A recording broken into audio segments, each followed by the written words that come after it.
This dude's brain just blue-screened. He has no clue why 1 second he was grinding a game and the next he's been unceremoniously isekai'd.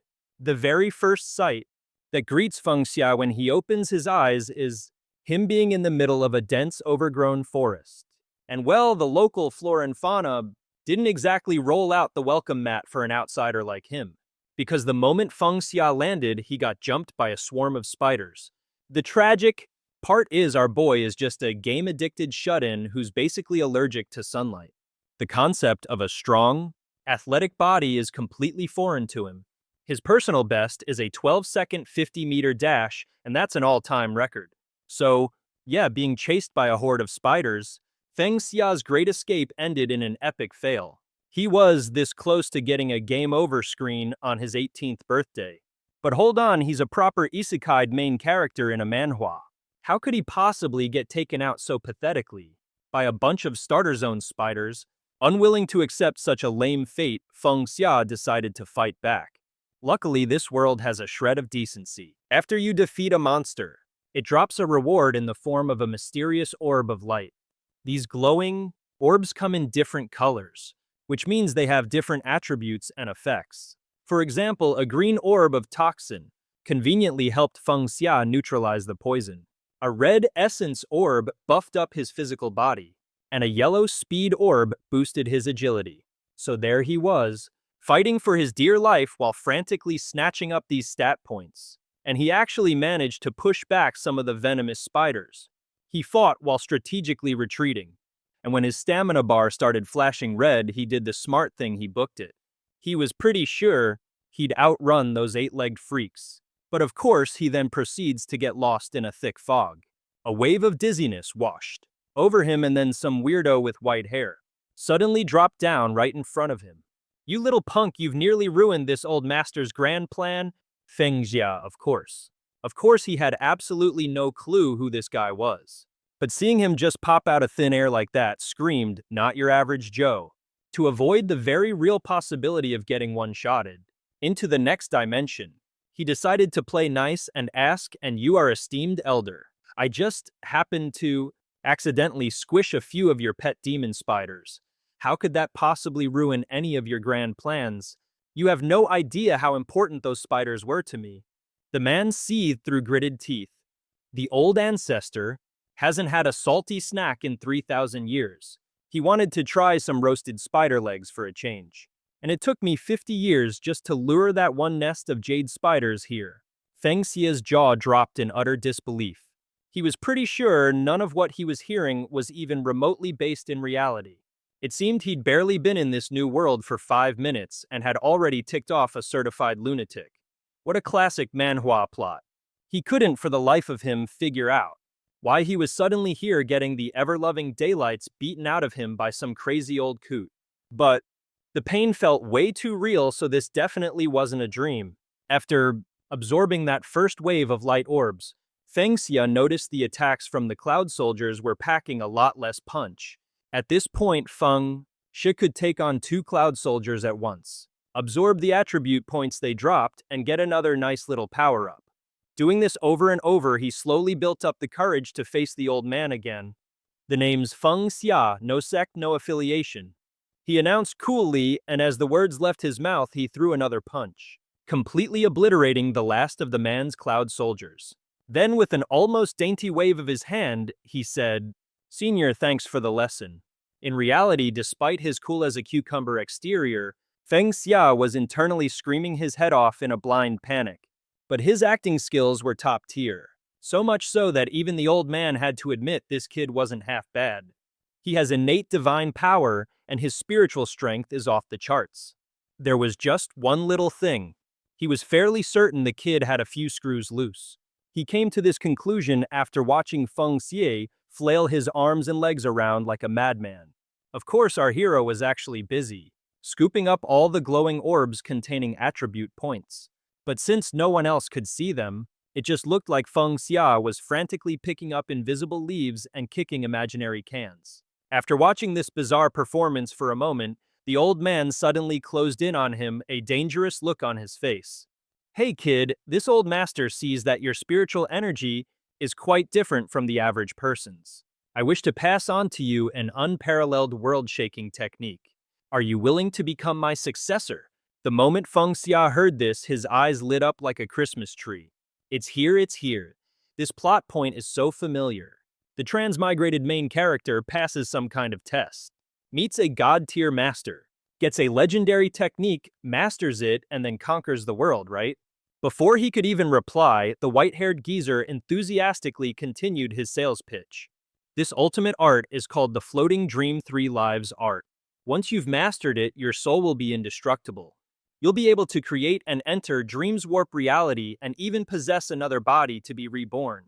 The more he heard, the brighter Feng Xia's eyes shone. There was absolutely no reason for him to turn down a temptation this juicy. He eagerly agreed to become the man's disciple to learn this incredible power. Senior, please teach me right now. Honestly, Feng Xia was just a bit too easy to fool. He walked right into the guy's trap without a single clue. The old man let out a long sigh and said, "This old master will now impart the Floating Dream 3 Lives art to you. I will now send you into a dreamscape. When you finally comprehend the technique, you will awaken on your own."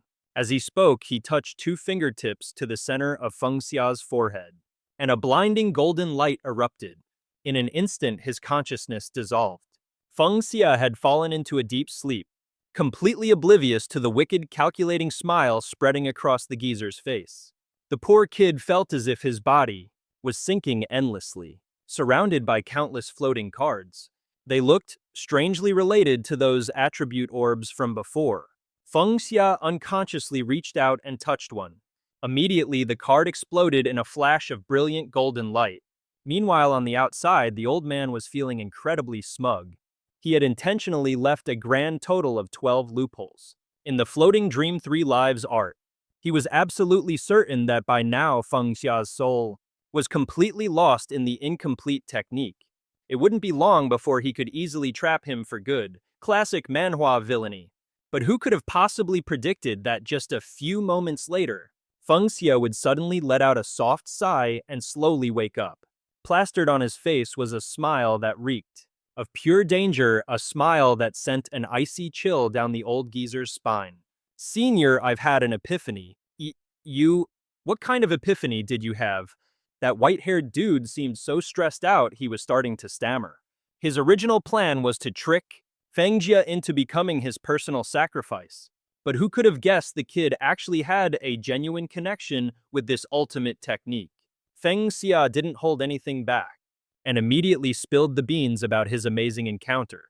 Apparently, the Floating Dream 3 Lives art has a total of 12 heavenly layers, and every time you master one of them, you can get your hands on a ridiculously powerful supernatural ability. Combine all 12 of these supernatural powers, and you can apparently open up a path straight to godhood. Hearing this, the white-haired geezer had a little chat with himself. What a load of crap. I.e. the Grand Patriarch created the Floating Dream 3 Lives art myself, and it has a total of 9 heavenly layers. This little brat probably didn't figure out a single thing, so he's making up stories to try and fool its creator. The nerve! Since that was the case, he decided to play along with Feng Xia until the very end. If the kid was going to claim he'd had some grand epiphany, then he would just have to pop into his violet palace of a mind to test him. As for Feng Xia, he was perfectly relaxed. Since he hadn't told a single lie, he wasn't the least bit afraid. He just clasped his hands and invited the old man to get on with the inspection already. Feng Xia closed his eyes, and the old guy once again poked him right between the eyebrows with his index finger. This time, when Feng Xia opened his eyes, a countless number of rectangular blocks appeared over his head, all stacked on top of each other, creating a scene that was both majestic and bizarre. Whoa, so this is my violet palace. Feng Xia couldn't help but marvel at the sight. Senior, how do you intend to test me? The old guy stared at Feng Xia's violet palace, feeling a little unnerved. It's incredibly rare to see someone open up a violet palace like this. Feng Xia was just a mortal, so having this level of spiritual energy was seriously impressive for any Manhwa character. Could it be he wasn't lying and actually figured something out? But even if he did, so what? Feng Xia was just a mere mortal after all. This old fox was convinced there was no way the kid could possibly escape his grasp. So he told him to take whatever he'd learned and attack him with everything he had. At first, Feng Xia hesitated to strike, afraid he wouldn't be able to control the power he had just obtained. But his opponent just said, "Turns out this guy wasn't even his real self, just a wisp of primordial spirit he'd split off." But even as a mere spiritual incarnation, he was still powerful enough to match an 8th level DAO platform cultivator. Feng Xia, on the other hand, was just some mortal with a bit of heaven-sent divine power. Even if he went all out, there was no way he could possibly leave a scratch, or so the guy thought. Hearing him say that, Feng Xia felt totally reassured and was ready to throw down. The next second, a ridiculously huge lotus flower materialized right above the white-haired dude's head. The very first thought that popped into his head upon seeing this thing was, to put it politely, "Oh crap." Just a moment later, that giant lotus came crashing straight down. The very first thought that popped into his head upon seeing this thing was, to put it politely, "Oh crap." A split second later, that colossal lotus just dropped, squashing him flatter than a dried shrimp. This absolute unit of an attack, the Hongmeng Azure Lotus, was the first power Feng Xia had ever mastered in this manhwa. After unleashing the move, our boy felt absolutely incredible. Hey heavens, be my witness, that white-haired geezer was the one who insisted he not hold back. But now Feng Xia couldn't see him anywhere. And there was a good reason for that. His spiritual clone had been completely obliterated. It was going to take him several decades just to recover that little piece of his soul. But for the sake of his pride, he had no choice but to whip up a brand new clone and pretend that he wasn't even fazed by that Hongmeng Azure Lotus. Also, he could properly gauge Feng Xia's full strength. "Little brat, I'm right behind you," he said, suddenly materializing right behind Feng Xia's back. And our sweet naive hero actually bought it, thinking this white-haired dude was completely unharmed by his last attack. "Whoa, senior, your speed is insane. You managed to teleport right behind me like that. That last move of yours was pathetic," the guy bluffed. "Just go ahead and use the strongest technique you've learned." He pressed on, figuring if he had to wait for Feng Xia to cycle through all 12 of his powers, he'd probably run out of disposable clones to play with. His only option was to bait him into using his ultimate move right off the bat. Hearing this, Feng Xia got incredibly excited. He thought the guy was a genuinely kind old man, going out of his way to guide him, completely unaware that he was the one being played for a fool. With a heart bursting with gratitude, Feng Xia didn't want to disappoint his kind new mentor, so he went straight for his final and most powerful move. The moment the words left his mouth, 3 more giant azure lotuses appeared overhead. The white-haired dude's face instantly turned the color of chalk. Just one of those things was already that powerful. But now there were 3 of them. How monstrous would that be? With no time to run, he was forced to immediately unleash his own final ultimate technique. The moment he finished speaking, 3 more colossal green lotuses appeared overhead. That white-haired fella's complexion instantly turned ghost white.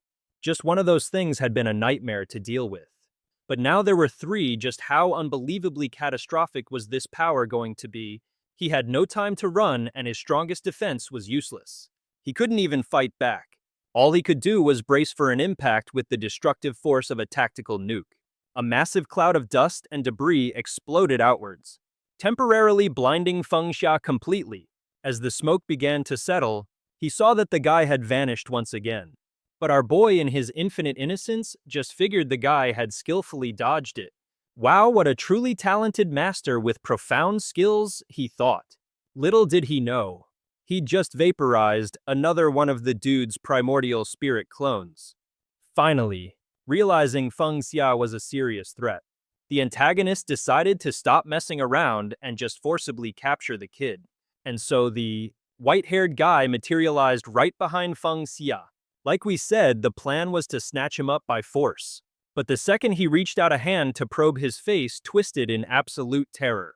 He felt like he'd just run headfirst into a supernatural horror story. Because Feng Xia, the kid who had just effortlessly obliterated 2 of his clones, had absolutely 0 cultivation, none, zilch. On top of that, the boy was actively absorbing the remnants of his primordial spirit and converting it into his own spiritual power. The craziest part was that this kid's spiritual devouring was so unbelievably powerful that the antagonist himself, the original owner, was completely powerless to stop it. What kind of broken manhwa protagonist is this? A moment later, sensing a little stir behind him, Feng Xia finally turned around. Yersh, Senior, did you just pop up behind me again? The words were barely out of his mouth when he was completely dumbfounded by the sight before him, because the white-haired guy, who was originally a whole head taller than him, had now shrunk into a tiny little thing no bigger than a one-year-old toddler. Senior, why have you turned into this? Feng Xia scooped him up, asking with genuine anxious concern. This pure, clueless attitude of his was seriously making his opponent want to die from a rage-induced aneurysm, but there was nothing he could do. Then again, and whose fault is it that he ended up like this? Feng Xia's, obviously, and he still has the gall to ask. At that very moment, Feng Xia's purple mansion mental space shattered. The two of them were immediately yeeted back to the forest where they started. The white-haired dude was biting his lip, looking completely and utterly wronged. He just lost 3 avatars in a row, causing his power to plummet. And not only did he get kicked out of his own mental domain, but the entire illusion collapsed with it. Man, that was a massive blow to his ego. Senior, does this test count as a pass? Feng Xia suddenly asked. All right, you passed. The guy hastily replied, terrified that if he hesitated for even a second, Feng Xia would whip out some other move just to show off, and completely obliterate the tiny little bit of his avatar that was left. Then he screeched, "Get your hands off me!" 2 men getting all touchy-feely. How disgusting. Senior, you're overthinking things. Feng Xia quickly let him go, and added, I have absolutely 0 designs on you, I promise. My type is busty, long-legged ladies with long hair. Hearing this, the other guy looked like he was about to puke. He muttered that Feng Xia was a crude, vulgar pig. Seeing his reaction, our boy decided to change the subject by showing off one of his killer moves. But the second the guy saw his blue lotus flower, he completely lost it and started yelling. Put that thing away, you brat!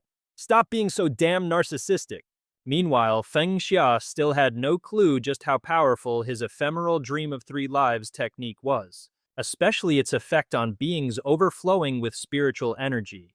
While he and Old White Hair were completely focused on each other, a mysterious creature had already snuck up behind them, when they both heard a sound and spun around. The sight that greeted them nearly caused Feng Xia's nose to erupt like a broken fire hydrant, because standing before him was an absolutely drop-dead gorgeous woman. Flowing black hair, eyes as bright as stars, a smoking hot body, and curves for days. And the most important detail, this beauty was wearing nothing but a few strategically placed leaves to cover the important bits. Feng Xia was practically drooling, completely mesmerized. Just who was this stunning goddess? Why would she appear in the middle of this desolate place? Could she be a demon? Or maybe a celestial fairy descending to the mortal realm, a classic fantasy manhwa trope? Feng Xia gulped as his imagination started running wild. The white-haired guy coughed, snapping Feng Xia out of his daze. What are you staring at? Haven't you ever seen a beautiful woman before? Isn't that a busty, long-legged big sister with long hair, exactly the type you were just describing? The moment he saw her, Feng Xia couldn't hide his excitement. The white-haired dude, on the other hand, was way calmer. He carefully sized her up from head to toe. Judging by her aura, he immediately recognized her as a demonic beast that had taken human form. But he'd been sealed in this godforsaken ancient land for 3,000 years. And this was the very first time he'd ever seen a transformed beast like this. My dream girl, she actually exists. After 1,000 years of being single, is it finally my turn to find love? Feng Xia didn't even bother to consider if she was dangerous and just charged straight ahead. He threw his arms wide open, ready to embrace the girl. But instead, he got a face full of fist for his troubles, and she knocked him out flat in a single punch. But even so, Feng Xia couldn't bring himself to be angry. Sure, this little lady had a hell of a temper. But what could he do when she was exactly his type? Long legs, a huge chest, and long hair. I'll kill you, she suddenly shrieked, lunging at him again. This time, she aimed to give Feng Xia a swift kick. But since he was ready for it, he dodged it with ease. Whoa, that was close. Domestic violence is not a good look, you know. Feng Xia yelled, but it seemed this girl wasn't the type to listen to reason. So he decided it was time to stand up and fight back. The moment he said that, the aura of the primordial azure lotus erupted from him. It was only then that the girl finally stopped. Her whole rough and aggressive demeanor dropped a few notches. Because she realized that both Feng Xia and the white-haired guy's clone were insanely strong. After a moment's thought, the demon girl suddenly unleashed a massive wad of thick spider silk. It was only then that it finally dawned on Feng Xia that his opponent was a sentient spider. "You're just figuring that out now. You are an absolute moron," the white-haired dude screamed. But by the time they were done dealing with the sticky situation, the spider girl had already bolted. Feng Xia was left completely stunned. Why would this woman pick a fight with so much passion only to just run away? Maybe she's the last sentient survivor from that spider nest you annihilated. This whole scene feels like it's straight out of a manhwa. It came looking for revenge, but the second it met a stronger opponent, it bailed. That's just the basic instinct of a demonic beast after all, the white-haired dude explained. Feng Xia couldn't help but sigh, and here he thought he'd stumbled upon a fateful encounter straight out of a romance manhwa. Now the long-legged, big-chested, long-haired beauty was gone just like that. He instinctively glanced down at his feet, only to see something that looked like a bunch of seeds twitching non-stop. A very bad feeling washed over Feng Xia. He quickly asked, "Senior, what kind of crazy situation is this now?" "This is," the white-haired guy replied, his face completely drained of color. "This is the god-forsaken ancient land, starting all over again." At the foot of the highest mountain in this god-forsaken ancient land, a portal suddenly appeared. From it, a few young men stepped out, their faces filled with utter shock. "So this is the god-forsaken ancient land. We actually succeeded." The group of young men was absolutely ecstatic. You see, they had previously found an ancient book. In the book, it said that this ancient land opens its gates once every 3,600 years, so they came here to test their luck. As it turns out, they were lucky enough to actually get in. The entire crew was convinced that their golden opportunity to rise to greatness had finally arrived. In another part of the world, the very moment that group stepped through the portal, the old fox next to Feng Xia sensed it. His expression immediately soured, and he couldn't help but grumble. Are people really so desperate that they'd come to this freaky place totally cut off from the outside world just to hunt for treasure? What a bunch of absolute morons. He'd been in this ancient land for 3,000 years and forget about some legendary treasure. The only animal here was this one species of black jade spider, which is precisely why he hadn't eaten any meat for 3,000 years. Watching him hold a few skewers of roasted spider, Feng Xia couldn't help but give him a look of disgust. "Senior, are you seriously going to eat that?" Seeing Feng Xia's face filled with skepticism, the other guy immediately flew into a rage. "You clearly have no taste. This is a top-tier delicacy, you hear me? Once you roast it, it tastes just like sea blue crab." Having said his piece, he immediately started chomping away. But Feng Xia still couldn't bring himself to put the spider meat in his mouth. And yet, half an hour later, he was scarfing it down like there was no tomorrow. Turns out the white-haired old-timer wasn't pulling his leg this time. The roasted spider meat was insanely delicious. The two of them just ate and ate, unable to stop. Feng Xia started to think this old fox was actually a pretty decent guy. Not only did he teach him ultimate techniques, but he even shared the first meal of meat he'd had in 3,000 years. So he made a proposal. "Senior, listen. Since this god-forsaken ancient land has become so barren, why don't you just leave with me?" Before the guy could even answer, another voice sliced through the air. "He's not going anywhere." Both of them nearly jumped out of their skin. And the owner of that voice, none other than the spider demonette from earlier. When she scurried away, she swore she'd be back for revenge after getting stronger. But this comeback seems a little too fast, don't you think? This is definitely not how the manhwa plot is supposed to go. And just like that, she snatched the two spider meat skewers right out of their hands. The old fox was absolutely fuming. "How dare you steal food from this great ancestor? You got a death wish or something?" Before he could even answer, another voice cut in. "He's not going anywhere." Both of them jumped, realizing the voice belonged to that same spider demonette. When she'd fled, she had sworn to return for revenge once she was stronger. But honestly, this return trip feels a bit rushed. Talk about deviating from the main storyline of the manhwa. She then proceeded to yoink the two spider skewers right from their grasp. This of course sent the old fox into a steaming rage. Stealing food from a grand elder like me. Are you tired of living? With a flick of her wrist, she snatched the two spider skewers right out of their hands. The old fox was so mad he was practically steaming at the ears. How dare you compete for food with this great ancestor? You don't want to live anymore, do you? You don't want to live anymore, do you? As he spoke, he lunged forward, ready to throw down with her. But he was stopped by Feng Xia. Because our boy wanted to hear what on earth this girl was talking about. What did you mean when you said, "The senior can't get out of here"? Oh, he's been sealed in here, the spider demoness explained, casually munching on the flesh of her own kind. Unless the person who sealed him agrees to release him, or someone way stronger comes to the rescue, he's stuck for good. But you'd probably have to be a literal god to pull that off. Feng Xia let out an impressed, "Ooh," then naively turned to the old fox and asked how one becomes a god because he really wanted to save him. The moment the old fox heard that, he started trembling with pure unadulterated rage. He was convinced Feng Xia was completely delusional. Kid, do you have any idea what you're saying?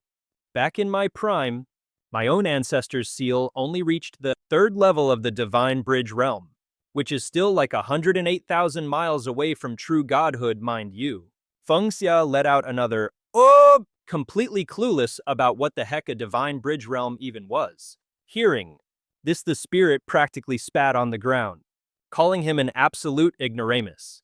How do you not know the absolute basics, yet you're dreaming of becoming a god seriously? But then he patiently decided to drop some knowledge bombs on Feng Xia. See, in this world, cultivators are known as divine adepts. Their power levels are split into 8 major realms.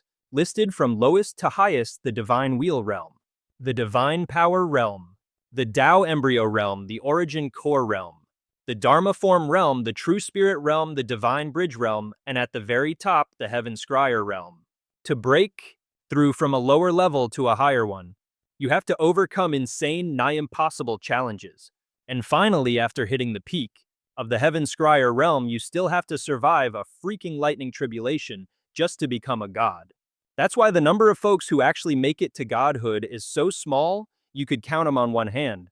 It's some classic manhwa stuff. After this epic explanation, Feng Xia was practically vibrating with excitement. Whoa, senior, you're at the Divine Bridge Realm. Doesn't that mean you're like super strong? Wrong, this old ancestor isn't just super strong. The spirit immediately corrected him, puffing up with pride and practically shouting, "I'm insanely strong. Back in my day, my strength was enough to laugh in the face of this entire continent. Except for that person, nobody could even touch me. Just look at him, smug as a cat that got the cream. The arrogance is just off the charts." However, that spider lady wasn't about to let his ego trip go on for too long. She immediately shot back. That was the old you. The you, right now, is sealed in this dump. Completely and utterly useless. Wow, she really does not pull her punches, does she?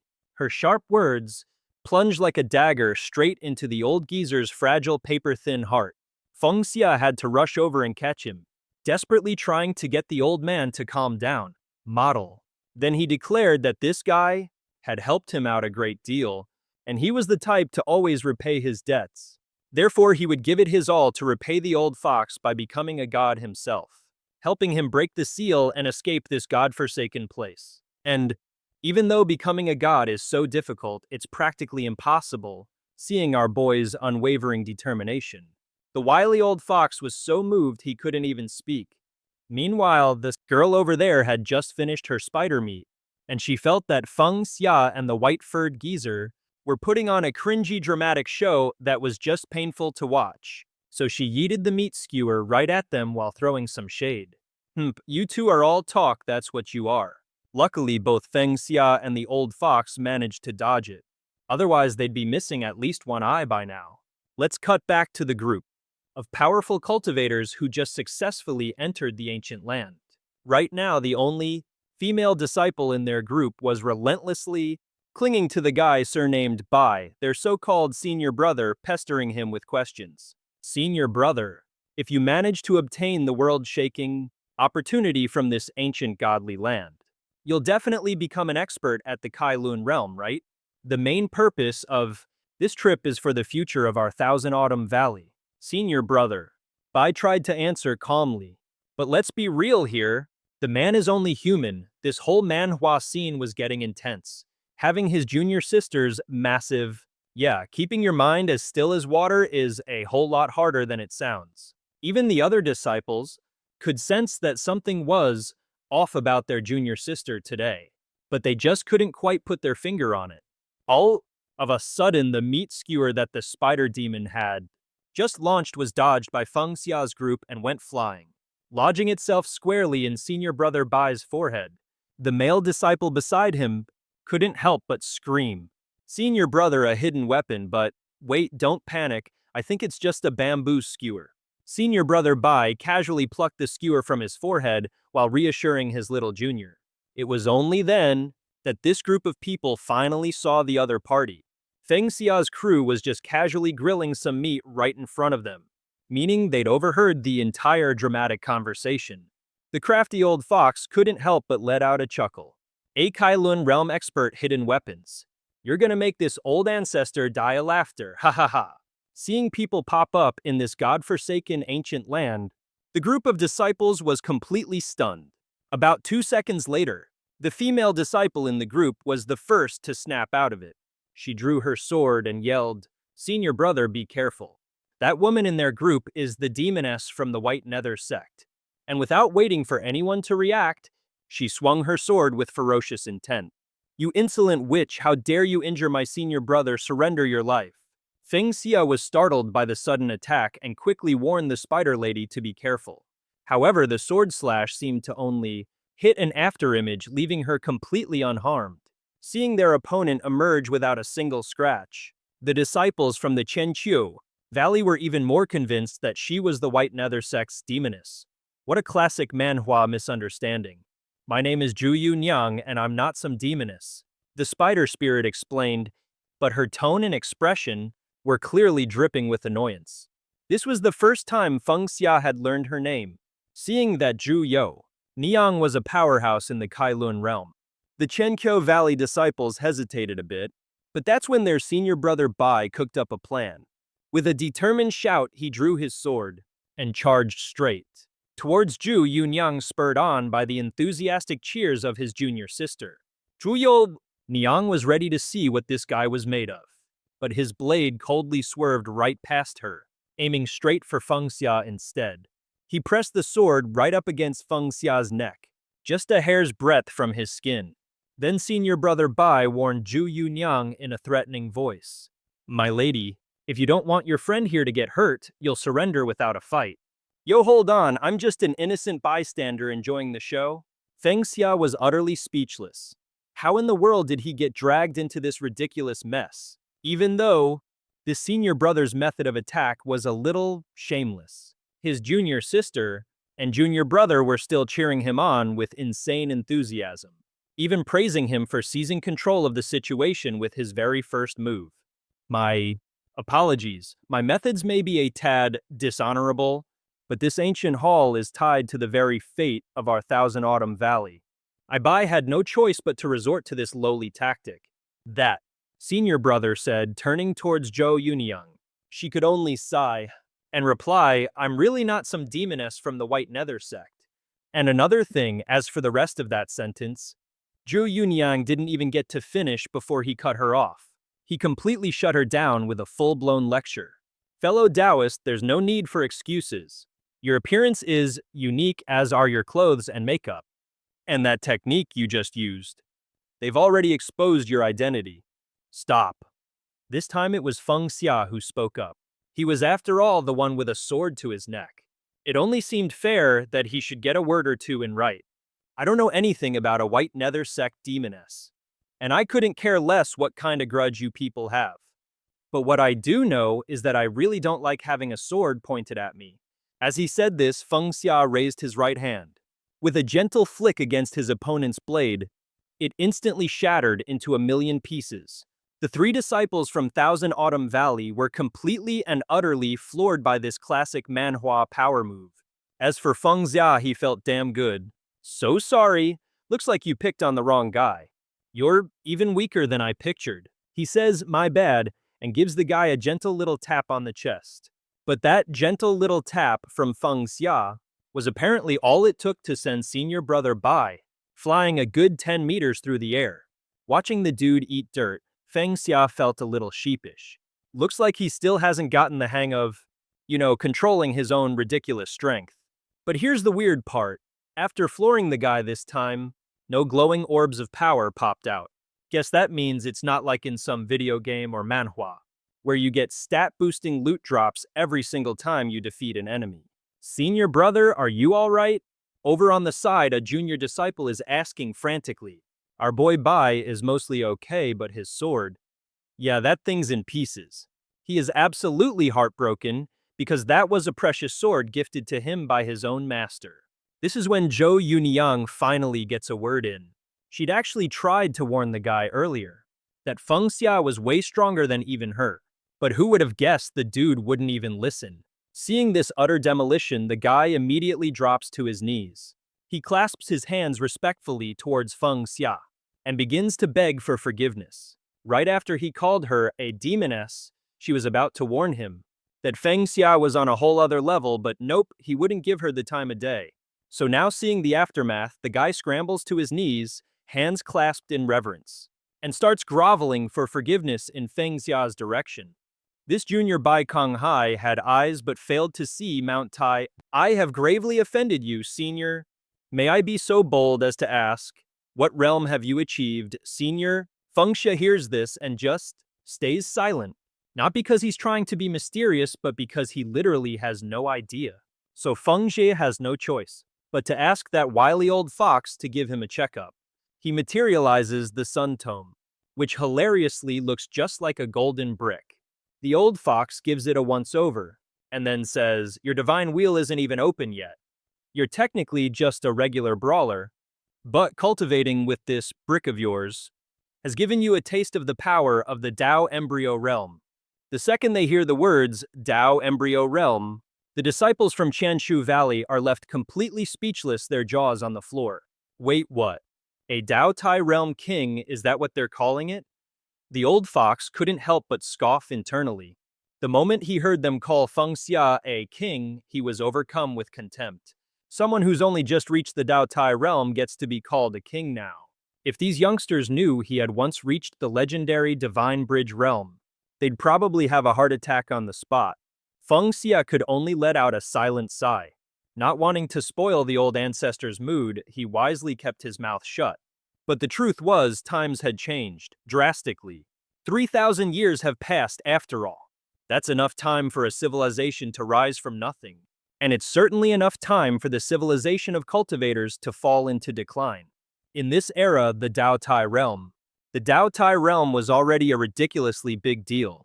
But just as he was basking in the moment, Feng Xia's train of thought was derailed by a voice shrill enough to shatter glass. Don't let him fool you, everyone. That thing is not the real Tao Tai realm. Oh, look who it is. Of course it was none other than junior sister Ling, the girl who's practically glued to Bai Konghai's hip. Hearing her shriek, the junior brother next to her actually paused and thought, hey, wait a minute, she might have a point.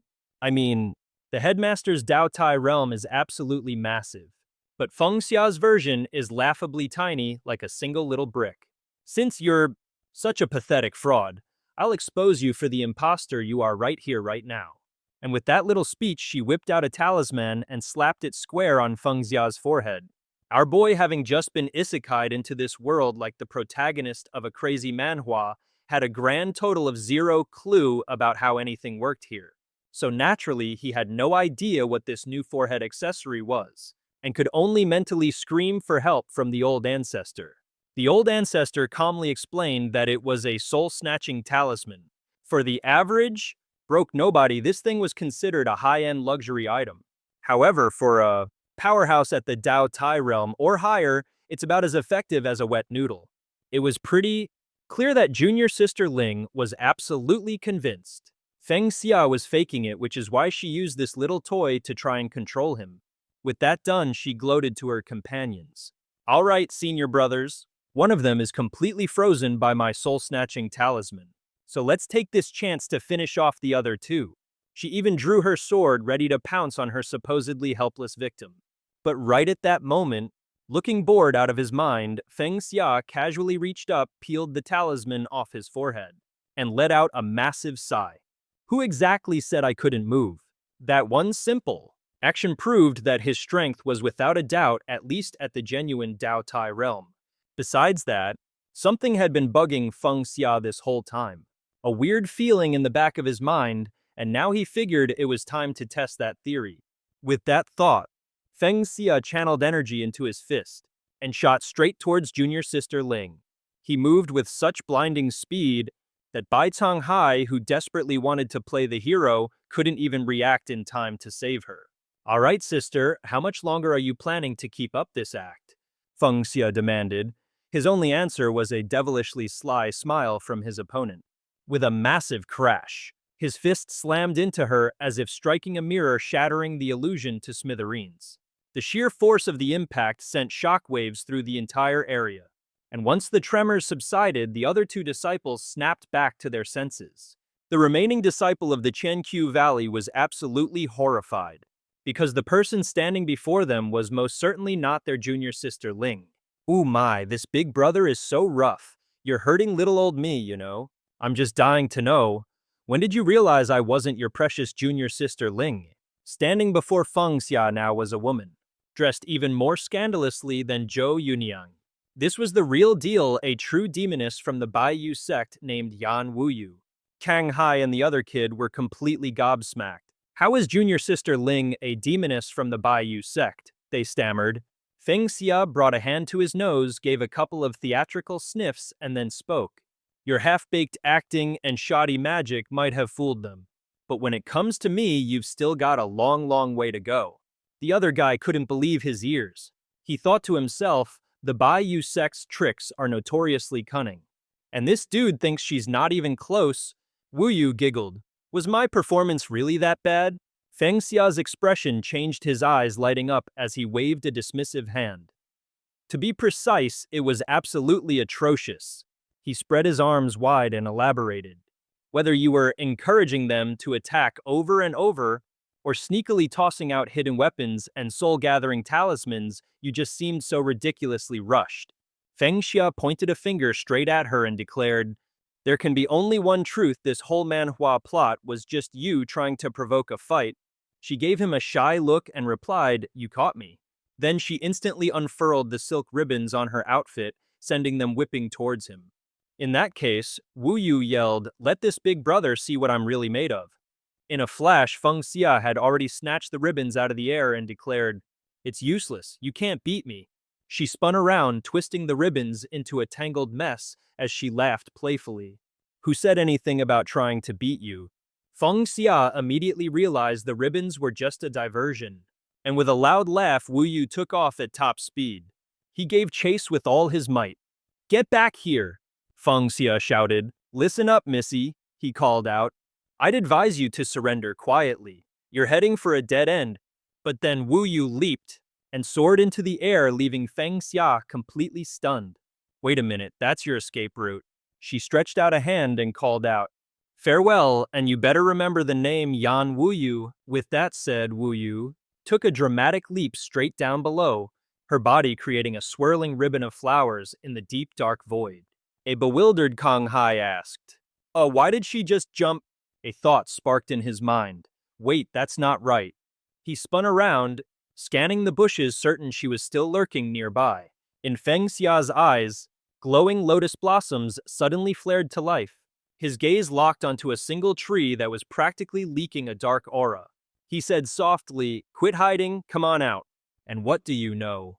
Yan Wuyu peeked out from behind the tree, a sly smirk on her face. She stuck her tongue out to lick the back of her hand with a little huff. Ha, looks like I had you fooled there for a second, didn't I? Yuniang shot back, looking like she was just begging for a punch.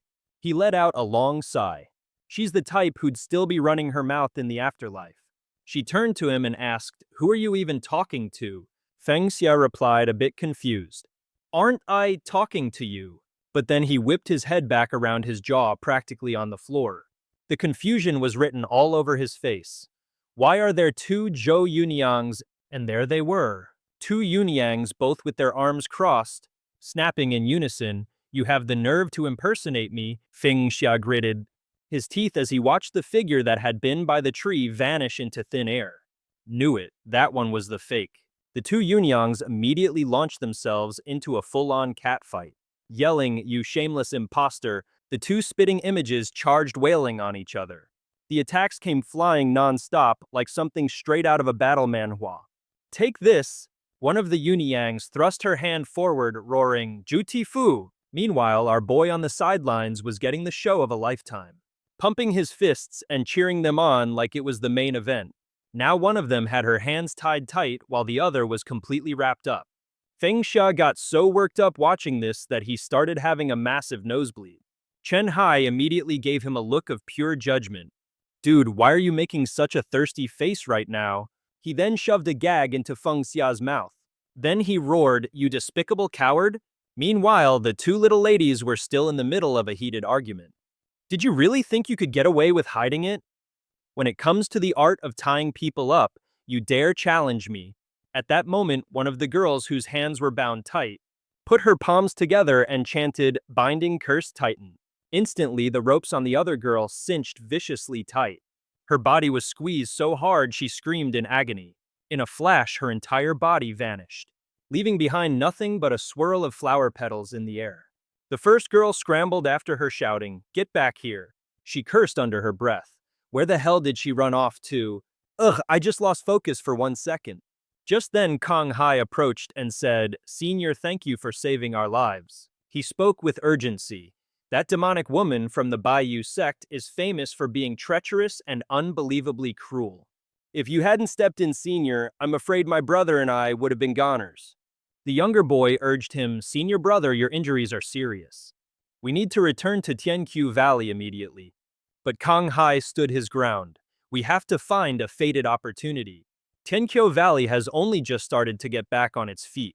How can we give up over a few pathetic scratches like this?" Hearing that, his junior put his hands on his hips and let out a massive sigh. "My friend," Feng Xia said, waving his hand dismissively, "try using your spiritual sense for a second. This place is a barren wasteland. What kind of fated opportunity do you think you'll find here? You two don't need to waste your time like this. Go on, get back home and treat those wounds." Hearing this, the man was completely stunned. A barren wasteland with no fated opportunity. With a cry of despair, Kang Hai pressed his sword to his own neck. No fated opportunity in this wasteland. With the sword at his throat, Kang Hai screamed, "Is heaven itself trying to punish our Tianqiu Valley? This is getting dramatic enough to be its own manhwa." His terrified junior brother rushed to stop him. "Senior brother, don't do it." Looking at this scene, he felt utterly helpless. Man, this guy's overflowing passion makes him look like a complete meathead. Feng Xia held up a single finger. He said softly, "My friend, let me ask you a couple of questions." Feng Xia gave a thumbs up to emphasize his point. "The world is a vast place. Do you really think heavenly treasures can only be found in some ancient divine land? Oh, and one more thing. Is the most important thing for reviving Tianqiu Valley really just some heavenly treasure? Then why don't you just stay here and cultivate all these heavenly treasures yourself?" The man was completely thrown off. He stammered, "The most important thing in Tianqiu Valley is..." Right then in Kang Hai's eyes, our boy looked like an angel from on high who then declared, "It's you, you big dummy." Feng Xia's words hit Kang Hai like a bucket of ice-cold reality. He let out a hearty laugh. Opportunities are gifts from the heavens, and not something everyone gets to choose. Your fate might be out of your hands, but your choices, they're all yours. You don't have to force things in life. It'll all work out. Just take it one step at a time, and the path forward will appear right under your feet. If you can't get through a door, learn to find a window. If you can't figure it out, learn to let it go. And if something is just too damn hard, learn to drop it. If destiny is a bit of a mess, just roll with it." He chuckled to himself. Who knew that a few motivational quotes from the modern world could literally freeze an ancient cultivator in his tracks? The guy was standing there completely catatonic, his mind utterly blown. Finally, Kang Hai spoke up. Senior, I think I get it now. Feng Xia let out a soft laugh. Oh really? Tell me what is it that you get? He quickly shot back. The path of cultivation is like paddling a boat against the current. You have to keep moving forward or you'll be swept away. Kang Hai's face was filled with a newfound fiery determination. Staying in Chenqiu Valley will only hold me back. I'll return to the sect gates at once and bid my fellow disciples farewell. Hearing this, our protagonist felt the sudden urge to vomit. Feng Xia raised a trembling hand, cursing internally. Are you kidding me? Is that what this moron took from my speech? I seriously want to slap him back to his senses. But a younger kid was desperately trying to stop him. Eldest brother, you can't leave, the kid wailed. The Zhuanwu dynasty is practically at our gates. They've been lusting after Chenqiu Valley for ages. If you leave, what's going to happen to us? At that, Feng Xia was a bit confused. Wait, what's wrong with Chenqiu Valley? And this Zhuanwu dynasty, why would they want to attack you? Chang Hai picked up a stone tablet, sighed and said, it's a long story. The Zhuanwu dynasty has this cliché ambition to conquer the entire world. But their actual strength is pathetic compared to the #1 holy land, our Chenqiu Valley. And so he began to recount the whole epic backstory just like in any good manhwa. Back in the day when the Tianqiu Edict was issued, even the Zhuanwu kingdom had to bow down. But 300 years ago, the head disciple went rogue and the sect suffered devastating losses. In a single night, Tianqiu Valley went from being the most revered place in the world to a complete wreck, giving the imperial court the perfect opening to swoop in. The kid's eyes welled up with tears. I seen your brother when you left. For a traitor like the head disciple from 300 years ago, the light punishment is having their cultivation crippled. Kang Hai said softly, and the heavy punishment, public execution, to make an example of them. Hearing this, Feng Xia was thoroughly spooked. Whoa, hold on. Why did this story suddenly take such a dark turn? He stroked his chin deep in thought. Ever since I got ISEKAI'D, it's been one absurd problem after another. One wrong move and I could get myself killed. This difficulty level is insane. I just hope that a few careless words from me don't take Tianqiu Valley from doomed to collapse eventually, straight to instantly annihilated. That would be just my luck. Feng Xia got lost in his thoughts, trying to calmly analyze the situation. Right now, I have 3 possible paths. Tianqiu Valley is technically the best option. But if I get too gung-ho and cause some kind of incident, I'm afraid those old elders will literally cook me alive. Heading to the Zhuanwu kingdom means getting tangled up in political power struggles, which is a hard pass. As serving a king is like trying to tame a tiger. If I mess up, my head could roll before I even know what happened. Geez, it seems this world has 0 lucky breaks in store for me. If I try becoming a monk, I'll probably just starve to death. Feng Xia slapped his cheeks a couple of times. Get a grip, panicking now will just mess up the mission. I'm seeing this through to the end. He then threw an arm over Kang Hai's shoulder with a slight grin. Xiaobai, I just came out of seclusion not too long ago, and I need a place to crash for a bit. Bai Tanghai, who had the warm and gentle disposition of a summer breeze thanks to his upbringing, looked on. Feng Xia pitched his idea, so how about I head over to Tianqiu Valley with you and hang out for a while? I can do a little recon on the way. What do you say? The guy was so moved he could barely speak. Senior, are you really willing to help me sort out this god-awful mess? Your kindness, senior. See, this junior will never forget it for as long as I live. If you ever need anything in the future, Ibai Kang Hai will jump into boiling oil or walk through fire for you without a moment's hesitation. In the background, Chen Hai scowled as he eavesdropped on their conversation. Kang Hai asked, Senior, when should we set off? He replied, let me just get my things ready. The old man growled under his breath, that little brat Feng Xia. Meanwhile, at the ancient land's divine artifact ceiling formation, Chen Hai clutched his head, absolutely fuming. I'm so ticked off I can't even see straight. This was the great ancestor Chen Hai after all. He hadn't even managed to snatch that punk's body yet. And after losing so much power, the kid was already planning to run off with someone else. He picked up the little doll in his hand, viciously jabbing a needle into it while growling, "Just you wait till I get a chance. This ancestor will personally stomp you into absolute oblivion." Suddenly, a pair of long, slender legs gracefully walked into view, and a beautiful, melodious voice rang out. "A successor from the Yanmin lineage of the Three Lives Hall pays respects to the first hall master." Chen Hai was puzzled. "It's her." Yan Wuyu respectfully clasped her hands and bowed. "This junior Yan Wuyu pays her respects to the great ancestor." He stood up, speaking softly, "Little girl, so you are a successor of Yan Min."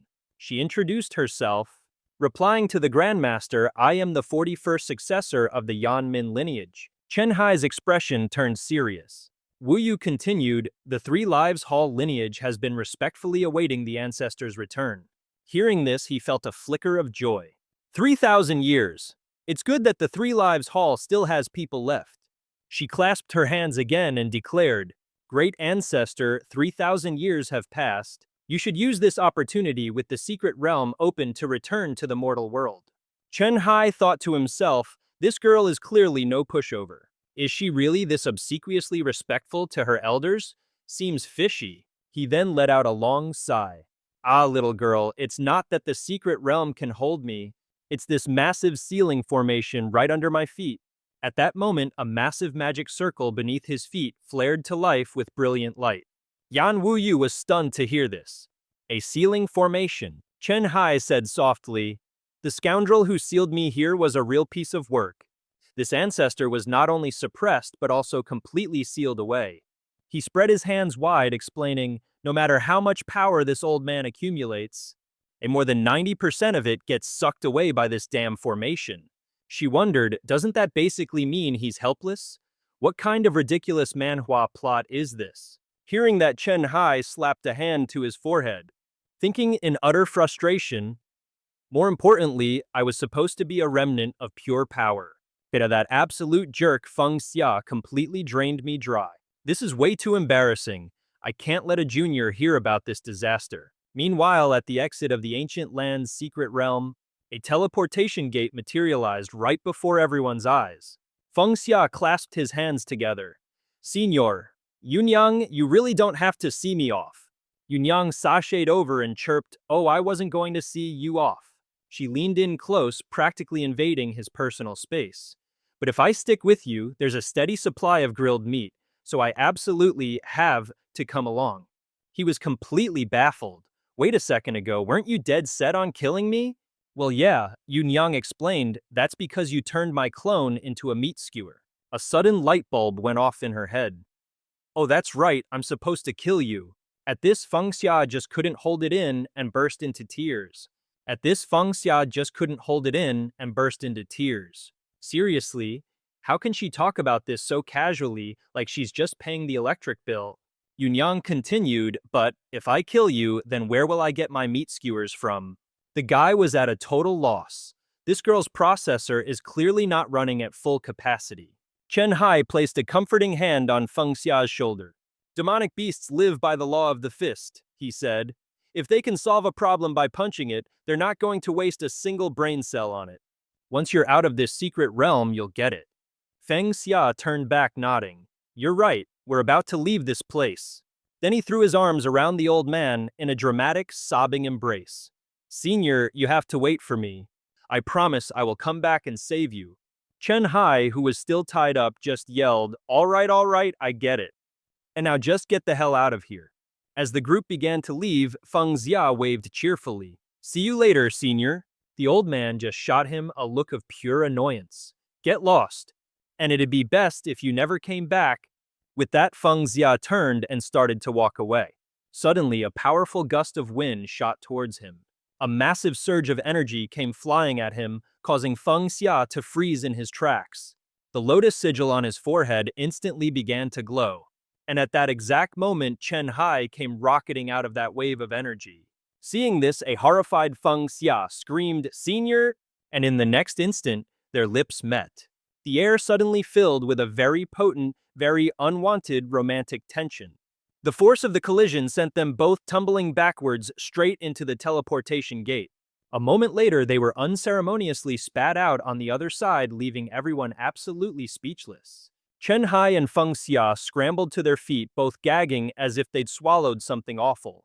Then they turned and stared at each other in utter disbelief. Feng Xia's shriek echoed through the air. Ancestor, I mean senior, how in the world did you get out? From within the great ceiling formation, the old man let out a soft chuckle. I'm out. Wu Yu also gasped, he's out. My primordial spirit incarnation is finally out. Chen Hai roared, venerable old ancestor. In a classic Manhwa plot twist, he realized, wait, if I'm out, doesn't that mean the old ancestor can finally leave this godforsaken place too? He immediately grabbed his face and let out a triumphant scream. It's been 3,000 years. Finally, I, Lu Chen Hai, am about to be free. Chen Hai channeled a massive burst of fire into his palm and bellowed. Wu Yu gasped, it's out. My primordial spirit incarnation is finally out. Chen Hai yelled out, great ancestor. Does that mean the other ancestor can finally escape this godforsaken hellhole too? Then he grabbed his face and screamed with glee. 3,000 years. It's been 3,000 years, I Chen Hai am finally about to taste freedom. Chen Hai gathered the fire in his hand and roared, Wu Quan, I the great ancestor Chen Hai. I'm breaking out today and there's not a single soul who can stop me. With a booming laugh, he launched the massive fireball. The formation is still active. The immense power slammed directly into the magic circle, creating a blinding flash of light. Smoke and dust billowed into the air, as crackling bolts of lightning echoed relentlessly. A voice rang out, the formation is still active. She looked up. Ancestor, that magic circle, something's not right with it. Chen Hai's eyes widened in disbelief. What the hell? He spun around and yelled, kid, get out of here, go hide now. The second the words left his mouth, a massive beam of power shot down from the sky, transforming into a brilliant bolt of lightning that struck Chen Hai head-on. A deafening scream echoed through the air, as white smoke instantly filled the space. Wu Yu cried out, great ancestor. Just then he reappeared, grumbling furiously.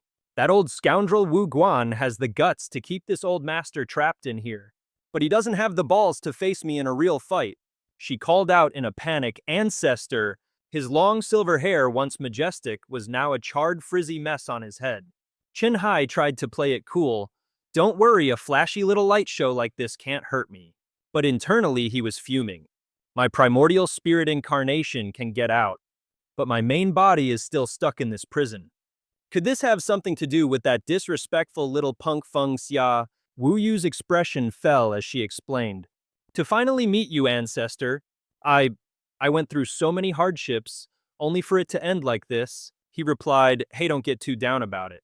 Chen Hai pointed upwards and declared, even though this old master can't leave this place, I can definitely help you with your training. Turning you into a top-tier master like the hero of some epic manhwa, no problem at all. Hearing this, Wu, you couldn't help but light up with absolute joy. My deepest thanks, ancestor. The old master opened his hand, revealing the tiny figure of Chen Hai standing in his palm as he spoke softly. I shall now bestow upon you the 3 lives dream art. However, you will have a small task to complete once you've learned it. I need you to go and teach that punk named Feng Xia a lesson for me. Chen Hai clenched his fist, his heart filled with resolve. He swore he would master this art and show the ancestor exactly what he was made of. Cut to the next day with Feng Xia. Kang Hai's voice rang out, Senior Feng Xia, we've arrived at Star Sand City. He continued his explanation. Our little junior sister was with us the entire time. It wasn't until we reached Star Sand City that we split up for a bit. I believe that's when that demoness had the chance to impersonate her. Feng Xia nodded, analyzing the situation. After that demoness left with me, she probably didn't have the time to deal with your junior sister. So if your junior sister is still alive, it's highly likely the demoness has her hidden somewhere in this city. He fired off a series of questions. So what's your little junior sister actually like? What's her personality? Give me some details. Let's make sure we don't get tricked by that psycho demoness again. Chang Hai let out an awkward laugh. Friend Feng, you probably aren't aware of the praise people have for you. A crane's noble spirit, a flower's gentle words, a jade leaf's silent grace. Hearing this, Feng Xia immediately shut it down. Are you absolutely sure you're talking about me? In an instant, the expressions on the faces of Kang Hai and the younger disciple shifted to ones of pure, starstruck admiration. They began describing her with total infatuation.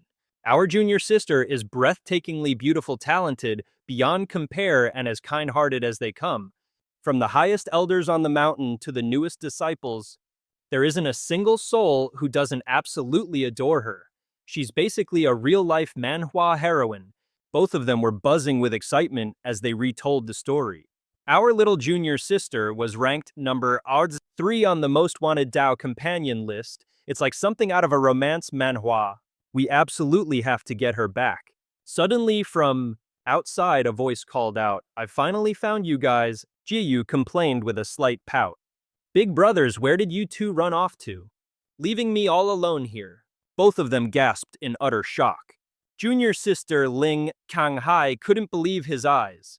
Leaning in to ask, "Are you for real? Are you really junior sister Ling?" The kid was completely baffled. Didn't that demoness take junior sister with her? Hearing this, his junior sister looked utterly clueless. "What are you guys even talking about? I don't have a clue what's going on." Feng Xia noticed Yun Yang sniffing the air and asked, "Miss Ju, what is it you're smelling?"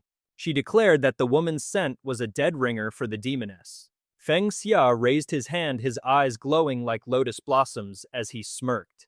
"All right then, let's see if I can probe her a little." His gaze immediately snapped towards Ziyu. Both Feng Xia and Yun Yang were thinking the same thing. He'd certainly picked up the nastier side of the fleeting Dream 3 Lives art. Chen Hai chuckled to himself. There's no way he'll see through it this time. His eyes darted towards Ziyu, who was standing just outside. Yun Yang asked, "So the demoness disguised herself as her?" Feng Xia lowered his hands and answered, "This time, I can't tell if she's wearing a disguise or not." She sniffed her own hand again, confused. Wait, do all women just smell the same? Chen Hai thought to himself, so my last-minute crash course actually worked. Just then, Kang Hai came down, grabbed her by the shoulders and yelled, "Junior sister, what are you doing here? Didn't the demoness take you with her?" Shiyu, completely bewildered, asked, "Senior brother, didn't you say this mission was way too dangerous? And that I should stay in Star Sand City? And what is all this about a demoness? Is this some kind of wild manhwa plot?" He turned to look behind him. Taoist Feng. Feng Xia raised a finger, signaling she's dead. At that, Kang Hai turned back around and burst out laughing. All right, it seems I was just being a bit forgetful." His voice softened. "As long as you're safe, that's all that matters. Now I can leave the Thousand Autumn Valley with a clear conscience and roam the world as a rogue cultivator." Hearing this, her jaw hit the floor. "Senior brother, you're betraying the sect?" The guy cried out, "Junior sister! Junior sister, don't faint. She can't handle shocks like this. Quick, someone give her a calming pill." Yun Yang piped up, "Xia, I still feel like something's off about her." Feng Xia silently agreed. As the chaos continued, he yelled again, "Junior sister, stay with us. She really can't handle this kind of shock, hurry up with that calming pill." But Yun Yang was still focused on her suspicion. "Xia, I'm telling you, something about her is just weird." And Feng Xia couldn't help but agree. Let's just watch her a little longer and see. A few minutes passed. After a tense moment, Ziyu finally asked, "Senior brother, you were just kidding before, right?" Kang Hai's voice was dead serious. "I was not. When I get back to the sect, I'm going to report this to Master myself." He holds up a hand. "Enough. We're not discussing this anymore. Let me introduce you to the destined friends I made back in the ancient divine artifact grounds." Kang Hai turns to the trio and starts the introductions. On the right, we have Senior Feng Xia, a master of the Dao platform realm. On the left is Zhou Yunyang, the senior's traveling companion. He then adds, and the one in the middle must be some kind of accessory that comes with Senior Feng. Hearing this, Lu Chen Hai was having none of it and exploded, "I'll slap the ever-loving crap out of you. I am Lu Chen Hai, not some thing." Jiyu chimes in, looking a bit puzzled. "Senior Feng, you already have a companion." At that, both Kang Hai and the kiddo instantly go on high alert. Feng Xia immediately jumps in to shut that down. "That's not it at all." Meanwhile, a curious Yun Yang asks, "Hey Xia, what's a companion? Can you eat it?" Seeing this, Jiayu cracks a delighted smile. Oh, so that's how it is, perfect? He thinks to himself, wait, is this girl into me? The old man, meanwhile, is cackling internally. Feng Xia, you lecherous fool, get ready to walk right into our ancestors' honey trap. And with that sorted, the horse-drawn carriage zips off into the distance. Scene change, Tianqiu Valley. A thunderous roar that shakes the very heavens echoes out. Bai Kang Hai, you traitor! Back in the main hall of Tianqiu Valley, a finger is pointed right at Kang Hai's face. Do you have any idea what you're saying? Lei Xiao, his face contorted with rage, bellows. Do you realize this is an act of betrayal against the sect? This, folks, is Lei Xiao, the great elder of Tianqiu Valley, and the very man who took Bai Kang Hai in as his disciple. Kang Hai clasps his hands, his brows knitted together, and says softly, this disciple is well aware. His gaze doesn't waver for a second. In fact, it's filled with unshakable resolve. Lei Xiao roars in fury. You dare say that again? He enunciates every single word. This disciple wishes to leave Tianqiu Valley. And just like that, the entire hall falls silent. His mind flashes back to the very first time his master rescued him and brought him to this valley. Every memory floods back, playing out like a slow-motion movie. He remembers his master teaching him how to cultivate. He remembers all the lessons, all the high hopes his master placed upon him. But for the sake of a greater cause, for the sake of obtaining absolute power, he feels he has no other choice. He's already made his decision. Even if the entire world spits on his name, he will not regret it. And now he must face the wrath of the sect he once called home. But deep inside him, a fire is blazing. This is the kind of resolve you only see in a manhwa protagonist. It's a fire of ambition, of unwavering determination. He believes with every fiber of his being that the path he has chosen is the right one. No matter how thorny the road ahead may be, he will not back down. His eyes lock onto Lei Xiao's, completely devoid of fear. The elder's eyes narrow. Fine, very fine. His hand comes down, crackling with power. Lei Xiao snarls, my own disciple wants to leave the sect. He then glares over at Kang Hai and asks point blank, this is all you're doing, isn't it? You're the one who corrupted him. Hearing this, Feng Xia was utterly bewildered and thought, is talking with your fists the only language people speak? In this world, it's like a running theme in this manhwa. An enraged Lei Xiao roared, you look what you've done to my disciple. Without another word, Lei Xiao unleashed a storm of powerful attacks, with beams of energy lighting up the entire area. He growled in a low voice, looks like I'll have to give our esteemed guest a proper welcome, won't I? With a flick of his wrist, Lei Xiao launched his ultimate move, bellowing, Secret Art of the Autumn Valley 1 Qi Autumn Sword Technique. In an instant, 1,000 energy arrows shot straight toward our boy. Feng Xia quickly performed his cloning jutsu, and a deafening explosion ripped through the air, kicking up a massive cloud of white smoke. The old man yelled into the dust, you little traitor! How badly did that Feng bastard rough you up? Kang Hai frantically yelled back, Senior Feng didn't even lay a finger on me. Master, you forgot to use your crystal mirror again.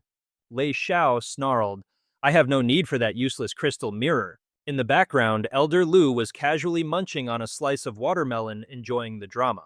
Lei Xiao's eyes blazed with murderous intent as he roared, I mastered the all-seeing sword heart long ago. It's right here in my very own eyes. He then swung his arm, launching an attack directly at Elder Lu while screaming, I don't need some clumsy piece of glass getting in my way. Seeing this, a horrified Kang Hai tried to stop him. Master, stop, you're attacking Elder Lu. Senior Feng isn't even over there. Yunyang just covered her eyes, completely baffled by the whole situation. Is this old geezer blind? She thought, helpless. His eyesight's so bad he might as well be. Suddenly, at that very moment, Lei Xiao called out, Hey, he got right up in her face and asked, Are you the senior Feng my rebellious disciple keeps talking about?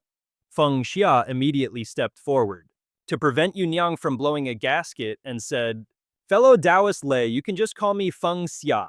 There's a perfectly good reason for all this. But Lei Xiao simply raised a hand, crackling with fiery energy, and let out a sinister laugh. All right, so you admit it. Now eat a faceful of my sword and then we'll talk.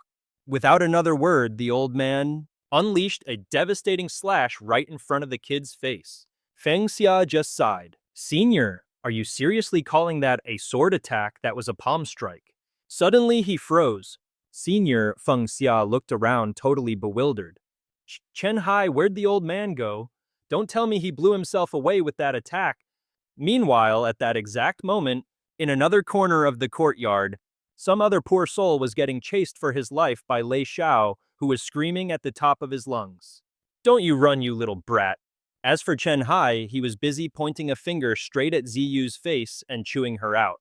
You useless girl! You spent this whole journey trying to seduce Feng Xia and you still couldn't figure out his true identity? You had one job in this whole Manhwa plot? She sobbed, trying to explain. Grandmaster, I couldn't help it. See, back on their journey, Shiyu had been giving the two guys a non-stop barrage of grateful looks and hard eyes. Chen Kai declared, Your head was completely stuck on that spider demon. Ugh, just forget it, he snapped. What about the thing I asked you to find? She replied, Following your orders, Grandmaster, I've located Lian Ye. Chen Hai stared at a glowing ring lost in thought. A spirit-gathering ring, a soul-nurturing ring. The scene shifts to the Thousand Autumn Valley deep within the Kanglan forest. A massive explosion erupts, shaking the entire forest to its roots. We see Lei Xiao unleashing a powerful attack as he roars, Take this! Our boy quickly got into a defensive stance, his fists charged and ready to counter. Instantly, Feng Xia struck, completely shattering the old man's energy arrow. Lei Xiao let out a booming laugh. Fellow cultivator Feng, you've got some real guts, facing me without a single trace of fear, just like a true manhwa protagonist. Oh, you flatter me, Feng Xia said modestly. Then his voice dropped to a whisper.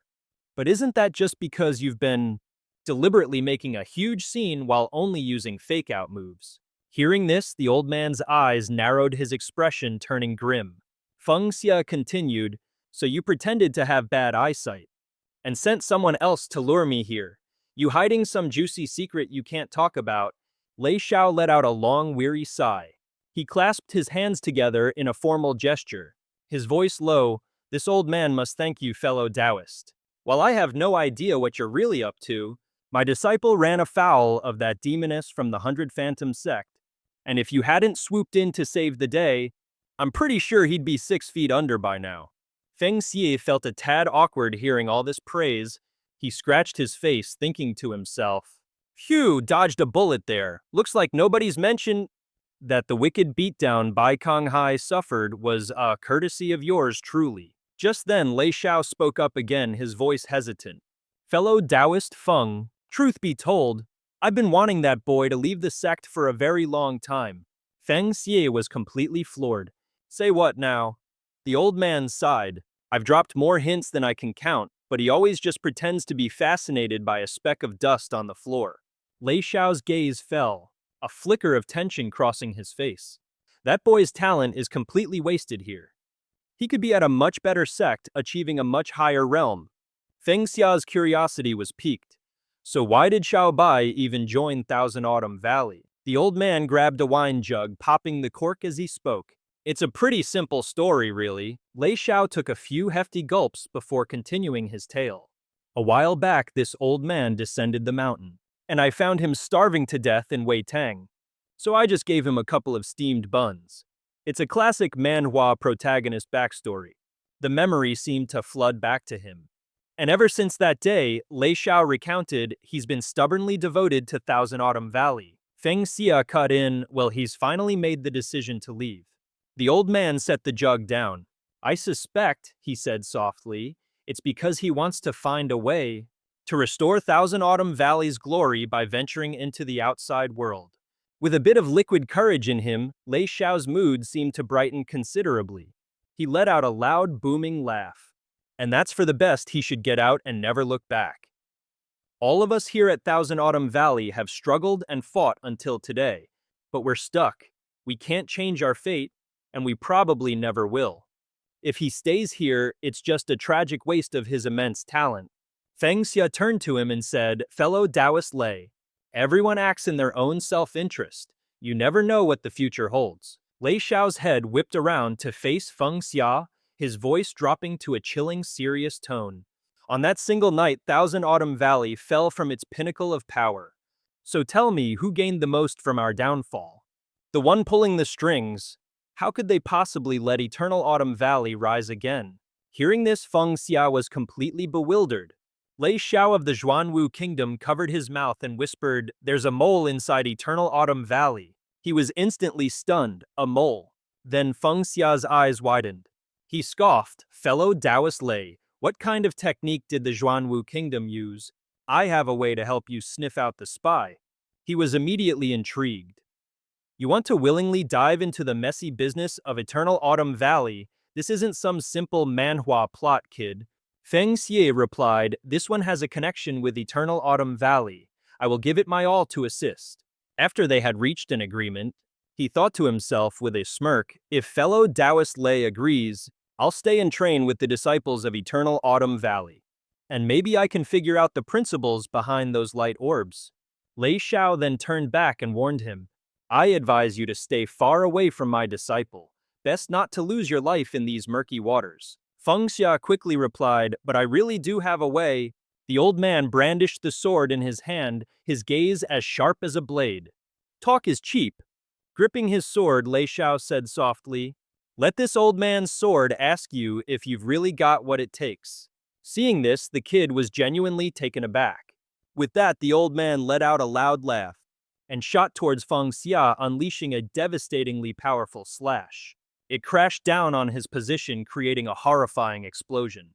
Feng Xia was sent tumbling through the air. The force was insane. Then Feng Xia flipped and landed gracefully on the ground. In a flash, he clenched his hand into a fist, a slight smirk playing on his lips. A fist carrying an absolutely terrifying amount of force shot towards Lei Xiao, instantly slamming into his hand.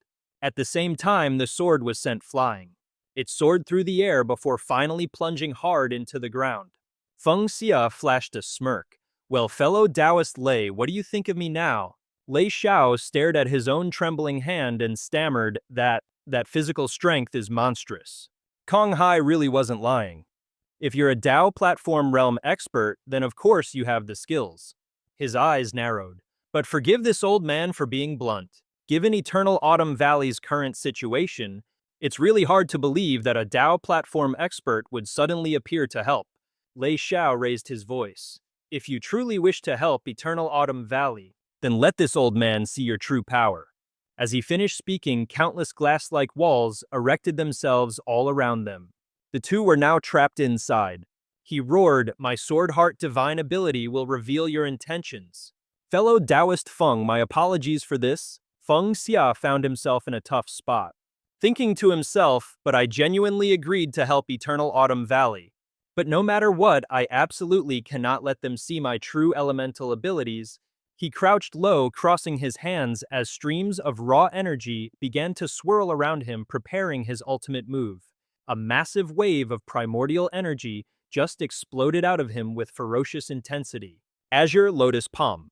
Above them, a brilliant sphere of light materialized, bathing the entire space in its blinding glow, its aura surging in powerful chaotic waves. Instantly, Lei Xiao's mirror walls were utterly obliterated. As shards of glass rained down, the old man was left completely dumbfounded. What in the world? "So fellow Taoist Lei, what do you think of me now?" Lei Xiao stared at his own trembling hand, stammering, that physical strength is absolutely monstrous." So Tang Hai wasn't bluffing after all. A master at the Tao platform realm would naturally possess this kind of power. His gaze sharpened. "But allow this old man to be blunt." Lei Xiao suddenly coughed up a huge mouthful of blood, his face a mask of confusion. What kind of energy was that? How is this possible?" He clutched his chest, thinking, "It completely shattered my sword heart divine ability." Meanwhile, our boy Feng Xia casually bent down to pick something up, a glowing pill from the ground. "Ooh, look what I found," he muttered to himself. Holding it up, he smirked. "So that's how it works. This must be the divine ability from that old geezer's radiant sword heart." With that, Feng Xia's hand closed tightly around the sword heart divine ability. The power granted by the radiant sword heart allows one to see into the true nature of a person's soul. And just like that, he absorbed it all. While Lei Xiao was still reeling from the shock, Feng Xia decided it was his time to shine. Fellow Taoist Lei, since it looks like you've had your turn. Feng Xia's eyes lit up. I believe it's my turn to attack now.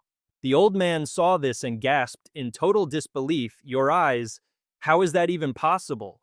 Countless reflections of the young man appeared in the mirror world, inflicting excruciating pain upon Lei Xiao. Feng Xia just pointed a finger and chuckled. Oh, don't act so surprised. This is the 100% genuine article Radiant Sword Heart you're looking at. Meanwhile, back in Great Elder Lei Xiao's front courtyard, Kang Hai was starting to get a little antsy. What's taking him so long? He clasped his hands together, practically praying. Oh, please, dear heavens, let Senior Feng go easy on him.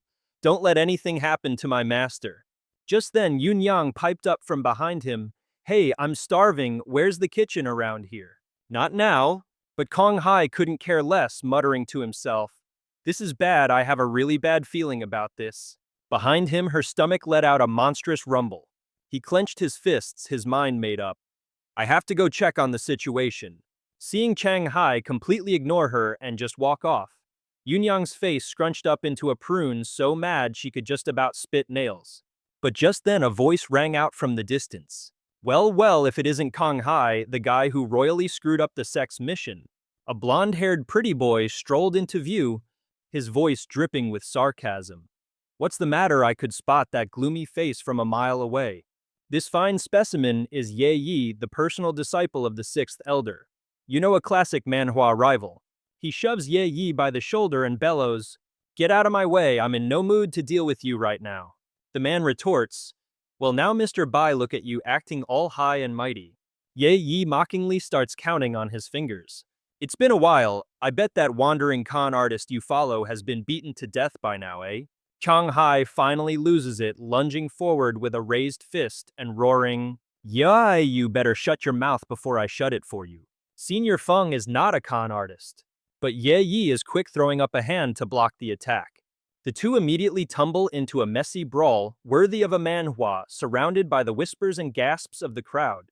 Senior Brother Bai and Senior Brother Ye are about to throw down for real.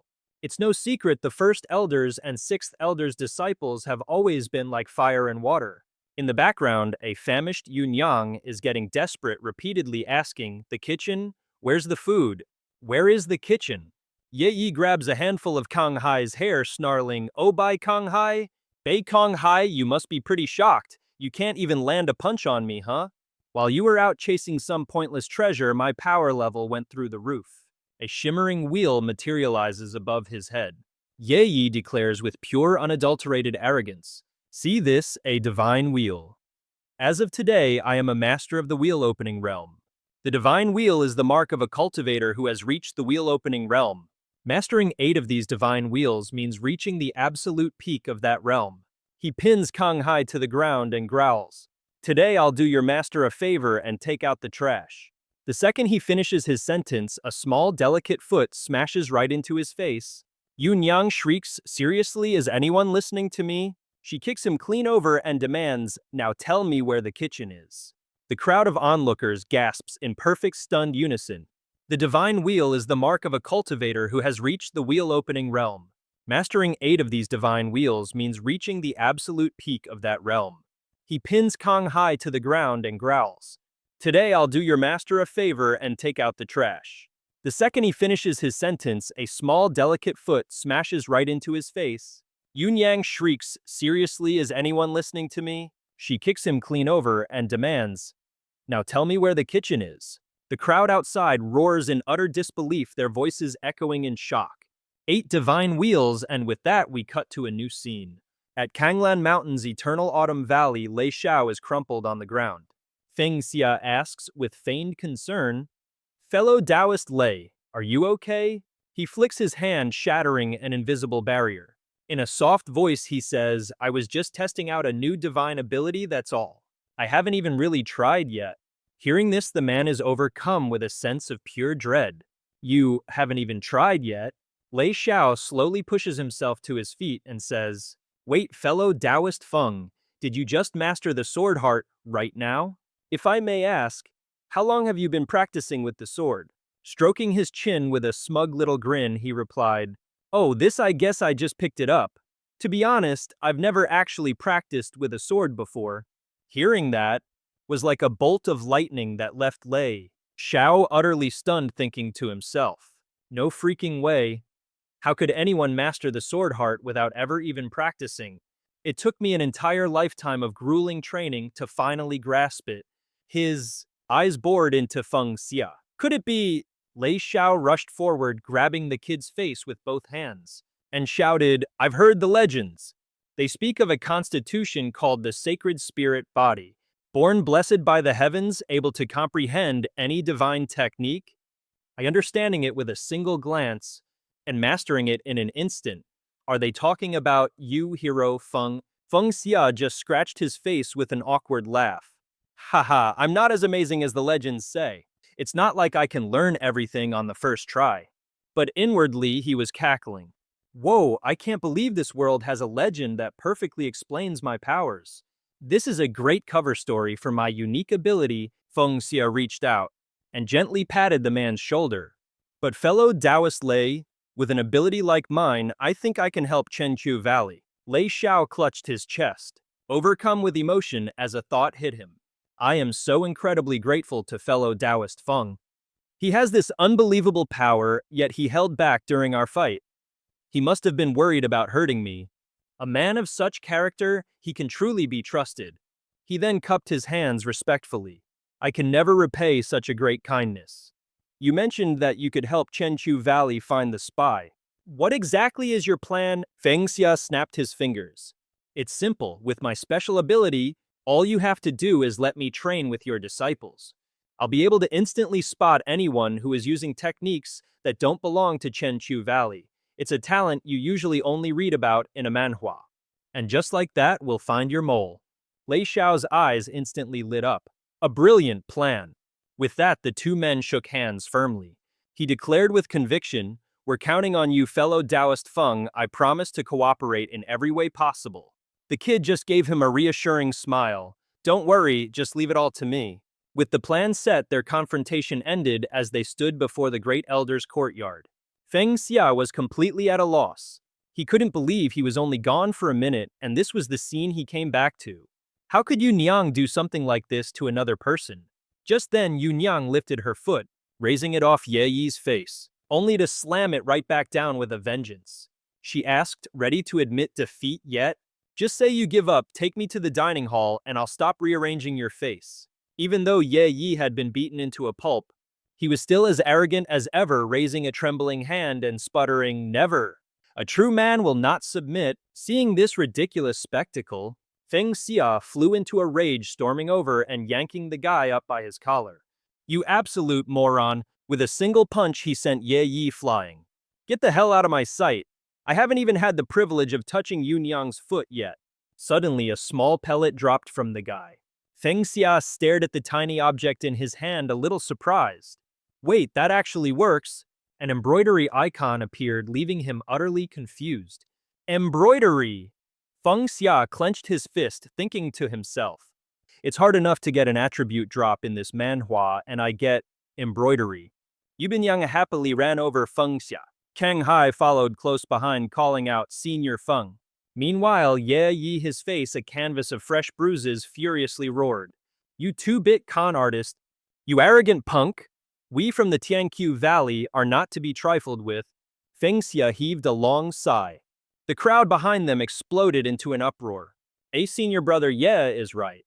We can't let this guy disrespect our Tianqiu Valley. Yeah, he's way too cocky. Someone needs to teach him a lesson." Just at that moment, a man stepped forward. "My dear brothers, allow me." Feng Xia shot back, "And who are you?" He introduced himself. "My name is Mo Yushu, a direct disciple of the Fifth Elder, and I challenge you, fellow Taoist Feng." A murmur went through the crowd. Mo Yushu, the Fifth Elder's direct disciple. Yushu snapped his fan shut with a crisp thwack and chuckled softly, "How about a battle to the death? I'll fight you however you want." Seeing that backup had arrived, Ye Yi confidently declared, "I suggest you surrender now." Mo Yushu comes from a noble family and he's decked out in countless priceless jade artifacts. In a real fight, most of the disciples in Tianqiu Valley are no match for him. Hearing this, Feng Xia was completely stunned. From a noble family, covered in priceless jade artifacts, he practically started drooling, his eyes lighting up as if he'd just spotted a walking ATM. Feng Xia pointed dramatically and bellowed, "All right, time to make some easy money." He thought to himself, "Oh yeah, I'm about to make an absolute killing this time." Feng Xia announced, "I accept your challenge." Yu Shu slowly walked forward, clasping his hands respectfully. "My fellow cultivator, please make your move." And just like that, Feng Xia charged.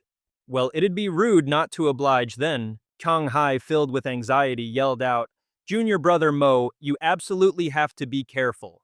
Use every single defensive treasure you have." Yu Shu, activating his spirit wheel, scoffed internally, "Use all my defensive treasures. He's just some 2-bit con artist. Why is senior brother Bai making such a huge deal out of this? For defense, this heart-protecting mirror is more than enough." Meanwhile, our boy Feng Xia was still charging forward at full speed. Yu Shu whipped out 3 talismans. Heh, as if getting close to me is gonna be that easy.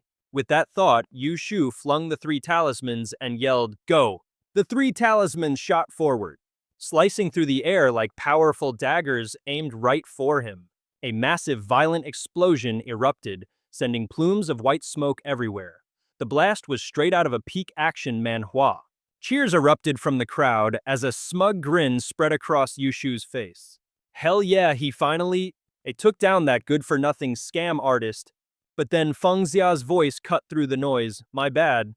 He burst out from the cloud of dust and smoke and planted a fist directly onto Yu Shu's spirit wheel. Yu Shu stared in absolute shock as cracks spiderwebbed across its surface. Before he could even get a word out, the spirit wheel completely shattered. Yu Shu coughed up a massive mouthful of blood, instantly defeated as it continued to gush from his lips. Feng Xia let out a soft chuckle. "Sorry to disappoint you all." And just then 2 new streams of power manifested before him. The 9 dragons, sacred heart art, and a fragment of the dragon's will seal. Holding the 2 items, he let out a small, amused laugh. "Both of these things are related to dragons." "Don't tell me." "I got both of them after just 1 measly fight." This manhwa protagonist luck is off the charts. A member of the Zhuanwu royal family, Feng Xia quickly collected his new loot. He thought, looks like the situation at Tianqiu Valley is even more serious than Lei Chao let on. But why is the Zhuanwu royal family going to all this trouble? What in the world could they possibly want from Tianqiu Valley? Suddenly, a figure stormed over and yelled, "You disciples are making a ruckus again. You sound like a bunch of squabbling fishwives at the market." Lei Xiao strode over and laid down the law. "Get back now. Don't make a scene for our guest to laugh at." Feng Xia thought to himself, wow, talk about perfect timing to clean up a mess.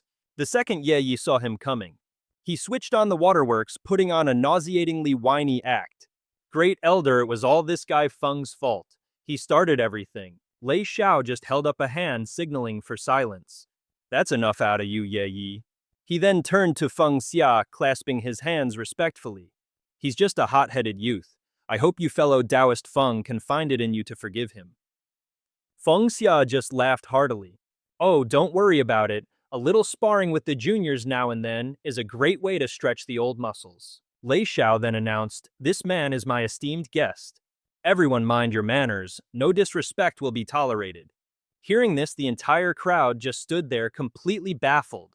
But eventually they had no choice but to bow their heads in acceptance. "Yes, sir." Lei Xiao slung an arm around Feng Xia's shoulder, chuckling.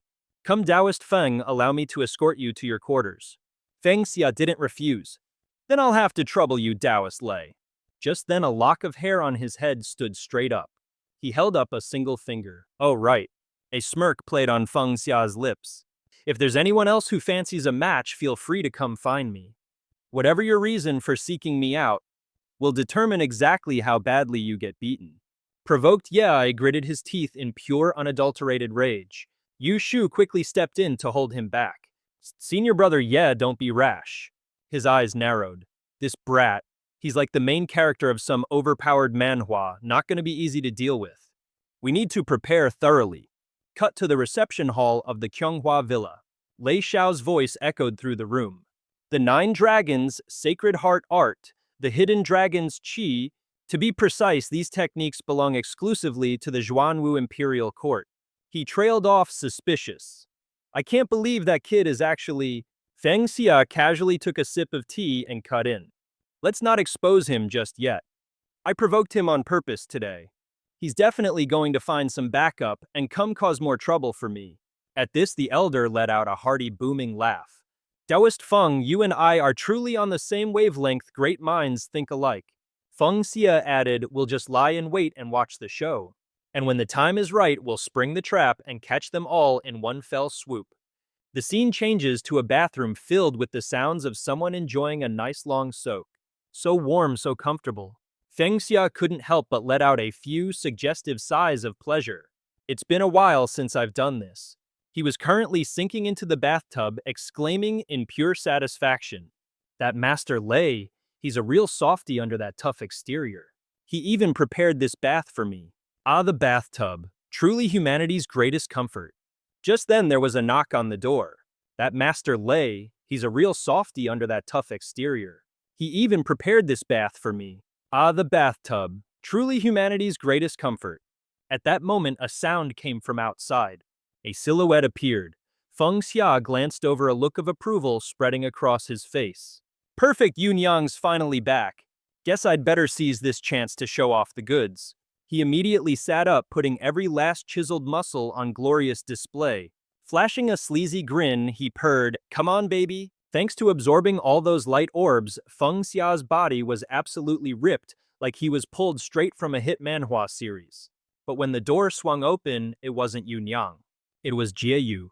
She walked in carrying a pile of things. Senior Feng, I've come to bring you your clothes. He instantly spun around, frantically trying to cover himself. Why is it you?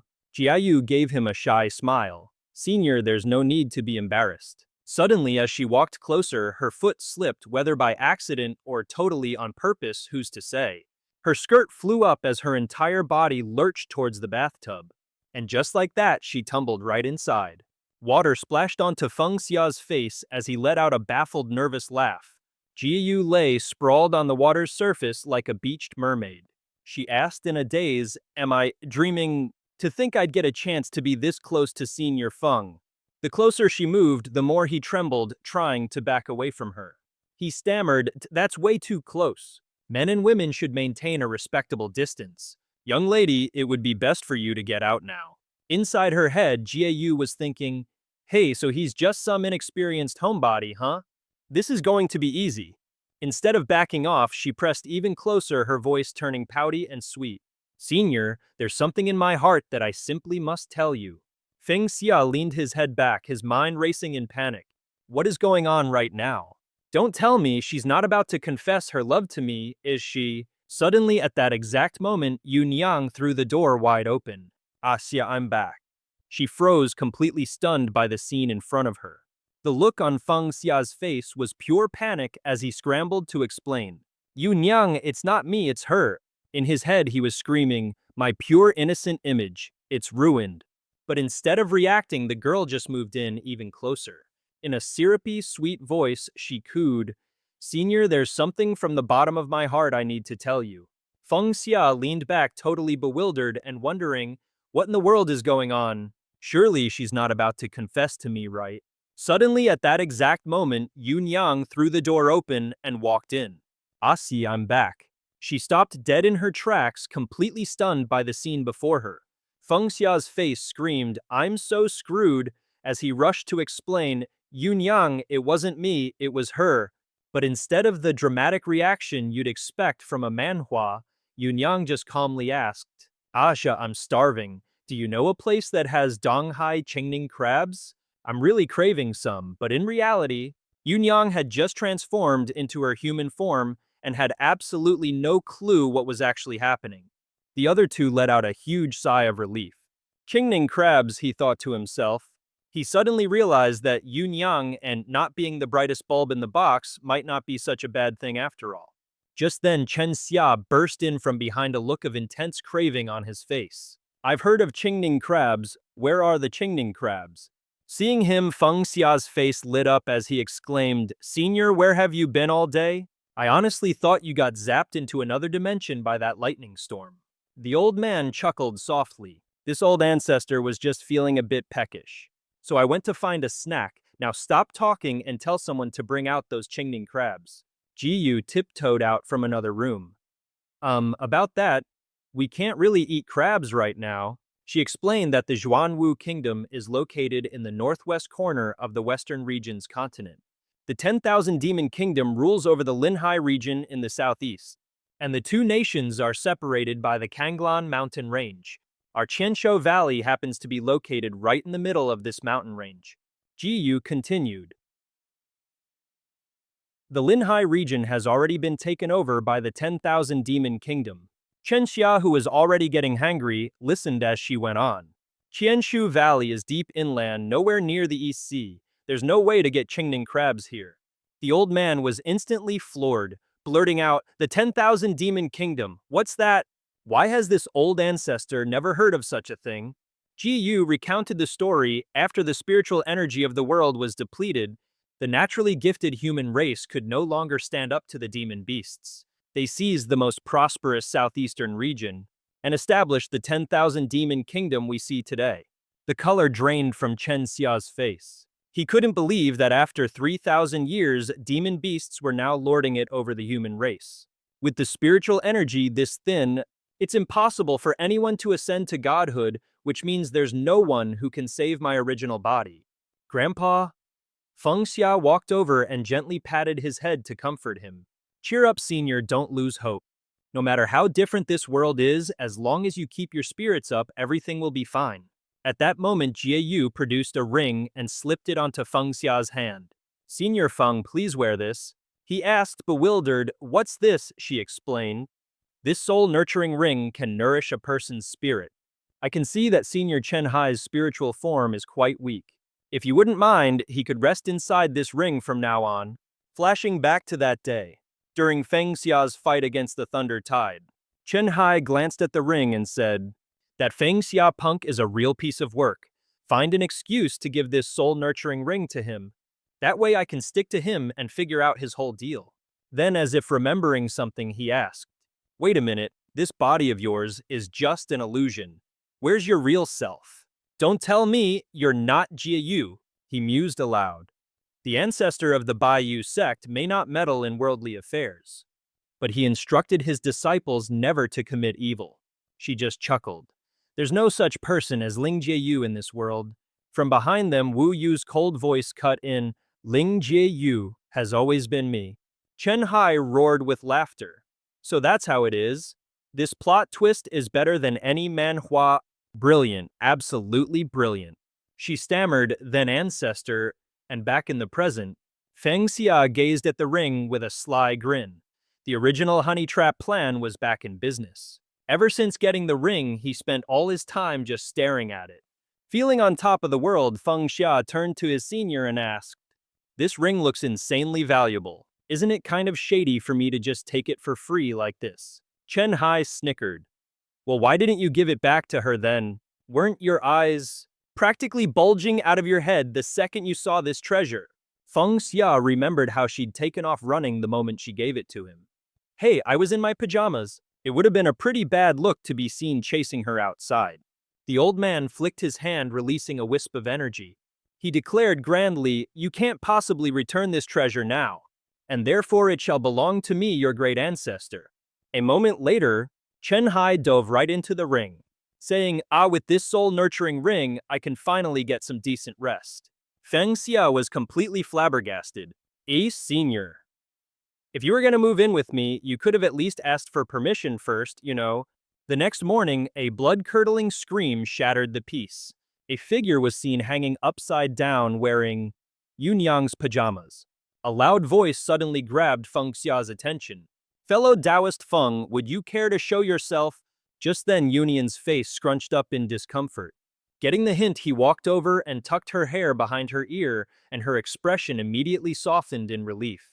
Feng Xia went to open the door, thinking to himself, "Man, I was just complaining about being stiff yesterday, and already someone's shown up at my door to deliver some free stat points." He was taken aback by the massive figure before him. Holy crap, what is this absolute unit? He then called out, and you might be... The man introduced himself.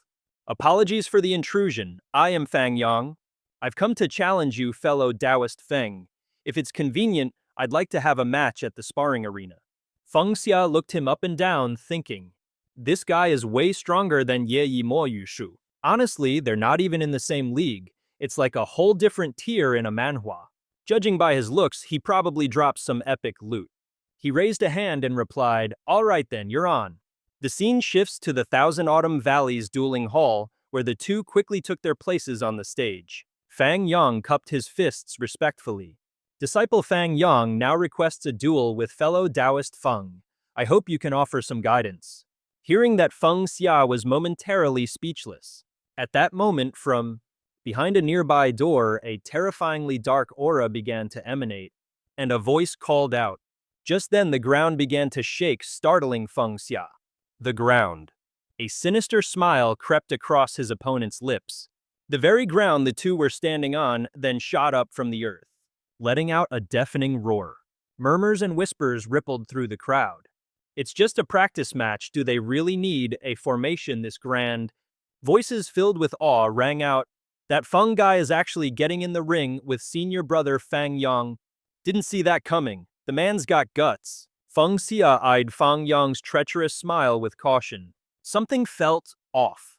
This supposedly straightforward senior brother, is he really about to pull a fast one on me? Right on cue, flames erupted from all sides, threatening to incinerate everything. His voice rang out, surprised are we, fellow Taoist Feng. Feng Yang clapped his hands together with a sneer. This isn't a sparring arena, it's a life or death stage. He laughed maniacally. And what's more, it's a special kind of life or death stage, a fair duel model. Feng Yang spread his arms wide. A cultivator with a higher cultivation level will have their realm forcibly suppressed to match their opponents. Even their divine weapons will be restricted accordingly. He kept spouting arrogant nonsense. So what if you're at the Tao platform realm? Who cares if you have some divine treasure? Under the oppressive power of the life and death stage, you'll be speechless. Flames began to surge and burn around him. Feng Yang was on a roll with his trash talk. Let's fight head on. With my cultivation at the sixth heaven of the open wheel realm, I'll definitely be able to beat you. After listening to all this, Feng Xia just puffed out his cheeks, then clutched his stomach, and burst out laughing, which made the other guy fume. Don't you get what a model of fairness even means? How can you still act so smug? He waved his hand dismissively. Oh, I get it. Isn't it just the new and improved kind of fairness? Come on, let's get this show on the road. Let this big brother see what you got. Meanwhile, down below the life and death stage, Ye Yi was smiling faintly. It's a good thing the ever-so-clever junior brother Mo invited senior brother Feng Yang here. But what a shame. If only everyone could see the glorious moment Feng Xia gets his face stomped in. Yu Shu snapped his fan shut. What's so difficult about that? He held up 2 jade rings, saying, these jade talismans, it can let us all witness the spectacle of Senior Fang utterly demolishing that punk Feng Xia. Seeing this, the other guy was filled with gratitude. Junior brother Mo, you've got so many amazing gadgets. Yu Shu then tossed one of the rings and yelled, go. He channeled his power into the other ring still in his hand. Jade Shadow recording. One jade projected a brilliant light as a powerful aura shot upwards, and then blasted straight down, forming a shimmering mirror-like screen below. Now we can watch the match on the stage with our own 2 eyes. It's like a live-action manhwa. Ye Yi laughed, absolutely delighted. What an incredible treasure. With this, we can get a front-row seat to that Feng Xia punk's downfall. Cries of admiration echoed through the crowd.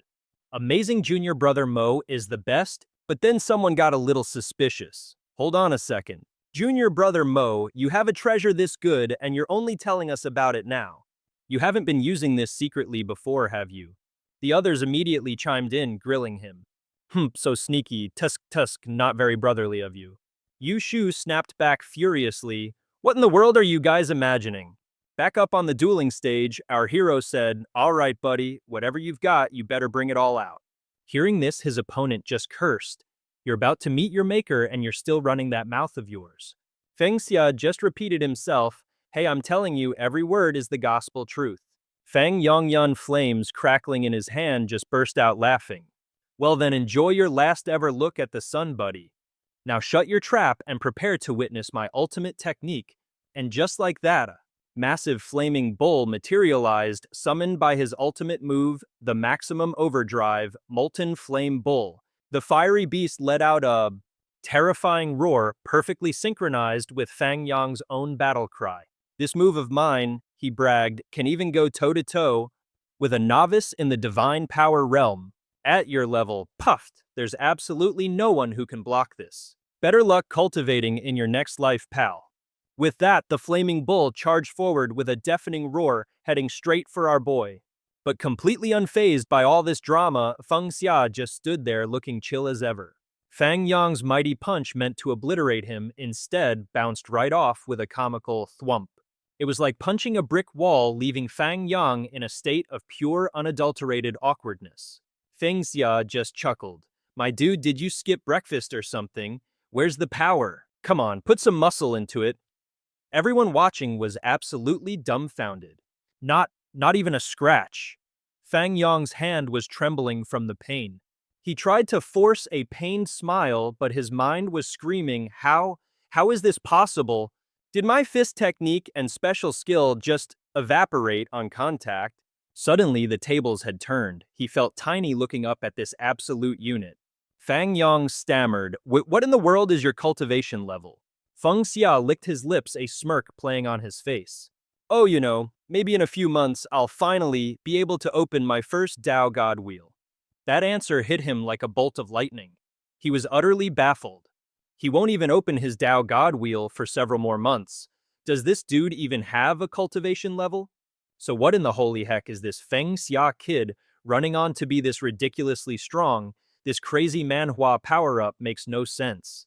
While Fang Yang was still having a full-blown existential crisis, Feng Xia piped up, Hey fellow cultivator, are we done here? Because if you are... Feng Xia flashed a positively wicked grin. It's my turn. Gone was the arrogant bully from moments ago. Now he was desperately trying to surrender. Great heroes, spare me, I was blind and failed to recognize your greatness. He barely got the words out before a fist connected squarely with his face. Bam!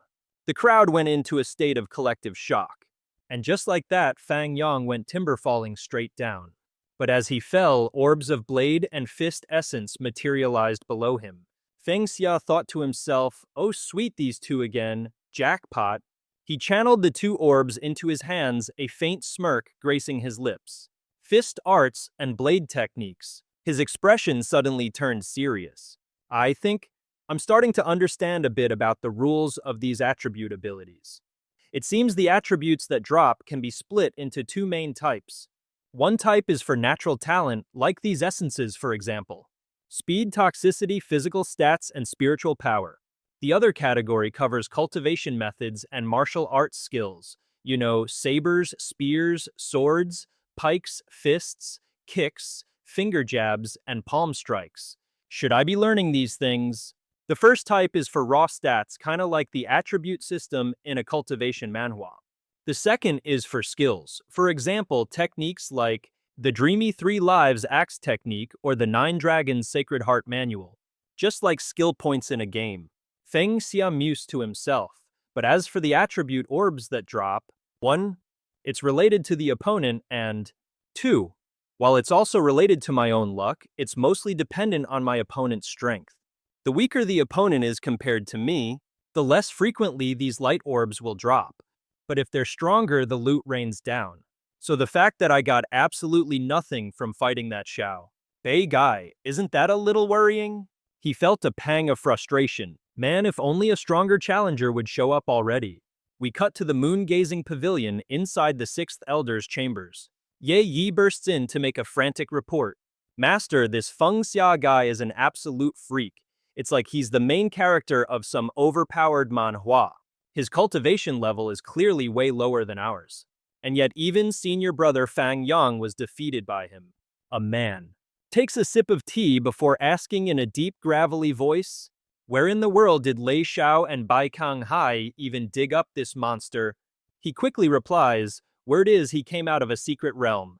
His background is a complete mystery. The man daintily wipes his mouth with a napkin, speaking softly. This person is clearly an unpredictable variable. A dangerous element like him absolutely cannot be left alive. This is the sixth elder of the Thousand Autumn Valley Liu Chuanyuan. Time passes. Half an hour after the epic showdown with Feng Yang, outside the dining hall, Feng Xia speaks up a little exasperated. Yun Yang, I know that Lei Fellow said we could eat as much as we wanted. His face darkens as he grabs his own hair and shouts, but did you really have to take the entire steamer basket? Isn't that just a little over the top? But Yun Yang doesn't seem to care one bit. She's hugging a giant tray of buns and chirps happily, but it's fun. Just then Liu Chuanyuan approaches, sizing them up. Pardon me, you must be the young friend Feng Xia. Yes, you must be the young friend Feng Xia. Feng Xia turns, puzzled. And you are, he thinks to himself, there's a very familiar aura coming from this guy. With hands clasped in a show of respect, the man introduces himself. I am the sixth elder of the Eternal Autumn Valley, Liu Chuanyuan, and I'd like to invite our young friend Feng Xia to my moon-gazing pavilion for a little chat. Feng Xia, never one to beat around the bush, gets straight to the point. You know there's a strangely familiar aura about you. Don't tell me. You've also mastered the Sword Heart of Clarity. Liu Chuanyuan's voice drops an octave. And how exactly did you figure out that I have mastered the Sword Heart of Clarity? I have my ways, Feng Xia replies coolly. He claps the elder on the shoulder with a friendly thwack. So I heard a little rumor that you and a certain Lei Xiao were practically inseparable, until he met some lady named Mu Yuan and things suddenly got complicated. Now, I'm not one to judge that particular brand of close friendship, but it's certainly a rare tale in this day and age. And that's when things supposedly got complicated. Hearing this, Liu Chuanyuan looks completely flustered. He lets out a sharp scoff. There was never any woman named Mu Yuan. I'd advise you not to listen to such one-sided stories, young man. You can't believe every tall tale you hear. Feng Xia cleverly plays along, steering the conversation elsewhere. Right, rumors are totally unreliable. So the moon-gazing pavilion was it. Well then, let's get going. And so we cut to the scene, the moon-gazing pavilion, deep within the Eternal Autumn Valley. This Liu Chuanyuan announces with a grand gesture, is the moon-gazing pavilion. Please step inside. As the three of them enter, no matter how tense the atmosphere gets between the two men, their little companion simply continues her epic snacking journey completely unbothered. Feng Xia glances around the shadowed interior, a brow raised. Elder Liu, isn't this place a little gloomy for a tea party? As if on cue, the elder snaps his fingers and the door behind them slowly swings shut.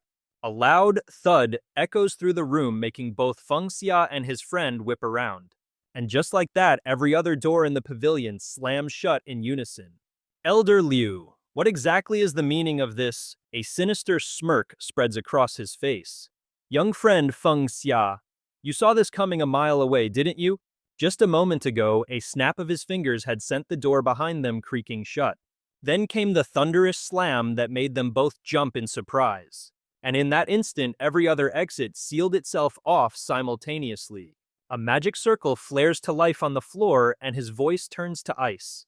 This moon-gazing pavilion was constructed by yours truly, using only the most impenetrable materials imaginable. It's a fortress worthy of any Manhwa villain. The layered arrays were personally etched by a Grand Master of Formations, and they're powerful enough to annihilate several high-level cultivators at once. Liu Chuanyuan sneers, adding that not even that wild brat surnamed Lei would be foolish enough to enter his domain. He wouldn't dare step foot inside my moon-gazing pavilion so easily. And yet, you did. Feng Xia just lets out a small chuckle.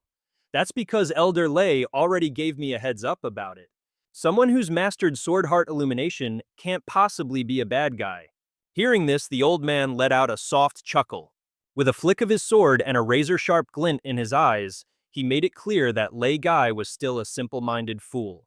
And you actually fell for his act. Chuanyuan lunged forward with his sword, unleashing his attack as he yelled, Mountain Autumn Single Chi Sword Style. Sword Dance Wind's Breath Formation. Feng Xia quickly raised his hand to block the devastating attack. The two forces collided, creating a deafening, earth-shattering boom. Feng Xia thought to himself, just a few waves of sword qi are this intense, the power level in this manhwa is insane. It's a good thing I've powered up recently, otherwise there's no way I could have blocked that. The strain was clearly showing on his face. So strong. Finally, someone who can actually help me test my theories on elemental abilities. Finished with his thoughts, he turned to warn the other. Be careful, Yu Niang. This guy is way stronger than anyone we've faced before. If you let your guard down for a second, you'll get hurt. But just then the sound of sobbing broke the tension. Where is ya? Yun Yang had plopped onto the ground, surrounded by scattered buns, and she was absolutely devastated. All my buns, they all fell on the ground. Feng Xia immediately went into full-blown panic mode. Oh crap, this is the sign, the precursor to Yun Yang going berserk. Okay, gotta figure out how to calm her down first. Because if she steps in and one-shots this Liu Chuan Yuan guy, then I won't have any elemental attributes left to test. As she mumbled about picking them up, her eyes suddenly began to glow with a terrifying light. Meanwhile, the ever-arrogant Chuan Yuan continued his taunts. Just as I thought, to deal with so-called experts like you, a few measly sword formations just won't cut it. But when all my formations attack at once, even you will be utterly powerless to stop me. Now watch as this master graciously sends you on your way, all to restore the proper order of the Thousand Autumn Valley. At that moment, Feng Xia stepped forward and shouted, Elder Liu, let's make a bet. He pointed a finger and declared, if I can break your Wang Yue formation, you have to compensate Yun Yang with a month's worth of food, and I mean a full month, no skipping meals. Chuan Yuan raised his sword, mocking him, you're at death's door and you're still trying to make demands. A slight smirk appeared on Feng Xia's lips. Elder Liu, you've got it all wrong. That original poster was actually able to crack the new downloadable content, get the coin reward, and he even kept his promise to keep the server online for 23 hours, netting 23 agility points. What a monster instant follow. Feng Xia channeled power into his fist, his aura flaring up. He murmured quietly, I thought they were just telling tall tales. But someone actually went on a 30-day rampage in 1 month and snagged the reward 3 times in a row. This gambling emperor never jokes when it comes to a bet. He brandished his sword and countless streams of power shot forward as he roared. Well then, let's put it to the test. An earth-shattering boom ripped through the air. Our boy unleashed his technique, Azure Lotus, and with a single slash, he obliterated all of Chuan Yuan's attacks. An overwhelming power erupted as Feng Xia bellowed, Twin Blossoms. The old man was now frozen in stunned silence. The entire sky was now enveloped by his immense aura. In a flash, 2 powerful beams of energy shot toward Wang Yue, creating a heaven-shaking explosion. Just then, an orb crackling with electric-like power materialized. Feng Xia reached out and caught it, thinking, it's exactly the same. The item Lei Xiao dropped. It was also a sword-hard attribute. Feng Xia clenched it in his fist. Elder Liu, a man who played fair and square, was ready to accept his loss. Chuan Yuan, however, was a trembling mess, letting out one agonizing cough after another. Feng Xia turned to console her. Yun Yang, since Elder Liu has already agreed to treat you to food for a whole month, how about you forgive him for his disrespectful behavior? Yo Niang? Hearing this, let out a little, oh. Imagining endless delicious meals, her eyes sparkling with delight. She immediately agreed, I'll listen to Azia, I'll forgive him. The old man was panting heavily, wondering to himself, just what kind of power is this? This is like a scene straight out of an action-packed manhwa. How could he shatter all the formations of the Wang Yue Pavilion in a single blow? Thinking this, Chuan Yuan yelled out, who in the world are you? With that kind of power, why are you meddling in the affairs of Thousand Autumn Valley? Feng Xia gave a sheepish laugh. I'm just a passerby, got a little curious about Thousand Autumn Valley is all. The old man was skeptical. Just for curiosity's sake, our boy casually explained. Elder Liu, I should be the one asking you that. Aside from those sect leaders who never show their faces, nobody from your Thousand Autumn Valley is a match for me. I've heard the royal house of Juanwu has a total of 5 Dao Platform Realm powerhouses, and if they were to team up, their combined strength would far surpass mine.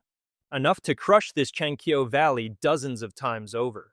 At this, his gaze sharpened, and he asked coldly, so why aren't they dealing with Kangkyo Valley head-on? What's with this pathetic little insider scheme? What is the great Wang Qi, Zhuanwu, so afraid of exactly? The old man fell silent, his lips pressed tightly together. Our guy wasn't in the mood to argue, simply waving a hand and teasing with a wink. If you don't want to tell me, fine, I'll just go have a chat with Wang Qi Xuanwu myself. Who knows, they might even agree to take me in. After all, an unrivaled powerhouse is never short on offers. Xuan Yan gritted his teeth in frustration, thinking to himself, Qiankyo Valley's trump card isn't exactly a secret. Anyone with a bit of strength would know about it. If nobody really knew, then why would the Zhuanwu nation be so wary? Telling him probably won't hurt, but if I let this powerful Dao platform expert fall right into the enemy's hands, I'll regret it for the rest of my life. With that, he finally called out, "My good sir." Our hero just chuckled. Couldn't hold out any longer, huh?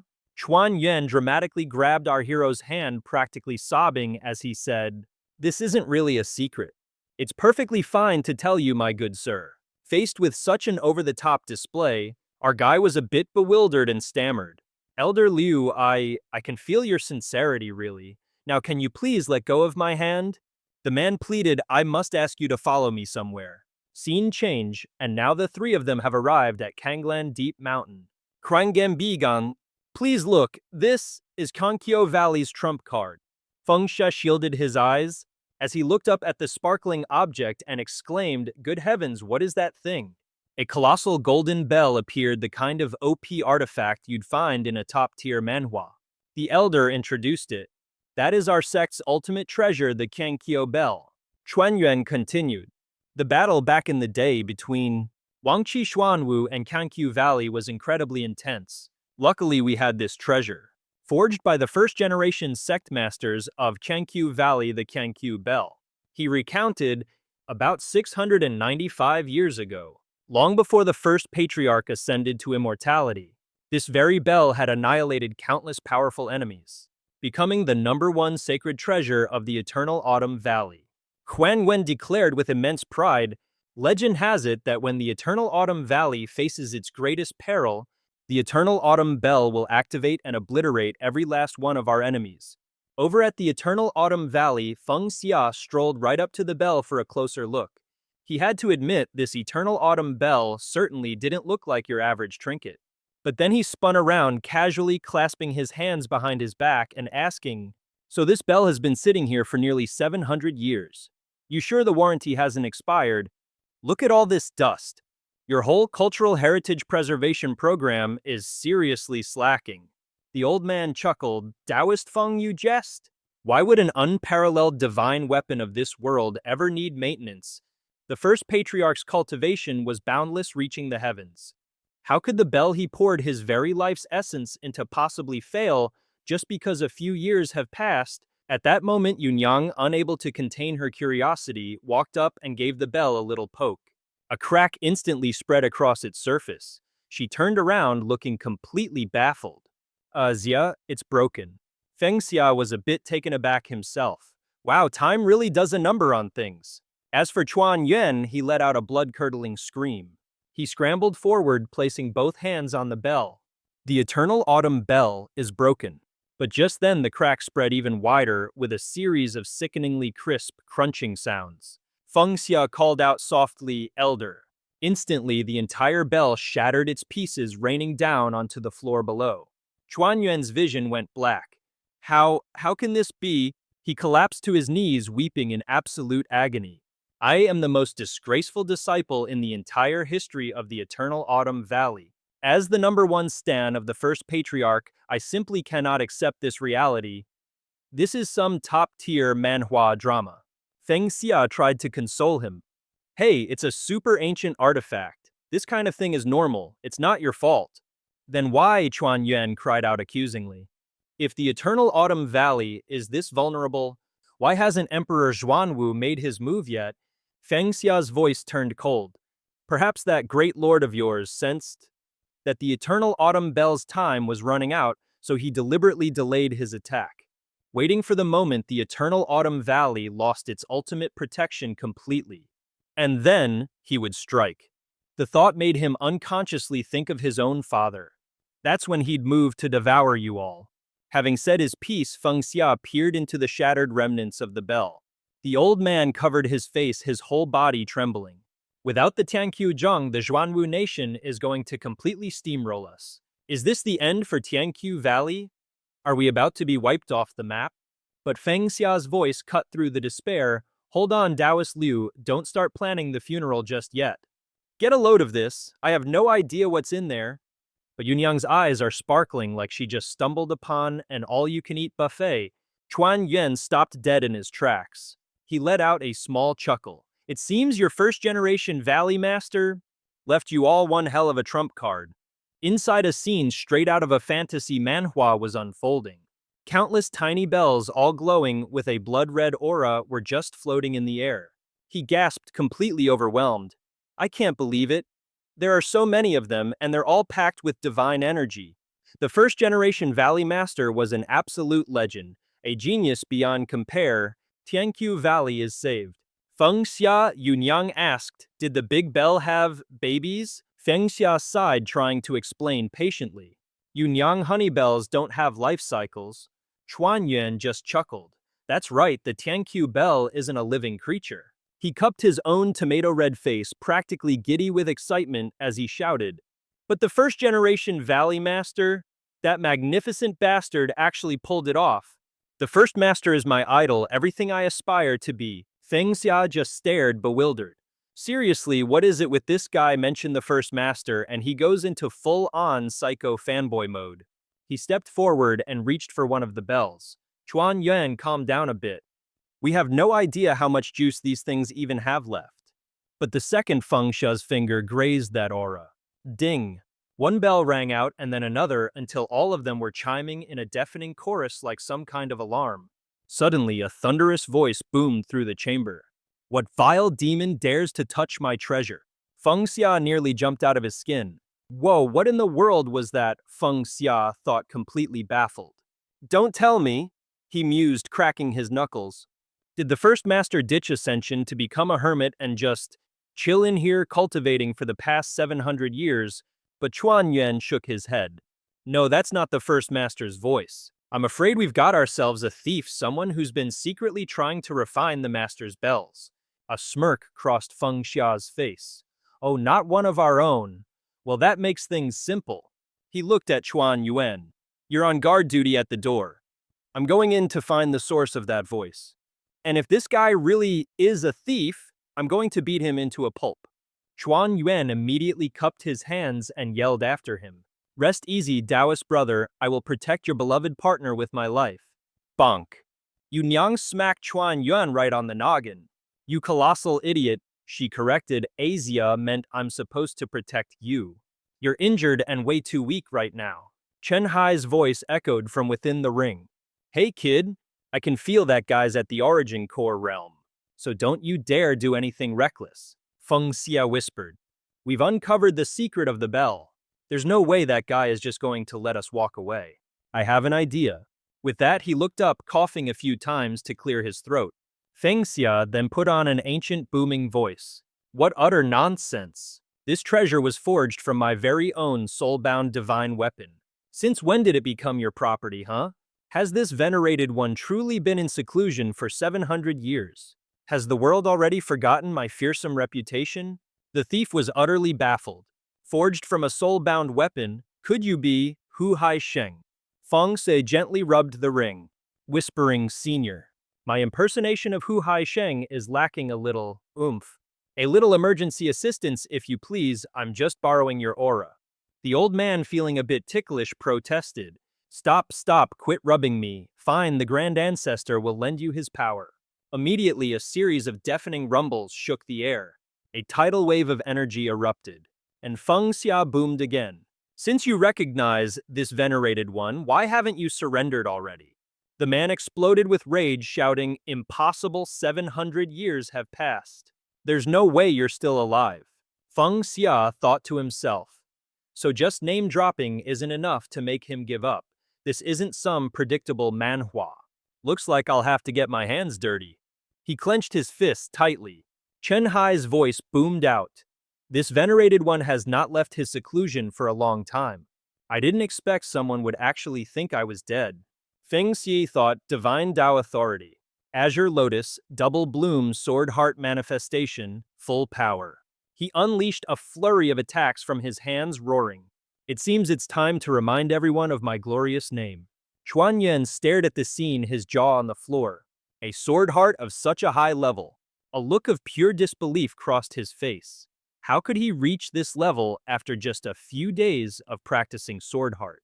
At this point, if you told me he was the reincarnation of our first Valley Master, I might actually believe you. This whole situation is like something straight out of a manhwa. Feng Xia bellowed, "You scoundrel, give me back my sacred treasure." Thunderous booms echoed all around. Azure Lotus Sword Heart. A swarm of swords came buzzing through the air, absolutely crackling with power. The two attacks collided, creating an earth-shattering explosion. Countless streams of energy erupted from the blast, zipping through space like deadly fireworks. And they were all heading straight for those bells. Feng Xia's face went from confident to "oh crap" in 0.5 seconds. Wait, are these bells actually activating to neutralize my own attack? The thief let out a booming laugh. Pretty shocking, isn't it? I bet you're surprised. I bet you're dying to know how, since this is clearly a treasure you created. But here I am activating it like it's nothing. Dark, powerful waves of energy pulsed from him. He roared, "Hu Hai Sheng, this magical artifact belongs to me now." A heavy thump-thump echoed through the air like the beating of a giant's heart. The thief bellowed, "A dead man like you should just crawl back into your coffin where you belong." The bell began to let out an absolutely ear-splitting chime. It sounded like a million mallets were being hammered against it from the inside. Sonic waves radiated out, filling the entire area. Hearing this, Yu Shu immediately recognized the sound. "Hu Hai Sheng, this magical artifact belongs to me now." A heavy thump-thump echoed through the air like the beating of a giant's heart. The thief bellowed, "A dead man like you should just crawl back into your coffin where you belong." The bell began to let out an absolutely ear-splitting chime. It sounded like a million mallets were being hammered against it from the inside. Sonic waves radiated out, filling the entire area. Hearing this, Yu Shu immediately recognized the sound. The bell began to let out an absolutely ear-splitting chime. Like a million mallets were being hammered against it from the inside. Sonic waves radiated out, filling the entire area. Hearing this, Yu Shu immediately recognized the sound. Kang Hai also quickly identified it. That was the sound of the Qiantu bell. Lei Xiao was startled. How is that even possible? The sound of the Qiantu bell, which had been sealed for years, was ringing out. And it wasn't just alarming the disciples. It even jolted the sectmaster who'd been in seclusion for ages. It's the kind of epic plot twist you'd read in a top-tier manhwa. The people of Qiantu Valley would never touch that bell. So the one ringing it must be from the Zhuanwu Empire.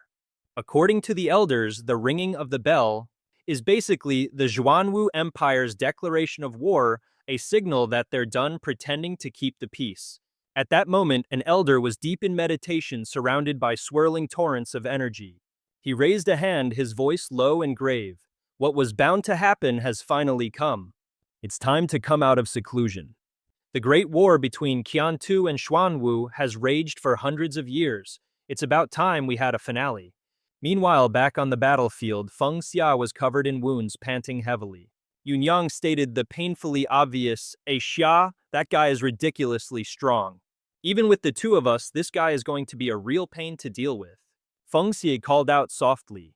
Yunyang, he remembered Chen Hai's advice, when you meet an opponent stronger than you, the first thing you do is run. I mean, that's just basic beast instinct. He thought to himself, Yunyang is suppressing her own natural fear for me. Feng Xia patted her head to reassure her. Don't worry, have you ever seen me lose? His gaze hardened. I've already got a way to beat him, but I need you to hold him off for a little bit. That's not a problem, is it? Yunyang let out a small laugh. If you're the one asking Xia, then of course it's not a problem. Feng Xia whispered. Yunyang, you just need to provoke him and lock him down for a moment. No problem, right? Yunyang chuckled softly. If you say so, Xia, then it's no problem at all. Feng Xia whispered, Yunyang, just provoke him enough to restrain him. Just for a second. The moment my skill is charged, I'll take his head clean off. She was a little confused by that. Provoke and restrain him? He replied, yeah, just have a little heart-to-heart with him, Mr. Chuan Yuan. I'm so sorry. And with that, Chuan Yuan collapsed unconscious into Feng Xia's arms. Have a little chat with him, then tie him up nice and tight with your spider silk. Yunyang agreed, all right, I'll give it a try. Feng Xia turned, placing all his trust in her. The thief pointed a finger and roared, Hu Hai Sheng, you still dare to look down on me now. He screamed, I can feel your current power level. You're a far cry from your peak. The thief spread his hands, revealing a set of bells. As long as I kill you, my plan can proceed as smoothly as ever. At that moment, countless streaks of energy flew through the air.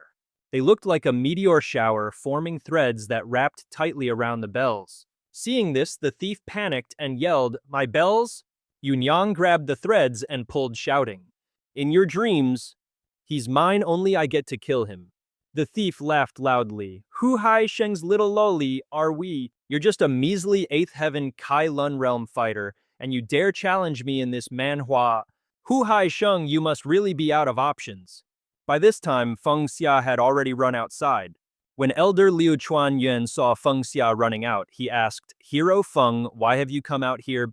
He said urgently, whether or not we get out of this alive is all up to you now. The elder replied, What can I do to help? Just say the word. Feng Xia stammered, Well, there's an enemy. Hearing this, Chuan Yuan was startled and whipped his head around. What? Is there another spy from the Zhuanwu nation? Seizing the opportunity, Feng Xia landed a solid kick right on him. Biting back his guilt, he thought, Chuan Yuan Jun, my bad. And just like that, an item dropped. Feng Xia looked up, a sly thought crossing his mind. I was totally expecting the drop rate to be garbage, but nope, it actually worked. Jackpot. Playing it cool, he sauntered back over and slapped Chuan Yuan on the shoulder. Hey, Elder Liu, snap out of it. Looking as confused as a deer in headlights, he mumbled, Who, what? And bam, another fist came flying. He cried internally, Chuan Yuan Jun, I am so sorry. And wouldn't you know it, another item popped out. Feng Xia glanced up, thinking to himself, I seriously thought the drop rate would tank after the first one, but look at that, another one dropped. Talk about lucky. And once more, acting as if nothing was wrong, he clapped Chuan Yuan on the shoulder. Elder Liu, time for wakey. Still completely dazed, he asked, who's there? And wham! Another punch landed right on the money. Tears were shed. Meanwhile, Feng Xia was absolutely floored. It dropped again. He stared down at the unconscious man in his arms, a brilliant idea taking shape. Elder Liu, you truly are the legendary Sword Heart, a legendary human loot piñata. But without a shred of mercy, Feng Xia raised his hand high and proceeded to use Chuan Yuan's body as a human helicopter. The thief burst out laughing. Instead of trying to beat me, you're just beating up your own ally. He gestured grandly. The world-renowned master of the Tianqiu Valley has been reduced to a literal human shield. The thief then charged at Yunyang, roaring, I'll take care of this little Kai Lun realm pipsqueak first. Then it's your turn to die, Hu Hai Sheng. Vicious streams of dark energy shot straight for her. But Yunyang, completely unfazed, just let out a gleeful little laugh. Right on cue, Feng Xia zipped in yelling, Been waiting for this moment. Feng Xia gripped his sword, charging forward with a mighty whoosh. Get a load of my brand spankin' new legendary sword. The thief was instantly flabbergasted. That's such an intense sword. Ora Hu Hai Sheng, your power's back. He thought to himself, with all these spirit attribute points, it's more than enough to turn this whole fight around. This whole manhwa is about to get a major plot twist. He then turned to ask, by the way, Yunyang, you're not hurt, are you? She just shook her head. I'm okay. Yunyang's reply made Feng Xia let out a goofy chuckle. As long as Azia is here, everything will be just fine. But just then, the thief they thought was down for the count staggered back to his feet. He growled, You let your guard down, Hu Hai Sheng. Grabbing her in a protective hug, he screamed, Yunyang, watch out! His energy blasts were zipping and zapping all over the place. But then out of nowhere, a powerful slash of energy sliced clean through one of the beams. Feng Xia gripped his sword and charged in like a man possessed. Get a taste of my brand spankin' new ultimate sword. The thief was completely dumbfounded. Such a powerful sword intent. Don't tell me your power has returned, Hu Hai Sheng. He thought to himself, with this much spiritual attribute, it's more than enough for me to turn the tables. Then he turned to her and asked, "Oh, by the way, Yunyang, you're not hurt, are you?" She shook her head. "I'm fine." Yunyang's words made Feng Xia grin like a total goofball. "As long as my dear Xia is here, I'll be okay." But just then, the thief they all thought was toast decided to pull a comeback. He snarled, "You let your guard down, Hu Hai Sheng." Feng Xia threw his arms around her, screaming, "Yunyang, careful!" The thief's dark aura flared, but a sword shot out, followed by an ice-cold voice. "You shameless Wang Qi Xuan Wu, sneaking around this bell like a common crook is one thing. But to dare ambush a woman..." And here's the crazy part, hearing this, the guy just faded into thin air. Qixi sheathed his sword. Damn it all! Feng Xia was bewildered. Where in the world did this master just pop out from? Reading this manhwa is a wild ride. Yunyang said gratefully, "That sword, it was so fast." The old man stroked his beard and let out a soft chuckle that for some reason sent a shiver down both their spines. His aura is insanely powerful.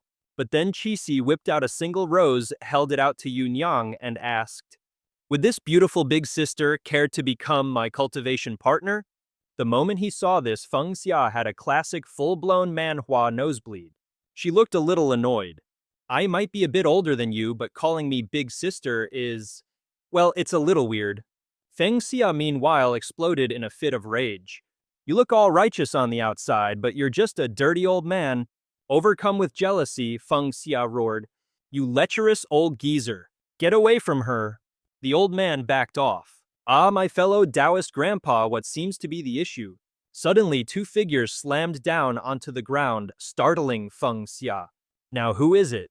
Zhu Yun demanded. "Which elder's disciple are you?" Jinger shouted, "Can't you even recognize the headmaster when you see him? Stand down at once." Hearing this, the two newcomers were utterly flabbergasted. Feng Xia stammered in pure shock, Headmaster." Qixi let out a faint sigh. "It seems this old man has been cooped up for far too long. This is the current headmaster of the Heavenly Autumn Valley Ji-Kiri." Feng Xia, meanwhile, couldn't turn off the jealousy faucet and kept on ranting. "Turns out this pervy old geezer is the head elder of Tianqiu Valley." Jinger spun around, her voice a low growl. "I told you to back off because he's the one who's dangerous."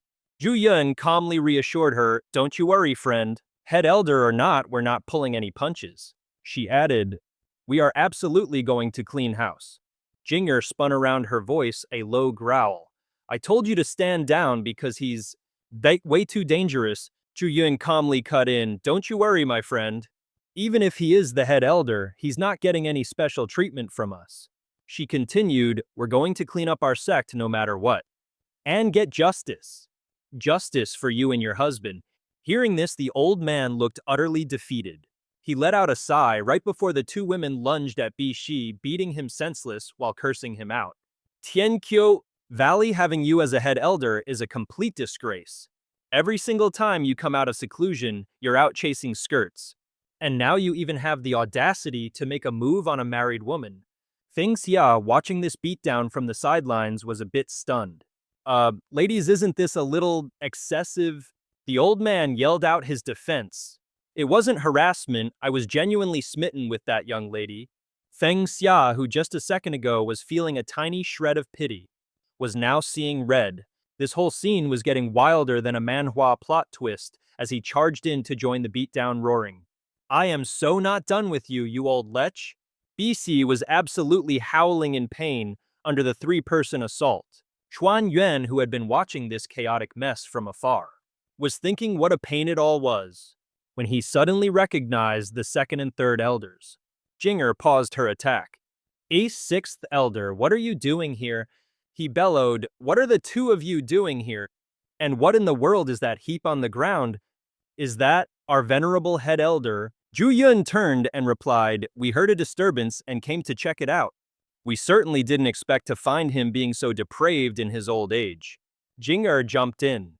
That's right. He actually dared to hit on a married woman." The old geezer, dizzy and disoriented, started stammering, "Please, just let me off the hook this one time." And it turns out these two fiery women were in fact the second elder Lu Jinger and third elder Chu Zhuyun of Tianqiu Valley. Hearing what the two ladies had to say, Chuan Yuan was absolutely floored. Wait, what, you don't mean? With Lady Yunyang do you… He then immediately spun around, looking all apologetic. Please, ladies, calm yourselves. Headmaster, your bark is way worse than your bite. You don't actually mean any harm.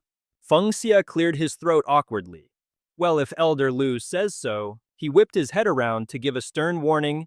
Headmaster, from now on, would you please stop causing a scene? Having finally learned his lesson, Bishi quickly agreed. All right, he said before asking another question. Also, what made you suddenly come out of your seclusion? BC explained. This venerable one was summoned by the sound of the bell. From what I heard, that was no ordinary chime from the Tianqiu bell. It probably means that the great expert from 50 years ago has finally reappeared. Those words sent a chill down everyone's spine, stopping them dead in their tracks. A single thought echoed in his mind. The expert from 50 years ago. 50 years ago, a brutal war raged between Tianqiu Valley and the Zhuanwu Kingdom. To completely crush any hope of Tianqiu Valley's resurgence, the elite forces of the Zhuanwu royal family's strongest warrior Mo Yuanlong launched a full-scale assault on the valley. On that fateful day, the bell tolled 7 times. Its reverberating chimes were a clear omen of war. The disciples of Tianqiu Valley heard the call and sprang into action. One after another, they threw themselves against Mo Yuanlong and his elite troops. But ultimately, their cultivation levels were just no match for a beast like Mo Yuanlong. Countless elite disciples nurtured for years were lost in that single devastating battle. Tianqiu Valley, once on the cusp of a grand revival, was plunged into an abyss of defeat. Bishi's voice grew grim. And today, 50 years later, that same tragic toll echoes once more. The old man raised his hand and a thunderous roar reverberated through the air. 7 tolls of the bell. All elders and deacons are to assemble in the council chamber immediately. Outside whispers erupted into a full-blown buzz. 7 tolls of the bell. It's the headmaster. He's out of seclusion. Everyone get to Tianqiu Hall now. Lei Xiao's brow furrowed. So what was bound to happen is finally here. Just then, Chuan Yuan spoke up from the back. Headmaster, it looks like the Zhuanwu Kingdom has been plotting an attack for a while now. One of their 5 great masters is bound to take the field personally. What's our game plan? This whole conflict feels like it came straight out of an epic Manhwa series. The old man calmly reassured them. There's no need to fear. This venerable one has some good news. BC declared, I have finally broken through to the origin core realm. He wondered aloud, is this faint aura, the core light of the origin core realm? Jinger exclaimed in admiration. Headmaster, it's clear the Zhuanwu Kingdom has been planning this assault for ages. One of their 5 great masters is sure to show up personally. What are we going to do? But the old man simply reassured them. Don't you all worry, this venerable one has some great news. I have finally stepped into the primal core realm. The guy couldn't help but wonder. Wait, is this faint glow the legendary aura of the primal core realm? Someone cheered. Yes, this is amazing. The sect master finally broke through. She spun around and ran off waving and shouting, Sect master will go organize the celebratory press conference, and he just nodded. Go on then. But Feng Xia, ever the troublemaker, sidled up to him and whispered. The lecherous old Qi Shi let out a dramatic sigh. Oh, my dear young friend, do you still despise this old man so? The boy whispered back, cut the act. You didn't actually break through at all. Am I right? The scene shifts to the grand hall of the Yuanwu Kingdom's imperial palace, where a respectful voice echoes from within. Your humble servant Mo Yuanlong pays his respects to your majesty. A deep voice asks, Duke Wei, what matter is so urgent that you demanded an audience with us? The man kneeling on the floor is the Duke Wei of the Zhuanwu Kingdom Mo Yuanlong. Yuanlong reports, reporting to your majesty. A mysterious man calling himself Hu Haisheng appeared just now. He fought against my clone inside the Thousand Autumn Valley. The emperor's voice rang out once more. That man had a power level no lower than my own clone. His expression darkened grimly. This old servant fears that Hu Haisheng has returned from the dead. The man spoke softly, My dear minister, you're overthinking things. This is the emperor of the Zhuanwu Kingdom Mo Liangque. Liangque revealed, The men we placed in the Thousand Autumn Valley sent their report a long time ago. That mysterious kid's name is Feng Xia. He's not this Hu Haisheng person you're talking about. Hearing this, Yuan Long got worked up and blurted out. It's not Hu Haisheng. Your Majesty, that person cannot be underestimated. He's an enemy on the exact same level as Hu Haisheng, and don't forget about that sect master who came out of seclusion at the same time. His cultivation seems to have had a breakthrough in this Manhwa. He sent my clone flying with a single slash of his sword. His voice dropped low. This old servant deserves death. I failed to refine the treasure. Inside the Thousand Autumn Valley, 50 years of hard work, all for nothing. Yuan Long raised his hands high in the air. This old servant wishes to atone for my failure with valor. I implore you, your majesty, allow me to lead 100,000 troops to reclaim that treasure. And while I'm at it, I'll wipe Tianqiugu off the map to prevent any future trouble. He roared with laughter, excellent, all for the glory of the Zhuanwu kingdom. Tianqiugu, that Feng Xia kid, exterminate them all. Lian Kui paused for a moment, but we don't even need to get our own hands dirty. Those bootlicking sects who swore loyalty to me seem awfully eager to prove themselves. I've already dispatched them to Tianqiugu. As for those rebels of Tianqiugu, at that very moment 3 figures were streaking across the sky heading straight for the valley. Their oath was sworn with one simple objective: leave no one alive. Meanwhile, inside the hut, Kishi asked, "Young friend Feng, you said I haven't actually broken through to the origin core realm. What in the world do you mean?" Feng Xia explained, "A true origin core realm cultivator uses their Dao platform as a furnace to condense their true essence, balance yin and yang, and forge a golden core. Once successful, that origin core will constantly purify your physical body, granting you a massive extension on your lifespan." Chen Hai's voice cut in from the side. "Hey, isn't that ripped straight from the Floating Dream 3 Lives art? The kid's a quick study, I'll give him that." Feng Xia pointedly ignored him and continued, "But I can't sense any of that surging vital energy pulsing inside your body, senior, which means that in reality you haven't actually broken through at all." Hearing this, the old man just let out a wry chuckle. "Ha, I was confident I could even fool Mo Yuan Long, yet I never expected a youngster like you to see right through me." Kishi stammered, "But this method you speak of, using the Dao platform as a furnace to forge a golden core from true essence, I've honestly never heard of such a thing." Suddenly, something clicked in his mind. "Wait a second."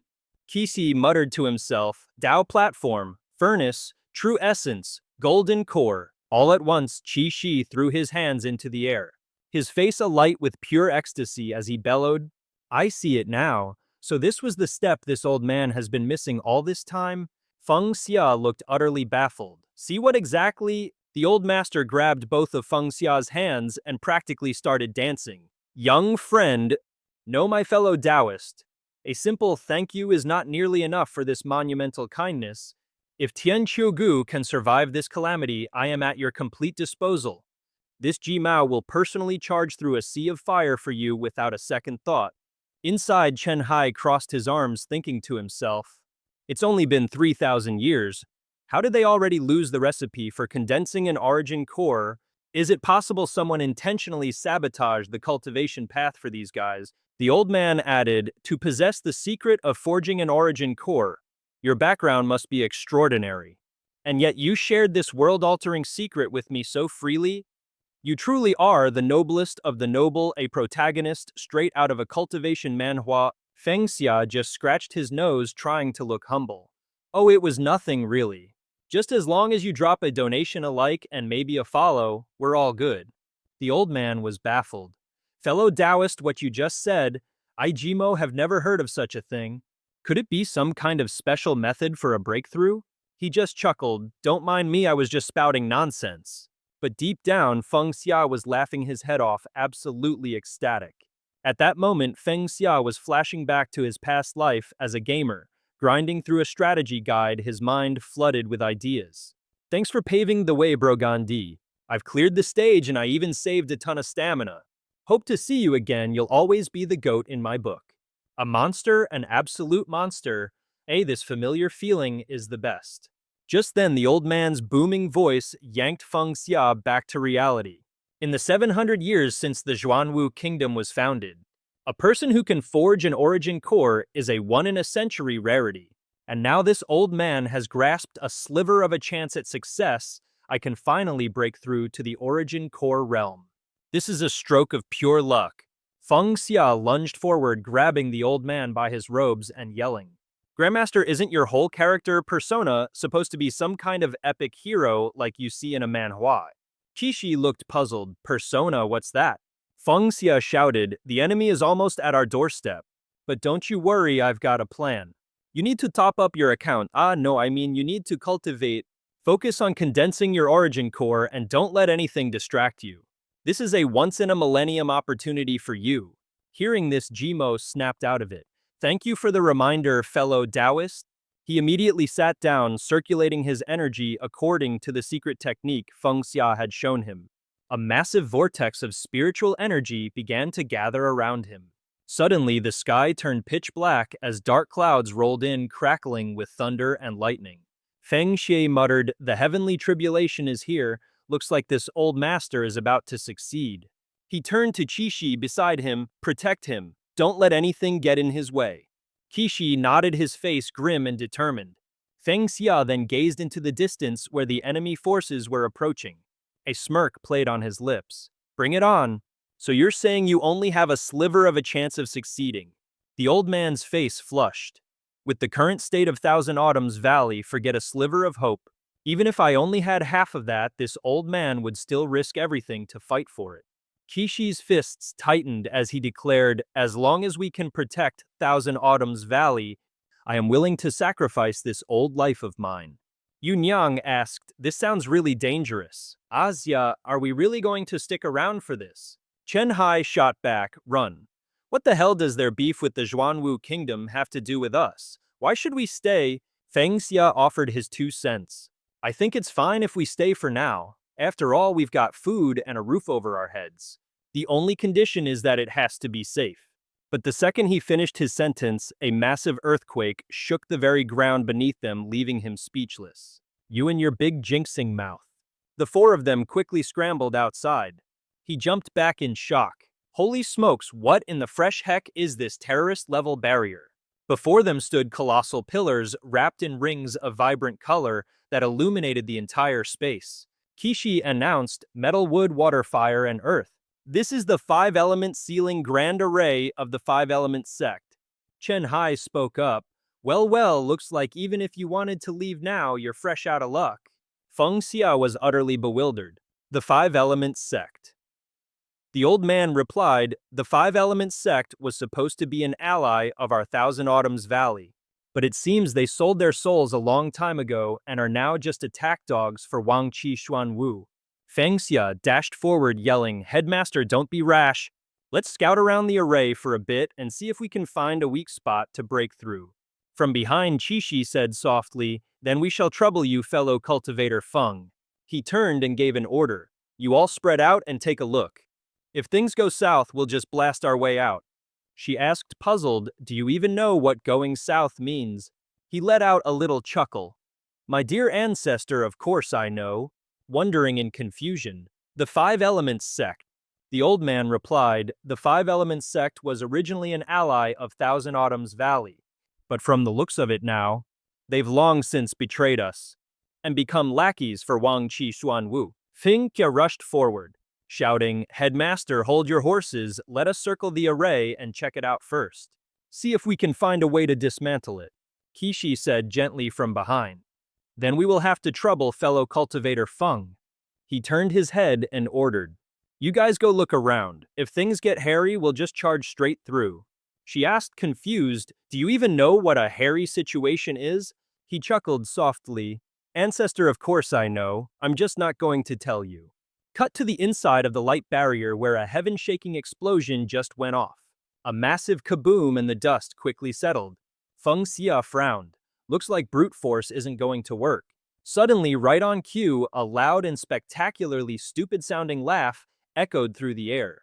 A man appeared, his voice dripping with mockery, trying to shatter the 5-element sect's array by force. With just a bunch of you nobodies from Thousand Autumns Valley who are barely at the Foundation establishment realm, this isn't some beginner-level manhwa plot, you fools. This was the young master of the heavenly desolation gate, Mo Gongzi. Mo Gongzi laughed arrogantly, "Just be good little boys and girls and wait here to die.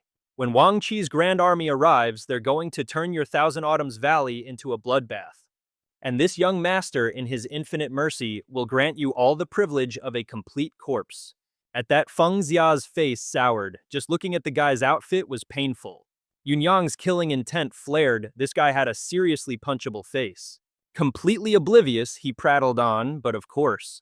As for the pretty little ladies of Thousand Autumns Valley, this young master won't let a single one of them go to waste. Meanwhile, Mu Gongzi was still running his mouth, bragging, "They call me the silver spear that never falters for a reason, you know.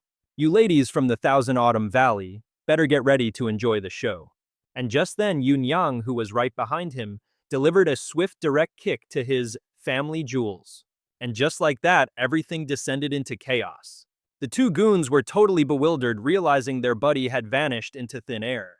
A blood-curdling scream of pure agony echoed through the air. Yunyang then asks, "Is Xia this guy's..." "Ahem. Gun is officially out of commission. Should we drag him inside?" Chen Hai and Feng Xia both yelled in unison. "How about you first explain how the hell you got outside in the first place?" She popped a finger into her mouth, looking all innocent. "You're asking how I got out?" Yunyang casually rolled her ankle and said, "Oh, this barrier. It only exists above ground. Underneath, it's a total free-for-all."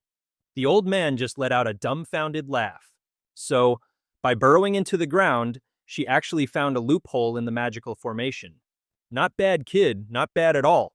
Feng Xia's face went completely black as he screamed. "You're telling me this badass-looking magical formation has a loophole this stupid..." Feng Xia then wrapped Mu Gongzi up like a human burrito, levitated into the air, and barked an order. "You, Nyang, get that thing in here right now so we can figure out our next move."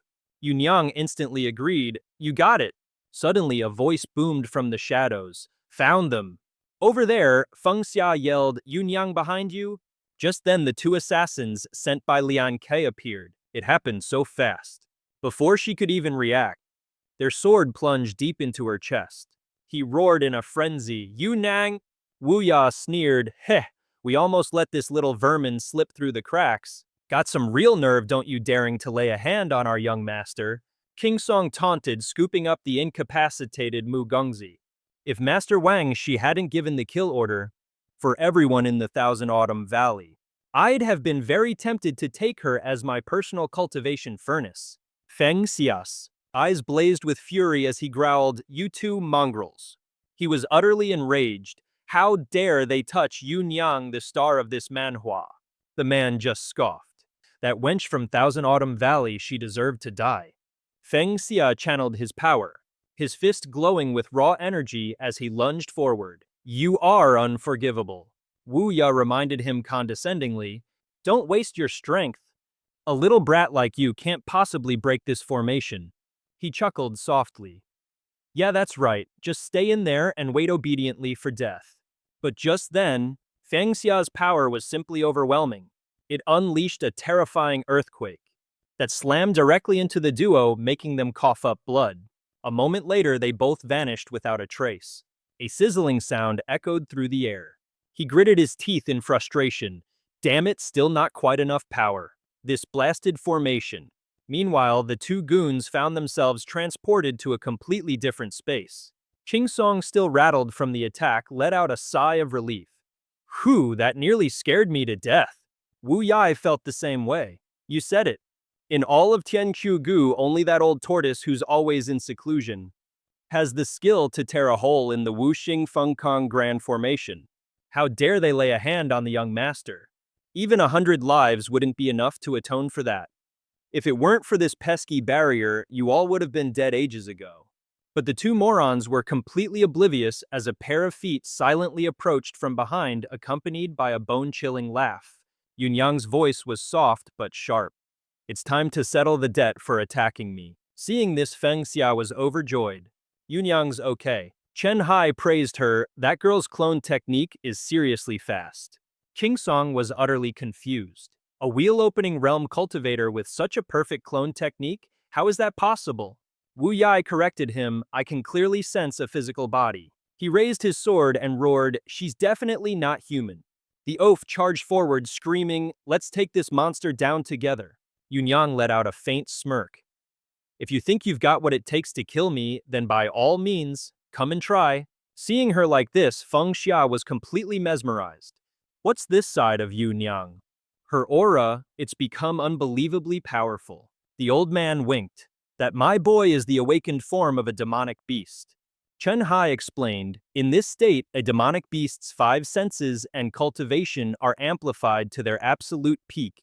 Even though she's only at the wheel-opening realm, and couldn't take on that clone inside the bell. Handling these 2 clowns from the lesser divine power realm is more than enough for a badass Manhwa heroine like her. At that moment she stood perfectly still watching the sword tips racing toward her. In a flash, invisible threads wrapped around their swords, stopping them dead in their tracks. With their swords tangled up, the men started to panic. What I can't move it, what did this demoness do? In her hand was a web of crackling, sparking threads. Yunyang sprang up onto her toes and shot forward like a bullet, flying straight toward the 2 of them, yanking those threads sky high. The 2 men screamed bloody murder. And then, like a scene from a battle, Manhwa bolts of lightning rained down, zapping Wu Ya and Ching Song. Feng Xia was full of praise. Yunyang, that was amazing. Chen Hai, however, looked a little worried. But her current awakened form still has a few drawbacks. Her cultivation level is limited, so that form can only give her a temporary power boost. That last attack probably wiped her out completely. A loud jeer echoed, what the woman only lasted a few seconds. Talk about a fatal flaw. Wu Ya, now covered in wounds, stared down at his hands. He asked in a daze, wait a minute, are these just paper cuts? Ching Song clutched his face in agreement. Yeah, I think so. The 2 of them then watched in pure panic as the shadowy figure vanished into thin air.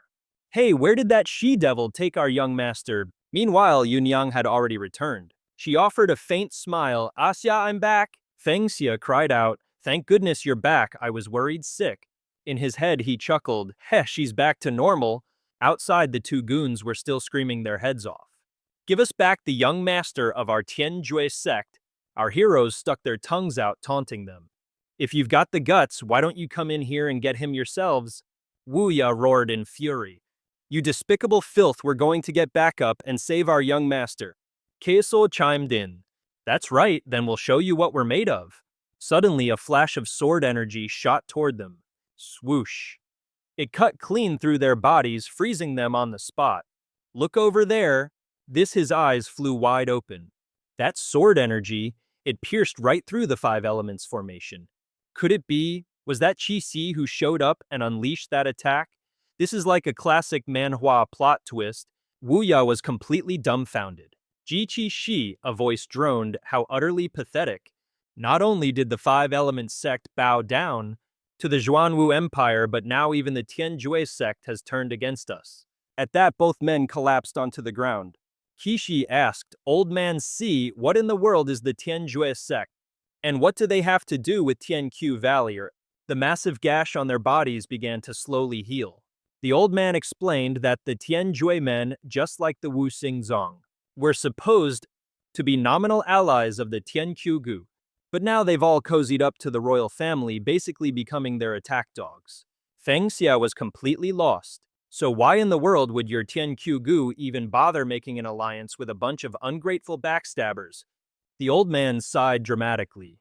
Kid, that's a long story. The tale began over 700 years ago, when Emperor Xuan Wu used martial arts to achieve enlightenment. The Xuan Wu imperial court repeatedly persecuted the major sects on Mount Kanglan. The Xuanwu army was a juggernaut, slaughtering countless people, all because they wanted to monopolize the resources within the Zhuanwu nation. That's when the ancestors of Tianqiu Gu personally joined the fight.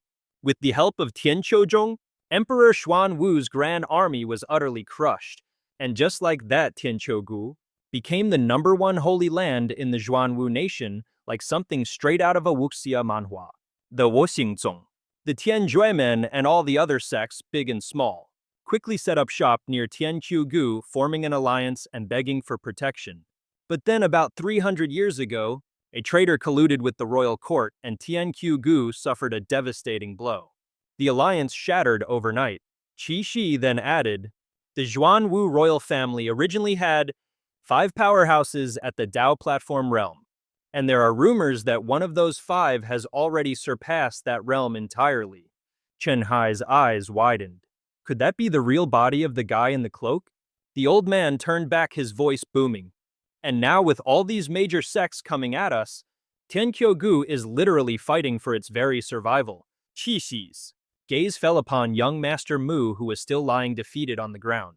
Let's just keep the young master of Tianjumen tied up here. He's all yours to deal with, fellow Taoist Feng. The old man clasped his hands and spoke softly. I must waste no time and enter seclusion.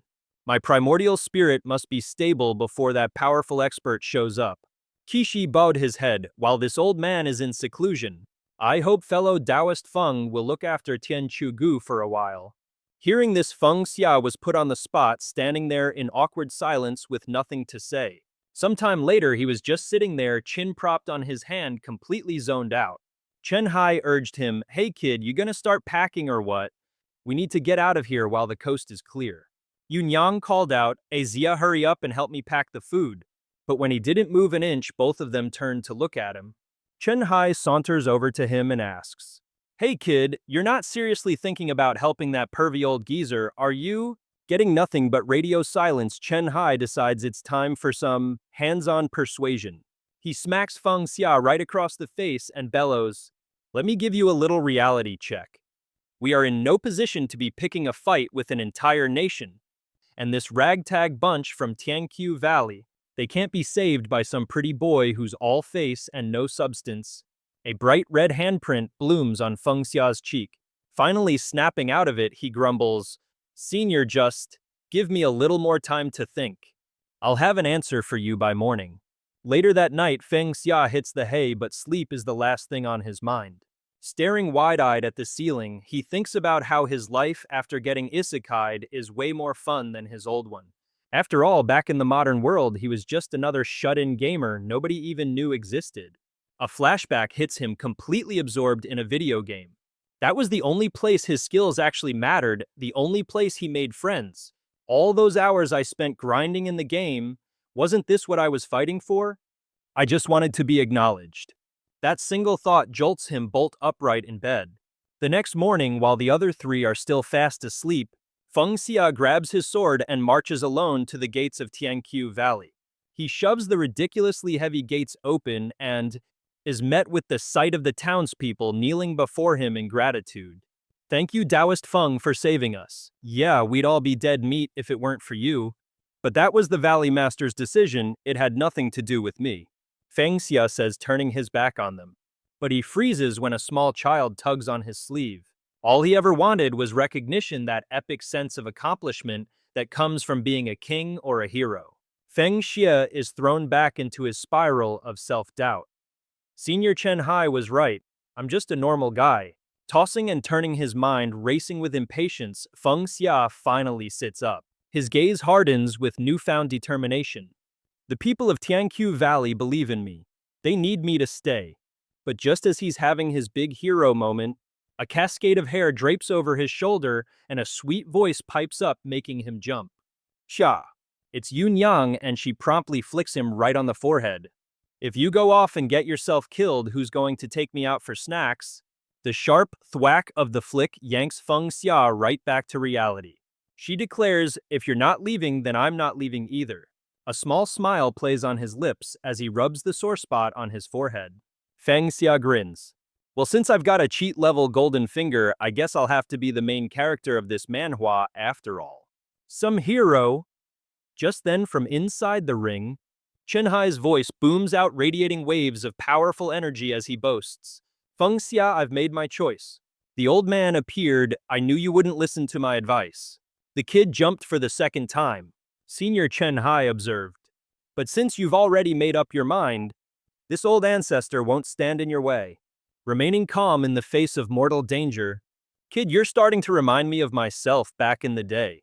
However, the rumors that Prince Kui of Xuanwu has a master, At the nascent soul realm, it seems completely true, although a piddling level of strength like that is less than nothing to this old ancestor. With your current abilities, what exactly is your game plan? Feng Xia reassured him, don't you worry, senior. He grinned. A crafty man always has a few tricks up his sleeve. Meanwhile, Yushu was staring up at the magic circle, sizing it up. The Five Elements sect is suddenly making trouble. This has to be on Prince Qi's orders. So Prince Qi is finally making his move.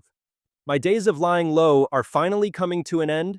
It's like my life has been one long manhwa and the final arc is about to begin. He thought to himself. 3 years, then another 3 years, and another 3 after that. It's been almost 10 years. When I finally return, I won't be some disgraced illegitimate son anymore, but suddenly a hand landed on Yushu's shoulder. It gave him a firm pat. Hello there, Feng Xia had arrived. Mo Yushu, I'm giving you a chance. Want to be a good guy. He spun around, completely bewildered. What the hell are you talking about? Feng Xia slowly clenched his fist. A sinister grin spread across his face. And the result, the guy was now beaten to a bloody pulp. He was sprawled on the ground, trembling and sobbing his eyes out. Mommy, I want to go home. After collecting the loot, Feng Xia nodded in approval. Very nice. He coughed up the goods in one go. The boy licked the corner of his mouth.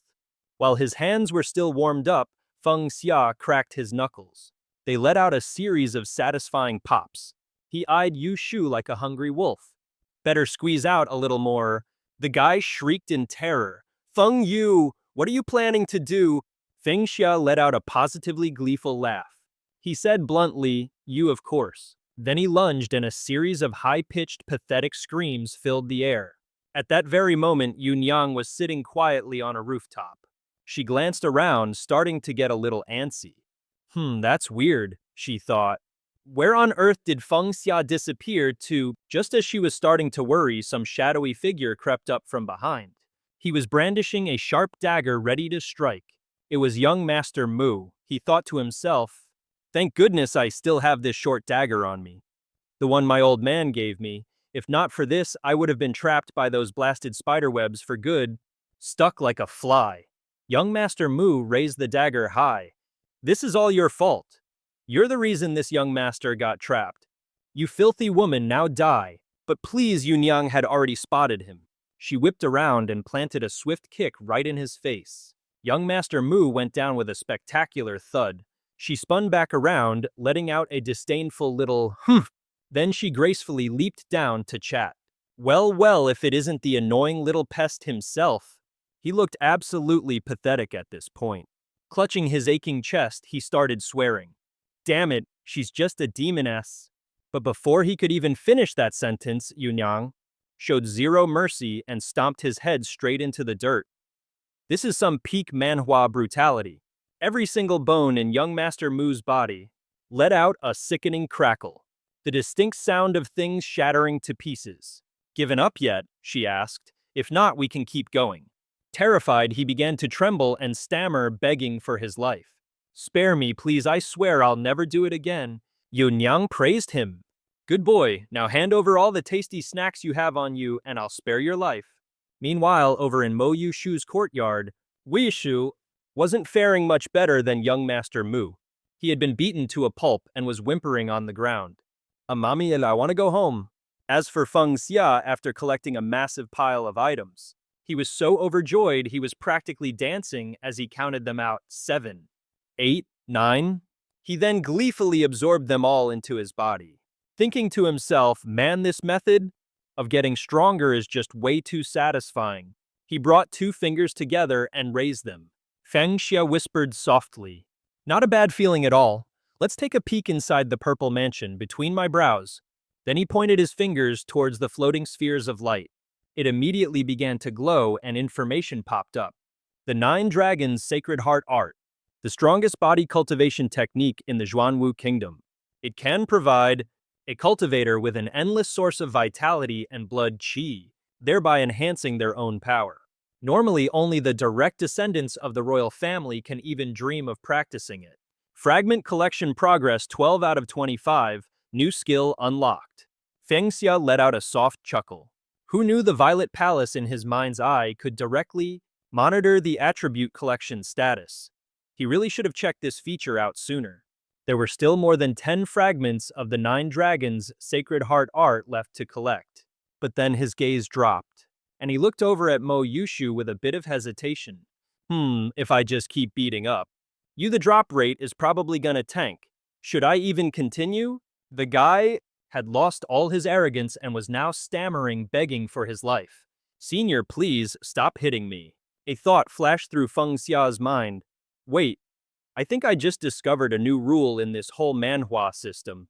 If the power gap between two people is too wide, it seems to lower the attribute drop rate. And farming the same person in a short period also nerfs the drop rate. So instead of wasting my time here, I'd be better off finding someone else to help me test this theory. With that thought, he turned to leave.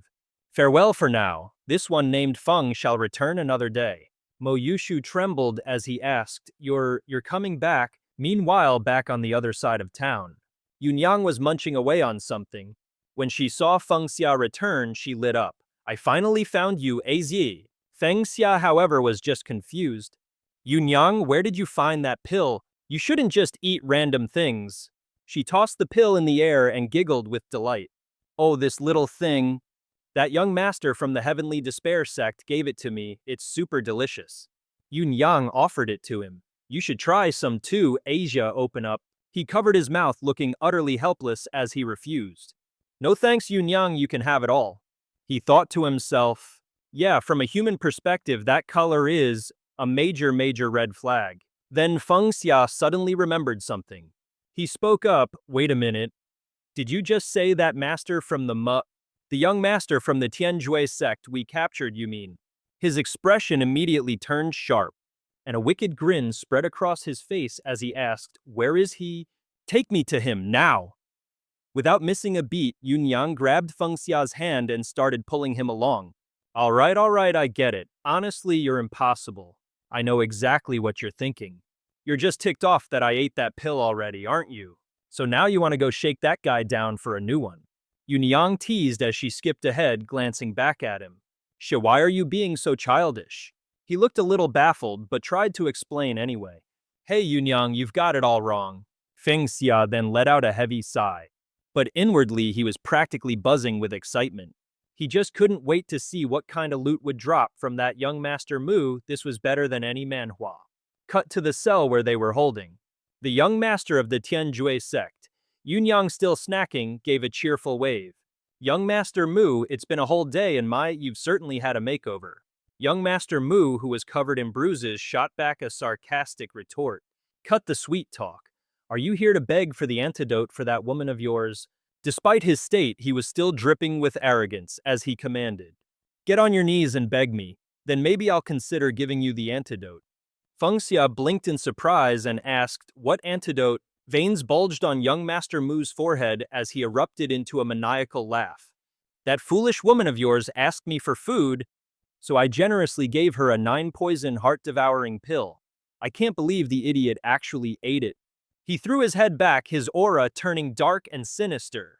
He roared, the 9-poison heart-devouring pill can take down even a divine power cultivator.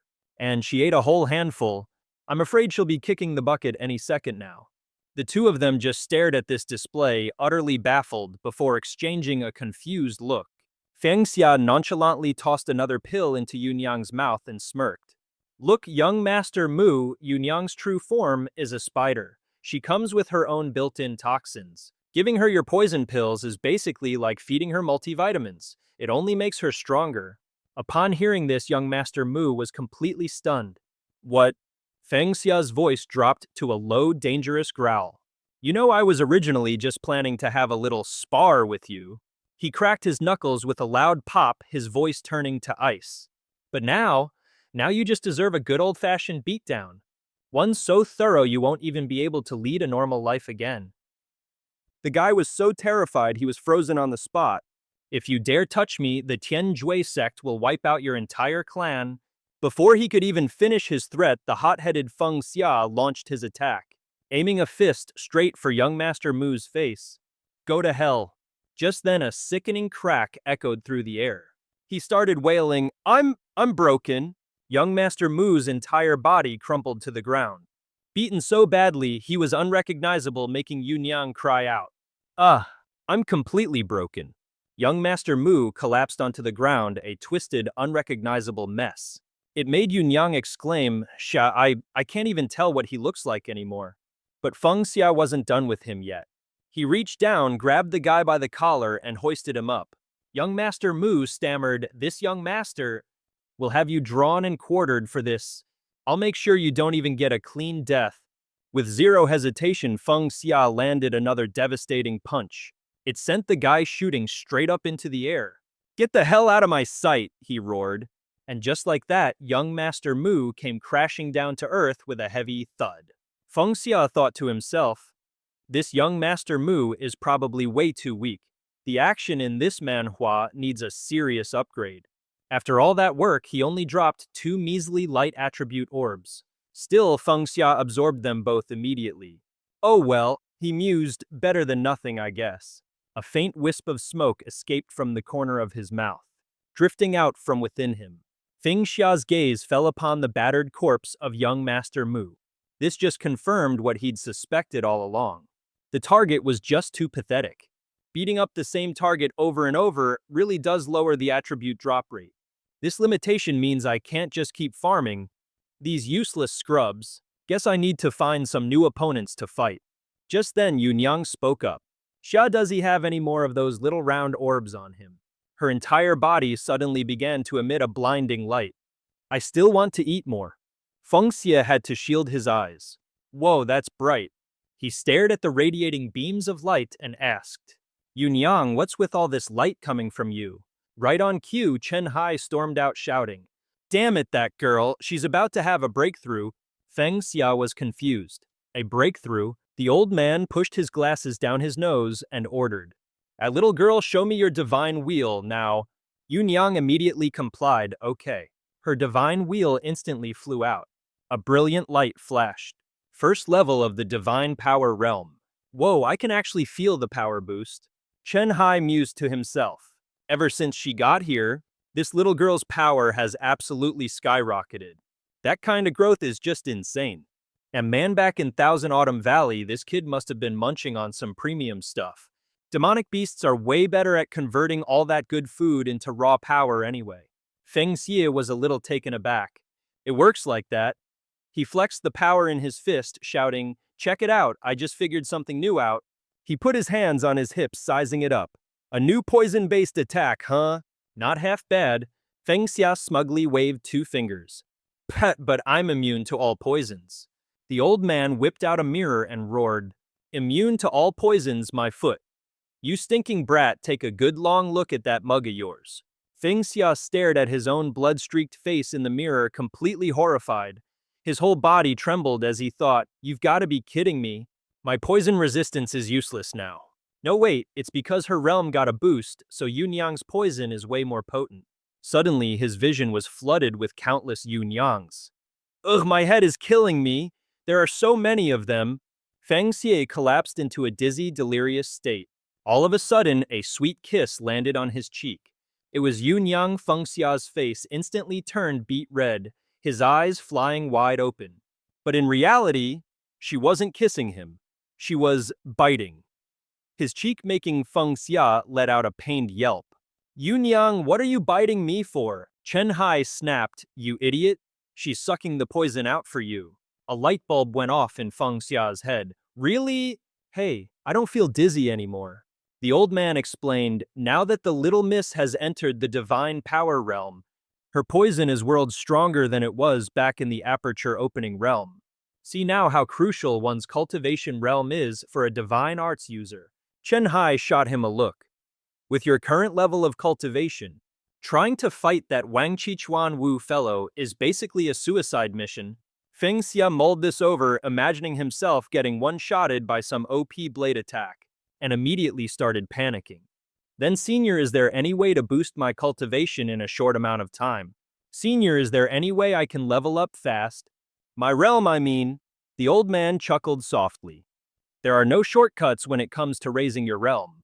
You can only rely on your own hard work accumulating it step by step, just like in any classic manhwa.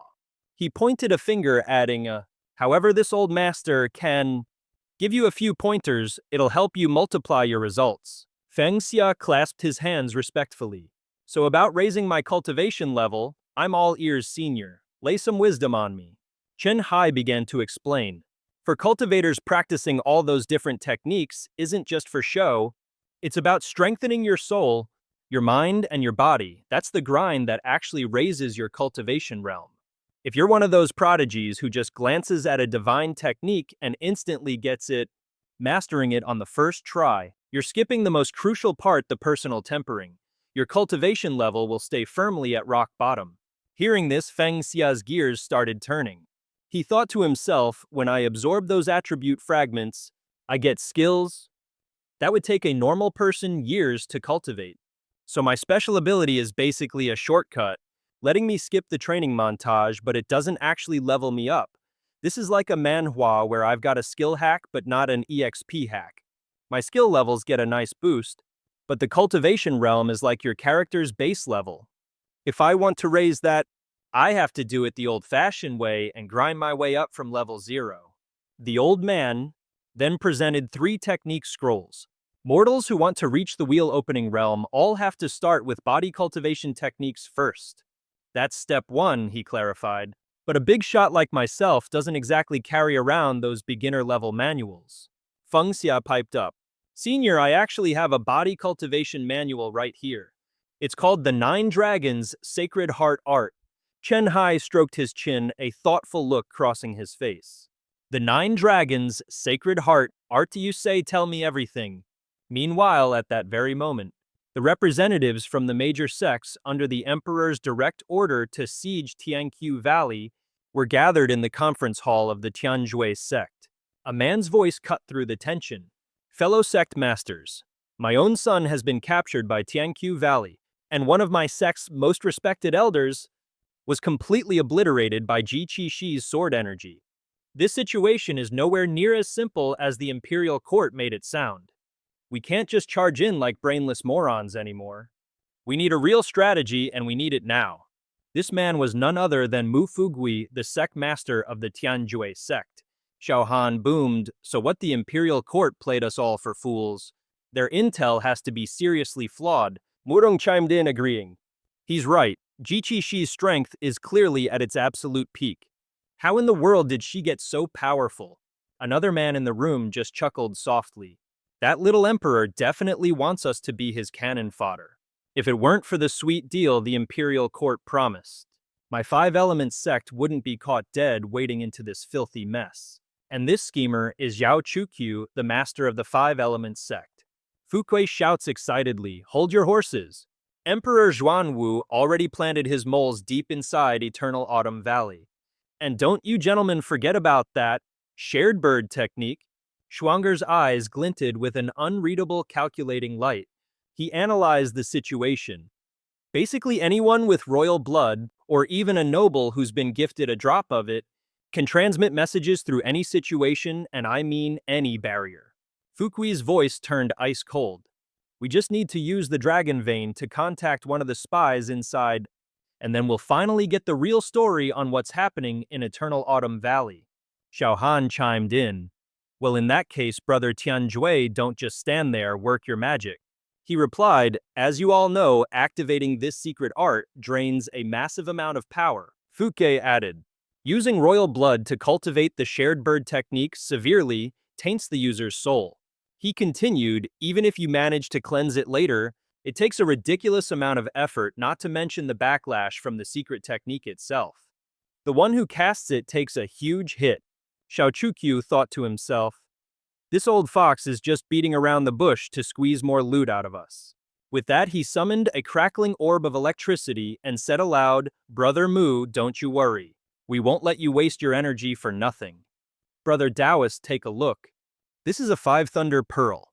I present a crackling orb of electricity and say, Brother Mu, rest assured, we won't let you do this for nothing. Have a look, Brother Taoist. This is a 5 Thunder Pearl. It's a thunderstone forged on the brutal Zhuangji battlefields. The orb began to glow with blinding light. Xiao Chukyu continued, "The power hidden inside is equivalent to a full-force strike from a master at the first heaven of the Tao platform realm. Consider this five thunder pearl a gift." Seeing this, Fu Gui was startled for a moment, then turned and called out to Shuanger. Shuanger replied, "Yes, sir." She then gracefully knelt, holding out both of her hands. Xiao Chukyu praised her, "My, what an absolutely exquisite female slave. Sect Master Mu, you are truly a fortunate man." His eyes narrowed into slits. He let out a little, "Oh," his gaze drifting down to Shuanger, who looked as delicate as a flower petal about to break. Xiao Chukyu placed the pearl into her outstretched hands and warned her, "You better hold this steady for your master. If you drop and break it, you can't even begin to afford the consequences." Behind him, his goons were all smirking with malicious intent like a bunch of stock villains from a new manhwa. Yanan dramatically flipped open a box, laughing heartily. "Sect Master Mu, this is the Windblossom Jade Silvergrass from Mount Kanglan. Even cultivators at the Tao platform realm would kill for this thing to patch up their souls." Murong proudly presented it. "Behold, a one-of-a-kind treasure mirror. I had a grandmaster from the capital city personally forge this for me just a few days ago." Xiaohan chuckled, "Heh, I might not have a lot of treasures to show off. But this little pill right here, it can heal any wound. And even boost your cultivation. It's the absolute cream of the crop when it comes to spirit pills." The whole sleazy group then swarmed around Shuanger, flashing her some truly disgusting grins. "Hey little slave girl, my treasure's way better, why don't you take mine instead?" "Yeah, check mine out, it's pretty damn good, isn't it?" All she could do was lower her head and stay silent, enduring their vile, sinister laughter. Fuquay finally spoke up, "Gentlemen, we're all old friends here. With all this politeness, how could I possibly accept?" His gaze turned sharp as a razor. "Shuanger, it's time to begin. Go ahead and activate the Dragon Vein Resonance technique. Now. All you esteemed sect masters, just you wait." Shuanger immediately cupped her fist in salute. "Yes, master," Xiaohan, stunned, shouted out. "All you sect masters, just you wait." Shuanger immediately channeled her power, obeying with a crisp, "Understood." Xiaohan, completely flabbergasted, yelled, "Hold on, Taoist Tianjue, this is completely out of line." Chukyo, just as agitated, shrieked, "We offered up all these treasures because we were worried about the strain on your body. And now you're just going to have some little slave girl do it." Fuquay just smirked.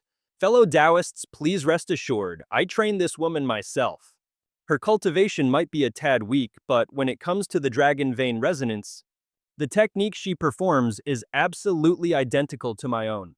A chorus of arguments immediately erupted. How could it possibly be the same? That's right, and just like that, Shuanger's eyes snapped open. A wave of spiritual energy flared from her like something out of a cultivation manhwa as she announced, "I've made contact with our man on the inside." Shuanger began to relay the message. "He says his name is Mo Yin and he's a member of the Imperial Guard. He joined the Eternal Autumn Valley later on and has already risen to the rank of a high-level deacon." Fuquay boomed with excitement. "Our luck is incredible. We managed to connect with a big shot on our very first try." Shuang Er, get the details, ask about the other hidden guards in the valley and the condition of that old geezer. He added with a wicked grin, "Shuanger, do this and I and the other sect masters will reward you handsomely." She just listened to Fugui's orders, obedient and silent as ever. Meanwhile, back in Feng Xia's room, he was lying in bed thinking to himself, "I barely laid down for a second and now what the hell is popping off?" His heavenly eye activated. "Where is the Imperial Court's spy in the Eternal Autumn Valley?" "This is Mo Yin, a hidden agent of the Imperial Guard reporting in. The name's An Kaiyu, and I'm currently a steward of the Thousand Autumn Valley." Feng Xia was baffled. Are they seriously having this conversation in a public channel? So what's the situation with the Old Sword King? Ah, the Old Sword King. He's apparently cracked the secrets of yin and yang, life and death, and is getting ready to break through to the Tao platform realm. A thought suddenly sparked in his mind. The Old Sword King? He's probably the sect master, isn't he? I can't believe that old geezer has such a legendary title. Feng Xia shot up, whispering to himself. I remember now, this is the Thousand Autumn Valley. Feng Xia bolted upright, muttering under his breath. I remember, this is it. The dragon vein and the regulation method mentioned in the Nine Dragons Sacred Heart technique. To think I'd actually discover it like this. It makes sense, though, a thought drifted through his mind. The general knowledge of the people in this world is still too basic for them to even comprehend the existence of someone called a hacker. The conversation picked up again. Senior Mo Yin, where are my 15 spies? What are their names? The other 15 are all my men, and that includes Feng Xia. He picked up the piece of paper a little stunned. He couldn't believe the enemy just straight up handed him their entire evil scheme. You only see plot convenience like this in a manhwa. Just then, Chen Hai opened the technique manual and piped up. Kid, I've had a look at this 9 Dragons Sacred Heart technique. The effects are pretty decent. If you train it well, it can definitely give your cultivation a boost. It's just a shame it's not the complete version. Feng Xia held out the paper saying, Senior, as it happens, I have a technique that can make it complete, but I'll need your and Yunyang's help. The bone-chilling night had already fallen below. A man appeared and introduced himself. I am Mo Yin. The people of the Thousand Autumn Valley have discovered a flaw in the 5 Elements Grand Formation. Right now, they're planning to dig a secret tunnel to get out. We can't delay this any longer. Send people to annihilate them all. This man is a steward of the Thousand Autumn Valley. And Caillou, real name Mo Yin. Then a blood-curdling scream shot in from outside. Mo Yin threw the door open and rushed inside. Is no one here? He grew suspicious. Could someone have been eavesdropping? And right at that moment, in a classic manhwa ambush, Feng Xia dropped down from above, landing right behind Mo Yin. Up on the roof, Chen Hai was in charge of blowing a dramatic wind. Below, the sounds of a fight erupted along with the man's confused shouts. Who are you people? He answered softly, wails and cries of agony. Tonight the screams in the Thousand Autumn Valley were endless. Feng Xia used the heavenly, Wen used the absorption technique to take care of all the spies, making sure to leave behind a very obvious calling card. With Zhou Yunyang's help, all the scattered fragments of the 9 Dragons' clear heart art were finally gathered. Under the guidance of old ancestor Chen Hai, Feng Xia pulled an all-nighter, completely overhauling the 9 Dragons' clear heart art. Cut to the Eternal Autumn Hall, where the very next day the elders called an emergency meeting. The hot topic: the fact that 16 of their disciples had been ambushed, a classic start to any good manhwa art. One of them, who looked like a plump human-sized cocoon, plopped on a chair, was supposed to be in seclusion. Lei Xiao pointed a finger and began. Esteemed elders, we've all examined the wounds on those disciples. Wen Yan chimed in, confirming. Those injuries were without a doubt caused by the celestial mark absorption technique. Jinger blurted out.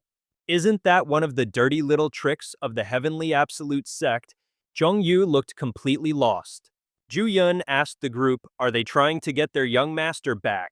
Feng Xia, as the new guest elder, was also present for this lovely little powwow. Lei Xiao declared, his voice booming. That master from the Heavenly Absolute sect is likely still hiding in our valley. We have to find him. But Xuan Yuan objected, and what good would finding him do? Our priority right now should be to restore morale. We need to get our disciples back to their training and raise their cultivation levels so they're ready for a fight. Jinger snapped back. If we don't hunt that bastard down, what's stopping him from picking off our people one by one in the shadows? Zhu Yun nodded in agreement. She's right, finding that so-called master from the Heavenly Absolute sect is the best way to restore morale. A soft chuckle cut through the tension. What a bunch of idiots. A woman's voice drifted out. It seems only Brother Xuan Yuan has a lick of sense here. This was the 5th elder, Qing Suzi. Enraged Jinger slammed her hands on the table and roared, you blue-haired freak, who are you calling an idiot? She spoke calmly, attacking just a handful of them. What's the point of that? Qing Suzi analyzed. If they could get in here once, they can certainly get in again. If we don't stabilize morale now, it's all about intimidation. Feng Xia chimed in, pointing a finger as he explained. Even our high-level cultivators, I'm afraid they'll just become meat on the chopping block when the time comes. Feng Xia rested his chin on his hand, silently watching the painfully boring squabble unfold before him. Jing-er, refusing to back down, snapped. If we can't even catch the enemy, how are the disciples supposed to train? Shuzia shot back. And if they don't get enough training in how are they supposed to beat the enemy? The girl just waved her hands dismissively, sputtering something. Zhang Yu clasped his hands together and spoke up. Everyone, please, let's stop arguing. Why don't we secretly send a few people to investigate? That way we won't disturb the disciples' training, right? This was the fourth elder Zhang Yue. His nickname was Stomach, and he was in charge of all the daily chores around the valley. Basically all the grunt work the other elders couldn't be bothered with. But the shouting match raged on. Lei Xiao bellowed, "People are already on edge. A secret investigation will only make them panic even more." Yan Yuan objected, "A secret investigation? And how long is that supposed to take?" Shugun chimed in, "Stomach not taking my side again. You are such a two-faced coward." Zhu Zi just roared with laughter. At that, a terrified Zhang Yue trembled and ducked behind Feng Xia for cover. Our guy cleared his throat, silencing the room. Finally, he spoke like the main character in a top-tier manhwa. This humble Feng has a plan, one that can both guarantee the disciples' safety and speed up their training. Hearing that, everyone immediately clammed up and stared at him. A woman strode forward and shoved her enormous assets right in his face, taunting him loudly. "Oh, so you know how to scheme now. I thought all you knew was how to flirt with anyone and everyone, just like you did with that junior Mo Yushu." Yuan Yuan quickly advised, "Fellow Taoist Feng, pay no mind to the fifth elder." Lei Xiao agreed, "That's right. The woman's got issues, just ignore her." "So fellow Taoist Feng, what is this brilliant plan of yours?" Zhu Zi turned a bit surprised. "Elder Liu, you too?" Feng Xia pointed a finger and began to lay out his analysis. Leaning in, he pressed his point, his voice growing more intense with every word. "Those poor disciples who were attacked last night, they all share one common trait. They were all brutally assaulted late at night while walking completely alone." His hand clenched into a fist as he turned and added quietly, "The attacker had to choose that time, otherwise they would have been discovered." Feng Xia concluded with a faint smile. "Therefore we just need to make sure the inner sect disciples, especially the ones who were attacked last night, have someone keeping an eye on them at all times. The fiend will have absolutely no opportunity to strike again." Zhu Zi plopped back into his seat and laughed heartily. "Sounds easy when you say it. You see, not every disciple in the valley cultivates the same way. Some techniques are super specific. They require you to be at the right place at the right time just to practice them. So how could we possibly know for sure when any of them slipped away from the group?" Zhu Yun and Jinger were completely speechless, unable to argue with that logic. That's when Feng Xia whips out a book with a sly grin. "It's simple. Before we find our little traitor, everyone just needs to practice the exact same cultivation art. And I just so happen to have a copy of the 8 Dragons Cleansing Heart art right here. It's only the most powerful body-strengthening technique of the Zhuanwu imperial family, like something straight out of a legendary manhwa." A shout suddenly pierced the air. "Did you just say the 9 Dragons Sacred Heart art?" "Yeah, we all definitely heard you say 9. He held the book up high for everyone to see. "My 8 Dragons art is different from the 9 Dragons one. The 9 Dragons version requires the royal bloodline, and to even think about practicing it. My version, however, has no such pesky restrictions." Headmaster Bishi sat in silence, letting him continue his sales pitch. "If you want to power level your cultivation, then this is without a doubt your best option." Feng Xia let out a confident smirk. "This is a unique cultivation art that's beneficial for literally everyone here. I guarantee you won't find a second copy of it anywhere." Zhu Zi was looking at him with a whole lot of suspicion. "A technique this good, and you're just going to share it with us?" Feng Xia gave him a sly wink. "Oh, of course I can't just give it to you guys for free. This Feng has but one condition. For all of you, I'm telling you, you'll never find another book like this." Zhu Zi was still skeptical. "Such an amazing technique, and you're just handing it over." Feng Xia winked again. "Of course I'm not giving it away for nothing. I just have one tiny little condition." At this, poor Zhang Yue started sweating bullets. The young girl stammered. "Senior Feng, just tell us what you want. No matter what treasure it is, as long as our Thousand Autumn Valley has it, we'll hand it over without a second thought." Feng Xia twirled a finger, a devilishly pleased smile on his face. "Oh, I don't need any treasures. I just want to spar a little with all of you." Hearing this, the entire group of elders absolutely lost their minds. Spar, is it really that simple? At that moment, his face became so radiant it looked like he was glowing with a holy aura. Feng Xia, I have but one humble wish to use the noble art of combat to befriend the greatest heroes of our time. And with that grand declaration, Feng Xia presented an item. If all of you here can help me achieve this dream, then this 8 Dragons Sacred Heart art will belong to Tianqiu Valley. Almost immediately, a blood-curdling scream echoed from outside. All right, Taoist friend Feng, you've got yourself a deal. A short while later, Chang Yue stumbled into view sporting a giant lump on her head and sobbing her heart out. The poor girl kept wailing, "Senior Feng, please be a little gentler." Feng Xia frantically waved his hands, all flustered. "Whoa, whoa, little sister, please don't say things that could give people the wrong idea." He then smirked to himself.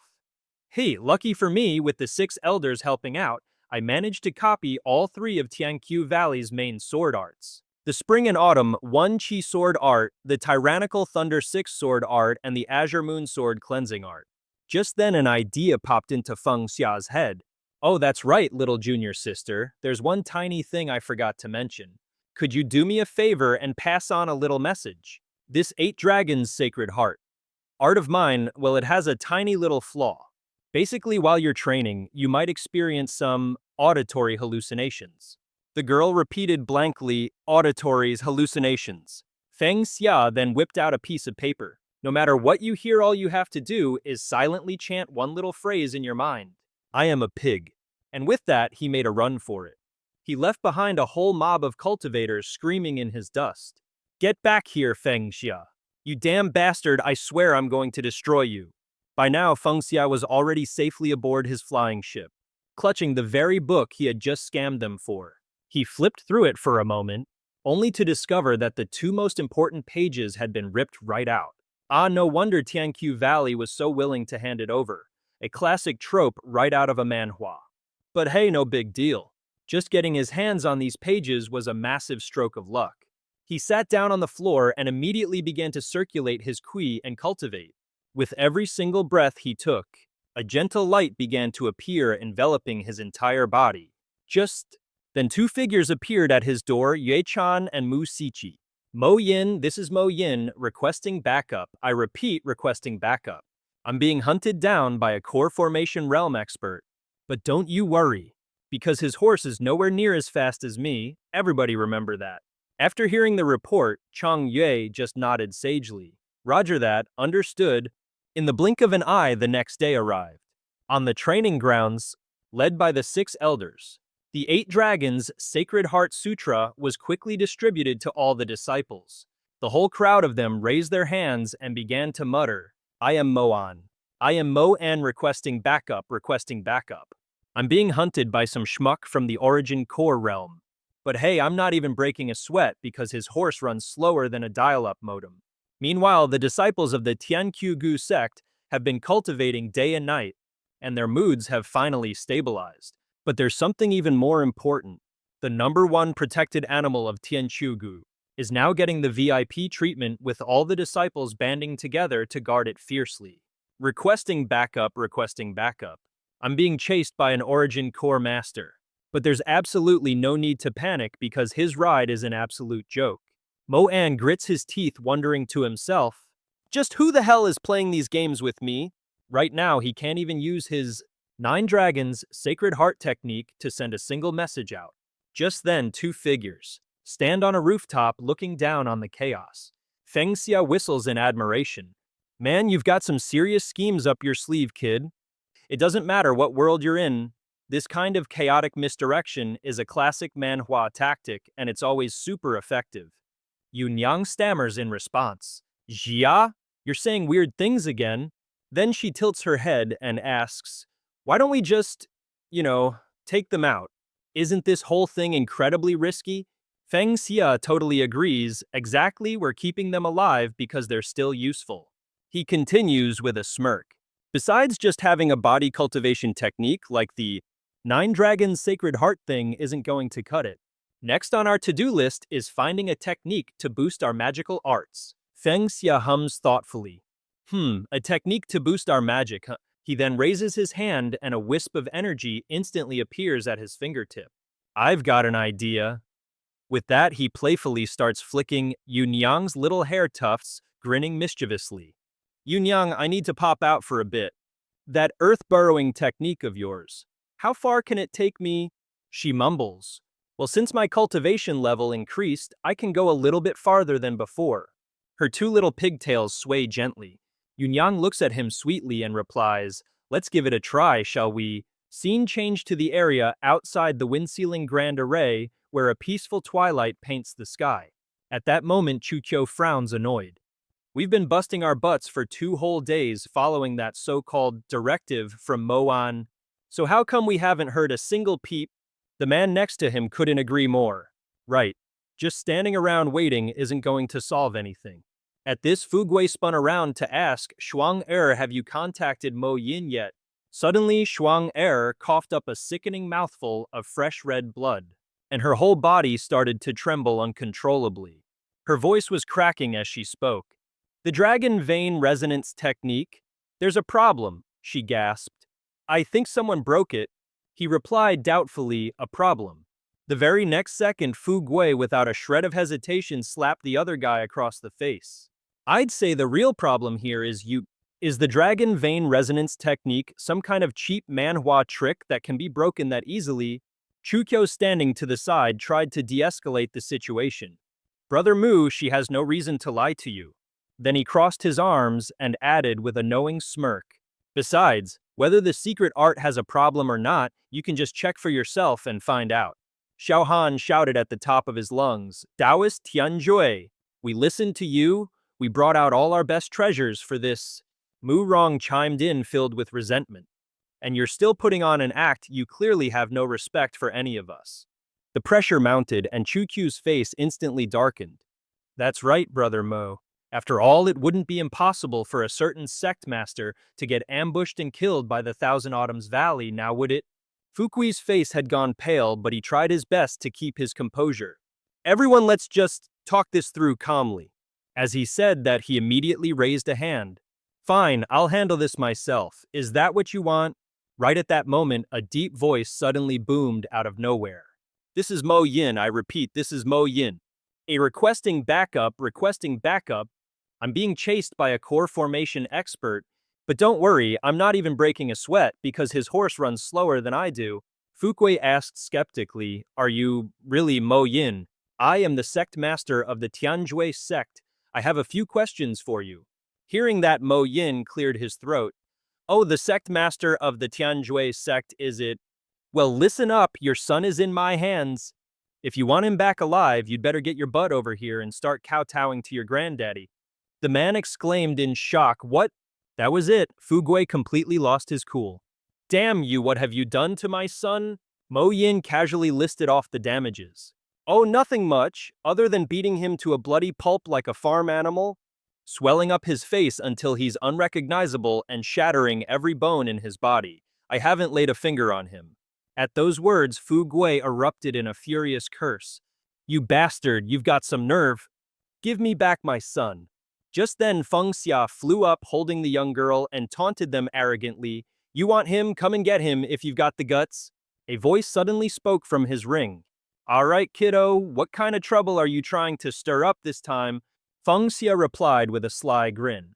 Just heading over to their Tianjui sect to learn a thing or two. Gonna learn a bit of their celestial breathing technique. Let's just hope I don't run into another pathetic weakling like that Mu Gongzi. Hearing this, Fu Gui absolutely lost it and started cursing.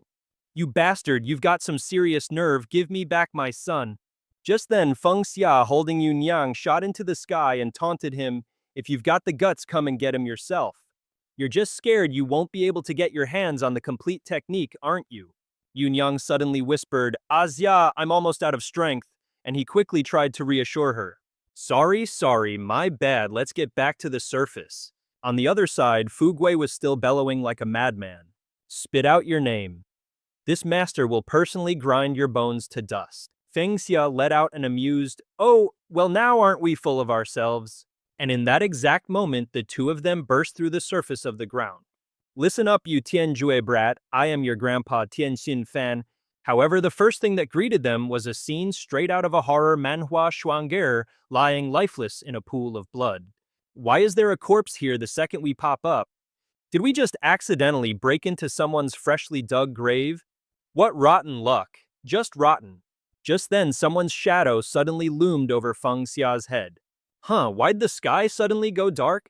At that moment, Fu Gui was grinding his teeth so hard they might shatter his entire body, radiating pure, unadulterated killing intent. Was this your handiwork, you little demon? All three of them looked up, their eyes going wide. Oh, sweet mother of... Fu Gui's voice was a low growl as he issued a command. All other sect masters do not interfere. This one is mine. Feng Xia muttered to himself in absolute terror. This is just great. We've managed to run straight into the final boss of the Tianjui sect. Chen Hai's voice chimed in, completely bewildered.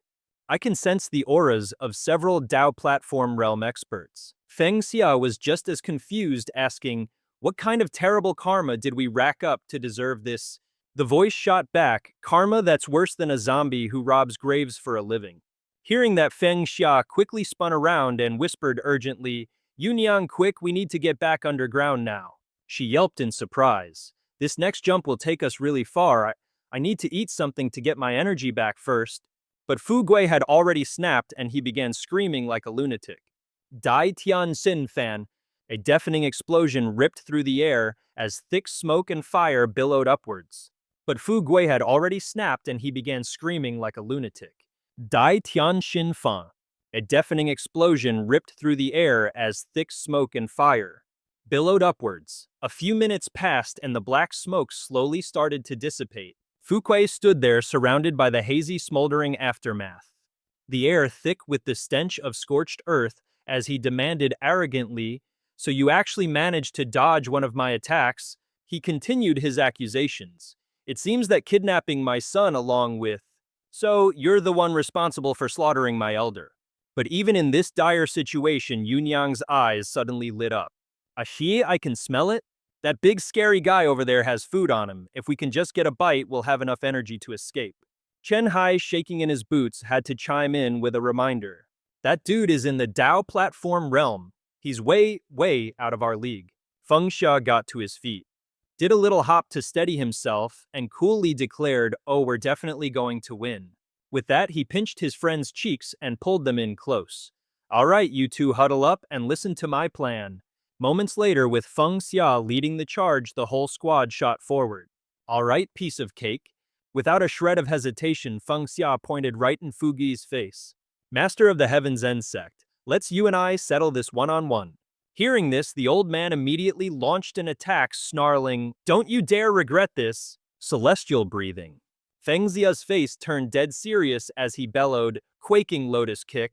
His entire body erupted with an overwhelmingly oppressive energy as deafening cracks of lightning ripped through the air. Feng Xia gritted his teeth, his eyes burning with pure, unadulterated hatred. He swung a powerful fist straight for Fu Gui's smug face. But in that exact moment, Feng Xia's eyes widened in sheer horror. The old man was still standing there, a cryptic, knowing smirk plastered on his face. His hands were completely unscathed, not a single scratch. For someone like you, the Dao platform realm, Fu Gui retorted swiftly, is an existence of absolute crushing suppression. As his words landed, Feng Xia could only stand there panting heavily. He grimaced, thinking to himself, man, that hurts. My chest almost got torn to shreds. Fu Gui's eyes turned blood red like a predator locking onto its prey. He clenched his fist and brought it crashing down toward our hero. Celestial breathing technique focus. In that instant, their two immense powers slammed violently into each other, creating a scene of absolute chaos straight out of a top-tier action manhwa. Cold sweat poured relentlessly down Feng Xia's face, which had gone deathly pale. His entire right arm was completely numb. Fu Gui, on the other hand, let out a savage, delighted laugh. The celestial breathing technique can condense the qi around your body, he continued, not even trying to hide the sadistic pleasure on his face. Your qi and my cultivation base are just crushing each other. In a one-on-one fight, how could you possibly be a match for me? However, in that very instant, a shadow suddenly emerged from behind him and slashed straight across his left cheek.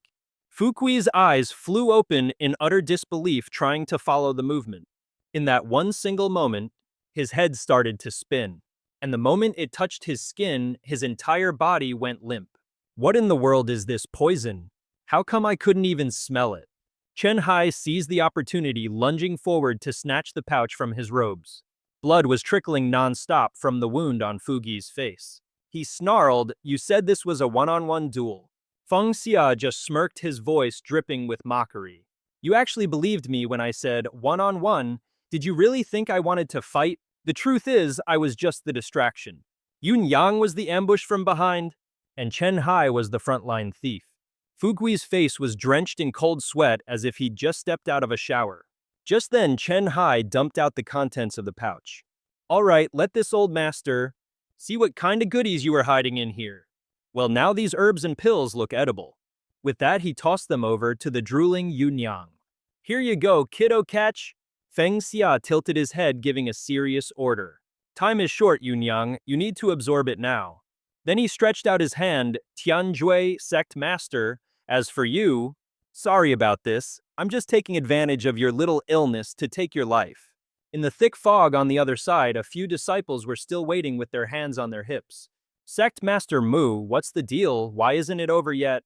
Yan An replied, "I don't know, this fog is blocking the view of this whole Manhwa scene." Just as they finished speaking, a shadowy figure immediately appeared. "Look, Sect Master Mu is coming out." Feng Xia strode out arrogantly, dangling Fugui by the collar and asking with a chilling implication, "The Tianjui sect master is dead.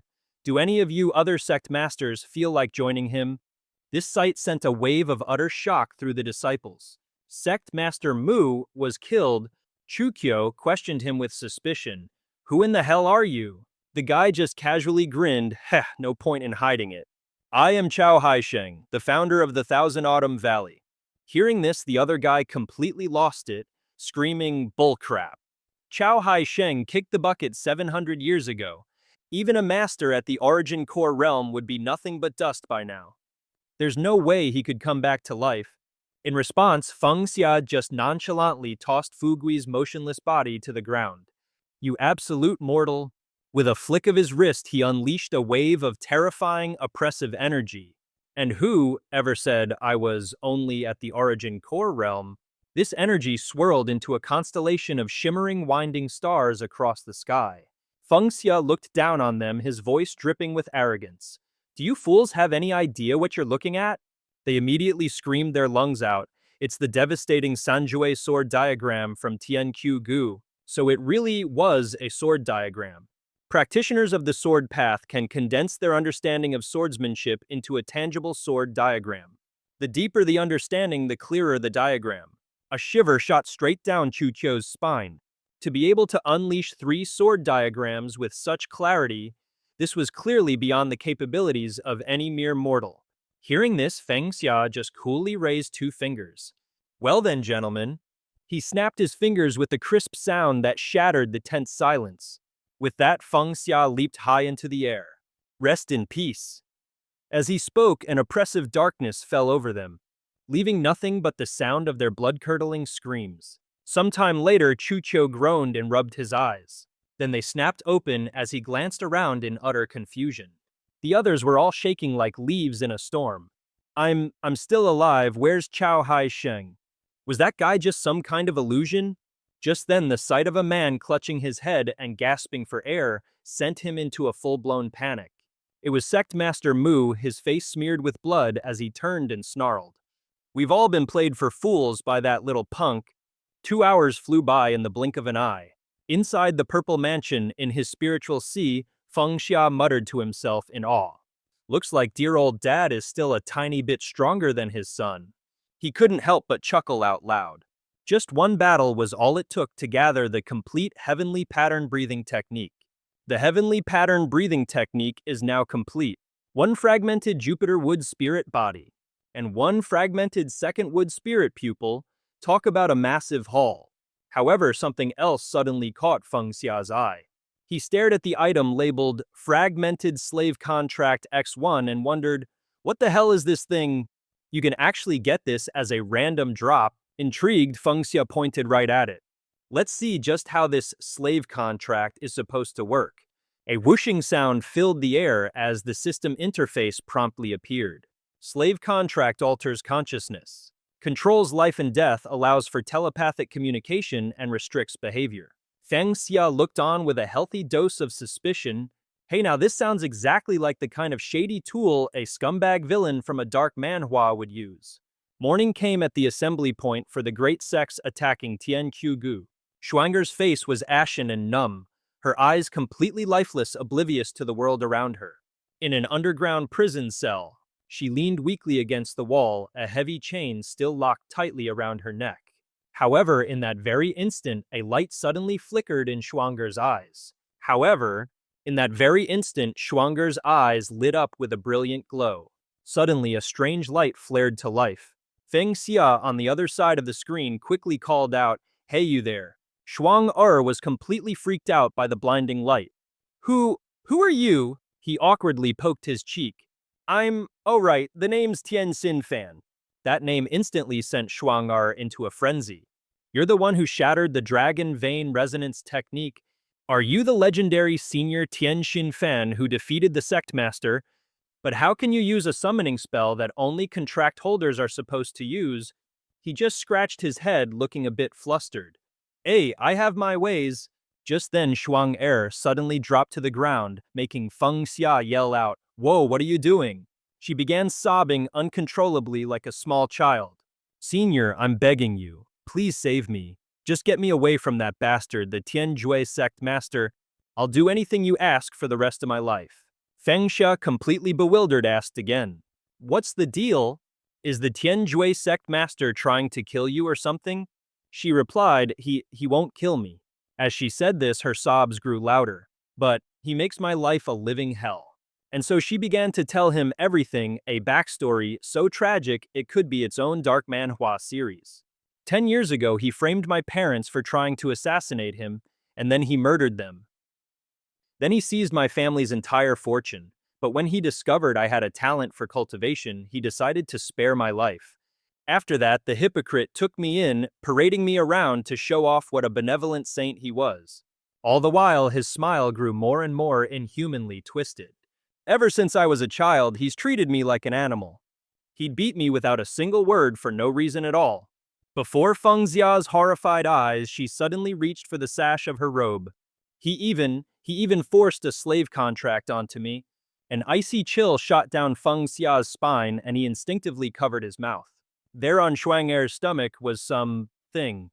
Cultivation. He decided to spare my life. After that, the hypocrite took me in to show off what a benevolent saint he was. All the while, his smile grew more and more unsettlingly inhuman. And then, from the time I was little, he's always treated me like an animal, beating me without a word of warning. Before Feng Xia's horrified eyes, she suddenly reached for the sash of her robe. He even forced a slave contract onto me. An icy chill shot down his spine, forcing him to cover his mouth. On Shuang'er's abdomen was a horrifying object fused right onto her lower body. Whenever I defy his will, I'm forced to endure excruciating agony. Her voice dropped to a low, despairing whisper model. Day and night, his body was being worn down to the bone.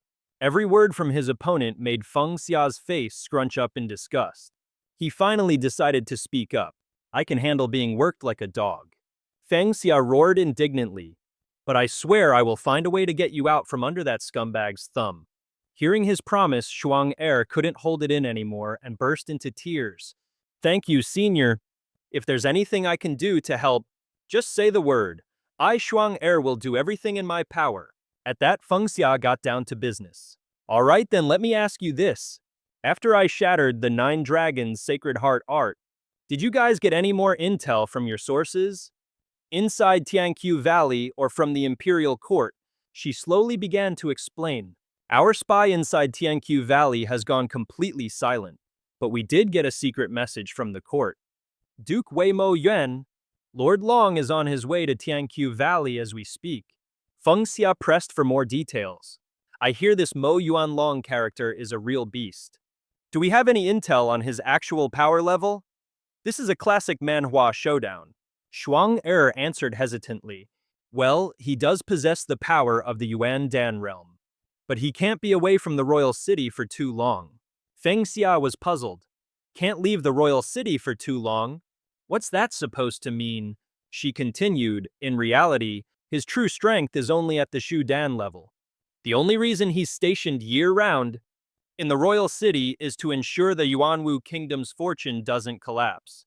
Besides that, he's also leeching off the city's power to prevent his own cultivation realm from regressing. And more importantly, according to our people's calculations, if Lord Mo Yuanlong travels at full speed, he'll reach Tianqiu Valley in just 6 days. But after leaving the royal city, the absolute longest he can maintain his Yuandan realm is about 7 days. A sly grin spread across Feng Xia's face. So you're saying, once he arrives at Tianqiu Valley, his flashy Yuandan realm will only last for a single day. He thought to himself, a single bead of sweat trickling down his temple. Xuan Wu Go clearly knew what was up, which is why he was dragging his feet and hadn't made his move yet. If Tianqiu Valley was under attack by a Yuandan realm master and could hold out for more than a day, they definitely have a fighting chance. Feng Xia was feeling pretty smug about it, thinking, plus Tianqiu Valley now has an ace up its sleeve, me. A wicked little smirk crept onto Feng Xia's face at the thought. He just might be able to give them a taste of their own medicine. Cut to the next morning over at Feng Xia's Kyunghua courtyard. Lei Xiao was resting his chin on his hand, muttering anxiously. For Mo Yuanlong to show up in person, this is some seriously bad news. Chuan Yuan looked just as stressed out, but Feng Xia spoke up, his tone cryptic. The fact that his Yuandan realm can only be maintained for a short time now, and that's actually good news for us. He's probably only got 2 or 3 days left in that form. Tianqiu Valley is about to face the final showdown. We need to use this window to get our disciples out of here. At that, Lei Xiao suddenly slammed his fist on the table in a rage. We were supposed to get the disciples out through the secret passage, but those damn Imperial spies kept sabotaging our efforts. Just then, like a protagonist in a manhwa, Feng Xia casually pulled a piece of paper out of thin air. He announced with a grin, this is just the list of all the spies. The two elders broke into a cold sweat as they scanned the names. Wait a minute, aren't these the guys who got beaten up by the Qianjue sect? They're the moles. Feng Xia scratched his head sheepishly. Yeah, about that. I might have forgotten to mention something. The master from the Tianjue sect who launched that surprise attack, that was me.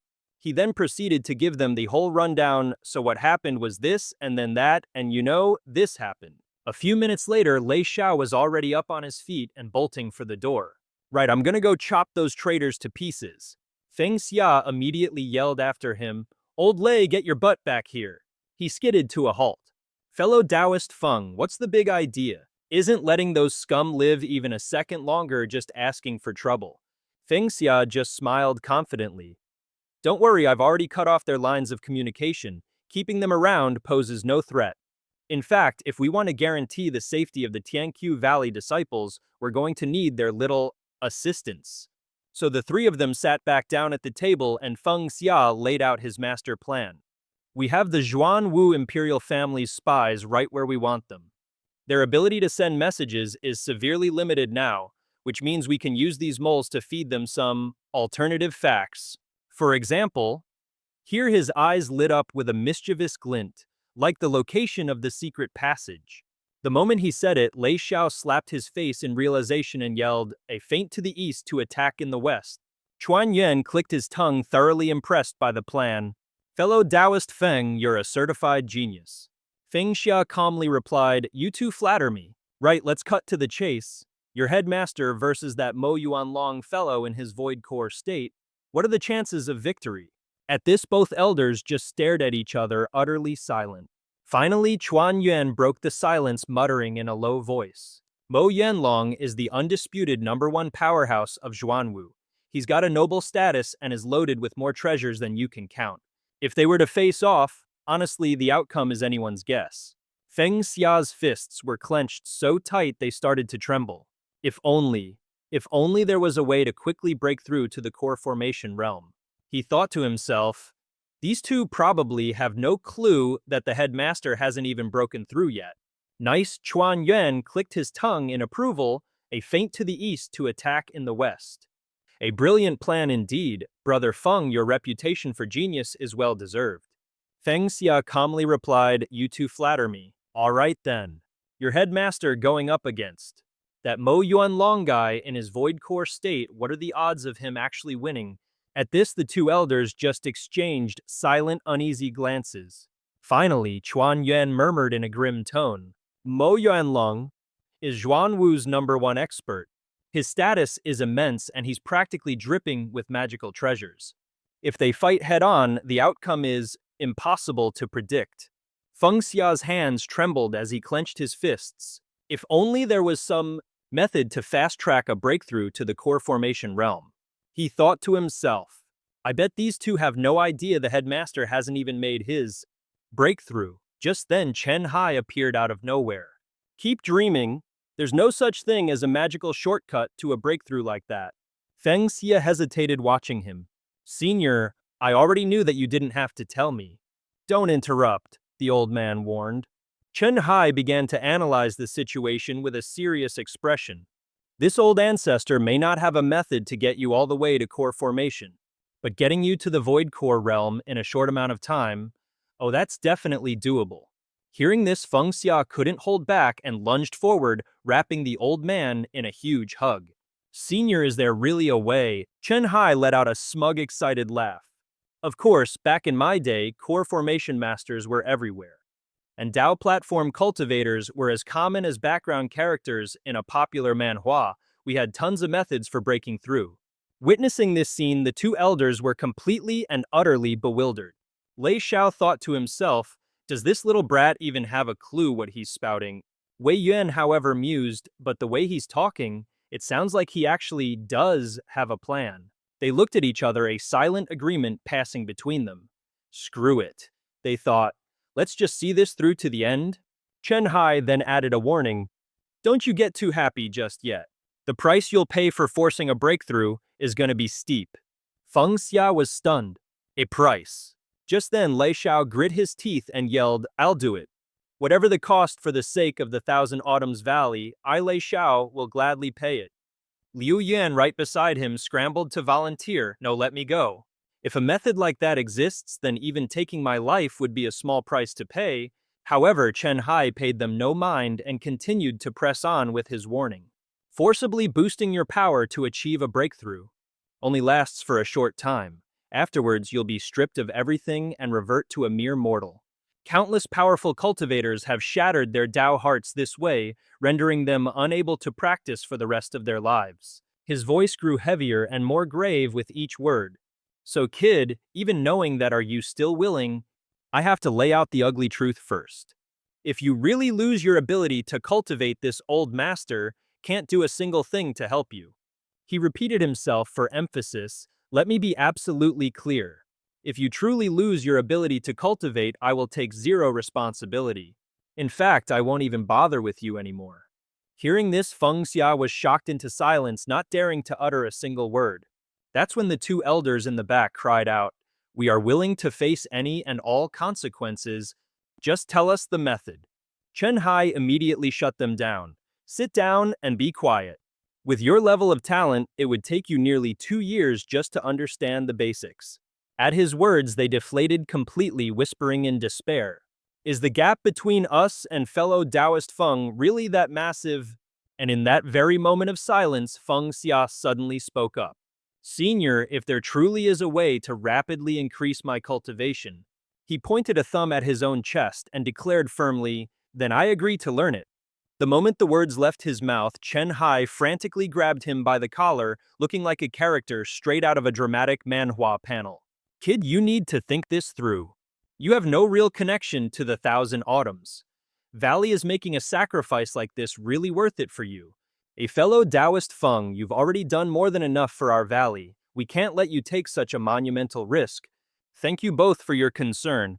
But I'm not just making this decision for the Thousand Autumns Valley. I'm also doing it for myself. Once you start playing the hero, you can't just quit halfway through, can you? He then casually slung an arm around Chen Hai's shoulders. Don't you worry, your boy Feng Xia is the Chen Emperor after all. My will is rock solid, I guarantee you nothing bad will happen. The old man snapped back in a fury. You absolute fool, fine, do whatever you want. Lei Xiao frowned, completely baffled. Even in a crisis, this dire fellow Taoist Feng is still willing to step up and help the Thousand Autumns Valley. Liu Yuan also sighed in admiration. Whether our valley survives this or not, you will forever be our greatest benefactor in this Manhwa. The two elders cupped their hands in unison.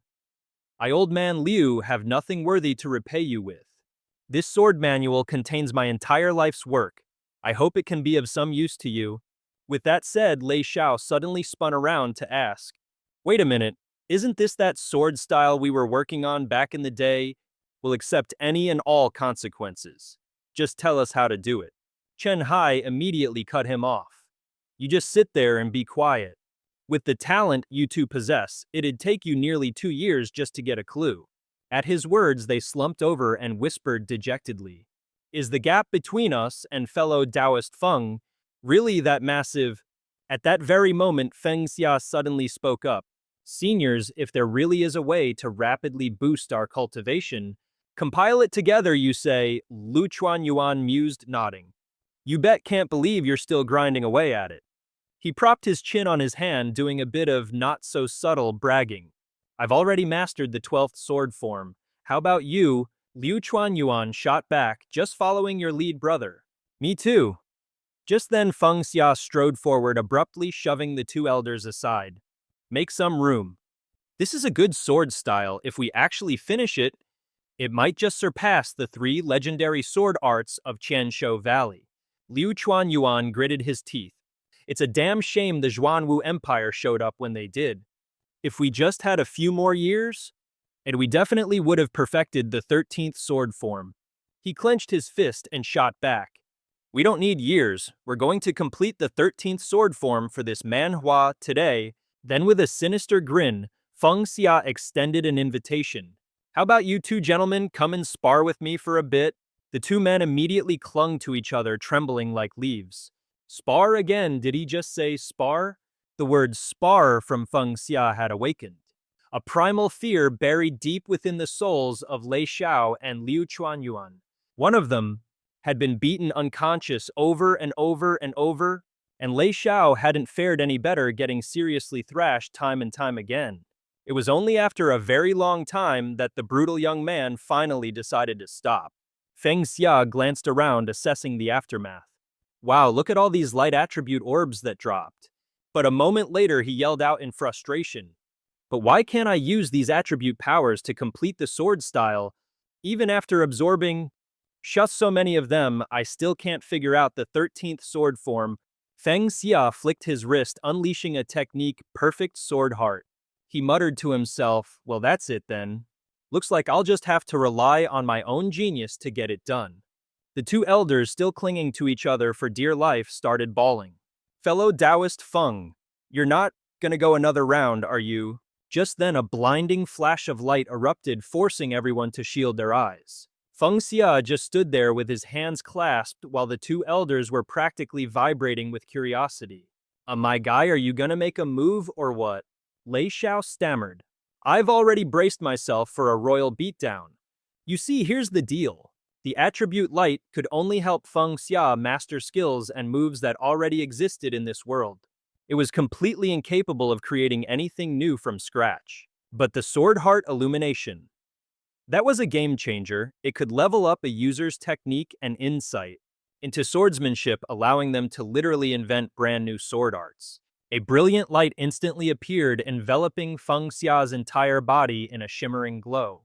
The two elders stared in absolute awe at the 13th sword form taking shape. Feng Xia propped his chin on his hand and confidently announced, "Success, it is done." His eyes seemed to sparkle as he thought to himself, damn, a maxed out sword heart illumination is on a completely different level from before. Zhen Yuan's eyes were already welling up with tears. This sword style, the two of us have spent more than half our lives researching it. Lei Xiao, on the other hand, was just sobbing uncontrollably. I never imagined you could complete it in a single fleeting moment. Just being alive to see this sword style perfected, it's all been worth it. This whole dramatic scene had Feng Xia smiling helplessly from the sidelines. I literally just whipped this up on a whim, he thought. I had no idea they'd get this worked up over it. But to them, this sword style was the most important thing in the world. Just then, Yuan Yuan suddenly made a proposal. This sword style doesn't have a name yet. We hope our esteemed brother will grant it one. Feng Xia stroked his chin, thinking seriously. A name, huh? Then let's call it Amidst the Vast Sprawling Forest. His firm voice echoed, the 13 swords of the peerless national scholar. The moment he finished, Lei Xiao's eyes lit up. The 13 swords of the peerless national scholar. Xuan Yuan's mouth hung open in praise. What a magnificent name! Chen Hai hurriedly cut them off. All right, you can kiss his butt later. We still have more important things to do. Feng Xia calmly reassured them. You two elders, I'll pass the fake secret passage intel to our mole. In the meantime, get the real secret passage ready. At this, both elders scrambled away faster than you can say Manhwa protagonist. We're on it! An infuriated Chen Hai suddenly grabbed our hero by his spiky tuft of hair. He couldn't stop himself from dragging Feng Xia away. You're coming back with this old ancestor for some closed-door training right now. Ouch, ow, wait. The old ancestor already had that girl get things ready. Hearing this, our boy immediately blushed as a thought crossed his mind. Get things ready? Dick, don't tell me this is one of those scenes where a cute maiden is waiting to pamper me. That was enough to give Feng Xia an instant nosebleed. Cut to Feng Xia's private villa. Losing all his cool, he frantically burst through the door. Yun Yang, she clutched her chest and replied softly. Ah, Xia, you're back. In that very moment, Yun Yang started showing off excitedly. See these round things called spirit pills? I haven't sneakily eaten a single one. But if you can't finish them all, I could totally help you eat a few, you know. Feng Xia shrieked in horror. Why is this not how I imagined it at all? Chen Hai angrily yanked a lock of her hair. Don't even think about eating them. This pile of low-grade junk isn't even enough for you to snack on. Just then Feng Xia slowly approached. So, when you said eat senior, you meant literally eat the pills. Chen Hai explained with a stern face. Back in my day, this old master was brimming with power. Once I hit the divine power realm, I could start absorbing spiritual qi directly from the air and convert it into spiritual power. However, there's a small problem. The world's spiritual qi has thinned out considerably. Cultivators these days can't absorb such flimsy spiritual energy, so they can only use these qi condensation pills to barely scrape some together. With that, he poured a pill into Feng Xia's hand. Kid, give it a shot. Use this qi condensation pill to gather some spiritual energy. He quickly tossed it into his mouth and started chewing away. And absolutely nothing happened. Like really, nothing at all. The silence was deafening. Chen Hai roared with excitement. Well then let's try adding a reincarnation reversal pill and an origin returning pill to the mix. Feng Xia broke out in a cold sweat, terrified. No wait, senior, don't. Paying him no mind, he just kept stuffing them into the boy's mouth. Here you go, kid, eat up. More. A little bit won't do anything. Feng Xia was choking and managed to sputter out, Senior, that's way too much for one go. Right at that moment, a magnificent phoenix, made of pure fire, appeared out of nowhere, cutting to outside the 5 elements sealing array. Chukyo watched in astonishment. What a dramatic entrance straight out of a manhwa. Isn't that the divine bird of the king of southern suppression? Fouquet nodded. Looks like the imperial court sent him to lead the charge after all. Then the bird suddenly changed course and flew back, its entire body radiating the intense heat of a blazing fire. Atop its back, a figure sat proudly, who then leaped swiftly to the ground, his tone unbearably arrogant. Without us from the imperial court, can't you ants do anything, right? You're supposed to be sect masters for crying out loud, yet you're all as timid as children. He casually dissed them. What a bunch of useless trash. This guy is none other than Qi Hong, the Prince of Zhenan, from the Xuanwu Kingdom, a powerhouse at the 8th level of the Dao platform realm. A flustered Chu Qiu quickly clasped his hands, saying, Your Highness, your criticism is absolutely spot on. He then slowly tried to explain, but we can guarantee that our 5 elements, windless grand formation, will successfully trap everyone from the heavenly autumn valley. But Qi Hong, looking completely fed up, cut him off. Zip it.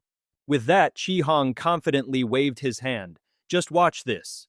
In that very instant, The entire space was plunged into a scorching sea of crimson flames, leaving them to stare on in utter astonishment. He reversed the 5 elements. The entire grand formation has turned into fire. Qi Hong declared with a smug smirk. As long as the flames are this abundant, I can control everything and annihilate the entire heavenly autumn valley. There's no need for Duke Wei to even lift a finger. I alone am more than enough for this job. Zhu Yun led the way, shouting, "Follow me quickly." Jinger hurried them along, everyone stick close. As the Prince of Zhenan made his grand entrance, everyone in the heavenly autumn valley was already in the middle of a secret escape.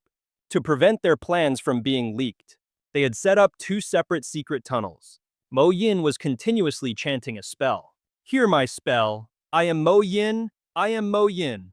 Meanwhile, the spies planted by the enemy had been fed false information by Liu Chuanyuan, which they then passed on to their masters.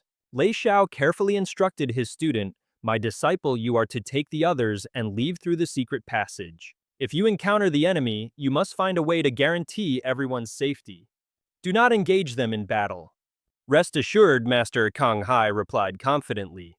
Chuan Yuan quickly reminded him, "Lei Yezi, it's time for us to move out." Lei Xiao's expression turned serious. "Good kid, go on now. As for me, I have to go and greet those scumbags waiting outside." So Great Elder Lei Xiao and 6th Elder Liu Chuanyuan were tasked with heading into the fake secret passage. Their mission to hold off the enemy and buy time. What a classic Manhwa move. This would give the Heavenly Autumn Valley disciples a chance to escape. Kang Hai's voice rang out clear and strong. "Take care, Master. This disciple takes his leave." Just then, young Master Mu arrived to report to the Prince of Zhenan. "According to our spies' intel, the Heavenly Autumn Valley members are escaping through a secret passage to get past the windless grand formation." Right at that moment, a figure appeared before the 2 of them. Qi Hong smirked. "Well now, looks like you 2 have been had." Lei Xiao fearlessly blocked his path. "So you finally decided to show up." Master Mu looked confused. "Hold on, is it just the 2 of you?" Qi Hong, meanwhile, had a look of pure, unadulterated contempt on his face. "Not that I was expecting a bunch of useless trash like you to get anything done." He lowered his voice, his tone dripping with malice. "Lei Xiao, this prince heard a little rumor that you were beaten so badly you hit a permanent power-up ceiling. You crawled out of your hole like a kicked puppy, and for what? For me to put you in your place a 2nd time." Oof, hitting him right where it hurts. Mentioning that sore spot made Lei Xiao absolutely livid. And just to rub more salt in the wound, Chu Qiu decided to chime in. "I had heard for a while that Lei Xiao was carrying an old injury one that was stunting his growth. I just never dreamed the one who gave it to him was the Prince of Zhenan himself." Seething with rage, Lei Xiao's knuckles turned white as he gripped the hilt of his sword. And with a roar he launched himself forward. Qi Hong just smirked. "Looks like you all got played for fools." Lei Xiao defiantly blocked his path, "So you finally decided to show up." Master Mu was still baffled. "Wait, they really only sent you 2? Qi Hong's face was a perfect mask of disdain. "Honestly, I never expected you failures to accomplish anything in the first place." His voice dropped to a low growl. "Lei Xiao, this prince heard you got smacked around so hard you can't even level up anymore. Did you really crawl out of your cave like a beaten dog just so I could put you down again?" Bringing up that old trauma really got under Lei Xiao's skin. And of course, Chu Qiu couldn't resist adding his 2 cents. "I've known for a while that an old wound was holding back Lei Xiao's potential. But to think the Prince of Zhenan was the one who gave it to him? Now that's some drama worthy of a manhwa plot. Qi Hong, don't you dare look down on me." But Qi Hong's reply was just 2 simple words. "How disappointing." The man could fight back without even moving from his spot. "The way you are now, you're not even worthy of this prince lifting a finger." Just then another sword came whistling past Qi Hong's face. Chuan Yin had officially entered the fight. "Oh yeah, what if you have to deal with both of us?" Qi Hong scoffed. My, why is everyone in such a rush to die today?" With that, he unleashed a technique even more powerful than before. Raging Flame Divine Bird. An inferno erupted with overwhelming destructive force. Qi Hong channeled the immense power into his sword, making it a blade of pure fire. Seeing this display, Master Mu looked incredibly smug. "Heh, it's over for that garbage from Eternal Autumn Valley." Lei Xiao was a little wary, shouting, "Hey, you pretty boy." But he boldly rallied his comrade, "Let's get him together." Chuan Yuan immediately snapped into a fighting stance. The two of them charged forward like a hurricane. "Qi Hong, as long as we're still standing, and you won't lay a single finger on Eternal Autumn Valley." A murderous aura practically exploded from Qi Hong. "You're nothing but moths flying into a flame." Before Chuan Yuan and Lei Xiao could even react, they were slammed to the ground. Qi Hong strolled over to them. "This king knows you're just stalling for time, so I won't be killing you." But it got worse. He made a chilling announcement. "I'm going to destroy the entire Eternal Autumn Valley right before your very eyes, so you can see just how pointless your little sacrifice truly is." Qi Hong plunged his sword into the formation he had created. Then he gave the order, "Incinerate." Chuan Yuan and Lei Xiao could only grit their teeth and watch in despair. Embers of fire began to rain down from the magic circle, scorching everything in their path. Meanwhile, back in Feng Xia's room, our boy was covering his mouth, looking absolutely miserable. Feng Xia whined, "Senior, I've already eaten all these pills. Why isn't anything happening yet?" Chen Hai explained, "Your physical body is just too damn powerful. The moment any spiritual energy starts to gather, your own vigorous lifeblood just blasts it apart. It gets completely overwhelmed by your ridiculously strong constitution. Even with all those elixirs, you can't condense a single wisp of spiritual energy." Feng Xia was over it. "So what am I supposed to do? Honestly, your body defies all my understanding. According to Chen Hai's vast knowledge, with your condition you absolutely need a massive one-time infusion of spiritual energy to open your divine wheel." Feng Xia was confused. But where are we supposed to find a massive infusion of spiritual energy right now? He wondered aloud, completely bewildered, and also, why am I suddenly so hot? Am I putting on weight or something? Chen Hai shot that down. "That's not it." Chen Hai suddenly yelled, "Kid, you've hit the jackpot. This old master can feel a tidal wave of spiritual energy heading straight for us." Chen Hai urged him on, "Seize this chance. You won't get another one like this." Feng Xia, however, had absolutely no clue what was going on in this crazy manhwa. "Senior, what the heck is happening?" All he heard was Chen Hai shouting frantically. "Use this moment, absorb and refine all this spiritual energy now." Feng Xia started gulping it down so fast he nearly choked. The sudden, overwhelming surge of rich spiritual energy was almost more than he could handle. Sparks of fire began raining down on the house, coming in a torrential downpour. Feng Xia let out a piercing scream, completely overloaded with energy. Chen Hai realized just how dire the situation was. "Oh crap, this is way too much spiritual energy. This kid's body can't possibly absorb all of it." Feng Xia just kept shrieking, "My body, it's burning up." At that very moment, Qi Hong coldly turned and walked away. After causing such an insane shockwave, Chu Q was practically buzzing with excitement. The great five-element ceiling formation was reversed and turned into pure fire elemental essence.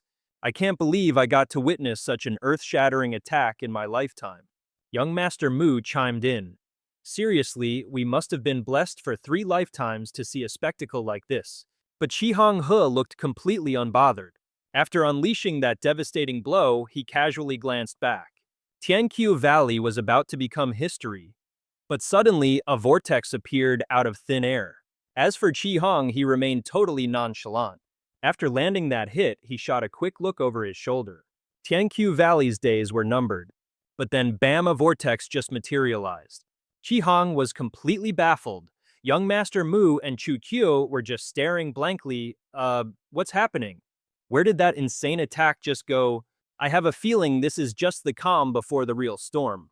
Chuan Yuan saw it clearly. The attack had vanished right over Feng Xia's personal courtyard. Lei Xiao was positive. It had to be fellow Taoist Feng. He's the one who saved us. Qi Hong finally spoke, a smirk playing on his lips. "Not bad, just what you'd expect from the former #1 sacred land. You've got quite a few tricks up your sleeve. But," he declared with absolute certainty, "it's a shame none of them can change your fate." With that, Qi Hong drew his sword once more, preparing another move. He unleashed an immense surge of power. A fire god descended. Qi Hong's aura was now even more overwhelmingly majestic than before. Young Master Mu couldn't help but gape in awe. Okay, the power scaling in this manhwa is just off the charts. This is epic. This time, both Lei Xiao and Chuan Yuan were frozen in shock. Even fellow Taoist Feng would probably see this as a life-or-death crisis. They both feared there was no way they could save Tianqiu Valley now. Chuan Yuan shouted a warning, Lei Yezi, you have to stop his casting now. But Lei Xiao was resolved to fight to the bitter end. In your dreams, Qi Hong, in an instant the scorching flames were right on top of them. Qi Hong's voice was ice cold. Don't make this king repeat himself. His arrogance soared. In this sea of fire I am invincible. Qi Hong's ocean of flames looked like it could swallow absolutely everything. Seeing this, Yunyang couldn't help but gasp. It's huge. She marveled, what a massive hand. Chen Hai was terrified as he watched the situation unfold. I was just wondering why the spiritual energy suddenly got so thick. Turns out the enemy is already right at our doorstep. He noted that even though spiritual energy is scarce in this era, but by harnessing the power of the heavens and the earth, a cultivator can still unleash some seriously powerful spiritual energy. That's why Chen Hai was sweating bullets. This was an absolute disaster. Meanwhile, Feng Xia was still completely out cold. Chen Hai pinned all his hopes on him. Kid, if you don't snap out of it soon, we are all royally screwed. And things were looking very, very serious. We'll all just end up as fertilizer for Tianqiu Valley. It wouldn't be long before that apocalyptic attack straight out of a manhwa completely annihilated Tianqiu Valley. Yunyang rushed over worriedly and cupped Feng Xia's face. Asha! Chen Hai could only watch them from afar. Yunyang pleaded, you have to wake up. I'm getting really scared. Tears began to stream down her cheeks. Yunyang squeezed her eyes shut, bracing for the worst. A thunderous explosion roared, shaking the very fabric of space. Qi Hong was ecstatic. This one blows enough to wipe out all of Tianqiu Valley. The gigantic flaming hand slammed down, kicking up a blinding cloud of dust and debris. The five elements wind protection formation was utterly shattered. Qi Hong couldn't help but grin like a madman. Chuan Yuan and Lei Xiao screamed in a furious rage. Qi Hong, you bastard! Qi Hong glanced back over his shoulder. Oh right, I almost forgot about you two. He fully intended to finish them off as well. Time to cut the weeds and pull the roots. Qi Hong was overflowing with confidence in his own power. Even though my great flame formation is gone, and my power has taken a hit, it's still more than enough to stomp you bugs into the ground. By now, Chuan Yuan and Lei Xiao were already running on fumes. Qi Hong launched an attack as casually as if he were swatting a fly. But suddenly his face twisted into an expression of pure shock. Qi Shi had effortlessly blocked his attack. How about this old man takes a turn as your opponent? Chu Qiu was floored. GTC. Young Master Mu looked even more amused. Well, now we finally forced this old turtle to stick his head out of his shell. Qi Shi spoke in a taunting voice. So you're the little punk who messed with my Xiao Lei and kept him from reaching the Dao platform realm, are you? Qi Hong was completely stunned by this unexpected arrival. The old Sword King Qi Shi asked with a stern voice. Xiao Lei, where are the disciples of Tianqiu Valley now? Lei Xiao reports in. Sect leader. All disciples have been successfully evacuated. Xuan Yuan chimes in, his voice filled with dread. It's just, what about fellow Taoist Feng? Lei Xiao adds grimly. We still don't know if he's alive or dead. Right, just hearing that name sends Qi Shi's killing intent skyrocketing. The old man is absolutely furious. Today, he snarls, I'm settling all scores with you, old and new. With a roar, Qi Shi unleashes an ultimate technique. The Tyrant Thunder 6 sword, his power surges as he bellows, Azure Thunder Guide. This time, Qi Hong has run into a real monster. An inferno erupts, threatening to swallow space itself. And in a flash, it completely incinerates Qi Hong. Chu Qiu can't believe his own eyes. The king of Zhenan was actually defeated. Young Master Mu starts to question everything. Have we been underestimating Tianqiu Valley this whole time? When the flames finally die down, Qi Hong's legs are like cooked spaghetti. He can't even stand up. But that epic move took a massive toll on Qi Shi as well. The old master has to plant his sword in the ground just to keep from collapsing, gasping for air.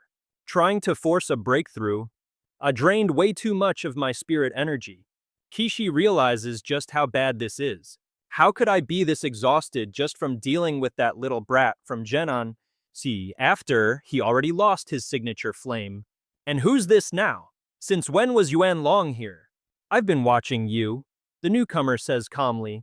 And if my guess is correct, Qi Shi freezes completely stunned. Mo Yuan Long, he gasps. Yuan Long just smirks, enjoying the moment. You never actually broke through to the origin core realm, did you? Qi Shi puts on a brave face trying to bluff. So what if I'm at the Dao platform realm? And what if you're at the origin core? You were a loser then, and you're a loser now. If you want to fight, let's go. Yuan Long lets out a condescending laugh. You are no longer the legendary #1 Sword King who once shook the entire world. What a classic Manhwa showdown this is turning out to be. Right now, I am the strongest. He continues, his voice dripping with venom. Your sect, like your life and everything you've ever wanted to protect, I'm going to destroy it all. Yuan Long sneers. Qi Shi readies his stance. Then you can try. Meanwhile, our main character Feng Xia has been out cold this whole time. He's only just now starting to wake up. But as his eyes flutter open, he finds himself in a bizarre, empty void. Where the heck am I? In the ruins of Eternal Autumn Valley, a place utterly wrecked by Qi Hong Yunyang's soft voice cut through the chaos. Xia? And somehow Feng Xia, completely out of it, had managed to tame the colossal flame palm. Yunyang stared in disbelief. What in the world is he doing? Chen Hai, ever the expert, explained, he's trying to absorb the spiritual energy from the flames to force a breakthrough. But then he dropped the bad news. Jumping from a nobody all the way to the nascent soul realm in one go, that's just insane. This heaven-defying stunt had plunged him into a dangerous state of enlightenment tribulation. Chen Hai knew the grim consequences all too well. His consciousness is now completely trapped, obsessed only with absorbing energy and breaking through. He literally can't escape it. Before his spirit gets what it wants, it could take 10 days. Or even half a month. By then he'll have starved to death long before he ever wakes up. And so the old man came to a radical decision. There's only one way out of this. We have to accelerate the process and help his consciousness find what it's looking for. Fast. With that, Chen Hai poured all of his remaining strength into Feng Xia. Listen up, kid. Take my Void Core technique. It's the best I can do for you now. I'm putting all my hope in you. Please wake up soon. Meanwhile, inside the purple palace of Feng Xia's mind, our boy was totally dazed. Whoa, is this still my sea of consciousness? Something feels really different. Then his eyes locked onto a strange object floating in the void. What the heck is that? Feng Xia was completely baffled. I've definitely never seen this thing in here before.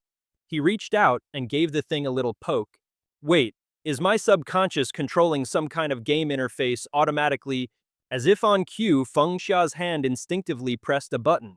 Instantly, a bizarre mist shot out and sucked Feng Xia right into the device. Once again, he found himself tumbling through another strange dimension. When Feng Xia opened his eyes, he was floored. This place was teeming with an incredible number of Dao patterns. These intricate runes were literally forming and swimming through the air around him. An infinite mystical combination of Dao and principle swirled together and rushed straight towards Feng Xia. Our hero was too stunned to even react. This incredible manifestation of universal laws just kept coming, a torrent of raw power. He was just frozen. He floated there, completely unable to process what was happening. But a second later, a brilliant light ignited in Feng Xia's eyes. Holy cow, if I can just keep comprehending these things, I can break through directly to divine ability, the Dao platform, the nascent soul, and maybe even higher. This is like a cheat code from a manhwa. He began to frantically absorb the power. More, I need more. A ridiculous amount of energy surged into Feng Xia's very being. The sheer overflow radiated from his physical body, making Yunyang gasp. Xia, what is this? She cried out. Chen Hai's face was grim. His consciousness has no idea it's absorbing way too much spiritual energy. It's already far beyond what his physical body can possibly handle. The situation is getting worse. Someone has to help him break through this enlightenment tribulation, and fast. And that just made him grind his teeth in frustration. Damn it, if only I could use even a fraction of my true body's power. Meanwhile, outside the Eternal Autumn Valley, Yuan Long was launching his assault. Every single move as swift as a hurricane. Yanlong was practically giddy with excitement. Jikishi, are you feeling the massive power gap between us yet? But Chishi wasn't the least bit afraid. All I know is you're the same old brute you've always been. In a flash, Yuanlong launched another powerful strike. Still talking tough, are we? Yanlong's magic flashed across the sky, certain that once he activated his dragon form, no one could possibly resist.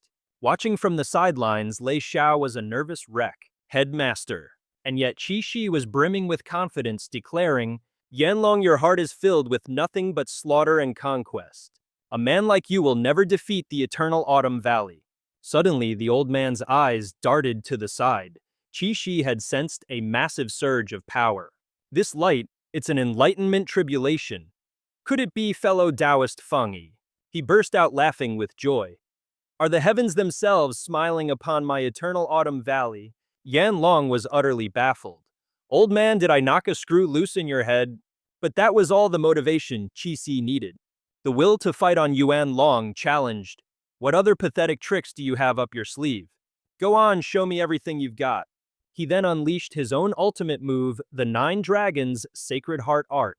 Heavenly Dragon Realm, I'll be happy to play along. Qishi's energy exploded in a brilliant flash. This is some peak Manhwa action right here. Mo Yuanlong, this is my final move.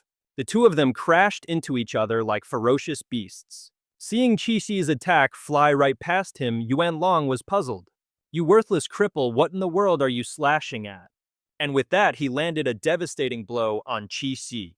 Qi cried out, Mo Yuanlong, your claws are aimed at the past? But what I just learned is that my sword is aimed at the future. Yunyang gasped in amazement. He's broken through the enlightenment tribulation. Yuanlong's powerful magic relentlessly pummeled Qi until the old man finally collapsed, unable to stand any longer. Yuanlong roared in frustration, You son of a... A panicked Lei Xiao rushed to his side. Headmaster! Young Master Mu made a suggestion. Your Excellency Duke Wei, there's no need for you to handle the last two. Just leave them to us. Yanlong turned away looking completely fed up. I'm starting to get bored with all this. Fine by me. When this one returns to court, I will personally report your great contributions to the Emperor. Chu Qiao spoke up, Thank you, Your Excellency. Given the current situation, Yuanlong was feeling incredibly confident. With Chen Qiuzhong out of the picture, and the old Sword King gone, Chenqiu Valley was basically finished. And so he gave the order to strike, kill them. His 2 minions obeyed immediately, lunging at Lei Xiao's group. But then a figure suddenly materialized, blocking their path.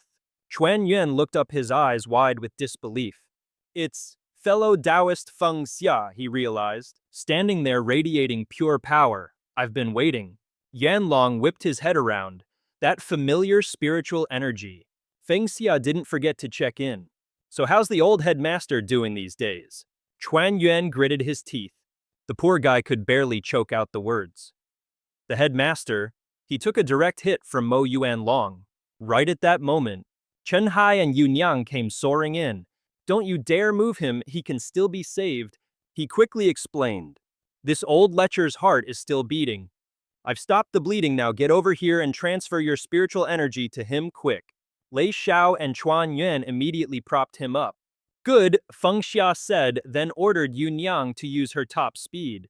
Use your earth-burrowing technique and get them out of here. Now, but Yunyang was worried. What about you? Feng Xia was the picture of confidence. Don't worry, right now I could take on 10 of these clowns. And though she was anxious, Yunyang placed her complete trust in him. A moment later, Yunyang entered her transformed state. Her voice was soft but firm, leave it to me. An immense wave of power radiated from Yunyang. In the blink of an eye, only Feng Xia was left. The others were gone. They burrowed into the ground. The other side was about to give chase. A group that big can't have gone far. After them, we'll slaughter every last remnant of Chenqiu Valley. After that, this whole world is ours for the taking. Feng Xia's voice dropped to a dangerous low. Are you absolutely sure you want to wipe out everyone from Chenqiu Valley? But these goons hadn't learned their lesson yet. They hyped each other up, ready for a fight. He's just some nobody from a random manhwa. We can kill him in one move. But before the words even left his mouth, Feng Xia was already on top of him. He slammed them so hard they literally cratered the ground. Feng Xia growled. If you're so eager to kill someone, then how about you get a taste of what it feels like to be on the receiving end? Chukyo shrieked that this guy was definitely just bluffing and they shouldn't fall for his act. In the blink of an eye, Feng Xia was right in his face. With just one clean strike, he punched a hole straight through. Chukyo, who promptly checked out without even knowing what hit him. The rest of the goons screamed in unison. Feng Xia shot them a glare as fierce as a tiger's, then channeled energy into his palm. Another single swipe was all it took to send them to the afterlife. Young Master Mu's face went completely white. How is this possible? It hasn't even been that long. How did this manhwa protagonist get so ridiculously strong? Feng Xia finally turned his attention to him.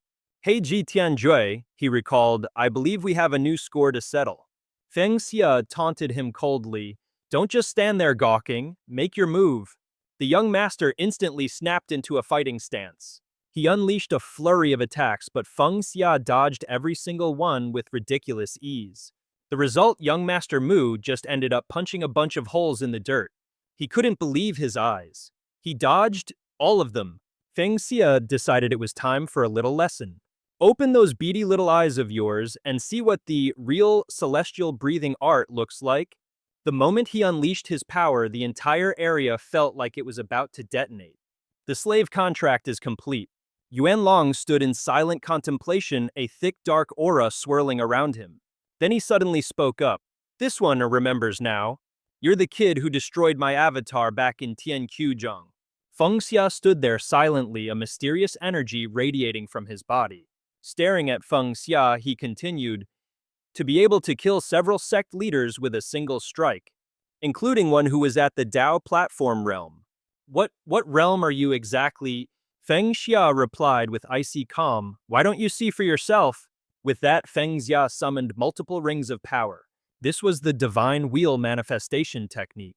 Yan Long saw this and muttered in confusion, the wheel-opening realm. Then bells began to materialize, bringing with them an immense surge of energy. He raised his hand, preparing to unleash the divine power manifestation. Then he let out a smug, self-satisfied little smile. Seeing this, the old man's jaw dropped. The 8 bells of Zhao Hai Sheng. At this realization, Yuan Long broke out in a cold sweat. He gasped inwardly, this kid's incarnation is actually the Ju Uk. Just then, all 8 of Feng Xia's massive bells began to chime in unison. The energy they unleashed was absolutely immense. He shot a cold glare toward Yuan Long. Faced with the Ju Uk, you really think you have a chance to escape? With a flick of his wrist, all 8 bells shot straight for Yuan Long. The old man didn't dare hesitate for a second, immediately throwing up a defensive barrier. And yet the 8 bells pierced right through it with sickening ease. Yanlong was horrified as his body was sent flying. Blood gushed uncontrollably from his mouth. Seeing this, he cried out in shock. Those are Chao Haisheng's 8 bells. At this realization, Yuan Long broke out in a cold sweat, his mind racing. This kid's incarnation is the legendary Ju Uk. It took me decades just to master a mid-spirit, and our last fight at Kenkyo Center was only a few dozen days ago. How is this possible? Without a moment's hesitation, Yanlong crossed his arms, unfurling a pair of gigantic wings as he prepared to launch an attack. Waves of sinister dark energy billowed forth. Yanlong's voice trembled. I have no idea how you managed to master the divine bell technique of Chao Haisheng. He then shot towards Feng Xia, hissing through gritted teeth. But if I let you live, you'll undoubtedly become a threat to the Zhuanwu kingdom one day. I have to kill you right here, right now. The moment he finished speaking, Yanlong blasted a beam of power toward him so intense it seemed to make the very ground explode. The sound was deafening, but suddenly the immense force was sucked into a void rendered completely useless. Feng Xia was the one who had stopped Yuanlong's attack with a single hand, casually dissipating all of its power in an instant. Witnessing this, Yuanlong's eyes widened in utter disbelief. What kind of overpowered manhwa protagonist was this? He wondered to himself. How could someone in the divine power realm possibly block an attack like that from me? As if reading Yuanlong's mind, our boy crushed the last wisp of energy in his palm. and spoke with pure unadulterated arrogance. Are you perhaps wondering how a mere divine power realm cultivator could possibly stop your attack? Suddenly, the phantom image of an indigo lotus bud appeared in the air. It glowed with a brilliant light. Feng Xia closed his eyes as if he had drifted into another world entirely. Wisps of energy began to rise from him, forming the mystical image of a lotus bud. All of a sudden, his feet slowly lifted off the ground. Feng Xia declared, "You'd better watch this." In an instant, a Dao platform appeared, a magnificent, fully bloomed lotus. He pointed a finger at it and asked in an ice-cold tone, "And what is this?" Seeing this incredible sight, Guanlong was absolutely stunned, thinking to himself, "A Dao platform? This kid is actually strong enough to fight me on equal footing now." Without another word, he thrust his hand toward the sky, and a torrent of dark energy began to swirl upwards, painting the entire area bloody crimson. But he kept thinking, "I'm the only one who has an origin core." The streams of energy slowly gathered into a single overwhelming force. Yan Long viciously shoved his hand forward and roared, "Nine Dragons, Sacred Heart Art, Blood-Colored Domain." Instantly, waves of power shot straight for Feng Xia like a volley of razor-sharp arrows. But our boy didn't even flinch, just letting out a smug little laugh. Then Feng Xia's eyes snapped wide open, and reflected within them was the image of his brilliant Dao platform. Feng Xia smirked and said, "You old monster," and with that he summoned his very own origin core from inside the lotus flower. It shot out with incredible power. Feng Xia's voice rang out loud and clear. "Did you really think you were the only one with an origin core?" When the old man saw this, his jaw hit the floor. "No, that's impossible. In the entire Zhuanwu kingdom, I am the only one who should possess an origin core." The tension in the air was so thick you could cut it with a knife, as their two immense powers were about to collide. Just as he unleashed his own Nine Dragons' Sacred Heart Art, the Green Lotus domain, he announced with absolute authority, "By the way, about that Nine Dragons' Sacred Heart Art of yours, why don't you have a little taste of it yourself?" The Nine Dragons' Sacred Heart Art versus the Green Lotus domain. A heaven-shattering explosion erupted as the two techniques clashed, sending dust and debris flying everywhere in a classic Manhwa showdown. Absolutely horrified by this turn of events, Yuan Long screamed, "The supreme technique of the royal clan H, how could you possibly know it?" Feng Xia immediately shot back, "What you know, I know too." He said this mysteriously, his hands coiling restlessly. "But there's something I know that I'm pretty sure you don't." With that, Feng Xia stretched out his hand and activated his heaven-grade breathing technique. A powerful vortex of spiritual energy began to swirl. In an instant, a colossal fireball materialized in his hand. Then he summoned a razor-sharp sword. Seeing this, Yuan Long refused to be outdone.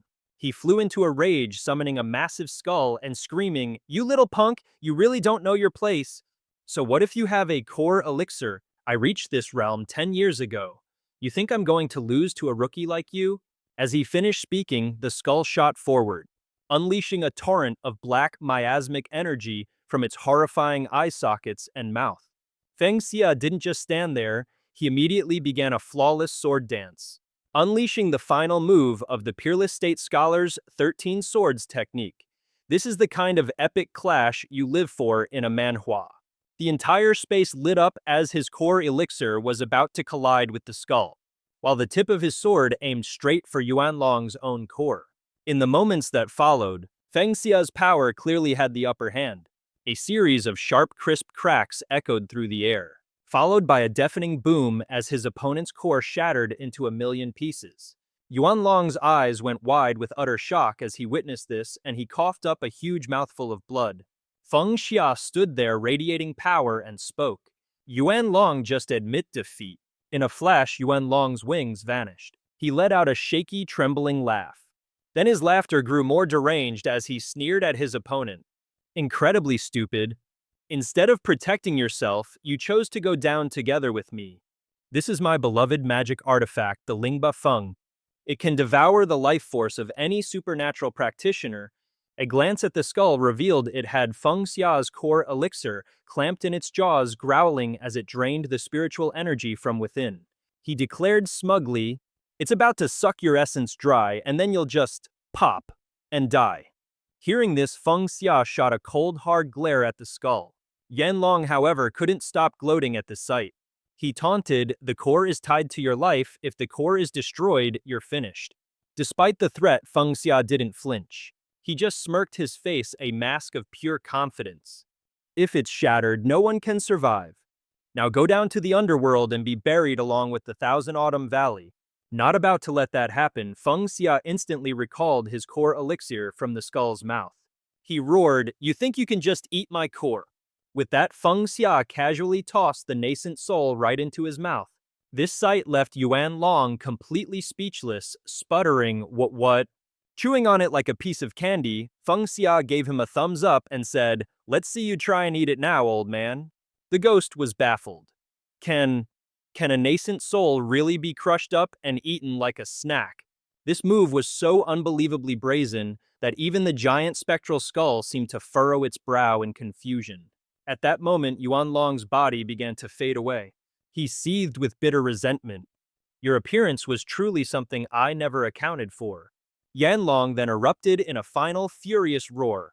"But don't you dare get cocky! You have yet to witness the true might of..." But just as Yuan Long was about to scream "Xuan Wu Guo," Feng Xia cut his villain monologue short with a swift kick to the face. Holding the pose, our hero coolly remarked, "How about you eat dirt instead?" And only then did the old man's body finally disintegrate into nothingness. Feng Xia, looking smug as hell, scoffed, "Trying to take me down with you? This emperor's nascent soul is formed from external spiritual energy. It has absolutely nothing to do with my physical body. When you get to hell, just remember one thing." He struck a power-up pose as brilliant blue energy erupted from his body, completely overwhelming the sinister red aura and the spectral skull that Yuan Long had left behind. He declared, "The one who sent you packing from this Manhwa is Feng Xia." All of a sudden, the giant skull burst into flames, taking the lingering, resentful energy with it as it vanished, dropping a magnificent red cloak in its place. This unexpected loot drop made Feng Xia's eyes widen in surprise. "Ooh!" Feng Xia gathered the remaining wisps of red energy into his palm while picking up the cloak. Muttering with glee, "Not only did I get all these light attribute goodies, I also managed to swipe this old monster's signature magic treasure. This boss battle was a total jackpot." Abruptly, the Tao platform began to dissolve its lotus petals, scattering into the air. It turned out to be 8 bells, all spinning in constant motion. Watching it all fade, he muttered quietly, "Oh, it's gone." As Feng Xia's temporary power level subsided, the golden light that had formed the platform also vanished, flying back towards the Tianqiuzhong. As peace returned to the area, Feng Xia stood in thoughtful silence for a moment before muttering to himself, "Man, what a rush. That whole nascent soul power-up experience was over way too fast." Meanwhile, back in Tianqiu Valley, massive waves of spiritual energy were erupting, shaking the very foundations of the space. Inside, Lei Xiao and Chuan Yun were channeling their internal energy into Qi Shi. Yunyang was watching anxiously when her head suddenly snapped to the side. Feng Xia had returned now, sporting that flashy new red cloak. Seeing him, Yunyang's face lit up with joy as she cried out, "Eh Xia!" She dashed over to him, her eyes crinkling with a huge smile. "You're finally back." Feng Xia smiled warmly in return. "Of course I am." His gaze then shifted over to Qi Shi as he asked with concern, "How are the old sect leader's injuries?" Hearing this, Chen Hai pointed to himself and boasted proudly, "Hey kid, look who's here. If it wasn't for this old master, that guy's life would have been toast." Suddenly, his eyes widened as if he'd seen a ghost, and he exclaimed, "What is this?" Then Chen Hai violently ripped the cloak off the boy's body, shouting, "Get this thing off now." This sudden move nearly sent Feng Xia's soul flying out of his body. "Senior, a little gentler, please. I don't do gentle." As he tore the cloak to shreds, he bellowed, "Just because something's shiny doesn't mean you should pick it up like it's some legendary treasure, you idiot. This thing will fill your entire body with explosive, violent energy. Destroy it this instant." Hearing this, the boy's eyes welled up with tears. He trembled, biting down on the fabric with a choked voice. "But this is the sacred artifact I just won. Please, Senior, don't destroy it. This is the memento he left for me." It's the epic gear I worked so hard to loot from Mo Yuanlong's body. That last comment just made Chen Hai even more furious. He smacked Feng Xia on the head and said with utter contempt, "Look at you, you pathetic little scavenger. Back in my day, this piece of garbage wouldn't even qualify as a rag to wipe the tables." Meanwhile, over with Qi Shi, the internal energy transfer was complete. Lei Xiao and Chuan Yuan let out an exhausted sigh. Suddenly, Chuan Yuan glanced aside as if he'd spotted something. Seeing Feng Xia, he lit up and exclaimed, "Fellow Taoist Feng, did you manage to escape from Mo Yuanlong's grasp?" The boy just gave a listless, clutching the tattered red cloth in his hand. Chuan Yuan asked curiously, "Hey, Lei Xiao, doesn't this scrap of cloth on the ground look awfully familiar?" Lei Xiao hesitated. "Now that you mention it, I think so." Feng Xia announced, "That's Mo Yuanlong's cloak, but the senior here tore it to pieces." Hearing that, both of them immediately recoiled and dropped the fabric in horror. One of them gasped in shock. "The master's life-bound artifact. It only leaves its owner's body when the owner dies." Lei Xiao chimed in, his voice trembling. "Wait, does that mean you didn't just retreat, fellow Taoist Feng? Does it mean you?" The boy replied calmly, "Yep, I killed him." That sentence plunged the entire area into a dead, stunned silence. What a classic Manhwa moment. Feng Xia's expression turned dead serious. He said, "And all those bootlicking sect leaders who were allied with the imperial court, I wiped them all out too. Thousand Autumn Valley is safe now." His words were like a fresh breeze, allowing everyone to finally breathe a collective sigh of relief. Chuan Yuan was so moved he pulled out a handkerchief to wipe his tears. He sobbed, "The greatest threat to Thousand Autumn Valley is finally gone for good. It's all over." But the boy cut in, "You're celebrating way too early." An image flashed in his mind, him standing alone, completely surrounded by sinister evil forces. Feng Xia said in a low voice, "The forces of the surrounding sects are still out there, and their foundations are anything but simple. I may have taken out their leaders, but who knows where their elders and other disciples have scurried off to. What's more, the royal court is still a major player, and they're not about to let this go. The surrounding sects still have strength, and believe me, they've got deep roots. The royal court only took a minor hit. Right now, they're like a wounded tiger just waiting to pounce on Kankyo Valley." He recalled the flag of the Zhuanwu kingdom as he continued his analysis. Right before Mo Yuanlong bit the dust, he kept insisting the Zhuanwu kingdom had another ace up its sleeve. And I don't think he was bluffing. The Zhuanwu court definitely has some kind of ultimate killing machine on standby. Something even more powerful than Mo Yuanlong. Gazing out into the distance, Feng Xia's voice was grim. After that last battle, Kankyo Valley is at its most vulnerable. He stated firmly that whether or not the valley could truly be reborn would all depend on their efforts from this point on. Hearing this, Lei Xiao couldn't help but agree. "That's right, fellow Taoist Feng is absolutely right." He asked, "You used that Art of the Void core. So, does that mean you can no longer cultivate?" At that, Feng Xia just stared mournfully at his own palm, a crushing silence filling the air. Chen Hai heard this and asked in complete shock, "Hey kid, is it true you really can't cultivate anymore?" Lei Xiao also gasped, "What?" Chuan Yuan couldn't hide his surprise and yelled out, "Fellow Taoist Feng can't cultivate anymore." And then the two of them launched themselves at him, hugging him with the kind of over-the-top drama you'd see in a manhwa. With tears streaming down his face, Chuan Yuan choked out, "This is a debt I can never repay. From now on, your problems are Kankyo Valley's problems." Lei Xiao, overcome with emotion, exclaimed, "We can never repay this kindness. From now on, you must consider Kankyo Valley your home." Feng Xia, finally getting a grip, awkwardly pushed the two grown men off him. Sweating bullets, he slowly said, all right, that's enough. I was just trying to mess with you guys. I had no idea you'd actually fall for it, or that you'd be so ridiculously nice to me." He then summoned an item with a lotus symbol and said with a grin, "I told you my Tao heart was unbreakable. I just finished cultivating this little thing." With tears streaming down his face, Chuan Yuan choked out, "This is a debt I can never repay. From now on, your problems are Kankyo Valley's problems." Lei Xiao, overcome with emotion, exclaimed, "This is a debt we can never repay. From now on, you must consider Kankyo Valley your home." Feng Xia, finally getting a grip, awkwardly pushed the two grown men off him. Sweating bullets, he slowly said, "All right, that's enough. I was just trying to mess with you guys. I didn't think you'd actually fall for it. And be so ridiculously nice to me about it. He then summoned an item with a lotus symbol and said with a grin, I told you my Tao heart is unshakable. And this just something I whipped up in my spare time. Hearing this, the old man was absolutely floored and blurted out, Hey kid, you're telling me you really can't cultivate anymore? Lei Xiao gasped, What? Even Lu Chuan couldn't hide his shock, shouting, Fellow Taoist Feng can no longer cultivate. The crowd let out a collective gasp of disbelief. Then out of nowhere, smack, a hand slapped Feng Xia right across the back of his head, leaving him completely bewildered. And the culprit none other than Chen Hai. He grabbed the kid's head and started shaking him back and forth like a rag doll, all while yelling, You rotten little brat, you nearly gave this old ancestor a heart attack. All Feng Xia could do was yelp, I'm sorry, senior, I'm sorry. That's when Yunyang, ever the pragmatist, chimed in with a very worried question. So, if Asia is fine, does that mean Tianqiu Valley is still covering our meals?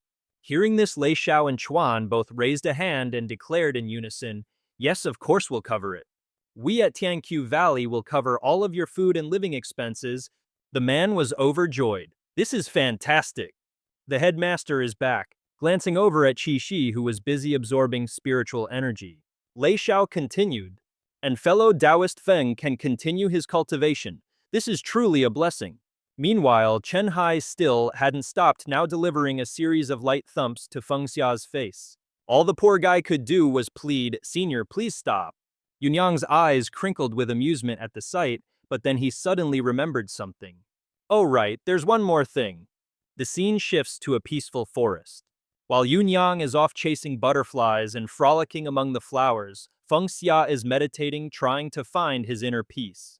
Meanwhile, Lei Xiao and Liu Chuan have gone to recall the disciples who fled, preparing to rebuild Tianqiu Valley. Feng Xia, on the other hand, found a relatively untouched area to recover and focus, as he closed his eyes and concentrated. Then in a classic Manhwa moment, a tiny flower bud materialized on his forehead, glowing with an ethereal light. When he opened his eyes, Feng Xia found himself inside his spiritual sea, the Purple Mansion. The entire space was shrouded in mist, and a pulsating orb of purple energy floated before him. He reached out, guiding it with his hand. And from within the orb, the image of Shuang'er materialized. She looked surprised. Senior, Tianjin Feng Xia smiled warmly. We meet again. He began a little hesitantly, Miss, I've fulfilled my promise. He began a little hesitantly, Miss, I've fulfilled my promise. Hearing those words, Shuang'er's eyes shot wide open in disbelief. Feng Xia's voice rang out clear and strong. That bastard, the Tianjue sect master, I've killed him. You're free now. His words seemed to stun her into silence. Her eyes welled up with emotion as her voice trembled, Senior? Then without a word, Shuang'er dropped to her knees, bowing her head again and again in profound gratitude. Thank you, my benefactor. Shuang'er can never repay this incredible kindness. From this day forward, I swear on my life to be your servant and yours alone. Hearing that, he just yells, No. His shout snaps her right out of it. Feng Xia lays it down plain and simple. Nobody has the right to take away your freedom. With a wave of his hand, the chains fall away and he states firmly, I didn't come here to make you my slave. I came to help you break that slave contract. One by one, the shackles on. Shuang'er's body crumbled to the ground. She stammers, the contract lock. Feng Xia looks her straight in the eye and declares, The chains that bind you are gone. You are no one's slave anymore.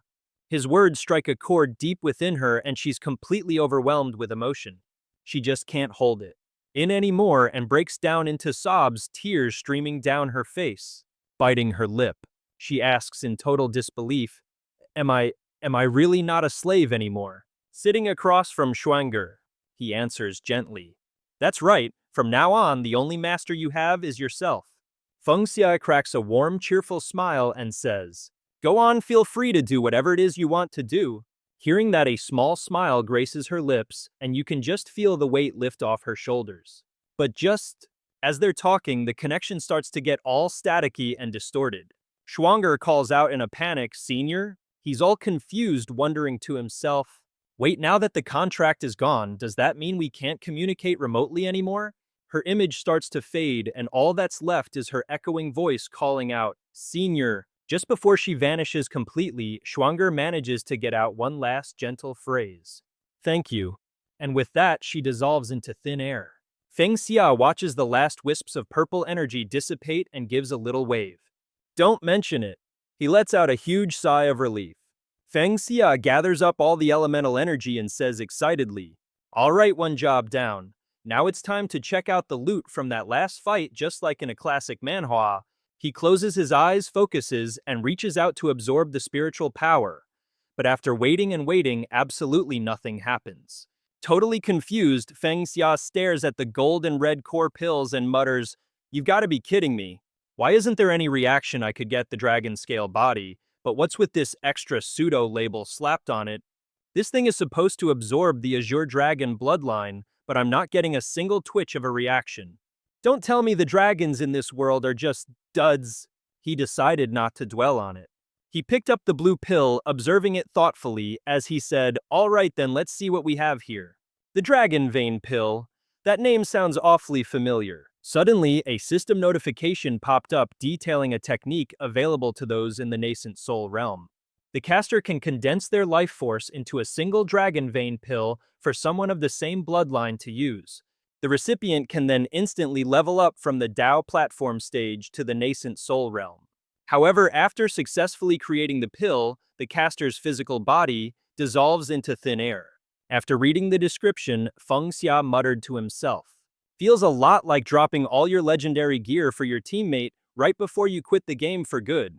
He scratched his head, thinking out loud, "But this thing is totally useless to me anyway. I'm walking a completely different cultivation path." Then an image of the people from the Thousand Autumns Valley flashed in Feng Xia's mind and an idea sparked. "Perhaps I could modify it a little just like I did with the Nine Dragons' Sacred Heart art. The sect masters of the Thousand Autumns Valley could probably give it a try." He then fondly remembered the moment he stood among the 8 giant bells, saying with a grin, "You know, the haul from this adventure wasn't half bad." Then an image of the people from the Thousand Autumns Valley flashed in Feng Xia's mind and an idea sparked. "Perhaps I could modify it a little just like I did with the Nine Dragons' Sacred Heart art. The sect masters of the Thousand Autumns Valley could probably give it a try." He then fondly remembered the moment he stood among the 8 giant bells, saying with a grin, "You know, the haul from this adventure wasn't half bad. But the grand prize has to be that right." Feng Xia threw his hands up in excitement, exclaiming, "I can sense 8 different divine abilities sealed within those 8 bells. I've got to have my senior figure out a way to get our hands on those bells." Snapping back to reality, the flower bud insignia on his forehead slowly faded away. Feng Xia's eyes fluttered open as he frowned. Why does my neck feel so cold?" As it turns out, Yun Yang was pressed right up against him, gently licking his neck. This particular scene left Feng Xia blushing furiously.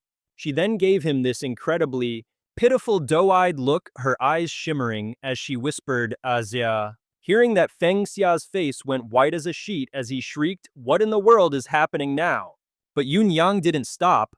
She even stuck her tongue out just a tiny bit. She cupped his face, making a series of seductive moves that made Feng Xia's cheeks burn crimson. He thought to himself, "What the hell is this? Am I trapped in some spicy manhwa plot?" And as if that wasn't enough, Yunyang pressed her entire body against his and whispered breathlessly, "Asha." Seeing this, our hero absolutely lost it. "Asia Yunyang, it's broad daylight. This is not happening. No, absolutely not." Suddenly, Chen Hai stepped into the room out of nowhere, saying, "So you finally decided to crawl out of your hole." Feng Xia jumped and spun around, shouting, "Senior." The old man calmly stated, "The dining hall of Qianqiu Valley was burned down. Not a single crumb was left, and now this poor girl is about to starve to death." Those words sent our boy into a full-blown panic as he shrieked, "Ha! Wait, does she want to eat me?" Feng Xia shoved Yunyan's face away, snapping her out of her hungry daze. Pinching her chubby, doughy cheeks, he pleaded desperately, "Yunyan, if you're hungry, I can find you something to eat. But you have to remember, eating people is a big no-no. Human flesh tastes gross." But Yunyan just kept whining, "Ah, eat." Then he suddenly asked, "Oh right, is the old headmaster awake yet?" Rubbing her stinging cheeks, she replied, "Oh, he's on his way here right now." Feng Xia then turned away, muttering under his breath, "Man, that old geezer sure bounced back quick." When he looked up, he saw Qi Xi and the other members of Chenqiu Valley already waiting for him. The old man spoke first, "Friend Feng." Seeing the whole crew assembled, Feng Xia broke into a cold sweat, thinking, "Oh boy, this is getting super weird super fast." Chen Hai noticed, crossed his arms, and whispered to Feng Xia, "These guys were acting real shady earlier. I honestly thought they were plotting against you." Hearing this, our boy stammered, Plotting against me? What could they possibly want from me?" Suddenly, their shadows seemed to stretch and creep forward, threatening to engulf Feng Xia. All the flustered hero could do was let out a few nervous squeaks. The members of Chenqiu Valley gathered around, staring at Feng Xia with a creepy intensity as they said, "We have a favor to ask of you." A confused Feng Xia threw his hands up defensively, shouting, What do you people want?" Then all of a sudden, a knee hit the ground with a loud thud. Except for Qixi Lei Xiao, and every single other member dropped to their knees right in front of him. They spoke with the utmost reverence. "We implore you, friend Feng, to accept the position of sect master of Chenqiu Valley." This was not what Feng Xia was expecting. He was completely and utterly baffled. Qixi stood there, his voice heavy with sorrow. "Friend Feng, although this old man managed to cheat death, my spiritual energy is gone and my body is crippled. My days of cultivation are over.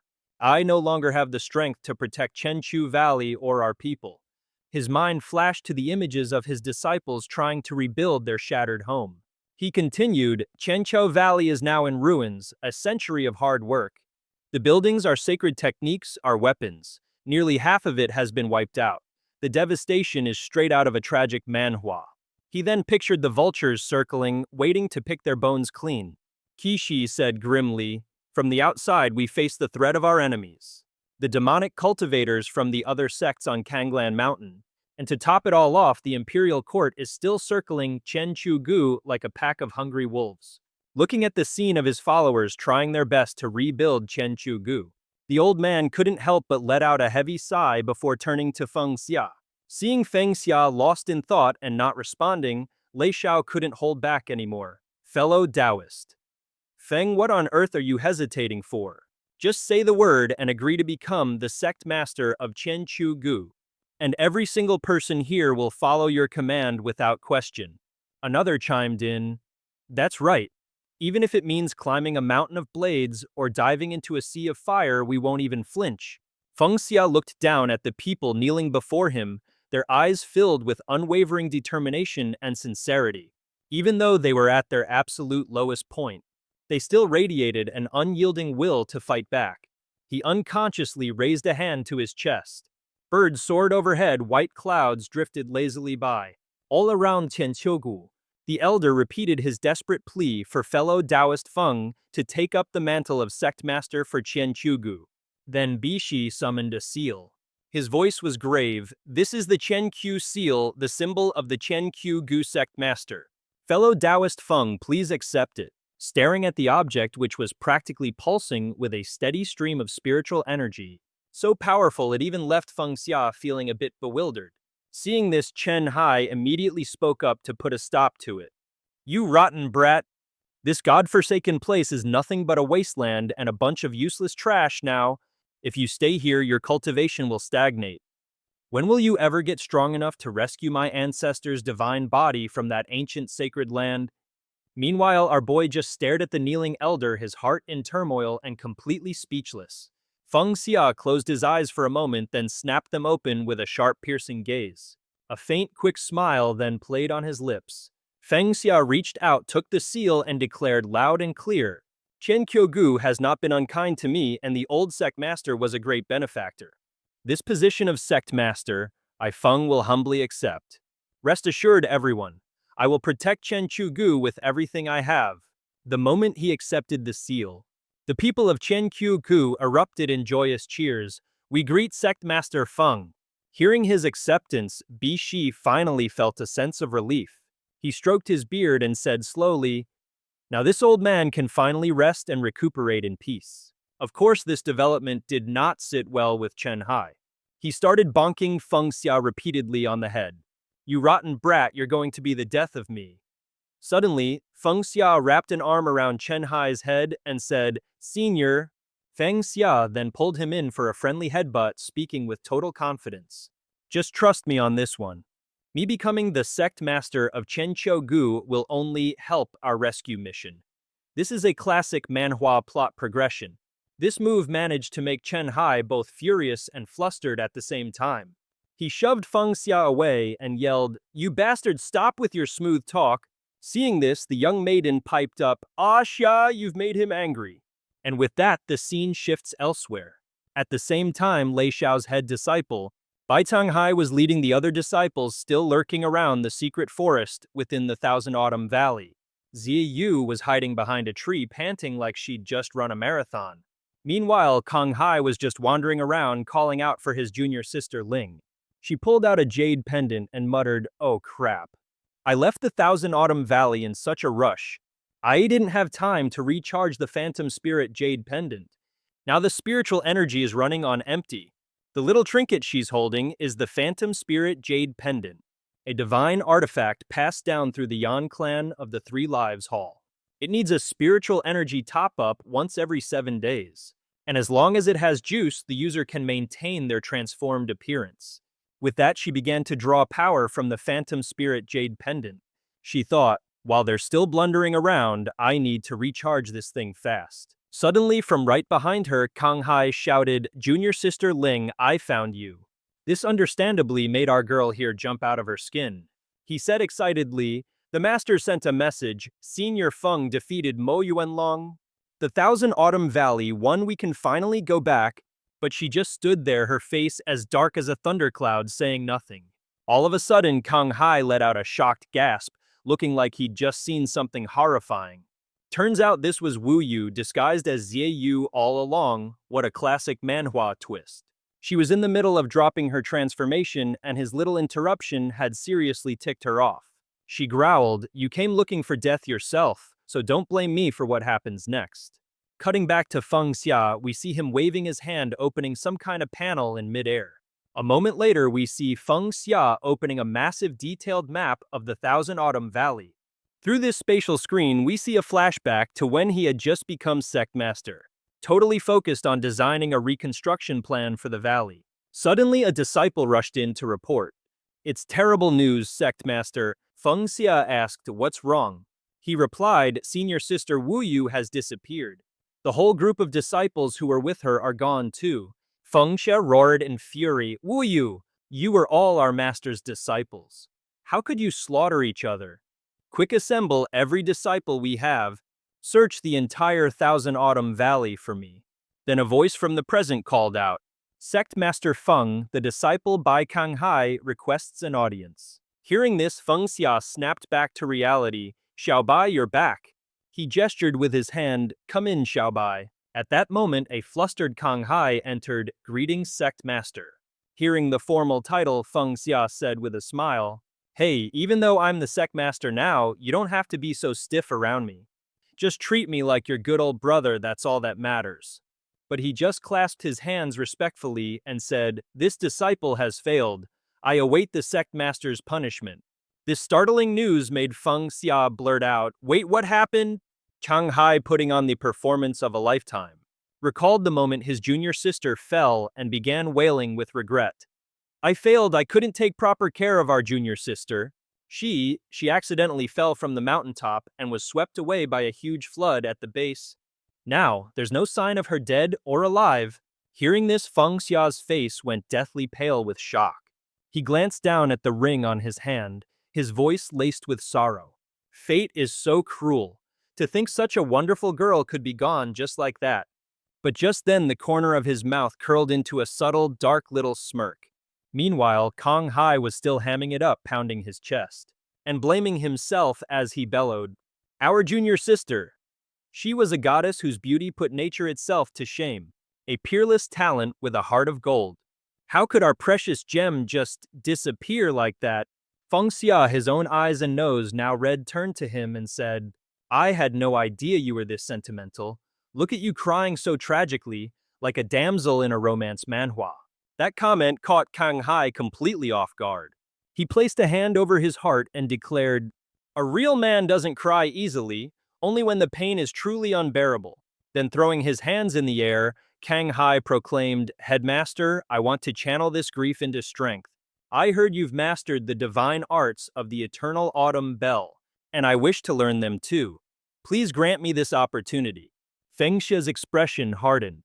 He clenched his fist and said, "All right, I'll grant your wish." The moment the words left his lips, Feng Xia swung a fist straight into Kang Hai's face, roaring, "Grant you this." Instantly, the man's face shattered like porcelain, leaving a gaping, empty void. Feng Xia cracked his knuckles, his voice dripping with utter contempt. "It's like I always say. Your acting is atrocious, so bad in fact that I can't even be bothered to play along anymore." At that moment, Wu Yu's disguise crumbled away, revealing her true form as she tried to shield the broken fragments of her illusion. Wu Yu's brow furrowed in disbelief. "How is this possible?" she thought. "I learned the floating dream 3 lives art directly from the first ancestor. My disguise should have been perfect enough to fool him." Feng Xia planted his hands on his hips and demanded loudly, "Yan Wuyu, where are Ling Jiyu and Bai Tanghai? What the hell are you really doing here in the Eternal Autumn Valley?" Hearing his questions, she just gave a lazy shake of her head and replied with a shrug, "What a pity. I don't know either." That was the last straw. Feng Xia instantly had her by the throat. He wasn't about to let her get away with some cheeky, villainous monologue. My headmaster Feng," she rasped. "I'm just a delicate little girl, you know. Can't you be a bit more gentle?" Feng Xia couldn't have cared less. He growled, "Cut the crap. People's lives are on the line and I'm not falling for your games." Suddenly, Wu Yu arched her body forward, striking a ridiculously suggestive pose. Then she purred, "Secmaster Feng, if you don't let go of me, I'm going to start screaming." Wu Yu continued her little act. Staring at her, Feng Xia broke into a flustered sweat. Wu Yu gave him a sultry look and spoke in a breathy, hesitant voice. She flaunted her killer curves and continued her threat. "What will everyone in Tianqiu Valley think when they see their brand new sect master with his hands all over me?" As she spoke, Wu Yu swayed her hips provocatively. With a beautiful maiden from the Bai Yu sect, her clothes all in disarray. A man and a woman all alone in a room together. What do you think will happen? What do you think they'll assume? But Feng Xia, thinking fast, suddenly yelled at the top of his lungs, "Somebody, anybody!" He screamed his head off. "The vixen from the Bai Yu sect is trying to pull a fast one. The vixen from the Bai Yu sect is assaulting your sect master." This completely unexpected move left her utterly dumbfounded. Wu Yu's jaw dropped in sheer rage. She fumed internally. How can someone this shameless and thick-skinned possibly exist? Feng Xia pointed at himself and declared smugly, "Who do you think they'll believe, the great hero who just saved Tianqiu Valley from the brink of destruction? Or the notorious vixen from the Bai Yu sect that everyone wants a piece of?" Hearing this, a helpless Wu Yu could only shriek, You absolute scoundrel." Getting back to the point, he clenched his fist tightly. A murderous red glint flashed in his eyes as he snarled, "I'm in no mood to keep playing around with you. Are you going to tell me where they are or not?" Then Feng Xia picked up a whip lying nearby, his mind filled with all sorts of nasty scenarios as he threatened her. "If you don't talk, I'll just have to find a few specialists to help you confess." At this, Wu Yu finally felt a pang of fear. She cried out, I'll talk, all right." With that, Wu Yu summoned the illusory spirit Jade Walk. Seeing the treasure, he couldn't help but let out a gasp of awe. A moment later, a projection of Wu Yu appeared from the artifact. The projection stood with her arms crossed, pouting as she said, "The so-called Spirit Master Yu was me the entire time. And as for Bai Kang Hai, I just knocked him out and tied him up." "You bastard, did you really need to be so aggressive with me?" Feng Xia asked in a low voice. "So you're saying you didn't actually kill anyone?" Wu Yu rubbed a sore spot on her body and said softly, "That's right. Oh, great Secmaster Feng, you're a magnanimous man. Can't you just let me go now?" He stood up looking skeptical. "Maybe, but in this kind of Manhwa plot, that's just your side of the story." Feng Xia then pushed his face right up to hers and demanded, "And on what grounds should I believe a single word you say is true?" Suddenly at that moment, Yunyang burst into tears. Feng Xia asked in a deep voice, "Who are you?" Wu Yu was stunned. That's my disciple, but she died not too long ago. Feng Xia said, if this is your disciple, then how do you explain the fact that she's standing here alive and well? The door burst open as she stormed in and yelled, Feng Xia, who dares to bully you? I'm here to help. The uniformed officer was so startled he let out a yelp. Feng Xia then recalled how Yunyang had been so composed. Seeing this, he thought to himself, Yunyang is such a pure, innocent girl. So wonderfully naive. Surely she won't misunderstand me. Then from a position that couldn't possibly be misinterpreted, he casually turned to greet her. Hi, Yunyang.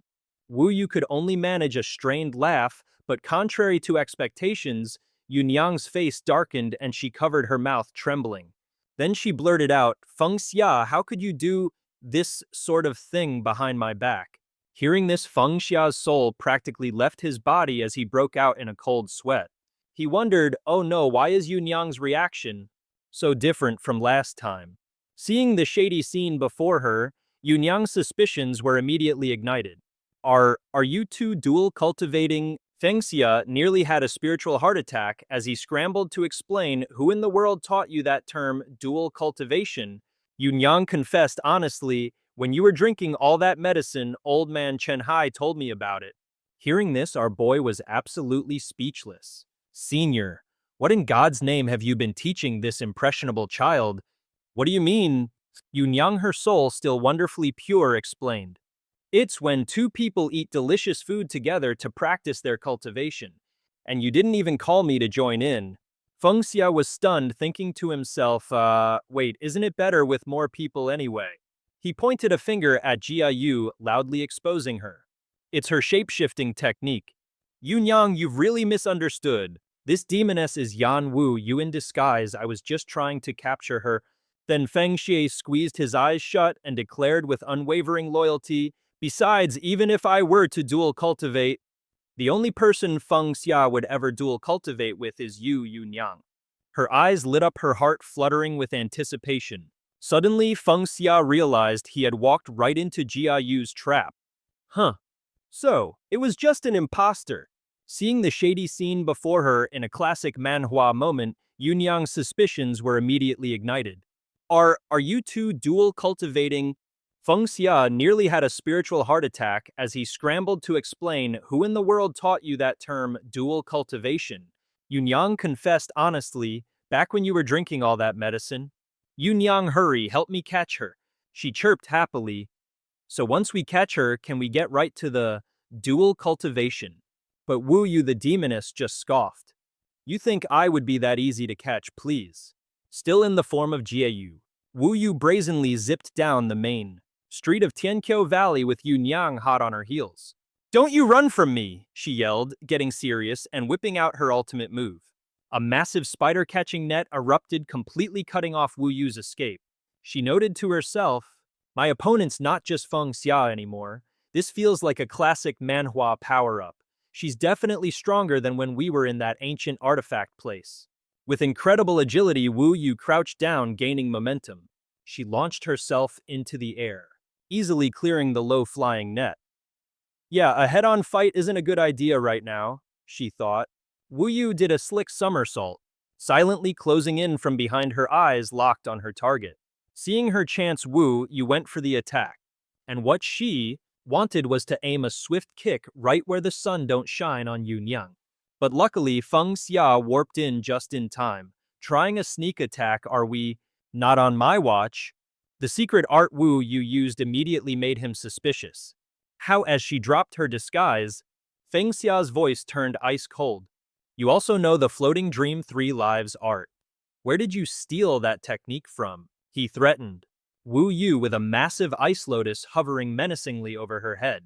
Start talking now, or I, the disciple of the great senior Chen Hai, will show you no mercy. Suddenly, the soul-nurturing ring on Feng Xia's finger began to glow. And who should pop out but Chen Hai himself? You rotten brat, stop this instant, he yelled, rushing to intervene. Feng Xia was totally gobsmacked, muttering, Senior. Chen Hai, ever the mediator, actually stood up to defend Wu Yu.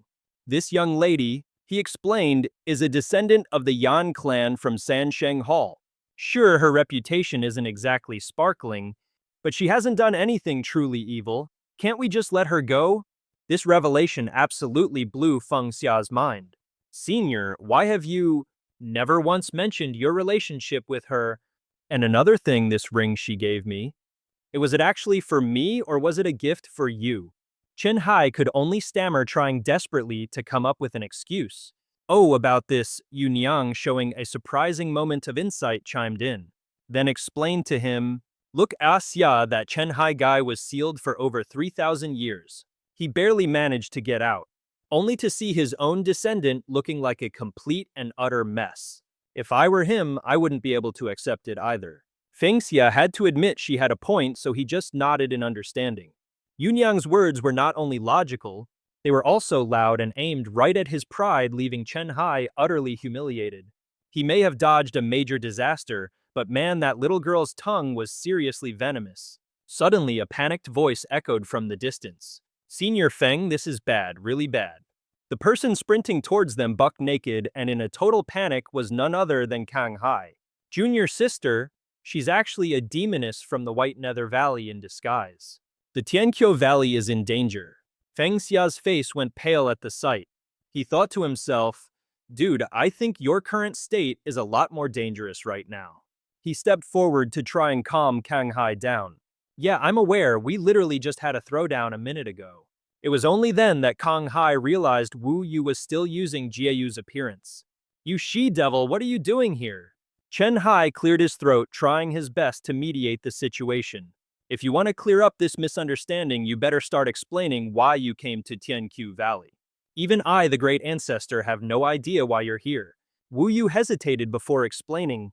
I heard the previous sect master left behind an inheritance to ascend to the nascent soul stage. I came here for that inheritance. This revelation dropped a bomb of silence on the entire group. Chen Hai was the first to freak out because he honestly had no clue. He absolutely lost his mind. He seriously had no idea. He went completely berserk. I left behind countless secret techniques, was not a single one passed down. Have the descendants of the Three Lives Temple really fallen so low that you have to steal someone else's inheritance? This is like a bad Manhwa plot. All Feng Xia could do was try to calm the furious old man down. Senior, please. Chen Hai grabbed Wu Yu by the hair, roaring in fury, what a disgrace to the family. Feng Xia quickly turned to Kang Hai to plead his case. That demoness from the White Nether sect, she's actually the descendant of my senior. Could you do me a favor and maybe not tell anyone about this? The guy was surprisingly honorable and didn't hold a grudge. I mean, all she did was knock me out and tie me up. She didn't actually do any real damage to the Tianqiu Valley. If the sect master says to let her go, then we'll let her go. Feng Xia was incredibly grateful to him. All right, it's settled, then, he thought to himself. Mentally giving him a 5-star review, and judging by his expression, he seemed genuinely happy too. Who knew you'd be so easy to get along with, Bai Tang Hai? Then he added with conviction, Sect Master Feng, if everything is settled, I plan to leave Tianqiu Valley tomorrow. Feng Xia was taken aback. Already? Where do you plan on going, Kang Hai? Then heroically laid out his grand ambitions. I wish to wander the world as you suggested and forge my own path. Feng Xia was all for it. Reading 1,000 books is nothing compared to walking 1,000 miles. Just make sure to pack everything you need and please try not to get yourself captured and turned into someone's plaything again. Despite this, Kang Hai still had one thing weighing on his mind. Oh right, Sect Master Feng. Tomorrow morning, your appointment as the new sect master will be officially announced. He reminded him cautiously. I'm worried that when that happens, some of the disciples who don't approve will turn against you. Feng Xia simply smiled and declared with rock-solid confidence, don't you worry, I've got it handled. The next morning, the crisp, melodious sound of a bell echoed throughout Tianqiu Valley. The sect disciples all gathered together, their whispers creating a frantic buzz. They all figured that 6 rings of the bell meant a huge announcement was about to be made. What else is there left to announce? Tianqiu Valley is already a desolate wasteland. You don't think they're going to announce our official disbandment, do you? Lei Xiao stood on the main platform and announced gravely, Disciples, quiet down, quiet down. He continued with his declaration. Fellow cultivators of Tianqiu Valley, this elder has an important matter to announce today. At that very moment, Feng Xia made his grand appearance. From this day forward, the role of sect master of our clan will be assumed by Senior Feng Xia, making him the 9th sect master of Tianqiu Valley. Just as predicted in a scene straight out of a dramatic manhwa, a fierce wave of protest erupted from the crowd. This doesn't follow the rules. The rules of Tianqiu Valley for hundreds of years explicitly state that an outsider cannot become our sect master. This is utter nonsense. What kind of joke is this? From the back, Qi Xian roared silence. He clapped Feng Xia on the shoulder, taking the opportunity to lecture the disciples below. Have you all forgotten when all the other sects betrayed their promises? When Mo Yanlong led his army to attack us? Who was it that saved Tianqiu Valley from the brink of destruction? This old man. I no longer possess the strength to support Tianqiu Valley. A powerful expert like my fellow Taoist Feng. He's willing to take the job. That's a blessing for all of us. And just like that, the waves of protest finally died down. Feng Xia stepped forward, his voice booming with confidence. What's up, everyone? I'm your new sect master of the Thousand Autumn Valley. The name's Feng Xia. Now about this last battle, our Thousand Autumn Valley took a massive hit. We're facing some serious challenges, and as your new leader, I swear I'll be right there in the trenches with you through thick and thin. And so the reconstruction of Thousand Autumn Valley began. Feng Xia, with all the passion of a true hero, rallied the people. Thousand Autumn Valley is our home, everyone. Even if it's nothing but a pile of rubble right now, this Feng Xia will never abandon it. And I know you won't either. While nobody was protesting anymore, the fear was still palpable. Of course we won't give up, one disciple said. But yeah, what can we even do? Yeah, another chimed in. How are we supposed to fix this disaster? That was the perfect cue. Feng Xia immediately began casting a spell. Everyone watch closely. This is my first gift to Thousand Autumn Valley, and with a dramatic flick of his wrist, he revealed an item of legendary proportions. Once they got a good look, the disciples were absolutely blown away. That's a sword diagram. Wait, you can use a sword diagram like that? This is incredible. My mind is blown. Hey, that pattern on the diagram looks kind of familiar. Feng Xia, like a true manhwa protagonist, launched into an epic speech. The imperial court may have torn down our buildings, but they can never ever tear down our strength and our will. The very first thing I'll do as your new sect master is lead you all in restoring Thousand Autumn Valley to its former glory. We're going to completely overhaul our living quarters, our training grounds, and all our defensive systems. He then made a bold promise. I will not let the Imperial Court, or any of those other snooty sects on Kanglan Mountain, have the last laugh, and that was all it took to completely win them over. Hell yeah, they cheered. We won't let our enemies get the satisfaction. Riding this wave of hype, Feng Xia dropped another bombshell. The only way to stop our enemies from pushing us around is to become stronger ourselves. So for my second act, I'm going to teach all of you the ultimate techniques from other major sects, like the 9 Dragons, Sacred Heart Art, and the Heavenly Scripture Breathing Method. This, of course, sent the crowd into a frenzy. Oh my God, is he for real? We can actually learn the secret techniques of other sects. Does this mean disciples from other sects can learn our stuff too? Man, I'd be kicking myself if I was in any other sect right now. They only get to learn one technique. We've got everything you could ever want right here. Feng Xia cleared his throat, demanding their attention. All right, everyone, let me finish speaking first. His words were law now. The entire crowd fell dead silent. Feng Xia launched into his passionate speech. Because every single one of you is unique, we can only provide the introductory level manuals for all the techniques. He then laid out the one major condition. Now I know what you're all thinking. What if I find a technique that's perfect for me and I want to learn the more advanced stuff? If that's the case, you'll have to complete sect missions to earn contribution points. Only then can you even think about exchanging them for better techniques. This new system immediately had all the disciples buzzing with interest. Contribution points, you say? Feng Xia had meticulously designed a standardized progression path. The number of points you get will depend on the mission's difficulty, guaranteeing that the system is as fair as possible for everyone. We're talking missions on the level of daily sweeping, missions like helping your master sneak out to the pub, or even missions for your final exams. You want more techniques? Then get out there and start grinding those quests. Zheng Yue couldn't help but sing his praises. Sect Master Feng, you're an absolute genius. This way, not only do you encourage the disciples to cultivate, but you also make our sect stronger. It's like a system straight out of a hit manhwa. Even Shuzi had to give Feng Xia credit for his smarts. Well, I guess the guy's got a brain after all. He's reluctantly acceptable as our sect master. Feng Xia's voice boomed across the crowd once more. And that's not all, he announced, revealing the ultimate perk. Anyone who discovers a new cultivation technique, makes an outstanding contribution, or shows exceptional talent will receive personal guidance from yours truly. I, Feng Xia, will lead the Qianqiu Valley, Zhen, back to its golden age. We will reclaim our former glory as a sacred land. And with that, he had completely won them over. Feng Xia will lead the Qianqiu Valley back to its golden age, and we will reclaim our former glory as a sacred land. He had completely captured their hearts. He had won them over entirely. He had secured the unwavering loyalty of all the disciples. Well said, Sect Master Feng. Long live the Sect Master. Long live Sect Master Feng. Zhuyin and Jinger were absolutely ecstatic. The disciples erupted in cheers, their faces beaming with pride. Amid the thunderous applause, Changhai stood in the crowd watching Feng Xia with quiet intensity. Sect Master Feng. Sect Master Feng.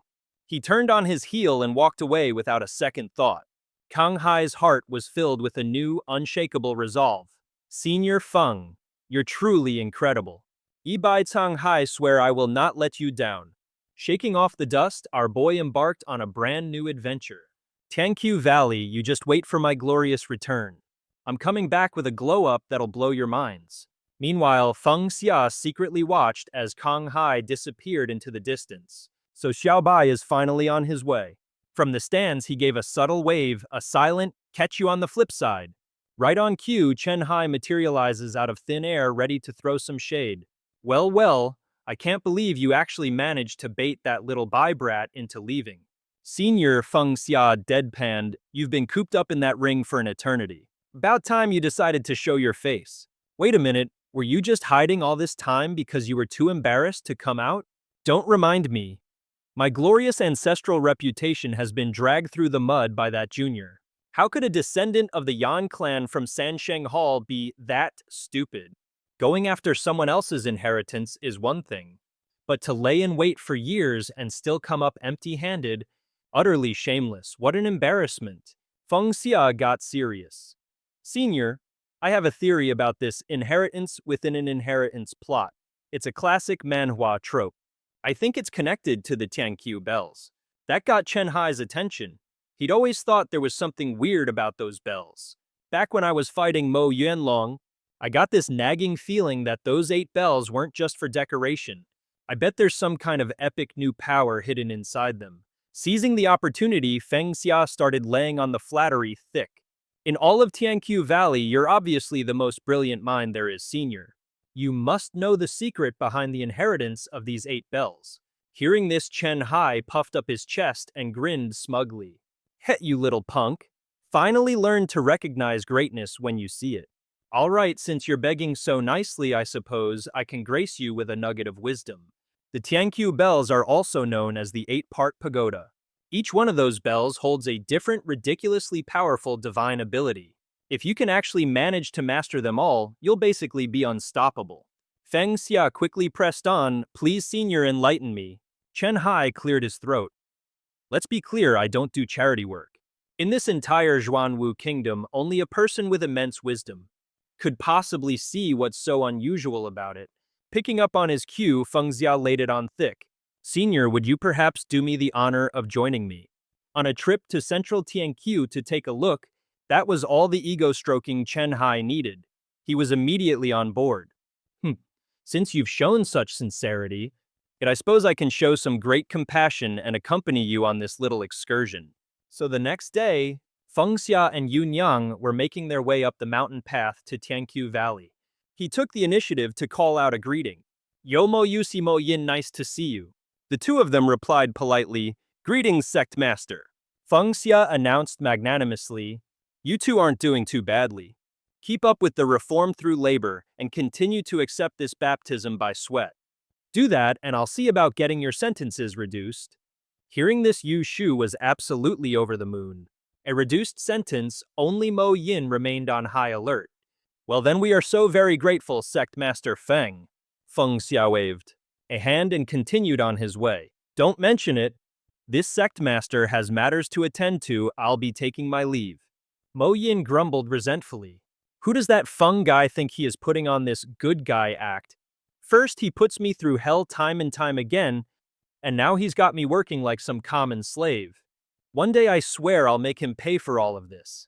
Yu Shu replied with a shrug. But what can we do? It's not like we can beat him in a fight. His outlook on life was completely different from Mo Yin's. Personally, I think it's nice not having to live in constant anxiety. Just doing some honest work is actually pretty fun. But Mo Yin couldn't let go of his seething hatred. He secretly shot a bone-chilling glare at Feng Xia's retreating figure. Meanwhile, Chen Hai was buzzing with excitement over his investigation. Looking at this dispersed spiritual energy, I get it now. Turns out while they were climbing the mountain, he'd been inside Feng Xia's soul-nourishing ring. If this old ancestor isn't mistaken, this divine ability is none other than the 8 tones of the heavenly dragon. Feng Xia repeated curiously, the 8 tones of the heavenly dragon. Chen Hai grabbed his arm, continuing with gusto. Just try channeling your spiritual energy into it and you'll understand. Feng Xia placed his hand on the bell and did exactly as Chen Hai instructed. The bell instantly rang out, releasing a cascade of beautiful ethereal notes. Feng Xia's eyes widened in amazement. The sounds were truly magical. Chen Hai puffed out his chest and declared proudly, back in my era, the 8 tones of the heavenly dragon was considered a top-tier divine ability. It's the forbidden secret art of the dragon clan of the East Sea. Some even said it was a god-tier divine ability, the kind of overpowered skill you'd only see in a manhwa. Suddenly a loud dog bark echoed through the air, which Chen Hai mistook for Feng Xia. Chen Hai flew into a rage and snapped, Kid, what was that noise? Are you barking at me? Feng Xia threw his hands up desperately, trying to prove his innocence. Senior, I swear I didn't even let out a toot. Seeing Yu Niang just completely zoned out, he decided he might as well speak for her. Yeah, I'm pretty sure that wasn't Yu Niang. Feng Xia, still not quite buying it, chimed in. Senior, you don't think it was the bell, do you? Even Chen Hai was having a hard time wrapping his head around it. No way, right? Come on, we must have just misheard something. As if to personally mock their skepticism. The sound of a dog barking echoed out once more. There it is again! Feng Xia yelped, pointing frantically. While Yu Niang just happily started barking along, Chen Hai was still trying to solve the puzzle. Since when do bells bark? And as if that wasn't enough, all the bells suddenly erupted into a deafening chorus of barks. Chen Hai's face went white as he muttered, They're all barking now. Feng Xia, ever the comedian, quipped, You call this the heavenly dragon's 8 tones. Sounds more like the heavenly dog's 8 barks to me. Seriously, what was the first sect master on when he made this? Just then on the outside, Zhangtianqiu was hit with a massive tremor and the entire mountain range looked like it was about to split in two. An earthquake, so I guess what he left behind wasn't the heavenly dragon's 8 tones after all. Feng Xia's crew had no choice but to book it out of there. The scene that greeted him was absolutely insane. The whole situation at Zhangtianqiu had become a gigantic chasm that literally stretched across the entire country. This whole thing is turning into a crazy manhwa, the entire Kanglan mountain range. Heck, even the imperial capital of the Zhuanwu kingdom was feeling the aftershocks. Back at the royal court, it was pure chaos as everyone scrambled for safety. It's an earthquake, an earthquake. Someone protect His Majesty. An authoritative roar cut through the noise. Silence. Lian Qie snarled, clearly annoyed. He then laid down the law. In case you've forgotten, I'm one of the most powerful people on the planet. I don't need your protection. All I need from you lot is to shut up for a second. Lian Qie then turned his glare on the officials cowering below. So what in the world is the final report on the battle at Tianqiu Valley? Not only did you fail to secure the area, you also managed to lose Prince Zhenan and the Duke of Wei. Seriously, what kind of cheat codes is this sect master Feng Xia guy using? Under the Emperor's wrathful gaze, you could hear a pin drop. Suddenly, the sound of rushed footsteps broke the silence. One of Liang Qie's personal spies appeared reporting with extreme urgency. Your Majesty, a report just came in from our scouts outside Tianqiu Valley. A mysterious ancient underground passage has just opened up. With grim formality, he made a correction. That soul-shattering earthquake we just felt, it all came from over there. All the civil and military officials in the court were absolutely thunderstruck. LianQue shot to his feet, oozing pure dominance, and growled out every single word. It seems that Autumn Valley is getting a little too ambitious, he surmised with a smug look on his face. Autumn Valley has survived by the skin of its teeth. They must be in a desperate situation. They're frantically searching for the legacy of the Haisheng dynasty. With a wave of his hand, he issued a decisive command. Relay our imperial decree. Have the Zhuanwu secret agents keep a very close eye on Autumn Valley. Lian Qia declared with an icy voice. If Autumn Valley dares to interfere with the plans of my founding ancestor, kill them all, no trial necessary. Meanwhile, our trio of Feng Xia, Yunyang, and the old ancestor. What in the world is this? Wait, you three got captured by Feng Xia. The old ancestor shook his head and explained the situation. Calm down, you two.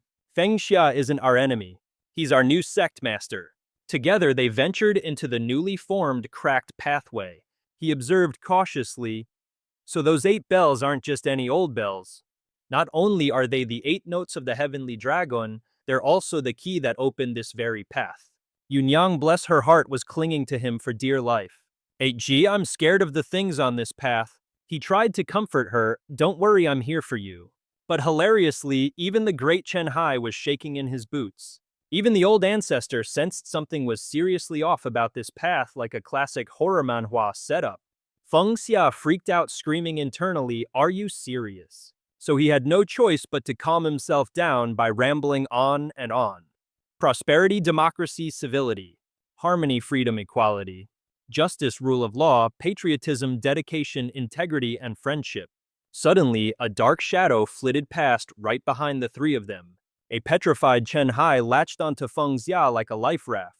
Did you guys just hear footsteps behind us? Yunyang was so scared she was on the verge of tears. Xia, we must have misheard, right? He had no choice but to nod and play along.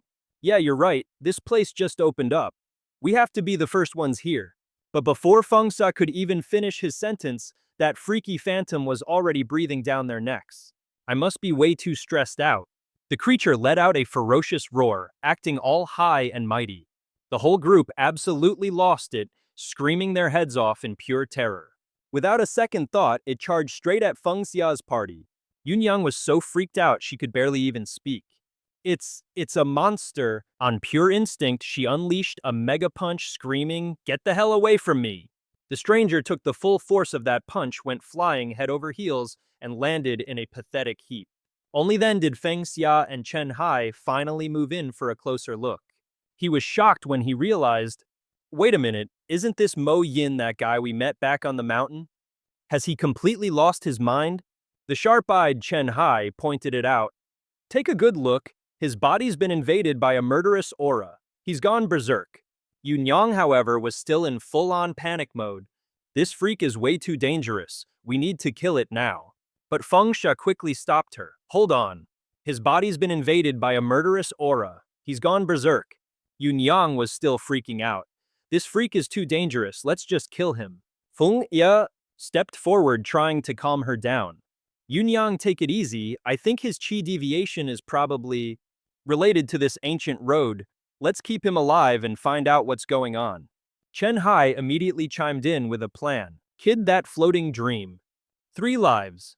Art of yours has a spell that can purge demonic energy from a person. Why don't you give it a shot and try to purify him?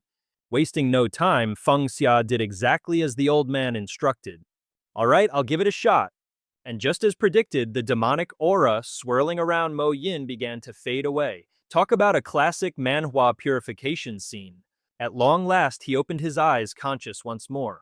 Mo Yin shot straight up, gasping for breath. Chen Hai, never one for patience, immediately started the interrogation. What the hell just happened to you? A far cry from the raging beast he was just moments ago. The man was now paralyzed by sheer unadulterated terror. After hearing his story, Feng Xia summed it all up. So let me get this straight. You tailed us to this ancient road because you were looking for the legacy of the Thousand Autumns Valley. But the moment you went deeper, your consciousness was completely hijacked. Mo Yin confirmed grimly, that's exactly right. His face went pale as the memory flooded back. This ancient road, it's filled with some kind of murderous aura. The second I came into contact with that aura, my mind was instantly controlled by the most wicked thoughts imaginable. Mo Yin then gave them a grave warning. Sect Master Feng, let me give you a piece of friendly advice. Trust me, even you wouldn't last a second against that killer intent. He pointed straight over to the other side. If you don't believe me, be my guest. I'm not gonna stop you. The source of that killer aura is coming from right over there. The whole group looked over and caught Wu Yu red-handed trying to pull a fast one and sneak away. She was still disguised as Xie Yu, and she'd been busted yet again. Chen Hai absolutely lost it. You little brat, what in the world are you doing here? Feng Xia questioned her, his voice dripping with ice. Are you after the first sect master's inheritance? Sneaking around, pulling off these petty crimes. I'm gonna have to send you straight to a labor camp for this. Oh yes, Yunyang was all for it, to the labor camp. But Mo Yin, ever the veteran in these matters, wasn't fazed in the slightest. I've already been to a labor camp, what else you got? Seeing how defiant he was, Feng Xia's voice dropped to a menacing growl. You should know, I have a lot of tricks up my sleeve. He then whipped out a few treasures, his threat turning savage. So care for a little demonstration. Mo Yin immediately clammed up, not daring to utter another peep. Sect Master, this disciple was wrong. Feng Xia taught him a lesson anyway with a swift kick. I'll let you off the hook this one time. Now get lost and go keep an eye on your people, don't let them run amok. Mo Yin scrambled to obey. Thank you, Sect Master, I'm gone. Meanwhile, Chen Hai was still laying into Wu Yu, saying she only ever gets involved in shady business. You're constantly embarrassing me, your ancestor. At that, her eyes welled up with tears as she begged. Ancestor, I know I was wrong, please you have to help me. I don't want to go to the labor camp. Feeling generous, Feng Xia made a decision. Out of respect for the ancestor, the labor camp can be forgotten. But of course, it was never going to be that easy. However, you have to do something for me. The crafty look on his face, straight out of a thriller manhwa, sent shivers down Wu Yu's spine. As for Mo Yin, he was hightailing it out of there as fast as he could. And as he fled, he used the 9 Dragons' Sacred Heart art to transmit a voice message. The content, a dire warning. This is Mo Yin, this is Mo Yin, this is Mo Yin. Stay away from the ancient path, stay away from the ancient path. There's a murderous aura on that path that devours your mind. It's not a place we can handle. At the same time, back in the imperial palace of the Yuanwu kingdom, the message was received. According to Mo Yin's secret report, an ancient path had suddenly materialized in Thousand Autumn Valley. It contained a murderous aura that could drive a person completely insane. What's incredible is that the new sect master of the Thousand Autumn Valley was able to save Mo Yin after he'd been driven insane by that very same energy. The message was a dire warning. This is Mo Yin. This is Mo Yin. This is Mo Yin. Stay away from the ancient path. Stay away from the ancient path. There's a killing aura inside. It devours your mind. That is not a place we can enter. Meanwhile, over at the royal palace of the Yuanwu kingdom, that very same message had arrived. According to Mo Yin's secret report, an ancient path has suddenly materialized at the Thousand Autumn Valley. It contains a killing aura that can make a person go mad from cultivation deviation. The truly mind-blowing part was that the new sect master of the Thousand Autumn Valley had somehow managed to save Mo Yin, who'd previously gone completely berserk from cultivation deviation. There's a killing aura, one that can make a person lose their mind. Amazingly, the new sect master of the Thousand Autumn Valley managed to save Mo Yin. After he'd previously been driven insane, new master of the Thousand Autumn Valley could actually save Mo Yin. Yin after he'd gone completely berserk. After hearing the report, Emperor Lian Kui's interest was piqued. It seems this sect master Feng has a few tricks up his sleeve. His close attendant immediately chimed in. Your Majesty, he has more than just a few tricks. This new sect master is like a character straight out of a legendary manhwa, a complete enigma. This was Xu An, one of Emperor Lian Kui's most trusted advisors. He went on to explain in detail. Consider the circumstances, the Thousand Autumn Valley was practically a wasteland. Yet this outsider waltzes in and not only becomes the new sect master, but actually manages to rally the disciples. Under his leadership, the Thousand Autumn Valley is making a shockingly fast comeback. The emperor commented calmly. If this Feng Xia is truly as you describe, my dear minister, then he's a far cry from any of the previous sect masters of the Thousand Autumn Valley. Lian Kui clenched his fist as a bold idea began to form in his mind. Perhaps this man could be drawn into my grand design. He turned to Xu An, his eyes probing. My dear minister, what are your thoughts on this little proposition? The advisor was in complete agreement. For your majesty to be willing to set aside personal feelings for the sake of the bigger picture, it is a sign of true wisdom. Your majesty, I humbly request permission to go to Chenqiu Valley and pay him a little visit. Lian Kui wasted no time and gave him the green light, bracing themselves for any deadly vibes. Feng Xia's crew cautiously made their way down the ancient path. He asked Chen Hai out of curiosity. Hey, senior, any idea how old this road is? Can you tell? After a moment of deep thought, he replied with brutal honesty, Nope, I have no clue. This path has absolutely no distinguishing features. Suddenly, the young lady spotted something. Hey guys, look at that room. The door is still open. Feng Xia immediately suggested, Let's go check it out. We might finally figure out how old this place really is. The three of them made their way inside. Yun Yang, full of energy, piped up. So how are we supposed to figure out how old this place is? Chen Hai patiently explained. So how are we supposed to figure out how old this place is? Chen Hai patiently explained. So how are we supposed to figure out how old this place is? Chen Hai patiently explained, saying the furniture, any lingering spiritual energy, even the books here could give us clues. Feng Xia nodded in agreement. Yeah, senior's got a point. The room they stepped into was practically overflowing with mountains of books and notes. Whoa, that's a lot of books, and look, there's a blackboard up front. Chen Hai, quick on the uptake, put two and two together. Judging by the layout and all these books, I'm guessing this was a classroom. Feng Xia casually suggested, well, let's flip through a few and see what we find. But the second Jimo glanced at a page, a massive headache slammed into him. In Feng Xia's hands was a book filled with completely alien handwriting. What is this language? The more he stared, the more confused he got. He'd never seen characters like these before in his life. Was this from some kind of ancient Manhwa? Utterly stumped, Feng Xia had no choice but to ask Chen Hai for help. Senior, you have got to see this. But plot twist. The once empty room was now in the blink of an eye packed with people. The sudden change nearly scared the living daylights out of Feng Xia. To make matters worse, everyone in the class was staring at him like he'd grown a second head. Feng Xia, completely freaked out, yelled, What the hell are you people? Are you human or ghosts? He frantically looked at his soul-nurturing ring, trying to get a signal to the other two. Yunyang Sr., but his call was suddenly cut off by a sharp, commanding voice. Hey you, what's with all the shouting? Are you trying to fail elementary school? And right after that, an insanely powerful projectile came whistling straight for Feng Xia. He barely managed to throw up a barrier just in the nick of time. Man, that's strong. The thing struck in a flash and then immediately shot back to where it came from. But it took advantage of Feng Xia's shock and launched another vicious strike. My barrier's been shattered. All he could do was grit his teeth and take the hit.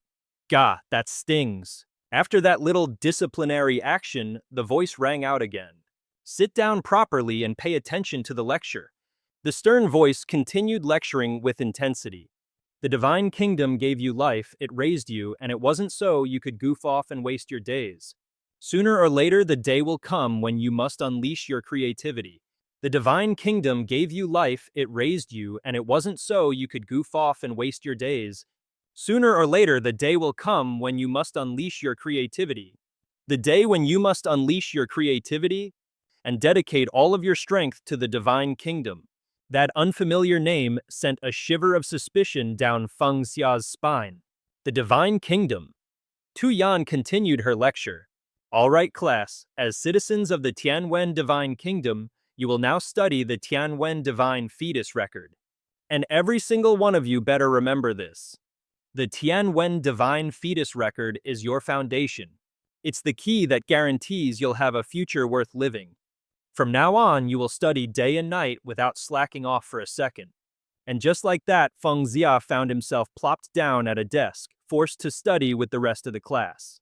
His eyes widened in disbelief. Am I dreaming right now? What is happening? This whole adventure was just one crazy plot, twist after another like something straight out of a manhwa. And now he could suddenly read these strange ancient characters. The Tianwen Divine Fetus Record. Feng Xia gasped excitedly. I can read the words in this book, I can actually read them. What's the connection between the Tianwen breathing method and the Tianwen Divine Fetus Record? Some of the content is almost identical. Sitting next to him was a kid named Hai Sheng who looked seriously annoyed. Teacher, this new kid keeps mumbling to himself and isn't paying attention. Without missing a beat, Tu Yan cracked a whip right at Feng Xia as a gentle reminder. She boomed, "You pay attention to the lecture, you're not a little boy anymore. If you can't even manage to graduate, how will you ever be worthy of your parents or the teachings of this divine kingdom?" The sting of the whip left Feng Xia absolutely fuming. That detestable little brat, he seethed. A professional tattletale who doesn't even have the decency to look ashamed. He unleashed his ultimate technique, transforming with the 3 lives dream covering art. Ever since I was a kid, there's one thing I've always hated. A teacher's pet who loves to snitch. But seeing as you're just a kid, I'll try not to go too hard on you. Tu Yan, however, watched this unfold with a look of pure amusement. Faced with Feng Xia's intimidating aura, Hai Sheng was completely unfazed. The little squirt just looked bored and drawled, "So, you want to fight me or something?" Right after that, Hai Sheng showed he couldn't care less. The kid spoke with a weary tone. "Are you trying to pick a fight with me?" And just like that, Hai Sheng made his move. With a flick of his wrist, Hai Sheng summoned a dazzling river of starlight. This, my friends, was his legendary Star River spirit body. The little punk casually provoked Feng Xia, completely clueless that he was picking a fight with a final boss. He knew this wasn't going to be an easy fight. Wait, has this kid already formed a DAO platform? What kind of crazy world is this? Master Wei assessed the situation. Just a couple of students getting into a scrap. Not bad, Feng Xia drawled. So what's the big deal with this DAO platform of yours, huh? Hai Sheng arrogantly shot back. I don't waste my time answering questions from morons. Hearing this, Feng Xia felt his blood start to boil. Hai Sheng smugly declared, I might be younger than you, but my cultivation level left yours in the dust ages ago. See, so just be a good boy and go on home to your farm. Oh, that was all the motivation Feng Xia needed to jump into the fight. Enough with the trash talk. Today I'm gonna teach you, you little snitch, a lesson you won't forget. Ahai. Sheng began to unleash a surge of power, and 2 powerful magic attacks slammed into each other. Hai Sheng poured his energy into a stellar river force attack. The kid's power actually had Feng Xia on the ropes. How is this kid, who hasn't even hit puberty yet, stronger than the elders of the Tianqiu Valley? He was completely baffled. He had to teach this punk a lesson, but also hold back so he wouldn't seriously injure him. How is he supposed to pull this off? Seeing his advantage, Hai Sheng got cocky. What's wrong? Lost all that big talk already. The observing master nodded in approval. This student's technique isn't half bad. Feng Xia charged forward with renewed vigor. You little brat, check this out. He excitedly launched a massive fireball. Feng Xia kept his hands moving, unleashing a mountain-shattering tempest. Wang Shu was stunned. What in the world? The onlookers' jaws collectively hit the floor. This is some peak manhwa action. Hai Sheng scrambled into the air, desperately trying to dodge the onslaught. Feng Xia grinned. Looks like you're the one on the run now. The master clapped his hands, remarking, Fascinating. I've never seen a technique quite like that before. Hai Sheng quickly retaliated, shouting, That's a forbidden technique. Feng Xia didn't miss a beat. Oh, really? Fine, I'll switch to something else then. Round 2 officially kicked off. This time, Hai Sheng was clearly struggling to keep up. Meanwhile, Feng Xia was casually critiquing him. Your moves are definitely pretty to look at. Too bad that in the face of this move, yak, he leapt into the air. They're completely useless. And then he slammed a kick right into Hai Sheng's face. Behold the crow riding a jet kick. Afterwards, Feng Xia landed gracefully, completely unharmed. Looking at the reward that appeared before him, he was a bit taken aback. 4 orbs of light. Heh, this kid's actually got some real loot on him. Hai Sheng shrieked indignantly, "You're using some kind of twisted evil technique. I don't accept this, let's go again." Feng Xia was kind enough to give him a heads up. "Look at you, kid. The only reason you're not on the floor is because I didn't want to actually hurt you. So stop thinking you're all that." And then he dropped the bomb. "If I were to get serious, you'd already be dead." Hai Sheng could only stand there completely stunned as the realization hit him. Just then a powerful shout cut through the tension. "Stop this at once," Master Wei warned. "Getting carried away is strictly forbidden in my lecture hall." She reminded him, "Master Wei is aware that your family situation is unique. So there's a reason you can't seem to control that temper of yours. I'll let you off the hook just this once. But if you ever dare use a killing move on a classmate again, I will personally make your life a living hell." Feng Xia shot back defiantly. "My unique family situation, what could you possibly know about it?" Master Wei decided it was time for an exposition dump. "I heard your family suffered a great catastrophe," she said. "You lost your entire cultivation base, which is why you've had such a rough time until now. Honestly, I thought you had given up on everything.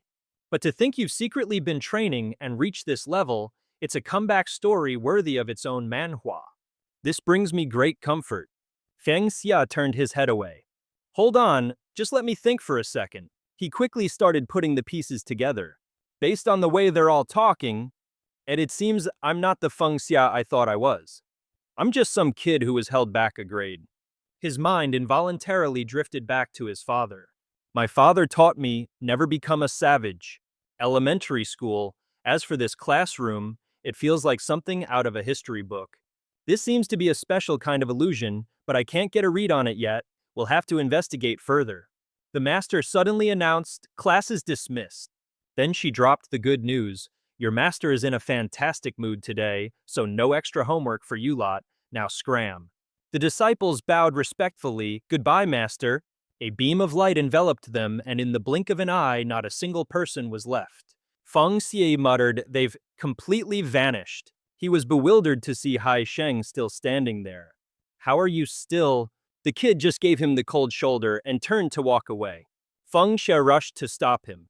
"Wait a minute." But the person standing before him now was Yunyang. "Ja?" Feng Xia was stunned.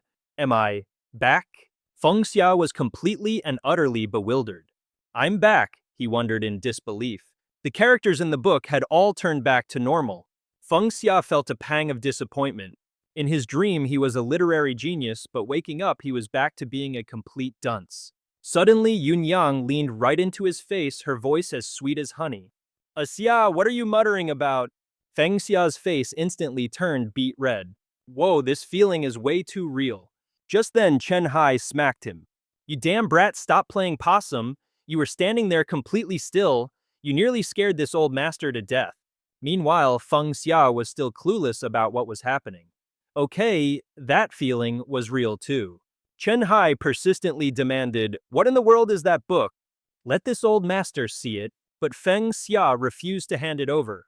"Senior, don't touch it. This thing is really weird." So he quickly grabbed Yunyang and made a run for it.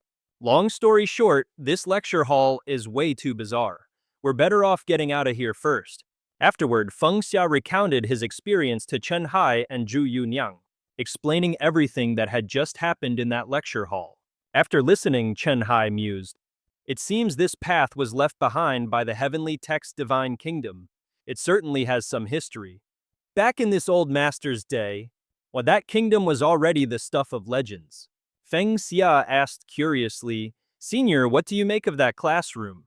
Chen Hai replied, "The situation with that classroom is quite strange. Just from your description, there's no way for me to figure out how it operates." Then Feng Xia remembered something. "Oh, right. You guys said I was just standing there completely still. So how long was I out for?" Yunyang chirped excitedly, "Xia, I know this one." Without warning, she took Feng Xia's hand and placed it right on her plump, juicy peaches. Then she added with an innocent look, "Xia, you count for yourself." "It was probably about 100 beats." Feng Xia nearly had a nosebleed. About 100. Chen Hai snapped curtly, "Get a hold of yourself. Stop your perverted thoughts. If you actually counted to 100, you'd have died from blood loss already." Feng Xia didn't dare to argue. "Senior, you are absolutely right." He continued sharing, "I was in that classroom for about half an hour. But in reality, only a very short time passed. I think the flow of time in that mysterious classroom is different from our world. It's like something out of a crazy manhwa plot." Feng Xia noted, "I bet the architecture of this ancient road isn't simple either. In my opinion, we came way too underprepared today. It's better if we don't risk going any further." Chen Hai agreed, "That makes sense. Why don't we just march right up to the source of this murderous aura and see what's what?" And with that, the group pressed forward together. Seeing the demonic energy whipping around violently, Feng Xia warned them, "You have to stay on high alert. If you feel like something's wrong, don't even hesitate. Retreat immediately." The closer they got, the more intense the power radiating from the core became. Everyone's faces were flushed beet red from the heat. Yun Yang's rosy cheeks were practically slick with sweat. She struggled to get the words out. "Senior, that thing is incredibly dangerous." The words had barely left her lips when Yun Yang was suddenly sucked away. Feng Xia cried out in alarm, "Yun Yang?" The closer they got, the more intense the power radiating from the core became. Everyone's faces were flushed beet red from the heat. Yun Yang's rosy cheeks were practically slick with sweat. She struggled to get the words out, "Senior, that thing is incredibly dangerous." The words had barely left her lips when Yun Yang was suddenly sucked away. Feng Xia cried out in alarm, "Yun Yang!" As the radiation grew stronger, everyone's faces flushed bright red. Yun Yang's rosy cheeks were practically slick with sweat. She struggled to get the words out, "Senior, that thing is incredibly dangerous." The words had barely left her lips when Yun Yang was suddenly sucked away, sending Feng Xia into a panic. Yun Yang's cultivation level is too low, which makes her much more susceptible to this killing aura. Chen Hai quickly tried to calm her, "Hey, get a grip." Yun Yang was writhing around like a character in a dramatic manhwa, struggling with her own feverish body. After a long moment, she was finally released. Gasp. It was so hard to breathe back there. Chen Hai gave the order, "We have no idea what's in there. Kid, send in one of your clones to do some recon." Yun Yang replied, "Got it." She immediately summoned a clone. They shot forward into the blistering hot space. The clones were making a beeline for the house inside. A colossal wave of magic suddenly erupted. It was so powerful it nearly fried the clones to a crisp. And just like that, in a matter of seconds, they all went boom. Feng Xia was floored. "No way! Did Yun Yang actually spot something?" Xia pointed, "Look over there on that wooden table, there's a dagger stabbed right into it." The flames dancing around it were way more intense than anything outside. Chen Hai froze in his tracks. Is that a pig butchering knife?" The crackling magic sounded like it was about to rip a hole in reality itself, like a scene straight out of a high fantasy manhwa. Meanwhile, Feng Xia was just kicking back, soaking up the glorious sunshine like he hadn't a care in the world. "You lot might want to be a tad more careful." He reminded them casually, "Elder Feng, there's a chill in the air." "Second Elder, your tea's getting cold." "Whoa there, Fifth Elder, that's a bit of a death grip you've got." And yet they're all hanging on my every word. "Understood, Great Sect Master." Just then Zhang Yue came bursting in looking completely frazzled. She announced, "Sect Master, the Imperial Court suddenly sent someone to negotiate a truce. They're waiting for you in the Eternal Autumn Hall right now." Feng Xia's brain just about short-circuited. The Imperial Court at a special envoy. Jing was brimming with confidence, declaring that the court must be surrendering. Only Feng Xia was groaning, "Ugh, can I just not go?" Zhang Yue was practically vibrating with excitement. A truce could minimize the casualties. "This is exactly in line with our wishes. Let's hurry, the sooner we reconcile, the sooner this war ends." Jing and Zhu Yun chimed in with encouragement. "That's right, Sect Master, we'll go with you. Let's get going, we don't want to be rude to the envoy." Zhang Yue then led the charge, ignoring Feng Xia's pathetic cries. "Hey, let me go, you guys, I can walk on my own." A little while later, in the Eternal Autumn Hall, a very disgruntled Feng Xia sat there stewing. What kind of messed up situation is this? This was definitely not in the job description. He remembered the original request. I need to continue exploring the ancient path. If I'm not here, someone is bound to cause trouble. You will assume my appearance to keep those people in line. And now here he was, Feng Xia was completely in over his head. He thought all he had to do was intimidate a few old geezers. He never expected he'd have to meet a special envoy. This Manhwa plot twist is wild. If I ever get my hands on that so-called Feng, I'm sending him straight to a labor camp. Mu Qian made a very formal introduction.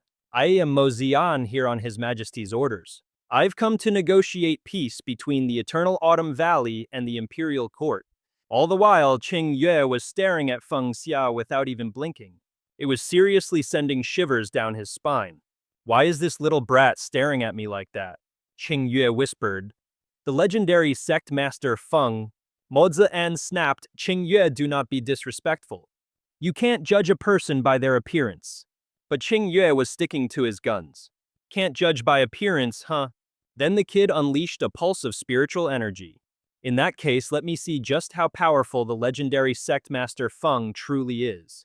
His celestial dragon spirit eyes technique can see through any cultivator's realm and shatter all illusions. Out of nowhere, Wu Yu appeared behind Feng Xia, his senses on high alert. He was just about to unleash a powered-up illusion technique. But a split second later, Feng Xia had to slam on the brakes. Whoa, those eyes. There's something else. My illusion was this close to being blown wide open. Good thing I've got reflexes like a cat. Meanwhile, the ever-smug Xian was sizing everyone up. So what's the verdict? To young Qing Yue, Feng Xia's magical power was completely non-existent. The guy's just a regular Joe. Looks like the rumors were true after all. Sect Master Feng is nothing but a talentless hack. It seems our little collaboration with the Thousand Autumn Valley is going to be even smoother than we anticipated. Of the people standing before him was revealed. Qing Yue reported back. The two beside him are at the peak of the divine power realm, but this so-called sect master, he's barely at the wheel-opening realm. Could His Majesty have been duped? Xian let out a pointed cough. Watch your words, loose lips sink ships. Qing Yue immediately clammed up, not daring to utter another peep. But internally, Xian was running his own calculations. The origin core realm isn't invincible, sure.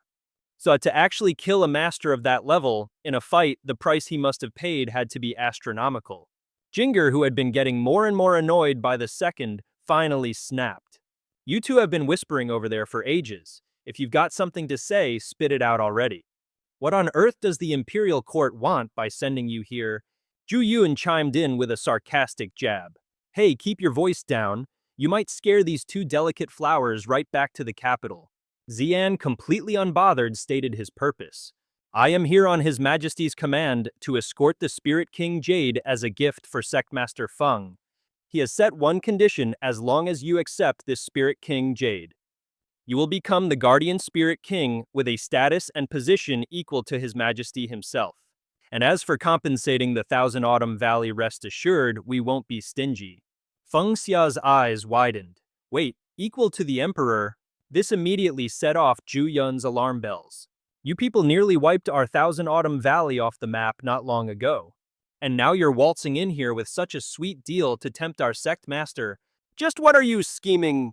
Xian, ever the smooth talker, claimed that His Majesty the Emperor had heard tales of Sect Master Feng's glorious deeds. He was apparently so moved that he believed Sect Master Feng could be a pillar of the nation. His Majesty wished to join hands with the Thousand Autumn Valley in friendship to strive for a greater future together. Feng Xia was quick to play it cool. A matter this important is not something I can decide on my own. How about you all stay at the Thousand Autumn Valley for a few days, give me some time to think, and then I'll have an answer for you. Meanwhile, Qing Yue reported in, pointing out that the two guards with him were at the peak of the divine power realm, while our dear sect master here was only at the wheel-opening realm. Could His Majesty possibly have been duped? Xian let out a couple of coughs, a sharp reminder to watch his words. Loose lips sink ships, after all. Qing Yue immediately clammed up, not daring to breathe another word. Xian silently sized up the situation. A master of the core formation realm wasn't exactly invincible, sure. Or was he Qing Yue just couldn't help his running mouth? My lord, this sect master Feng is clearly the type who gets offered a helping hand and decides to bite it instead. I can't believe the legendary sect master Feng is so wild and unpredictable. I'm starting to think our past intelligence reports were a load of garbage. Xian made up his mind. His Majesty intended to bring the eternal Autumn Valley into the fold. But this Sectmaster Feng was clearly not the right man for such a huge responsibility. Intel from our spies is bound to have flaws, he reasoned. For now, our only option is to poke around the eternal Autumn Valley and strategize from there. He then spoke aloud, "Very well, I will wait right here for your answer." Meanwhile, in the ancient god's path, a murderous aura erupted from nowhere, leaving Yunyang completely baffled. How could this be happening? She couldn't believe her eyes. So many of her clones, gone just like that. Chen Hai knew in a flash that this thing was pure, unfiltered evil. If any creature with flesh, blood, and a soul got near it, they'd probably be devoured in an instant. Right before their eyes, bodies were being melted down to nothing but pristine white skeletons. The dagger was radiating a murderous aura that grew stronger by the second. Feng Xia was resolute. Even so, I have to try and purify it. If I don't take care of this monstrous problem, who knows how many more disciples are going to suffer. He unleashed his technique, the 3 Lives Dream Purification Lotus, causing the dagger to react instantly. Feng Xia's energy blasted forward, piercing right through the scorching demonic aura. But once again, Feng Xia was left completely dumbfounded. He stared in horror at the chaotic mess. Oh yeah, this is definitely not normal. The power Feng Xia had just used was somehow transformed into a spectral entity. And not only that, it started radiating a brand new power source of its own. It then launched a vicious assault, unleashing a roaring vortex of powerful flames. Feng Xia was floored. The murderous aura from a dagger could actually form its own living spirit. This is the kind of wild plot twist you only see in a top-tier manhwa. Yuan Yang took stock of the creature. Senior, this thing, it's even more terrifying than the legends claimed. Feng Xia, she continued, I've never seen a weapon like this in my entire life. Senior, what is that thing? I don't know either, but it feels both familiar and alien at the same time. It's as if it's hiding some world-destroying power inside of it. The spectral entity unleashed a relentless barrage of attacks against Feng Xia. Even though it was just a fraction of the dagger's true power, it was almost impossible to defend against. Not daring to underestimate his opponent, Feng Xia immediately unleashed his ultimate move. 3 Lives Dream Purification Lotus. The two energies slammed into each other, creating a massive bone-rattling shockwave. The impact was so intense it almost blasted Yunyang off her feet. Fortunately, Feng Xia managed to shield her just in the nick of time. It's way more powerful than your master's weapon. Chen Hai shot back. What did you just say to me? My ancestor only held back because that thing was so pathetic. He wasn't even going all out. My ancestors left me with plenty of other powerful tricks up my sleeve. Feng Xia quickly tried to save face. 3 petals of the primordial green lotus. He clenched his fist, channeling his magic as 2 massive fireballs detonated around the entity in a spectacular display worthy of any manhwa. Chen Hai cheered wildly. Go on, kid, blow that demonic thing to smithereens. Yunyang gushed with admiration. Aisha, you're so cool. But suddenly, Feng Xia's voice dropped. Yunyang Sr., turn back. We need to run, now. This thing's armor is way too tough, I can't break through. All Chen Hai could do was curse, you rotten brat. What's the point of acting all cool if you can't even win? The entity let out a monstrous soul-shaking roar. It once again conjured a new spell, completely cutting off Feng Xia's group's escape route. Chen Hai had already made up his mind to bail. This old master is out of here, you're on your own, kiddo. Before completely vanishing, he left them with a final word of encouragement. Just, try your best to run. Feng Xia was completely flabbergasted. Senior, you totally sold me out. He turned to look at the girl beside him. Yunyang struggled to get the words out. Aisha, my legs, they won't move. Feng Xia couldn't help but worry. The creature's malevolent aura was affecting her too much. Plus, she had already used up a ton of energy just moments before. Meanwhile, the entity launched another ferocious attack. Feng Xia threw himself in front of Yunyang, yelling, "Watch out!" She cried out in terror, "Xia!" And Feng Xia took the full brutal force of the devastating blow. He quickly assessed the situation. Good thing I activated the Peerless National Scholar Sword just in time, otherwise I'd be extra crispy right now. This monster's attacks are insane. There's no way I can fight it head-on. Without a second thought, Feng Xia swept her into his arms. Yunyang, hold on tight. He declared with absolute certainty, I won't let anything happen to you. Hearing that Yunyang's cheeks turned a lovely shade of crimson, Feng Xia, however, was still drowning in guilt. I'm so sorry. If I'd just been a little more careful, we wouldn't be in this mess. Yunyang whispered gently, Xia, don't beat yourself up over it. Meanwhile, the creature shambled closer, constantly spewing some kind of bizarre, slimy gunk. Feng Xia was absolutely losing his mind. He yelled while scrambling away, you gotta be kidding me, is that damn monster still not done? Right on cue, a blast of magical energy detonated the creature's own spell. A stunned Feng Xia whipped his head around to look at Bing Jiang. Yunyang announced, Xia, we're back at the academy. Feng Xia was shocked. Wait, that thing chased us all this way. The creature was still standing there, looming over them, but then it just turned around and walked off. Feng Xia figured the monster had bailed. Who knew it was afraid of a school of all things? That school must be hiding some kind of epic artifact that can subdue the beast. Just then, a blushing Yunyang had to remind him, Feng Xia, you can put me down now. Feng Xia's face went crimson. Oh, right. Meanwhile, outside Chensho Valley, Special Envoy Qing Yue slipped away while no one was watching to do a little recon. The kid studied the ancient path, completely baffled. This road is something else. Even I can't figure it out. A shadow silently materialized behind Qing Yue.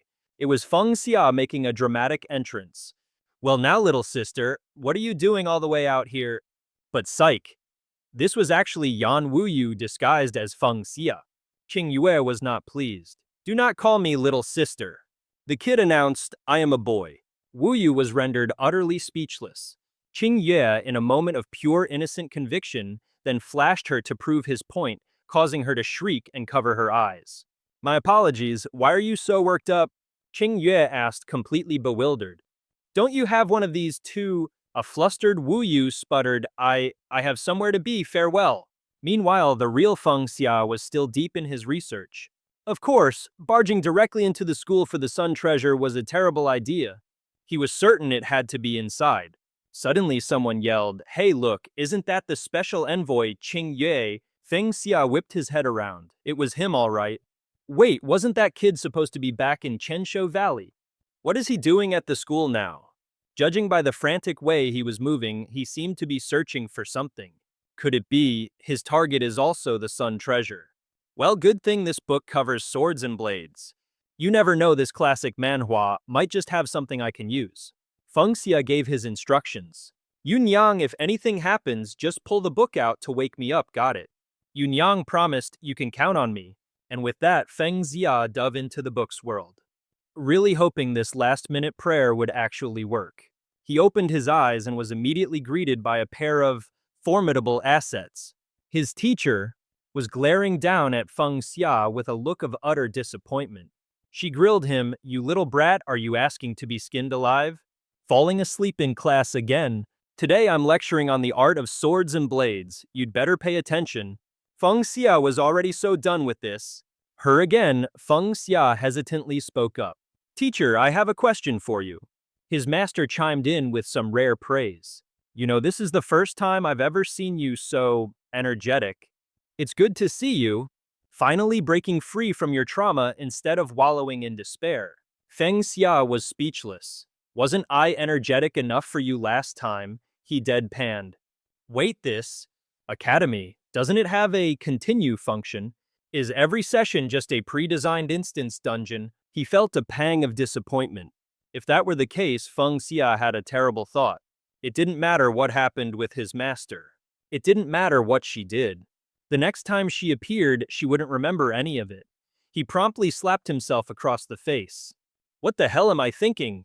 Time to focus on what's important. Feng Xia asked.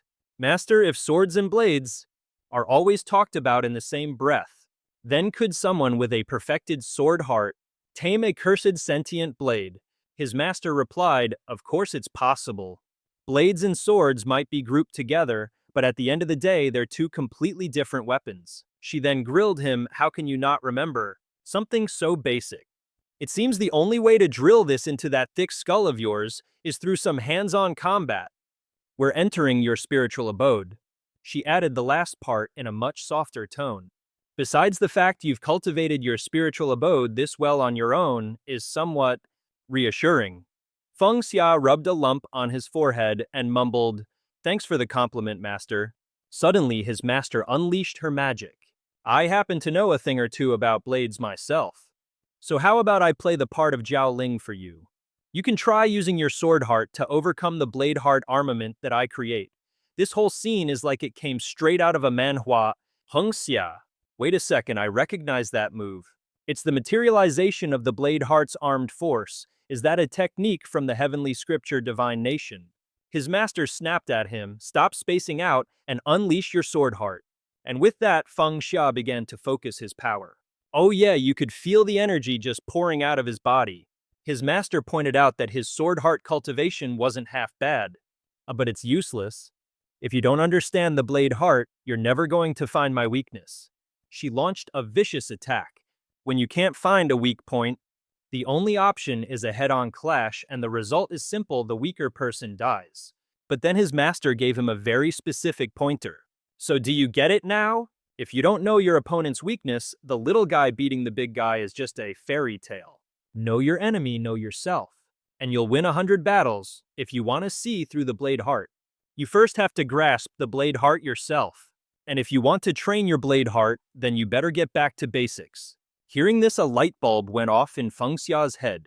So master, if a sword heart can't see the weaknesses of a blade heart, couldn't I just, switch my sword heart into a blade heart? Problem solved, right? His master shot back.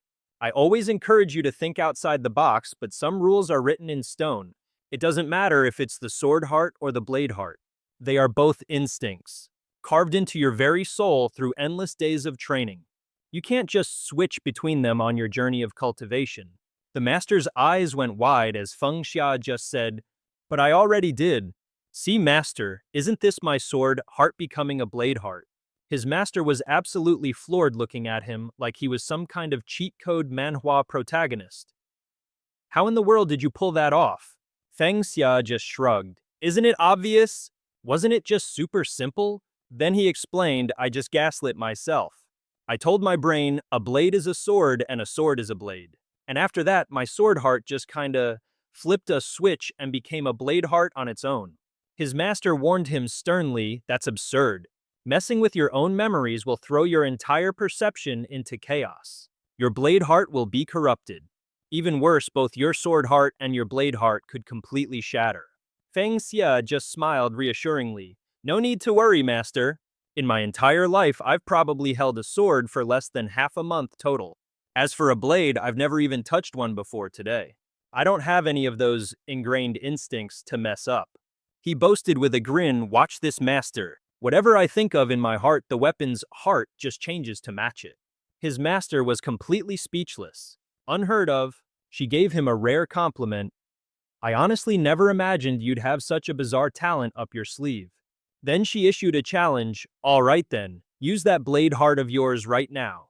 Feel my weakness and attack me directly. Feng Xia's expression turned serious. Your student will give it a try.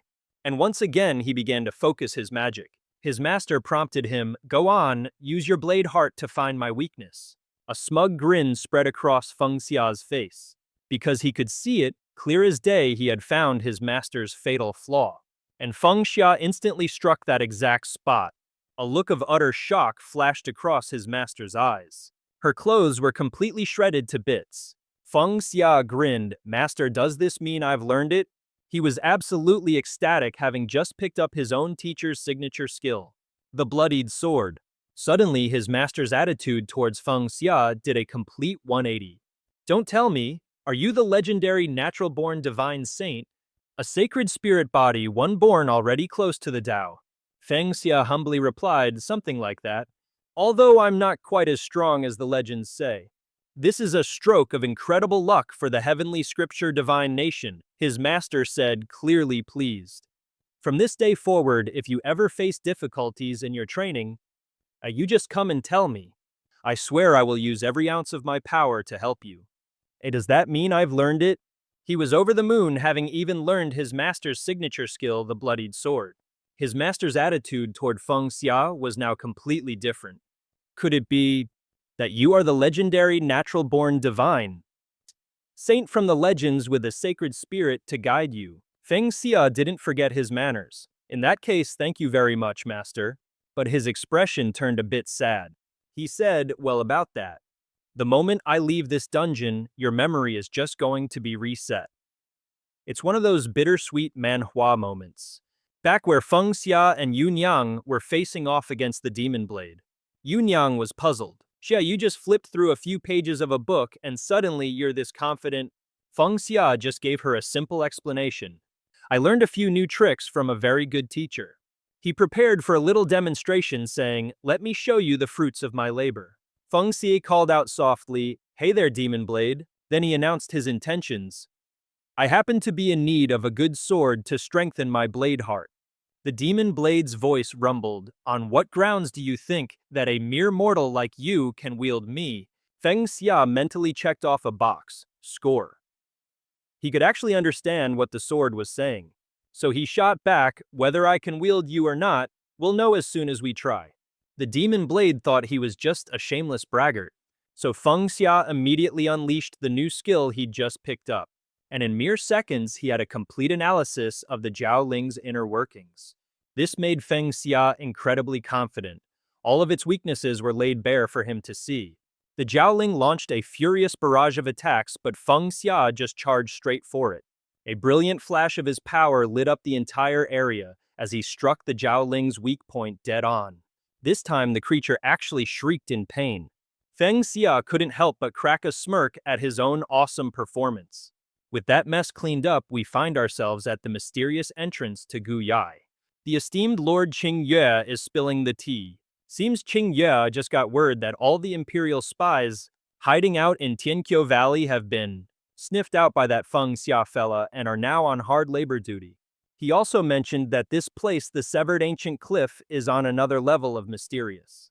Even my heavenly dragon's spirit eyes can't see what secrets are hiding inside. Xian calmly points out we've got company. Feng Xia is pretty taken aback to see the two of them. And who might you be? Xian fires the question right back, so it's head teacher Feng, making such a grand entrance. But if I may ask, why are you carrying a pig butchering knife? Yunyang is incredibly confused. Xia, who is this guy who just waltzed up to say hi? Didn't you say that without your permission, absolutely no one could get near the Severed Ancient Cliff? Feng Xia hazards a guess. It's probably a demon pretending to be me. Or maybe one of those people I met back then. Let me try talking to him, he replies. Oh, this thing, it's just some epic loot we got from a dungeon run. Pretty awesome, isn't it? If you think it's awesome, then don't forget the 3-step combo, like follow and save for later. Yunyang sighs completely over it. There Xia goes again, spouting absolute nonsense. Xian starts probing for information. Head teacher Feng, your blade is of course magnificent. You can count on me to perform the sacred 3 steps when I get back. So which dungeon did a legendary blade like this drop in? Feng Xia is absolutely stunned. This dude, he actually understood my slang. Don't tell me I've run into a fellow Earthling. This is like a scene straight out of a manhwa. He immediately tries to buddy up with Xian. Brother Mo, to think we'd meet in this internet-forsaken world? With no WeChat, no friend circles, no goofy online buddies to meme with, it must be fate. So tell me, my fellow Taoist, have you had any lucky encounters since you arrived? He seizes the opportunity to flex a little. If we're talking lucky encounters, well, I come from a humble background. But I was fortunate enough to be noticed by His Majesty, who promoted me against all conventions. I was even invited to join the 700-year Zhuanwu royal family plan. I suppose you could call that a lucky encounter. But Feng Xia only wants to know one thing, your luck's not half bad. Not like me who got dropped into a barren wasteland from the get-go. Wait a minute, what on earth is a 700-year royal family plan? Xian replies, that is a royal secret. Only when head teacher Feng officially joins the project can this humble Mo reveal its secrets. This is a secret decree from His Majesty. It includes appointing you as the nation-protecting spirit king. I'm sure the pile of gold that comes with it also counts as a lucky encounter. But Feng Xia is still focused on the bottom line. Okay, so your luck is pretty good, I get it. Unlike me, whose grand debut was in the middle of a desolate wasteland. But hold on, what exactly is this 700-year royal plan they keep talking about? Xian replied that my dear sir is a royal secret. Only after Headmaster Feng officially joins the project can I disclose the details. This is a secret decree from His Majesty. Apart from appointing you as the Guardian Spirit King, there are gold rewards, lots of gold rewards. The silver jade of the Bai family. His Majesty has also promised you this. Feng Xia's mind started spinning with possibilities. He sized up Xian for a moment. Yep, these two jokers were definitely imperial envoys sent to negotiate. Feng Xia was curious. So what kind of goodies are written in this little secret decree? Let's have a look. He started reading the contents. The current headmaster of Chenqiu Valley, Feng Xia, is to be appointed as the Guardian Spirit King, and will be granted the Spirit King's jade statue and 10,000 taels of gold. With Chenqiu Valley as its center, 1,000 miles of the surrounding land will all belong to Chenqiu Valley. Talk about a classic kingdom-building manhwa plot point. All the while, Xian was smirking like a Cheshire cat, thinking to himself, His Majesty has offered such generous terms, making it seem like he's desperate for talent. There's no way this guy won't be moved. But in reality, Feng Xia was scoffing on the inside. So mysterious. They have a plan but won't even tell me what it is. This Xuan Wu kingdom clearly lost the war, but they're still putting on such an arrogant front. So he declared, Master Mo, please deliver a message to His Majesty. The reparations of 1,000 miles of ceded land, along with the 10,000 taels of gold, I accept them on behalf of Chenqiu Valley. From this day forward, my Chenqiu Valley and the Imperial court will do our best to bury the hatchet and live in peace. Feng Xia looked as proud as a peacock.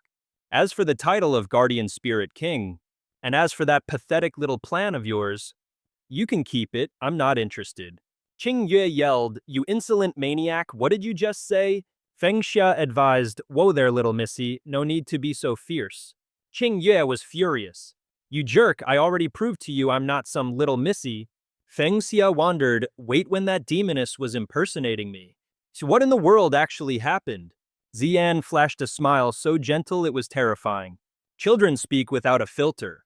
I hope head teacher Feng won't hold it against him. You see, he's a boy and he absolutely despises being called Little Missy.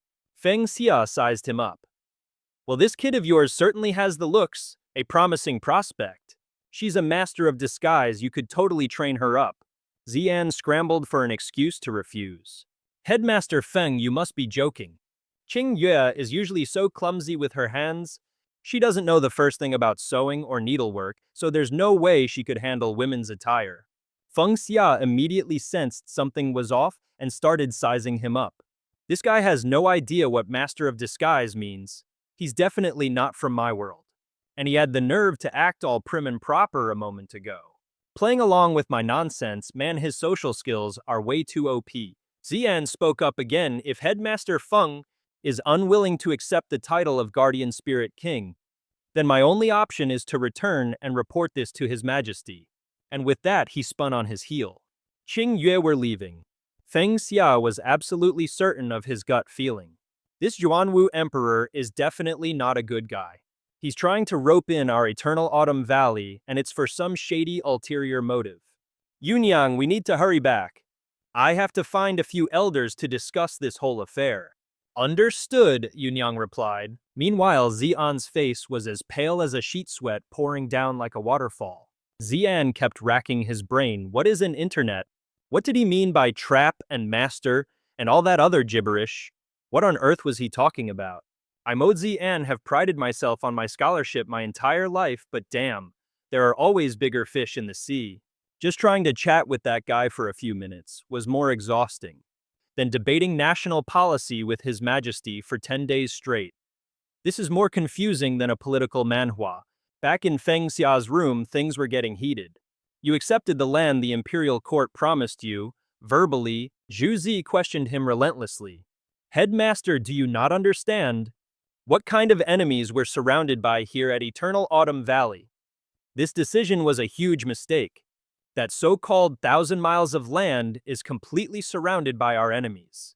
Handing it all to Eternal Autumn Valley is just a big conspiracy by the Zhuanwu Kingdom. By accepting this land, you've walked right into the Imperial Court's trap, she explained. Headmaster, you've basically been sold and you're helping them count the money. Feng Xia was still totally lost. What in the world are you two elders talking about? Feng Xia asked again, completely bewildered. It's a trap, plain and simple, Chuan Yuan stated. Just think about it. That Mo Ziyan fellow deliberately chose a time and when none of the elders were present to lay out his conditions for you. Xu Zi confirmed it. Headmaster, that's exactly how it went down. Chuan Yuan pointed out that 1,000 miles of land surrounding us, although it's all technically part of the Zhuanwu nation, a huge chunk of that territory has been seized by the demon lord Qing Ling. And that place is crawling with ridiculously powerful demons. Xu Sig chimed in, a rumor has it that Lord Qing Ling is a noble-blooded void devourer, over 100 zhang tall and at the Yuandan realm. When Lord Qing Ling gets angry, the entire Kanglan mountain supposedly trembles 3 times. Luckily for everyone, he's a heavy sleeper. That's the only reason the sects on Kanglan Mountain have any peace and quiet. She revealed even more. The demon race isn't great at, producing things, but their fighting prowess is miles ahead of the human race. So they just raid the surrounding human territories to steal supplies. To keep the peace, the royal court has always paid tribute to Lord Qing Ling. And now the court has tossed this hot potato right into Tianqiu Valley's lap. Feng Xia thought it over. So let me get this straight. The royal court just punted this massive headache, the entire demon border, over to us at Tianqiu Valley. Xu Zi confirmed with a weary sigh, you're not wrong. The grim reality started to sink in for Feng Xia. So if that Lord Qing Ling wakes up from his little nap and finds out his tribute payments have stopped, aren't we at Tianqiu Valley basically screwed? This is starting to sound like a very dangerous Manhwa plot. Chuan Yuan added his 2 cents. He and Xu Zi then said in perfect unison, exactly. At that, Feng Xia just about lost it. So the human race is basically just a walking, talking ATM. Xu Zi was baffled. What's an ATM? Feng Xia brushed it off. Just muttering to myself, pay it no mind. He laid out his opinion. Look, laying low and avoiding a fight to build up our strength is the smart play right now. But Tianqiu Valley doesn't have the luxury of serving as some demon lord's personal butler. And with that, Feng Xia stepped up to the plate. We need to strike before the demon clan has a chance to react. I'll go meet this Lord Qing Ling myself. But before I do, I need you all to handle a few things while I'm away. Inside the Grand Xuanwu Hall, Lian Zhu's voice was heavy. This is absolutely ridiculous. I offered him 10,000 taels of gold and the prestigious title of Spirit King Protector of the Nation. And that little punk still refuses to lend me his power. Xu An, ever the calm one, advised your majesty, please calm your anger. While Sectmaster Feng is indeed a remarkable individual, his power level took a massive nosedive after his battle with Mo Yuanlong. It's no great loss if he doesn't join our grand plan. Qing Yue pouted dismissively. That entire Chenqiu Valley doesn't have a single Dao manifestation expert to its name. They're absolutely not worth your majesty stooping to their level to recruit. Renkek made a snap decision. I never wanted anything to do with Chenqiu Valley in the first place. But, to fulfill the grand plan of our founding ancestor, I have no choice but to go to the Yaohuang Mausoleum myself. A murderous aura practically exploded from his body. The only problem is only members of the Yao clan are allowed inside the Yaohuang Mausoleum. To get a foot in the door, I'd already struck a deal with Ying Chengbeng. All I had to do was help the Yao clan get their hands on Chenqiu Valley's inheritance. The one thing they've been drooling over for ages. In return, he was supposed to figure out a way to sneak a few of my people into the mausoleum. Lian Ke was absolutely fuming. My original plan was to cooperate with Chenqiu Valley. Let them hand over their inheritance willingly. But since they refuse to play nice, they can't blame me for what happens next. Sure, Feng Zhangjiao might be a legend in this manhwa, but after that brawl with Mo Yuanlong, his cultivation level took a serious nosedive. It's no great loss if he doesn't join our grand scheme. Qing Yue scoffed. That entire Chenqiu Valley doesn't even have a single Dao manifestation expert. They're completely beneath your majesty's notice. Lianqiu's mind was made up in an instant. I want nothing to do with Chenqiu Valley anyway. Xian looked up, puzzled. Your Majesty, you mean? Lianqiu's command was sharp and clear. Contact the Yao King immediately. We're taking Chenqiu Valley's inheritance by force. Qingyue and Xian exchanged a look, then bowed obediently. As you command. Meanwhile, back at Chenqiu Valley. Before he left, Feng Xia had distributed the fragments of the Dragon Vein Pill. The very same ones from his epic showdown with Mo Yuanlong, he gave them to the 6 elders. Empowered by the Dragon Vein Pill fragments, the elders' cultivation levels skyrocketed. Jinger and Zhu Yun were busy combining their powers. At the same time, Shuzi and Zhong Yue were also hard at work. Under their master's guidance, they were learning a ton of new techniques and getting some much-needed real-world combat experience. With everything back home settled and in good hands, Feng Xia promptly whisked Zhu Yunyang away to the territory of the Qingling Lord. Feng Xia stared at the absolute mess in front of him. He was completely dumbfounded. Old Lei, you gotta be kidding me. This map you drew is more like modern art than a map. Feng Xia glanced up at the sky. And what do you know, there was a massive formation swirling overhead. Welp, I guess this is the place. A sudden spatial fluctuation sent a wave of confusion through Feng Xia. Wait a sec, why is the ground shaking? But when he looked over, Yunyang was practically vibrating with excitement. She look over there. Feng Xia was completely bewildered. Hold on, did I just wander onto the wrong movie set?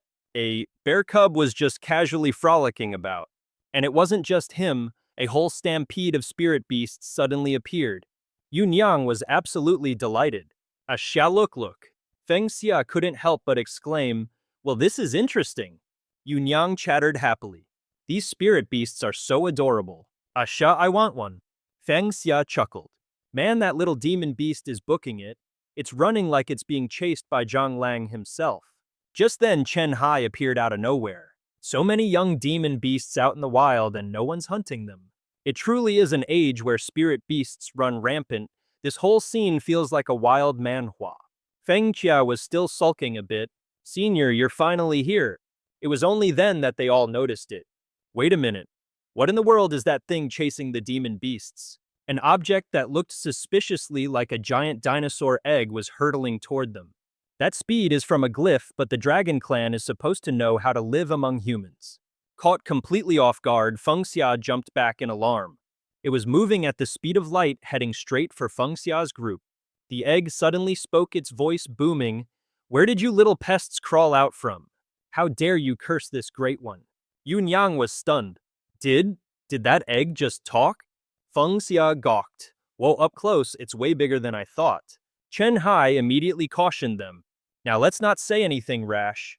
The 3 of us are civilized people. None of us would ever insult you by calling you a silly egg. The dragon egg roared back, open your eyes and take a good look. It was practically radiating pure fury.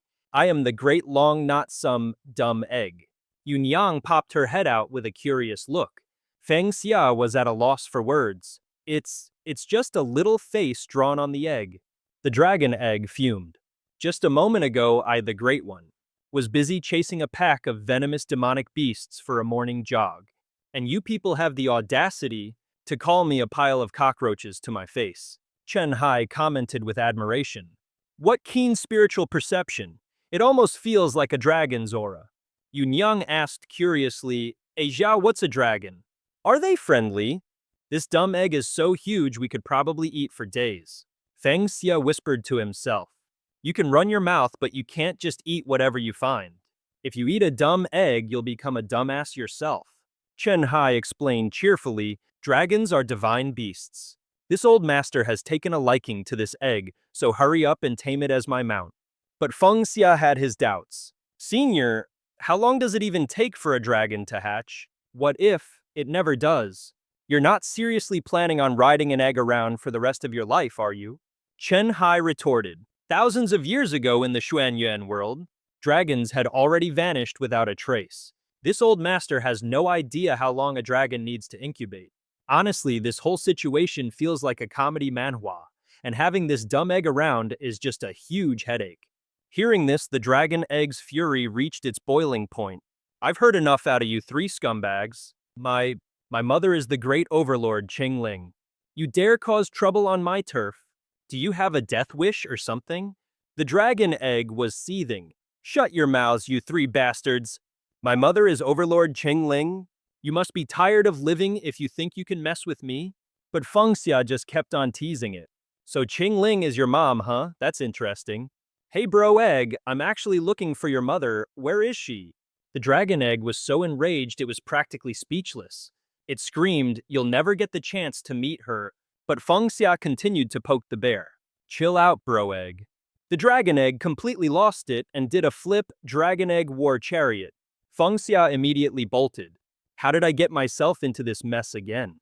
I'm rolling at an insane speed, I'm gonna flatten you all. Feng Xia wished he could sprout wings. Running wasn't nearly fast enough to escape the rolling. He gasped for breath as he ran, then took a running leap high into the air. Feng Xia, get the hell off of me. Fine, you want me off, then you stop first. The egg shrieked, I can't stop this move on my own. Chen Hai yelled in a panic. Kid, just smash that egg to bits. Feng Xia was in a bind, I can't do it. Chen Hai reminded him frantically, the pig butchering knife. Quick, use the pig butchering knife. It was only then that Feng Xia remembered that thing. A golden opportunity, he raised his head, gathered all his strength, and brought the knife down with a mighty chop. A single strike was all it took to slice clean through the egg. It screamed its little heart out. This great one is hatching ahead of schedule. Shards of eggshell went flying everywhere, while a few demonic beasts were still just chilling and gossiping. They chattered amongst themselves. Hey, you guys, notice anything? And notice what? I think the young master is gone. He's just vanished. The beasts started to panic. Quick, tell the chief! Absolute chaos erupted. We can't find the young master anymore. The young master is missing. The young master has disappeared. An eye slowly began to crack open. Feng Xia was floored when he recognized what he was looking at. A dragon's eye. He looked up and was utterly awestruck.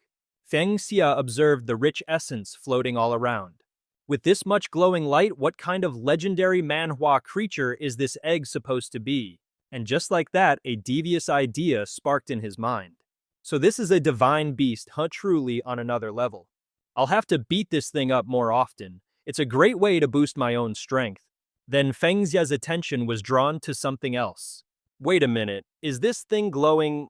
Chen Hai theorized that perhaps the first ancestor had encountered a real dragon back in the day and had wanted to tame it for a ride. Yunyang got all excited, I want to ride it. Suddenly, a bizarre and blinding light flashed through the area. And just like that, the dragon egg had reverted back to its, well, egg form. Chen Hai was completely dumbfounded. Son of a, that stupid egg. Feng Xia wondered, why isn't it back to normal yet? Chen Hai grumbled, how did it turn into an even smaller egg? Where's the dragon you were yammering on about? The dragon egg looked completely clueless. This great one has no idea either. Could it be that the intel they gave her before coming here was completely bunk? Feng Xia was still nursing a grudge. What's with all the theatrics from that dumb egg? I can't believe I just got played by a fake transmigrator. Yunyang suddenly gave a warning. Ah shit, there's a whole lot of demonic beast auras around here. The presence of these demonic beasts now felt incredibly powerful. The entire group was thrown into confusion by the sudden turn of events. The enraged demonic beasts charged at them all at once. Feng Xia couldn't help but wonder, wasn't this supposed to be some cartoon set a second ago? How the heck did it suddenly turn into a world of magical beasts? Suddenly some things a sly tongue shot out, and it came flying at Feng Xia, packing some serious heat. Qingling spoke with an air of pure arrogance. You pathetic human, you dare cause a ruckus in my domain. Feng Xia was confused. And you are... The moment Long Dan saw her, his face lit up. Your mommy... Qingling's entire demeanor flipped in a heartbeat. Oh, my precious baby.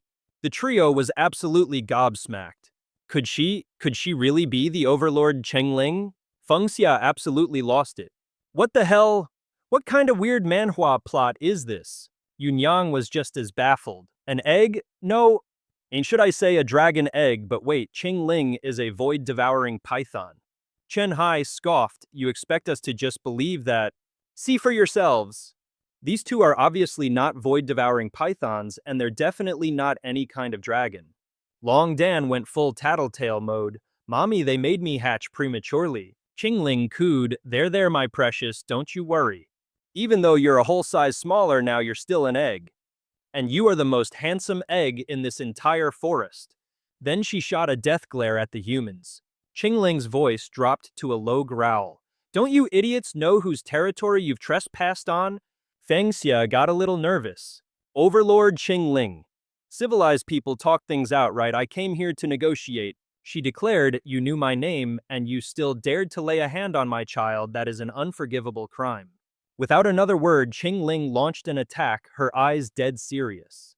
You lot, Qingling unleashed a torrent of magical energy. Become my next meal. A massive orb of magic under her control shot forward.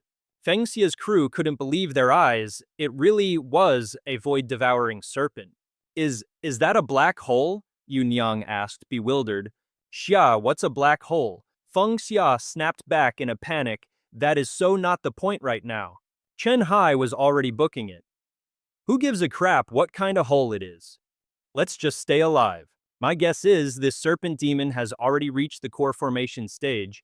Feng Xia yelled, if we get sucked into that thing, we'll be snake droppings by tomorrow. Hearing that Yu Niang panicked, I don't want to be snake poop. Qingling's hands weaved another spell, unleashing yet another attack on the trio. This time, Qingling conjured a magical bow and arrow. Long Dan, meanwhile, was puffing out his chest. You three watch closely, this is my mom's divine talent. This is the inherited skill from the void-devouring serpent's bloodline Chaos Devourer. And because of that, all of you are going to die today. Feng Xia and Chen Hai were completely stunned as a terrifying aura of death washed over them. Feng Xia was kicking himself. He thought he could just pop over here to grind some mobs, level up, and farm some attributes first. Then, he'd challenge the leader Qingling. Who would have thought he'd stumble face first into the final boss from the get-go? Lately, he'd been so focused on collecting attributes that he completely forgot to level up his cultivation realm. Facing off against a core formation expert, yeah, even with the thickest plot armor a Manhwa protagonist could ask for, you'd still have to bow down. Qingling commanded in a booming voice, open wide, adding her dragon's roar for good measure. Come on, old girl, suck 'em all in. The trio gritted their teeth trying to resist, but their bodies were no longer under their control. The pull is way too strong, I don't want to become snake poop. But then things started to go sideways. Even a massive boulder got sucked in. Suddenly, Long Dan cried out in a panic, oh no, this is bad. Qingling's face fell a little after she swallowed that giant rock. Long Dan was at a loss for words. Lady, did you seriously just suck in a bunch of random junk again? Haven't I told you not to just swallow everything in sight? Chen Hai saw a glimmer of hope. The suction from Chaos Devourer has stopped. The little loli guessed she must be full. Feng Xia had already figured out her weakness. It's not quite a black hole after all. So that technique actually has a limit. He declared with confidence, we just need to fill it up and we'll be safe. Chen Hai brought up a valid point. Easier said than done. What are we going to use to fill it up? Feng Xia stayed calm and started brainstorming. Quick think, are there any techniques or treasures we can use? A few seconds later, he had an answer. I've got it if we use that move. But Long Dan was furious. Every time you use Chaos Devourer, do you have to eat until you get indigestion? Qingling was still sighing dramatically. I almost lost control there for a second, she said, calmly rubbing her belly. But don't you worry, your dear old mom learned a little trick from you humans for rapid digestion. It'll take less than a minute. I see, so the move has its limits. This could be a game changer for our Manhwa hero. He confidently declared, all we have to do is stuff it full and we're home free. Chen Hai had to be the buzzkill though. That's easy for you to say. What in the world do we have that can fill that thing up?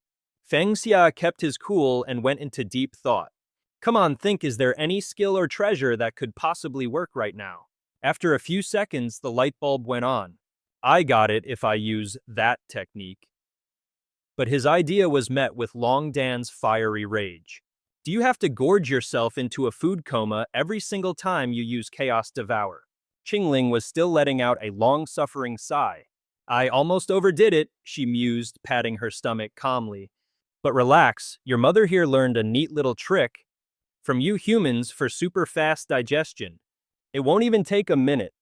King Ling announced, digestion complete, chaotic devour, full power. Yunyang cried out, the wind is getting stronger. Chen Hai urged, kid, have you figured something out yet? Feng Xia's voice was firm. Of course. Then he dashed off. I'm going to go fill that thing up. With that, Feng Xia began to taunt her. Hey there, Miss Snake Spirit. I brought you a little snack. Why don't you give it a try? Qingling's eyes immediately lit up. What kind of treat? She waited in anticipation. Feng Xia made his move. I choose you. Stellar Spirit Body. Qingling scoffed. Is that all you've got? This is barely an appetizer for my chaotic devour. The moment the words left her mouth, her expression twisted.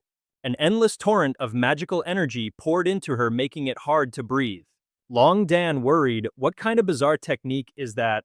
How can he just shatter my wifey's signature divine ability head on? This isn't how the Manhwa is supposed to go. Yunyang cheered, it worked, Xia. Feng Xia couldn't help but smile. Even a void-devouring serpent can't possibly swallow an entire galaxy. Truth be told, he was worried sick. Man, that scared the crap out of me. That was my first time using the Stellar Spirit Body. I'm just glad nothing went wrong. So the kid's technique really came in handy. Qingling was gasping for air, completely exhausted. My chaotic devour, it's been shattered. Chen Hai shouted, kid, now's your chance, subdue that monster Xiao. Feng Xia agreed, that's exactly what I was thinking. He then began to cast a spell. Fiend, I command you to aid me in my cultivation. Feng Xia unleashed the Prajna demon roar clamp. Qingling clutched her head, letting out a heart-wrenching scream. Suddenly, a blinding light erupted. Feng Xia could tell his opponent's power was surging. Qingling's magic dragon let out a deafening roar. Feng Xia staggered under the immense pressure. Chen Hai was completely blindsided. How is this even possible? A snake demon should never ever be able to master a dragon's skills. Qingling's magical dragon let out a deafening, soul-shaking roar. The sheer force of it nearly knocked Feng Xia off his feet. Chen Hai couldn't believe what he was seeing. How could this be? A snake demon learning a dragon technique? That's supposed to be impossible. It just doesn't add up. Unless he suddenly remembered some secret training from Chen Long. Feng Xia, meanwhile, was having another internal meltdown. Seriously, can't a guy get a normal step-by-step power progression around here? What's next? A fight with Godzilla. Am I gonna have to pilot a Gundam in this Manhwa? Feng Xia was utterly baffled. The stakes had just been raised to a whole new level. With no other options, he resorted to the ultimate technique, groveling. Your Majesty, the great snake spirit, please spare my life. But just then Yunyang charged forward, ready to throw down for her man. Seeing that Feng Xia was in grave danger, she whipped out a rope and tied him up. But with a flick of her wrist, Yunyang expertly maneuvered the rope, yanking Feng Xia right out of the jaws of a magic dragon. He couldn't help but feel a surge of gratitude. Yunyang, it was you. Thank you so much. Yunyang got serious, whispering a warning. Feng Xia, I'm using my spider silk to bind her. After that, we make a run for it, fast. Feng Xia was seriously impressed. Wow, Yunyang, you've gotten so sharp, this calls for a celebration. Let's stick to the plan. But Qingling immediately got suspicious. Hold on, little girl, I've already figured you out. You're a demon beast too. Why in the world would a demon team up with such a weak little human? He's clearly tricking you. How about you ditch that loser and join my squad? You'll have all the food you can eat and all the drinks you can, well, drink. Isn't that way better than starving alongside some mortal? Unfortunately for her, those fighting words successfully pushed every single one of Yunyang's buttons. You are not allowed to talk trash about Feng Xia. And just like that, Qingling's friendly mask completely vanished. A puny little demon dares to talk back to me? She scoffed. Please, I bet you don't even have more than 10 years of cultivation under your belt. But when her special eye technique scanned Yunyang and revealed a power level of 3,000 years, Qingling's brain nearly short-circuited. She stumbled back, completely stunned. How is that even possible? A black jade spider with 3,000 years of power. Black jade spiders have ridiculously short lifespans and garbage-tier talent. What kind of insane protagonist-level plot armor did she stumble upon to get this strong?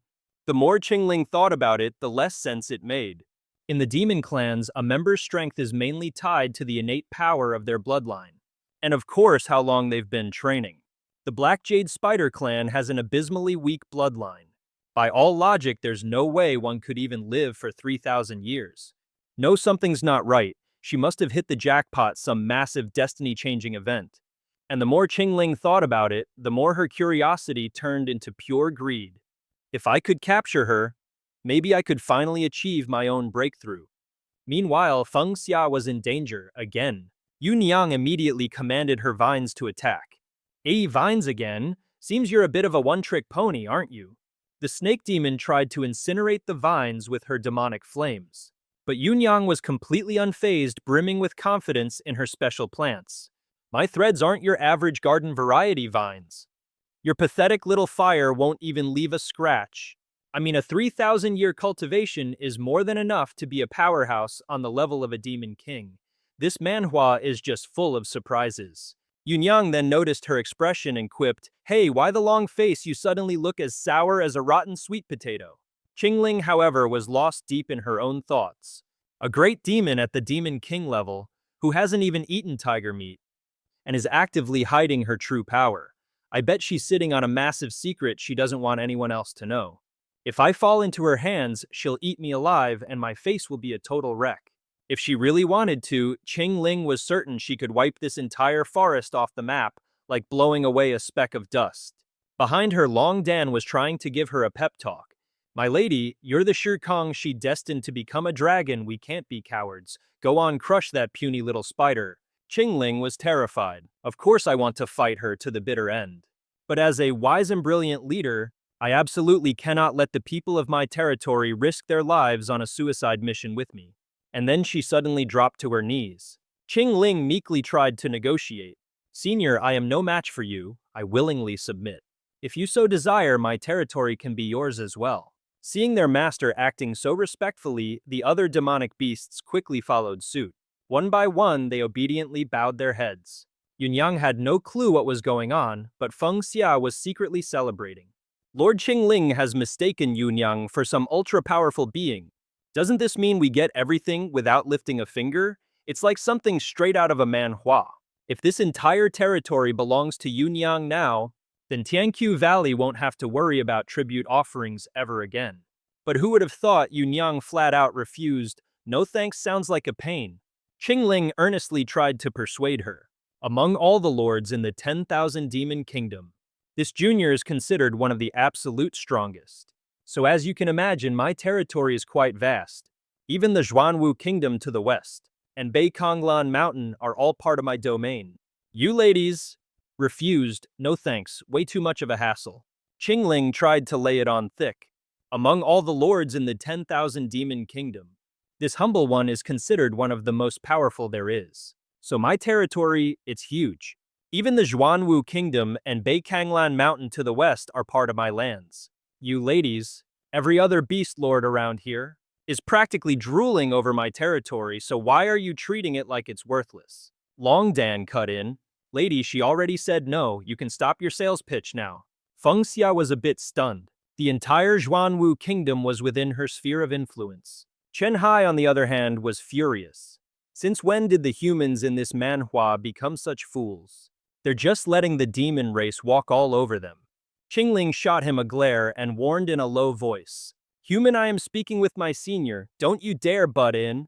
Have you completely forgotten your place as a boy toy?" Feng Xia could not believe what he was hearing. A male consort. "What in the world is that?" Long Dan remarked. "How come I get the feeling this kid is way stronger than that Chi Tao fella?" But Qingling was dead certain, saying, "Nobody understands demonic beasts better than me. I'm never wrong." Long Dan suddenly felt a terrifying killing intent locked right onto him. Who dares stare down this great one? It was you. Niang and Shi was looking at him like he was a 5-course meal. Qingling quickly jumped in to play defense. "Senior, are you feeling a bit peckish? How about you join this humble junior for a meal, my treat?" Yunyang's entire face lit up instantly. "A meal? Don't mind if I do." And so at the great tent of the Beiwang Ya demon clan, the drums were beating a lively rhythm. Dancers were putting on a spectacular and dazzling show, and the music was absolutely festive. Only Feng Xia and Chen Hai were sitting there looking completely unimpressed with the mountain of fruit on their table. Meanwhile, Yunyang was having the time of her life, as all the little demons cheered and danced, welcoming the esteemed Venerable Qi Tao. Everyone below raised their glasses in unison. A toast to Lord Qingling and Venerable Qi Tao. Feng Xia found himself in a real pickle. Senior, what's the plan now? I came here to negotiate with Lord Qingling, but right now she won't even give me the time of day. Chen Hai puffed out his chest. Kid, don't you worry. In the world of a cultivation, Manhwa strength is the only thing that matters. 1,000 pretty words can't beat one good punch to the face. All you gotta do is level up your cultivation by like 3 to 5 stages, and you'll be able to beat her into submission no problem. Just then, a very familiar voice piped up from right behind them. Beat who into submission, Without even thinking, Chen Hai blurted out. Oh, you know, just that little snake lady. And while we're at it, maybe we'll tame her son and make him our personal ride. Feng Xia slapped a hand over the old man's mouth so fast it was a blur. Life is but a stage. Just kidding. Hey musician, you just keep on playing. Don't mind us. Long Dan's voice dripped with annoyance. Let this great one give you two a warning. Don't think for a second that just because my mother isn't looking, you can start plotting some shady business. He leaned in, emphasizing every word. From this moment on, every single thing you do, it's officially under the surveillance of me, Long Dan declared. As day turned to night and back again, Feng Xia's power level was skyrocketing, just like a classic manhwa protagonist, as he continuously farmed attributes from demonic beasts. Inside the tent designated for Feng Xia's male pet, Xiao Yao struggled against his bonds with a gag over his mouth. You see, he was the little demon sent by Long Dan to spy on Feng Xia, but he'd been discovered and tied up almost instantly. Chen Hai, juggling 2 boxes of candy, asked quizzically, Kid, why are you working yourself to death like this? Couldn't you just let that little lady of yours swindle the territory away from its lord? Wouldn't that be easier? But Feng Xia was resolute. I have to do this the hard way. Deception is unreliable. True strength is the only law that matters. He asserted, if Yunyang's true power ever gets exposed, Qingling will vaporize us in an instant, and both we and the Thousand Autumns Valley will be completely annihilated. I just don't trust Yunyang's acting skills. Well, no, that's not it. I want to defeat Lord Qingling fair and square. Feng Xia laid out his intentions. He was going back to his old method of getting stronger and fast. He Sr., what are the power levels of the demonic beasts around here? Chen Hai answered, looking completely bored. Besides that Qingling, you've got the whole range. Everything from the Kai Lun to the Dao Tai realm. A grin spread across his face as he exclaimed, Senior, what are the power levels of the demonic beasts around here? Chen Hai, however, replied with a distinct lack of enthusiasm. Besides that Qingling, there's a whole range of them from Kai Lun to Dao Tai realm. He let out a gleeful shout. That's just perfect. The words had barely left his mouth when another wine demon was sent flying by one of Feng Xia's overwhelmingly powerful punches. He declared, just punch it till it's done. A brightly glowing orb hovered in Feng Xia's palm. Fugtamust. The attribute orbs dropped by these yin-type demonic beasts are seriously potent. I've been fighting my way through all kinds of different species, and the drop rate for these orbs has been remarkably consistent. Meanwhile, from a distance in the forest, someone was silently watching his every move. The little demon quickly reported in. Young master, should we report this to the Lord? Long Dan replied, No need, we'll just keep watching him. This young master has his own plans. And with that, Feng Xia began his grind, starting with the Kai Lun realm beasts. He took on one after another in a series of solo duels. A demonic beast at the 8th level of the Kai Lun realm, the Horned Demon Ape. A demonic beast at the 3rd level of the Shen Tong realm, the Eternal Winter Monster. As day and night passed in a blur, Feng Xia, by continuously absorbing the attributes of demonic beasts, was leveling up at a dizzying pace. Take this demonic beast, for example, an 8th level divine power realm, purple-armed bewitching demon. This turn of events left Long Dan, who had been stalking Feng Xia this whole time, utterly flabbergasted. Long Dan quickly called over a lesser demon. He muttered to himself in disbelief. It's only been a few days. How can this kid already be strong enough to defeat a Dao manifestation level beast? Meanwhile, Feng Xia plopped down for a rest beside the monster he'd just slain. Wiping the sweat from his brow and sighing, "Man, I'm beat," he poked the creature, taunting it. A 7th level Dao manifestation realm, steel-backed mountain scorpion, huh? Well then, looks like Lord Qingling is next on the list. It terrified. Long Dan broke out in a cold sweat. This kind of ridiculously unfair leveling speed, he thought. If my grand deduction is correct, this guy has to be an actual demon. His progression is straight out of a manhwa. During this exact period, Lord Qingling was busy giving a warm welcome to Zhu Yunyang aboard the Qingling vessel.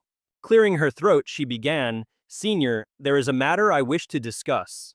The Imperial Mausoleum of the Wan Yao Guo will open in half a month, and just before it does, there will be a brief conference. The demonic beast lords from every territory of the Wan Yao Guo will bring their subordinates. It's a martial arts tournament, a battle of strength to compete for the title of the 10 Great Demon Kings held once every decade." Instantly, hundreds of pairs of eyes lit up in the darkness, all fixed on her. Qingling paused nervously before continuing, "I have a proposal. I wish to invite you, Senior, to come out of seclusion and lend me a hand in this tournament. Help me win a position as a Demon King. As long as you are willing to help me, Senior, I will not hesitate to offer a treasure in exchange. This 1,000-year-old spirit fruit will be yours." The moment Yunyang laid eyes on her favorite snack, her eyes began to sparkle and she opened her mouth wide and swallowed it in one gulp. Seeing this, Qingling's mind went completely blank. She didn't even savor the 1,000-year-old spirit fruit.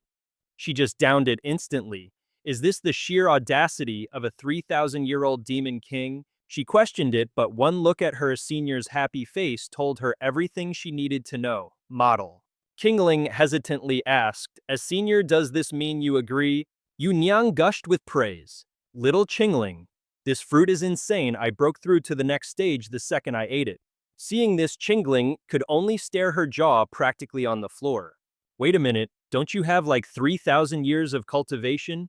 How are you only at the Dao seed realm?" Yunyang, completely oblivious to her stunned silence, lunged forward and smothered her in a hug, cooing, "I was only in the divine power realm before. It was your fruit, little Qingling, that pushed me up to the Dao seed realm." "Thank you, little Qingling." As Qingling's face was pressed into that generous bosom, all her previous worries melted away, replaced by a blissful, satisfied smile. "This feels way better than an eggshell. So comfy." But while she was still lost in this happy haze, Yunyang's attitude did a complete 180. She yelled, "Qingling, what do you think you're doing? Give me back my spirit fruit." Qingling broke into a cold sweat as she realized, this isn't right. And just then, a massive explosion went off. An enraged Yunyang pointed an accusing finger. "She was only at the divine power realm before, you're a swindler." With that, she burst into a flood of tears and ran off, sobbing. "Ah ha ha ha." Yunyang threw herself into Feng Xia's arms, clinging to him and whining. "Just a moment ago, little Qingling and I were peacefully dual cultivating, but then out of nowhere she just got super mad." "Yunyang, are you trying to crush me?" Qingling stormed over. "You are such a liar. When the hell did I dual cultivate with you?" Feng Xia awkwardly tried to play peacemaker. "Lord Qingling, it's a misunderstanding. When she says dual cultivate, she just means you two were sharing a tasty snack." But Qingling wasn't having any of it. Her bottled-up rage finally erupted. "I don't want to hear it. The one thing I hate most is being played for a fool. All of you liars can just drop dead." Yunyang wailed, trying to explain, "But I really didn't say anything." Feng Xia, however, seemed completely unbothered. "Well, if it's a fight you want, that suits me just fine." He sized her up. "Lord Qingling, you're not strong enough to be my opponent right now." What a classic Manhwa line. Without another word, Feng Xia launched his opening attack. Dragon of the Milky Way. Qingling narrowed her eyes, preparing to meet the attack head-on. Feng Xia just smirked and warned her, "For a simple-minded demon beast like you, I know exactly what your next line is going to be."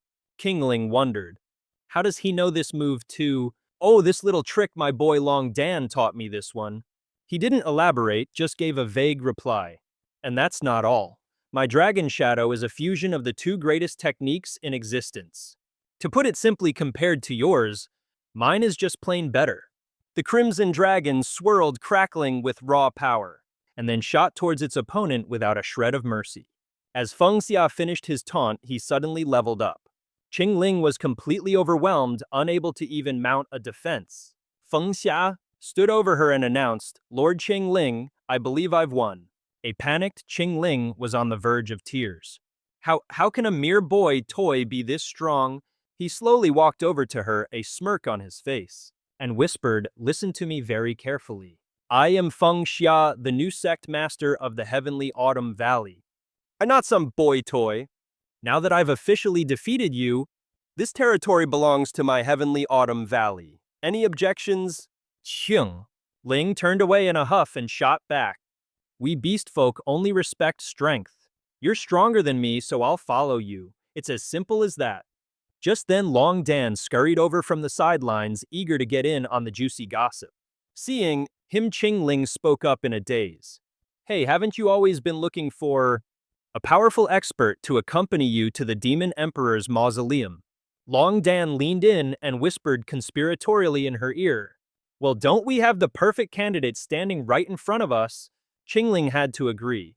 "You're right, but do you think he'll actually help me?" Long Dan puffed out his chest confidently. "Don't you worry your pretty little head. This great one has his methods."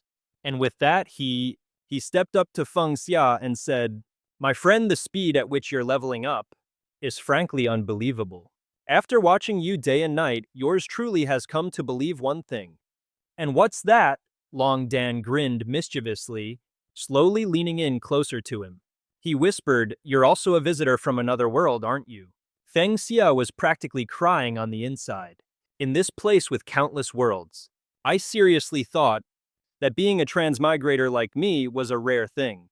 Like the protagonist of some epic manhwa, turns out we're just mass-produced goods. After days of observation, Long Dan had exposed him. "This great one has confirmed one thing. You're also a guest from another world, aren't you?" Feng Xia tried to play dumb, stammering in response. "Brother Dan, what in the world are you talking about?"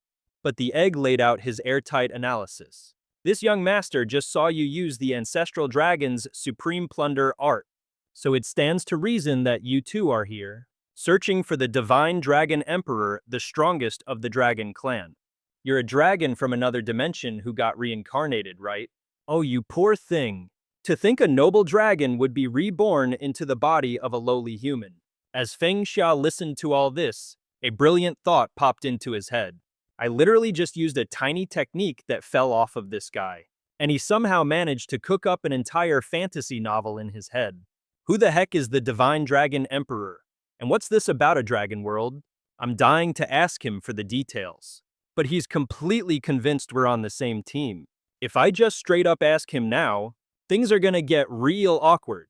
Just then, Chen Hai stepped in to offer a little reminder.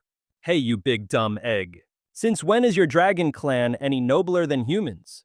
In the history of our Xuanyuan world, your kind used to be nothing but glorified pets and mounts for us humans, that's all." Long Dan shot back. "In the dragon world, all living things revere the dragon clan. You two-legged crawling insects.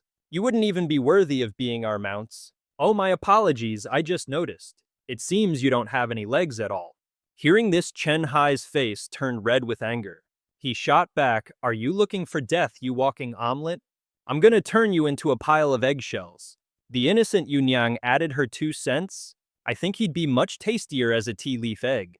She then continued, "But you guys just said, your world and his world. Wait, does that mean there are a whole bunch of worlds in this manhwa?" Chen Hai explained, "Little girl, there's something you should know. In this vast and endless universe, aside from the Xuanyuan world that we live in, there exist countless other worlds. Different worlds. Some places are the same, but at the same time, there are a whole lot of differences. These worlds are collectively known as the myriad heavens and 10,000 worlds." Listening to this long-winded cosmic explanation, Feng Xia couldn't help but think, so there are countless worlds out there, and here I was thinking that being a transmigrator made me some kind of rare, limited edition protagonist. Turns out I might just be a mass-produced model, huh? Yunyang tried her best to process everything. Okay, I think I get what the Dragon Clan world is. But who is this divine dragon emperor? The dragon egg, Long Dan, was secretly thrilled. Nice one, kiddo, you're asking all the questions I wanted to know. Then it chimed in, acting all casual. Yeah, I can't believe you've never even heard the legends of the divine dragon emperor. He is the single most powerful being in the entire Dragon Clan world. Aside from the original dragon ancestor, he's a living myth, a walking legend you'd only read about in a manhwa. The guy has no rivals. His glory lit up the heavens, his name shook the myriad realms, and his legend is absolutely eternal. Feng Xia immediately stepped in to cut him off. All right, Danji, pump the brakes. I think she gets how strong the demon emperor is. Meanwhile, Yunyang's brain had just blue screened from the sheer information overload. Chen Hai cut straight to the point. So in short, you're saying the strongest guy from your dragon clan, world the divine dragon emperor, might be hiding out here in our Zhuan Yuan world. He then asked, but let's be real, with your accomplishments, that got you reincarnated as an egg, you seriously think you're the one who's gonna find him? Long Dan explained, look, I didn't go through all that just for you guys to roast me. I'm here to propose a partnership. Back in the day, at the absolute zenith of his power, the divine dragon emperor just magically vanished. The strongest experts of my entire dragon clan burned 1,000 years of cultivation just to divine a single heavenly secret. If you go to the demon emperor's mausoleum in the Zhuan Yuan world, you can find clues about the divine dragon emperor, or maybe even his inheritance. This is starting to sound like the plot of an epic manhwa. The egg then asked, and yeah, this is supposed to be top secret, but the entire dragon clan knows about it. Danji stopped, she already knows how powerful the demon dragon emperor is. And as for Yunyang, her brain just short-circuited from taking in too much information at once. Chen Hai summed it up. So basically you're saying the strongest guy in your dragon clan, world the divine dragon emperor, could be hiding in my Zhuan Yuan world. He then asked, but given your virtuous reincarnation as an egg, you really think you're the one to find him? Long Dan explained, I didn't say all this for you guys to mock me. I came to propose a partnership. Back in the day, the divine dragon emperor vanished without a trace right at the peak of his power. The powerhouses of my entire dragon clan spent 1,000 years of cultivation just to divine a single clue. Go to the demon emperor's mausoleum in the Zhuan Yuan world and you can find a trace of the divine dragon emperor or even his inheritance. It asked again, even though this is supposed to be a secret the dragon clan knows. Suddenly he yelled, what the heck is going on here? This piece of information wasn't exactly a small deal. You only came to this world because you caught wind of this news, didn't you? Feng Xia broke out in a cold sweat, stammering his reply. I have no idea what you're talking about. Actually, what I was trying to say earlier was, we don't actually come from the same world. The egg shot back. Then where in the world did you learn the Dragon Clan's techniques? He mumbled an excuse. I have a saintly spirit physique, so I can learn anyone's techniques and divine abilities with, ease. Chen Hai, completely losing his patience, shot back. Hang on a minute, you overgrown omelet. Did you just say your clan has powerhouses who can predict the secrets of the heavens? The two girls standing on the sidelines watching this whole play out couldn't understand a single word of it. Then Long Dan spoke up. Well, in that case, he's probably at the True God realm. My dragon clan has a noble bloodline, we've got plenty of experts at the True God realm. Feng Xia's face lit up with joy. Then doesn't that mean the senior's original body can be saved? Come on, bro, Dan, hook us up with a True God realm expert. But dashing his hopes, Long Dan replied, not right now. I haven't even hatched yet, so my cultivation progress is painfully slow. With my current strength, there's no way I can contact an expert from another world. But he declared with confidence, however, if I can get my hands on the Divine Dragon Emperor's inheritance, restore the power of my dragon clan, then contacting a true god expert from my world will be no problem at all. Not to mention the Demon Emperor's tomb itself is already packed with priceless treasures. You want treasure, you say. If you want it, you can have it, go find it. It's all waiting for you inside the Demon Emperor's tomb. Feng Xia understood the gist of it and asked, okay, you've told us all the good stuff, so what's the catch? The egg explained it like this. The demonic beast hierarchy in your Xuanyuan world. From the top down is one demon emperor, 10 great demon kings, and 100 lords. Each of the 10 great demon kings commands 10 of these lords, and every single lord has a cultivation level of a 9-star great demon or higher. Long Dan paused for a moment before continuing. Originally, the Demon Emperor's tomb was the Demon Emperor's residence. But because he disappeared, the Demon Kings started brawling like characters in a battle royale manhwa. So a reset happens every 10 years. The new 10 great Demon Kings duke it out at the 10,000 Demon Assembly. But the new Lord's qualifications for cultivation just can't compare to the old Demon Kings. So after the Demon Emperor's tomb opens, only the Lords are allowed to bring their subordinates inside.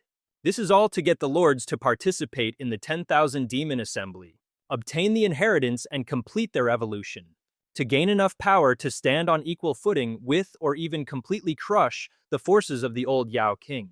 Feng Xia instantly saw right through the scheme, but at the same time it's a stage for the various lords to scout for new talent. I'm not wrong, am I? Long Dan confirmed with a nod. Exactly. If you want to challenge the Yao King, you first have to prove you won't get wiped out by the other lords. So the proposal is that you cooperate with us. The main condition is this: at the Yao Emperor's mausoleum and the 10,000 Yao Assembly, you are to help my lady claim the throne of the Yao King. Long Dan pressed, so are we in this together or not? Feng Xia, still carrying a blubbering Chen Hai, stepped forward to answer. Right now, this is our only shot. Our only chance to get a taste of the true God realm sooner rather than later, a classic power-up goal in any good manhwa. For the sake of my ancestor, I'll work with you guys. Yunyang chimed in, count me in too. Chen Hai had no choice but to go along with it, his eyes turning into waterfalls of tears. I can't believe you're all doing this for the great ancestor, he wailed out loud. The great ancestor would be so proud, he'd love you all to death. Afterwards, Feng Xia went over to have a word with the sacred spirit. Oh right, before we set off, I need to make a trip back to Chenchugu. Xiaoxi brother Dan, just wait for me for a few days before we head out. She replied, got it. A short while later, at the training grounds of Chenchugu, Feng Xia began his inspection. So how has everyone's training been coming along? First Elder Lei Xiao mastered the 3rd scroll of the Heavenly Script Divine Embryo Technique, and has now broken through to the 3rd level of the Dao Embryo Realm.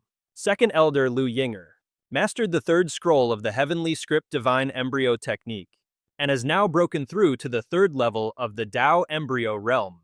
Second Elder Lu Yinger has mastered the scroll of the Heavenly Script Divine Embryo Technique, the 2nd scroll, that is, 2nd level of the Dao Embryo Realm.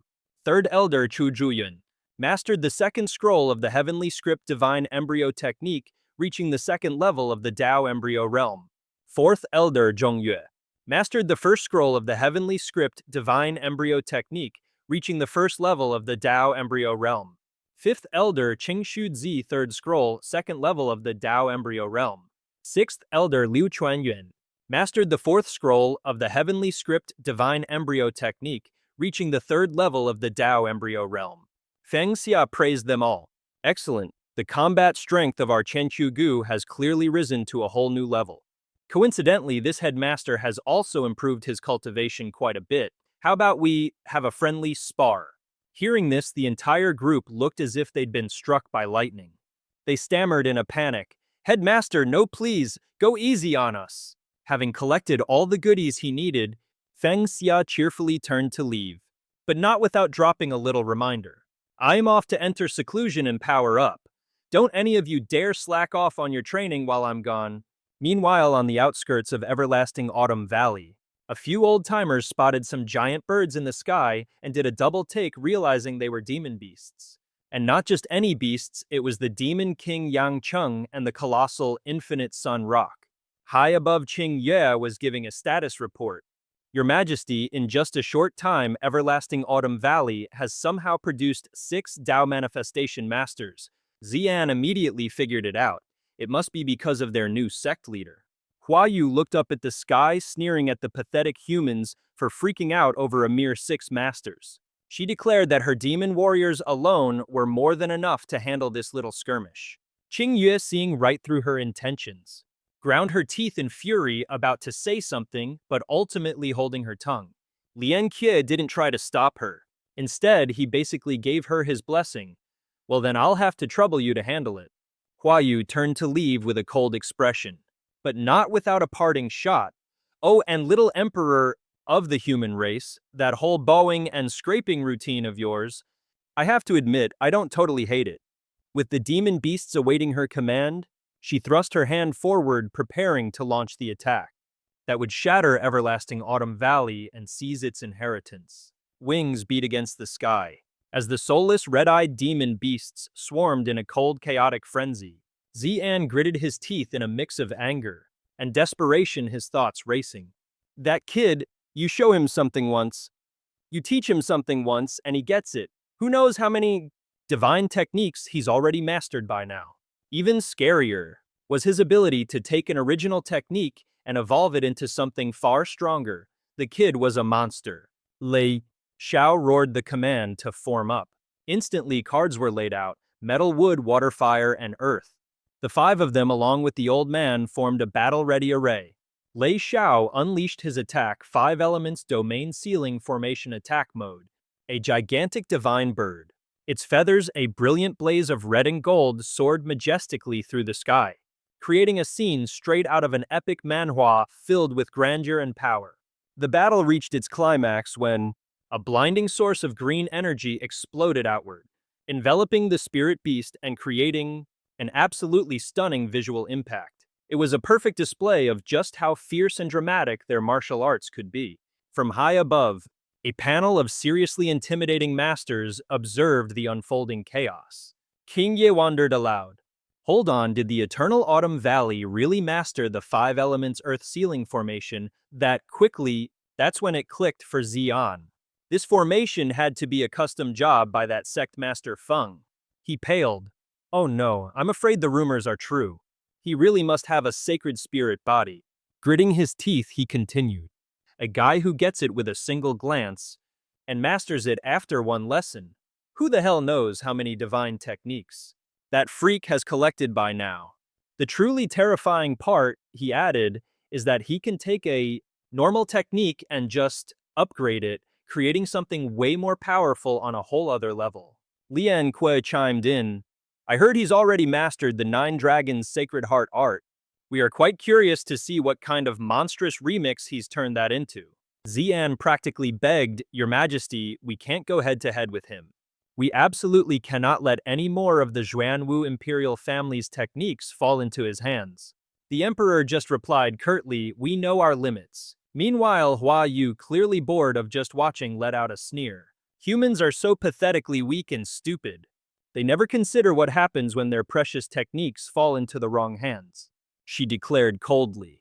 So why don't we just make that sect master Feng a dead man, problem solved? Up in the stratosphere, Hua Yu revealed her true form, complete with a pair of glorious golden wings. Looking down like a goddess of war, she began to activate a massive glowing blue formation, a scene straight out of an epic manhwa panel. A crushing invisible pressure instantly blanketed the entire area below. Without a moment's hesitation, Hua Yu dove like a meteor, an unstoppable golden streak. She unleashed a flurry of devastating kicks, her legs slashing through the air like the talons of a spirit beast. The very air around her warped into trails of fiery red and orange light with every movement. Her power then exploded in a spectacular display as a massive pillar of light shot down from the clouds, slamming into the ground, creating interlocking rings of pure fiery energy. This was clearly a finishing move designed to annihilate anything and anyone caught in its blast. Lian Kuei observed coolly. As expected, a formation like this could never stop someone at the 3rd level of the Origin Core realm. Qing Yue was confused. Wait, the Demon King Yingcheng Bang is a woman's S? The Emperor corrected him. No, Yingcheng Bang himself is busy with the Demon King Summit and couldn't make it. That's his daughter, Ying Huayu. After unleashing her devastating attack, she gazed down, her expression ice cold. The weak don't get a say, they only get to be the prey. Her eyes were dripping with absolute disdain. Huoyu appeared radiating a cold and majestic aura from within a mystical purple formation. Her razor-sharp claws were still crackling with raw power, cementing her status as the invincible war goddess in this showdown. A bewildered Lei Xiao spoke up. We didn't have enough time to power up the formation. The boost isn't strong enough. Chuan Yuan urged them on. The enemy's right in our faces. There's no time to rest and recover now. Jinger quickly announced, we became stronger to protect our disciples. This is our moment. Zhu Yun reminded them, just hold on until the sect master arrives. Zhu Zi proposed, if we combine our strength, we might just have a chance to win this. Cheng Yue chimed in, I'm with you. Meanwhile, Huo Yu looked like she was about to completely lose it. Her patience worn thin, she roared, tell that so-called sect master Feng to get his cowardly butt out here. Elsewhere, having his name called Feng Xia let out a sudden sneeze. He muttered in annoyance. If I'm going to the 10,000 demon kingdom, it's probably best to take on a demon form. The grand primal void dragon art could do it, using pure blood to restructure his body, but Feng Xia knew it had side effects. One wrong move and he could end up as dim-witted as the Qingling Lord. He then considered the fleeting Dream 3 Lives art, which could use soul illusions, to trick other cultivators into thinking he was a demon. But if he ran into a demon with a higher cultivation level, or a true powerhouse, they'd see right through him and he'd probably end up as an afternoon snack. Overthinking everything, Feng Xia clutched his head in frustration. Neither of these options is foolproof. What am I supposed to do? Man, this is giving me a headache. Can't the heavens just drop a shape-shifting skill on me or something? Suddenly, the sound of an animal echoed through the space, making him freeze. What's that noise? Don't tell me that's Yun Yang at the door begging for food again. Out of nowhere, a gigantic bird swooped in, looking ready to swallow him whole. Back on the battlefield, Huo Yu was still radiating an intense fighting spirit. Lei Xiao and the others were desperately trying to slow her down. Huo Yu launched herself into the air. She swung her leg, unleashing a kick of immense power. It was enveloped in blazing rings of light. She completely suppressed the group of opponents below. Her fighting spirit was absolutely ferocious. With her devastating eagle talon technique, Huo Yu poured all of her spiritual energy into that single kick. She created searing slashes of energy that cut through the air. It tore through space itself, a move showcasing the true class of a master you'd see in an epic manhwa. Faced with Huo Yu's overwhelming power, Jing-Er and the others had no choice but to raise their swords in a joint defense. The tension was etched clearly on every single one of their faces, struggling to survive against a blazing murderous aura that was closing in fast. Caught in this brutal ambush, Jing-Er couldn't hide the sheer panic on her face. She grit her teeth, barely holding on against the terrifying pressure of the assault, desperately searching for even the slimmest chance to turn the tables. Lu Mao Gui. And just then, Zhu Zi appeared out of nowhere looking as frosty as ever. She swung her sword, unleashing a wave of emerald energy to back them up. It created a dramatic clash, her power a stark contrast to Huo Yu's blazing inferno. But was she fazed by this surprise attack? Not in the slightest. Huo Yu launched herself into mid-air. She unleashed a devastating kick wreathed in fiery halos of pure power. Her overwhelming battle spirit completely pinned down the enemies below. Using her devastating eagle cleave technique, Huo Yu poured every last drop of her spiritual energy into that kick. She sliced through space itself with arcs of incinerating energy. This was the mark of a true master, a scene straight out of an epic manhwa battle. Against Huo Yu's absolutely crushing power, Jing-Er and her crew had no choice but to raise their swords in a desperate unified defense. The tension was etched on every single face as they battled that suffocating murderous pressure. Trapped in the crossfire, Jing-Er's panic was plain to see. She grit her teeth, enduring the hellish onslaught while desperately looking for any opening to turn this fight around. Huo Yu countered in a flash. With a single decisive move, she completely neutralized Zhu Zi's technique, making it clear she'd seen right through her opponent's plan from the start. I figured out your little plan ages ago. But amidst the chaos of the battlefield, Zhu Yun cracked a sinister, triumphant smirk. It was clear she had been waiting for this exact moment. The perfect moment of vulnerability to strike the final blow, taking advantage of Huo Yu being completely focused on the fight in front of her. Zhu Yun lunged from behind like a phantom, unleashing a blinding sneak attack of spiritual energy that instantly turned the tide of the battle. Zhang Yue, watching from the sidelines, was ecstatic. It worked. Hua Yu gritted her teeth, absolutely seething with rage. Humans, I'm going to push every single one of you into a corner you can't escape. Hua Yu absolutely erupted in a fit of pure fury, and with a cataclysmic stomp of her foot, she made the entire earth tremble. She was determined to obliterate anyone in her path with an explosive force that would grind their bones to dust. Zhang Yu and the others watched on, completely horrified. Jinger screamed out the little girl's name. Little Zhang Yue shot forward like a tiny angry rocket, packing some serious heat.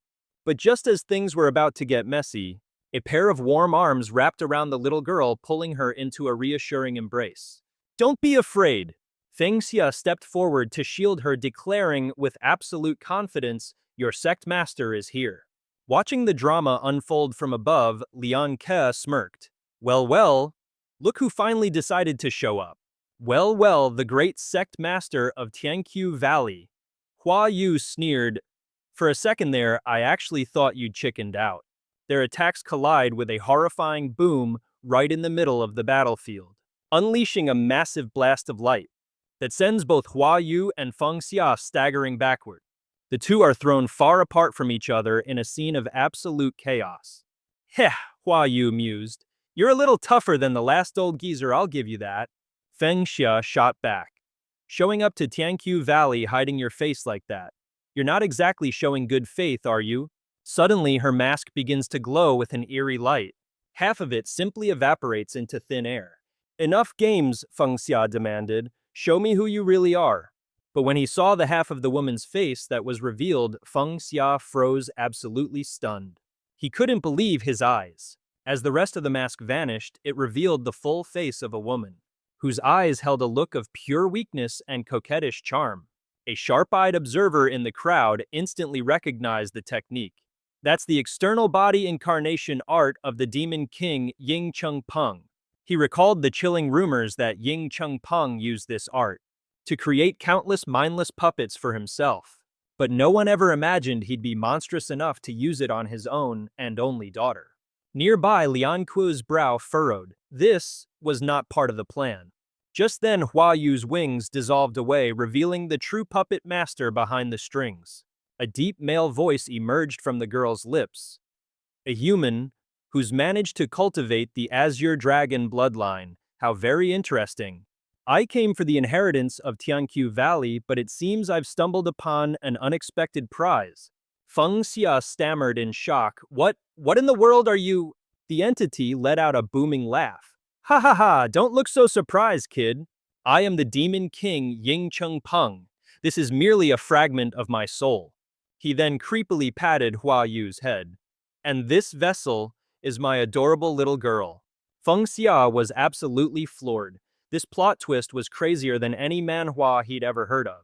Ying Chengpeng continued, a sinister smile playing on his lips. Young headmaster of Tianqiu Valley, my original plan was to hang your dead body up as a warning to all, but I've had a change of heart. And without another word, he lunged forward with blinding speed.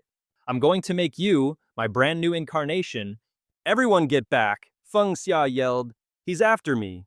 The Demon King's hand shot out and gripped our hero's face, unleashing a terrifying wave of immobilizing demonic energy. Feng Xia was completely pinned, unable to move a single muscle. Headmaster Jinger cried out, rushing forward in a panic, but Feng Xia was still conscious.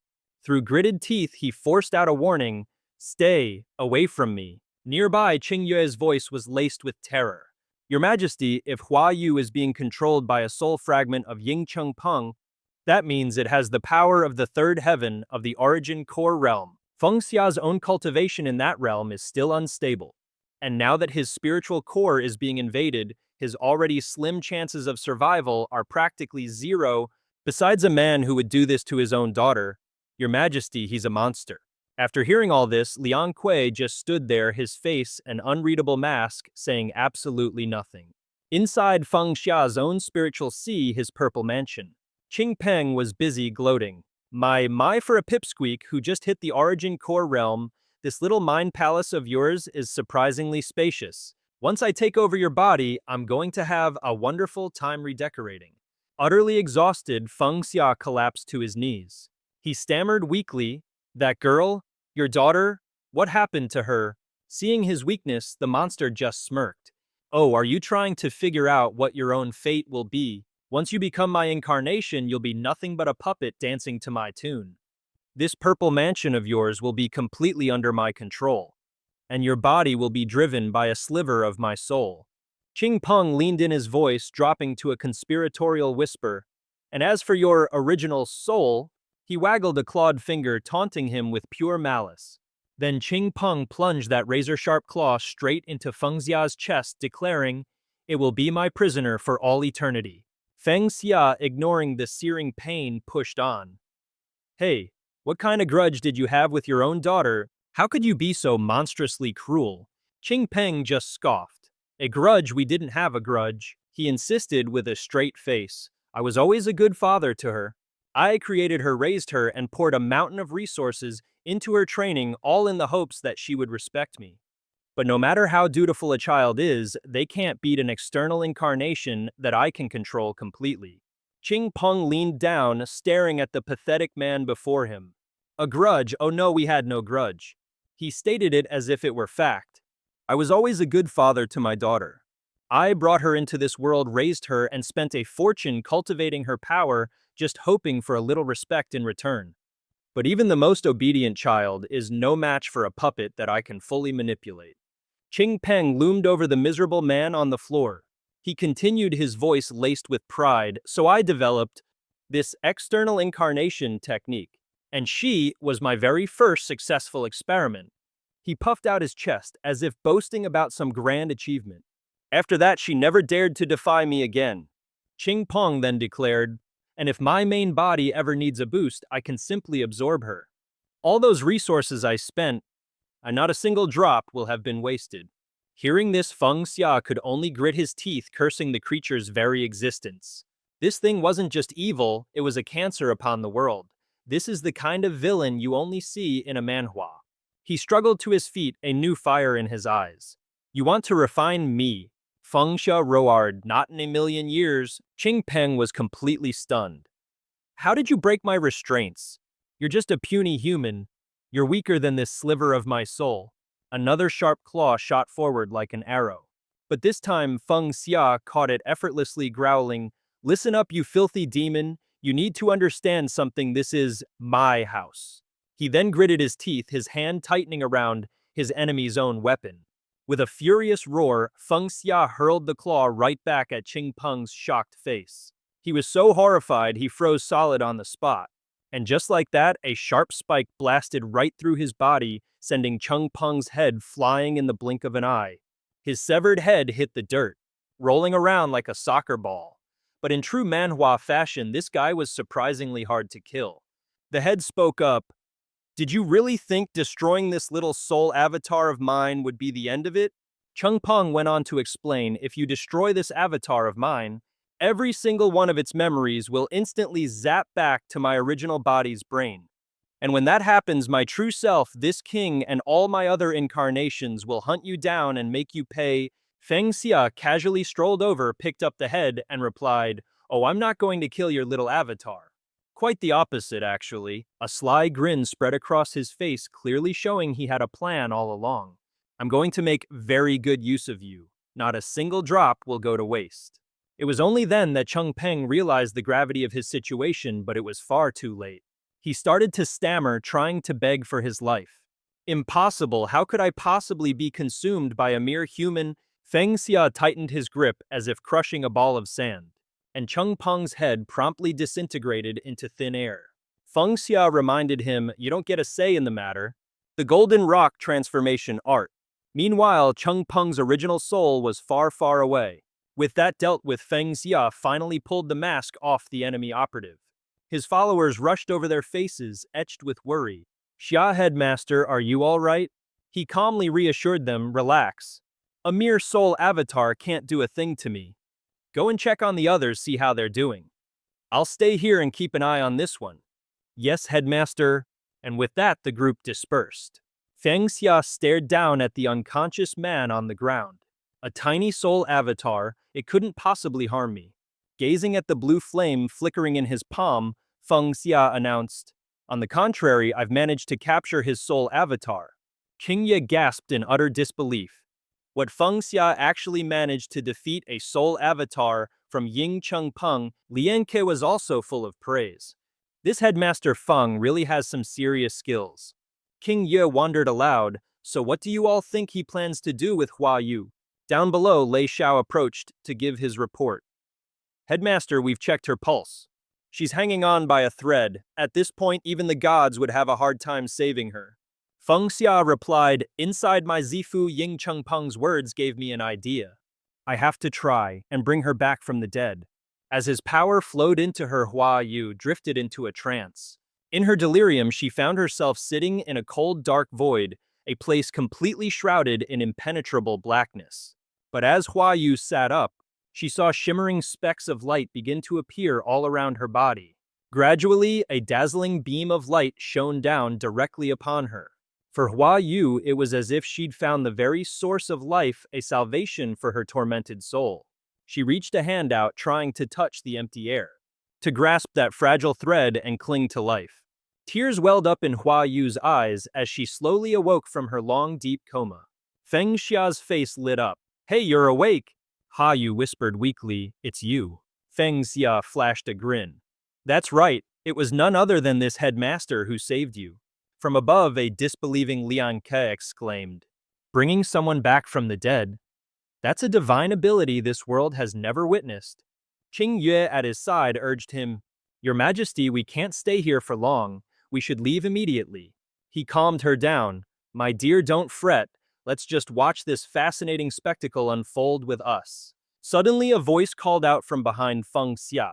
Xia Yunyang came skipping over, proudly showing off her catch. I caught a whole bunch of birds. Birds, come on, let's go see. Hua Yu was stunned. Isn't that Master? Lei Xiao was just as shocked. The sect master of the Taichu Palace. What in the world is she doing here? The newcomer was none other than Gu Chu.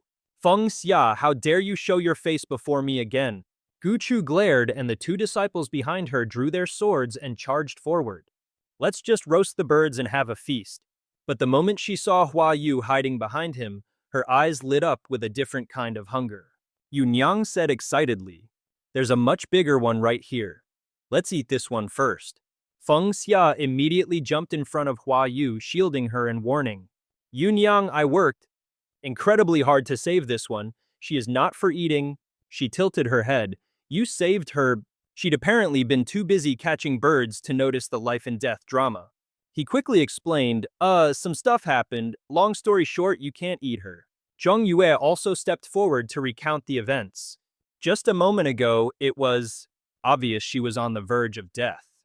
Then I don't know what kind of miracle Headmaster Feng pulled off, but she just came back to life. Yunyang looked at him with stars in her eyes. Wow, Xia, you're so amazing. What kind of super special power did you use? He puffed out his chest and explained, This is a brand new technique I developed by fusing the Primal Dragon Grand Breathing Technique, the Floating Dream 3 Lives art, the Heavenly Pattern Divine Embryo Record, and a whole host of other cultivation arts. I call it the Creation Mystic Art. It's the kind of OP skill you'd only see in a Manhwa. Zhang Yue was baffled. The Creation Mystic Art. Shuzi tried to clarify. Headmaster, what exactly is so special about this technique? What kind of dark magic can bring the dead back to life? Feng Xia decided to spill the beans. See, I was in seclusion trying to cook up a technique, one that could completely alter a person's physical structure, even their soul and aura, but I was hitting a total dead end. That is until I ran into a soul fragment of Ying Cheng Peng. He gave me the guidance I needed for a breakthrough, and then he broke down the whole wild process. First off, I used a piece of the Heavenly Pattern Divine Fetus Record to patch up all of Ying Hua Yu's internal and external wounds. Then I used a bit of the Ancestral Dragon Primal Breath. Great art to yeet all that death energy out of her and fire up her latent bloodline talent. Feng Xia leaned in, emphasizing the best part. But the most crucial step was using your super exclusive secret technique my master passed down to me, the Floating Dream 3 Lives art. I used it to literally rip the soul essence out of Ying Cheng Peng's soul fragment and then use that essence to repair her shattered primordial spirit. He finished with a proud grin, and after that, well, here you are standing right here. Jinger rushed forward screaming, "All hail the headmaster!" Juan chimed in, "Long may he reign." Listening in from the sidelines, even Lian Kuei couldn't hide his admiration. A heavenly prodigy. He's truly a heavenly prodigy. He is a prodigy, a true heavenly prodigy. Hua Yu at this point was still trying to process everything. Overcome with happiness, she threw her arms around Feng Xia. "Thank you, my savior. If it weren't for you, I would have died at my own royal father's hands." "No, I would have died at the hands of that monster Ying Chengpeng." Feng Xia froze up completely stunned before finally stammering, It was nothing really, please don't be sad. After all, you can't choose your parents, fate decides that for us." Standing nearby, Yun Yang seethed with jealousy. "She's just a backup food supply, how dare she?" It's a classic trope in any good manhwa. Just then Chuan Yuan stepped forward with some urgent news. "Headmaster, you destroyed Ying Chengpeng's external avatar. I'm afraid it won't be long before his real self comes knocking on our door. The Thousand Autumn Valley just survived one disaster, we can't take another thrashing." Feng Xia waved a dismissive hand. "Relax, Ying Chengpeng's main body won't find out what happened here right away. We still have a little time to come up with a game plan." From high above, Lian Ke decided it was time to make an entrance floating down to face Feng Xia directly. Feng Xia hesitated, and "You are?" But from the elaborate top knot to the piercing gaze to the regal robes, everything screamed a certain name. It dawned on Feng Xia this was the Zhuanwu Emperor. Lian Kui performed a formal salute and spoke, "People of the Thousand Autumn Valley, the recent attack by Ying Chengpeng was brought upon you by us. We have come to atone for our sin. Rest assured, as for the trouble with Ying Chengpeng, I will handle it." Lei Xiao stomped forward furiously, calling him out. "You're the one who caused this mess. What are you doing here now playing the hero?" Hua Yu stepped forward and said, "Benefactor, this guy is the emperor of the Zhuanwu nation. He's definitely not here for a friendly chat." Feng Xia calmly replied, "Let's see what he's planning." Lian Qiu continued, "To show my sincerity, I will offer half of the Zhuanwu nation's treasury as compensation to Thousand Autumn Valley. Furthermore, I am willing to cede half of my kingdom to you all, as long as Thousand Autumn Valley helps me deal with Ying Chengpeng." One of Ying Chengpeng's accomplices, he made a deal with that old scoundrel, trading the legacy of Thousand Autumn Valley for a spot in the Demon Emperor's mausoleum. Without another word, she materialized a sharp dagger. Hua Yu then lunged forward, offering, "A scheming little weasel like him, benefactor, let me cut him down for you." A terrified Xian begged for his life. "Miss Ying, please show mercy." Qing Ye shouted in alarm. "You fiend, release his majesty." But surprisingly, Lian Ke didn't even flinch. He just stood there ready to take the hit. As the dagger pressed against his neck, Lian Ke spoke up, "My two loyal subjects, do not worry. Headmaster Feng and Miss Ying are reasonable people. They wouldn't dare harm me." Then he tried to change the subject. "Headmaster Feng, I'm sure Xian has already told you about the Xuanwu imperial family's 700-year grand plan.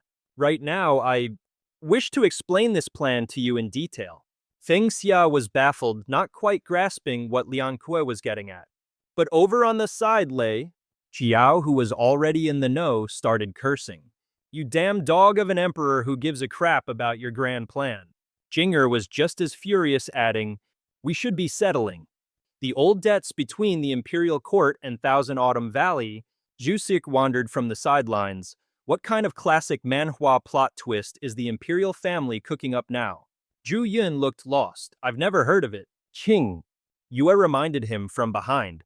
"Your Majesty, they have 2 Origin Core and 7 Dao Essence Masters now. We are no match for them." Xian wondered, "What on earth are you thinking? In this war, we've completely and utterly burned our bridges with Thousand Autumn Valley.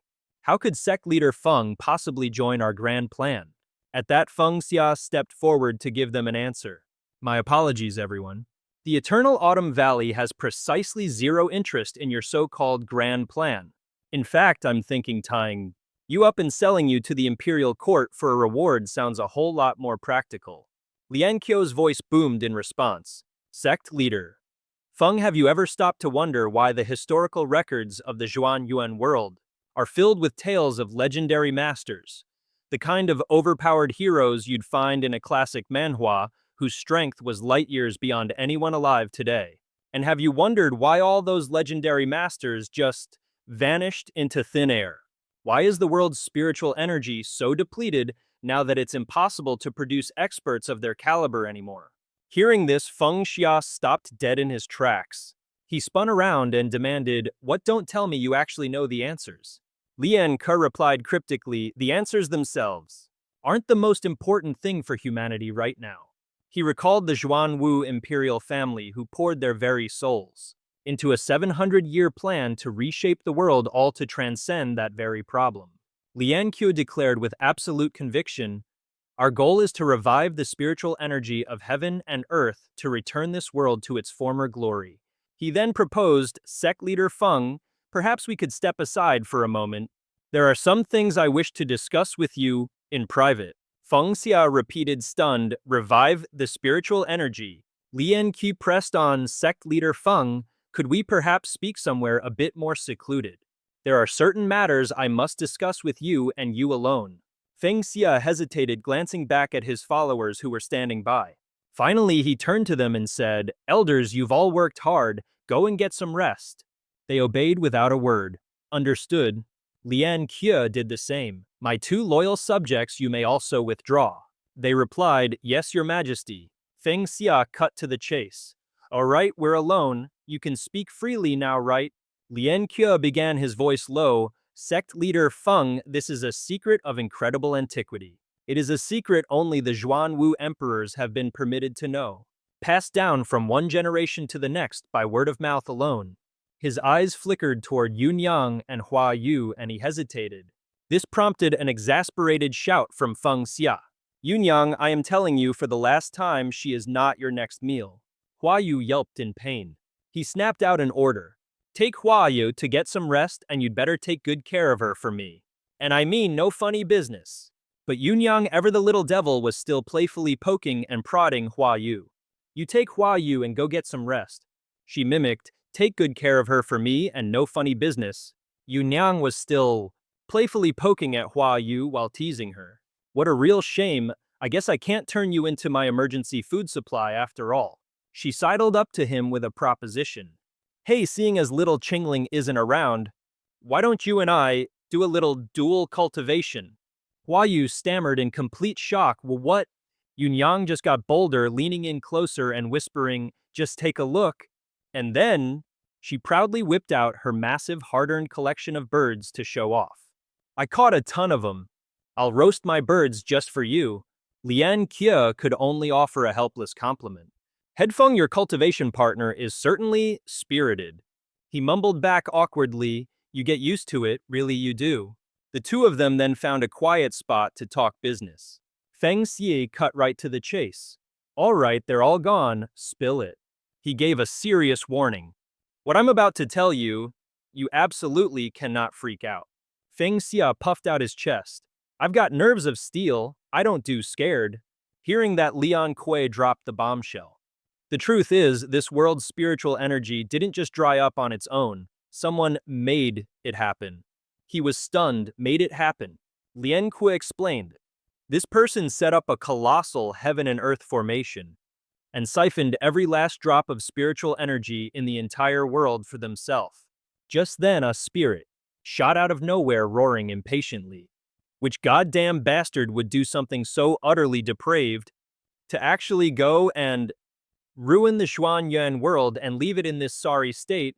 Mortified by the outburst, Lian Ke stammered, "Head Feng, what in the world is that?" Feng Xia stepped in front of Chen Hai protectively and said, "This is my master. He's one of us. He used to be an uber-powerful expert, the kind you read about in a legendary manhwa. To break that heaven and earth formation, we absolutely need his help." Hearing such a glowing review, the old master smiled, beaming with pride.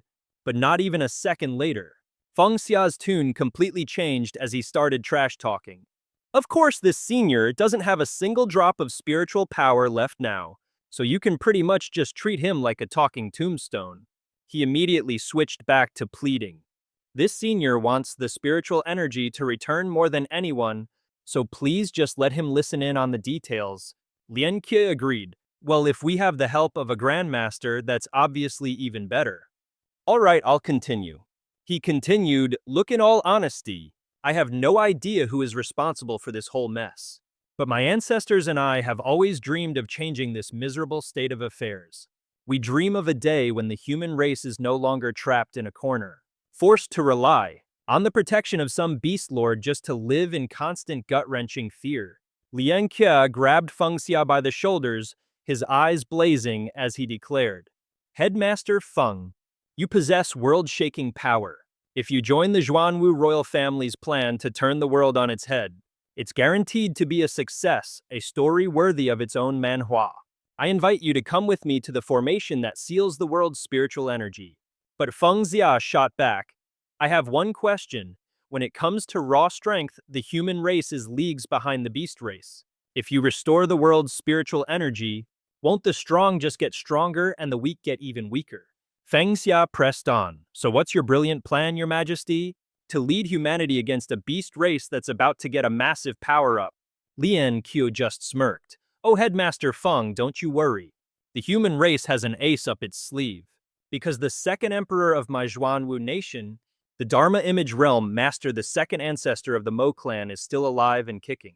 Now our ancestor couldn't care less about the internal affairs of humanity.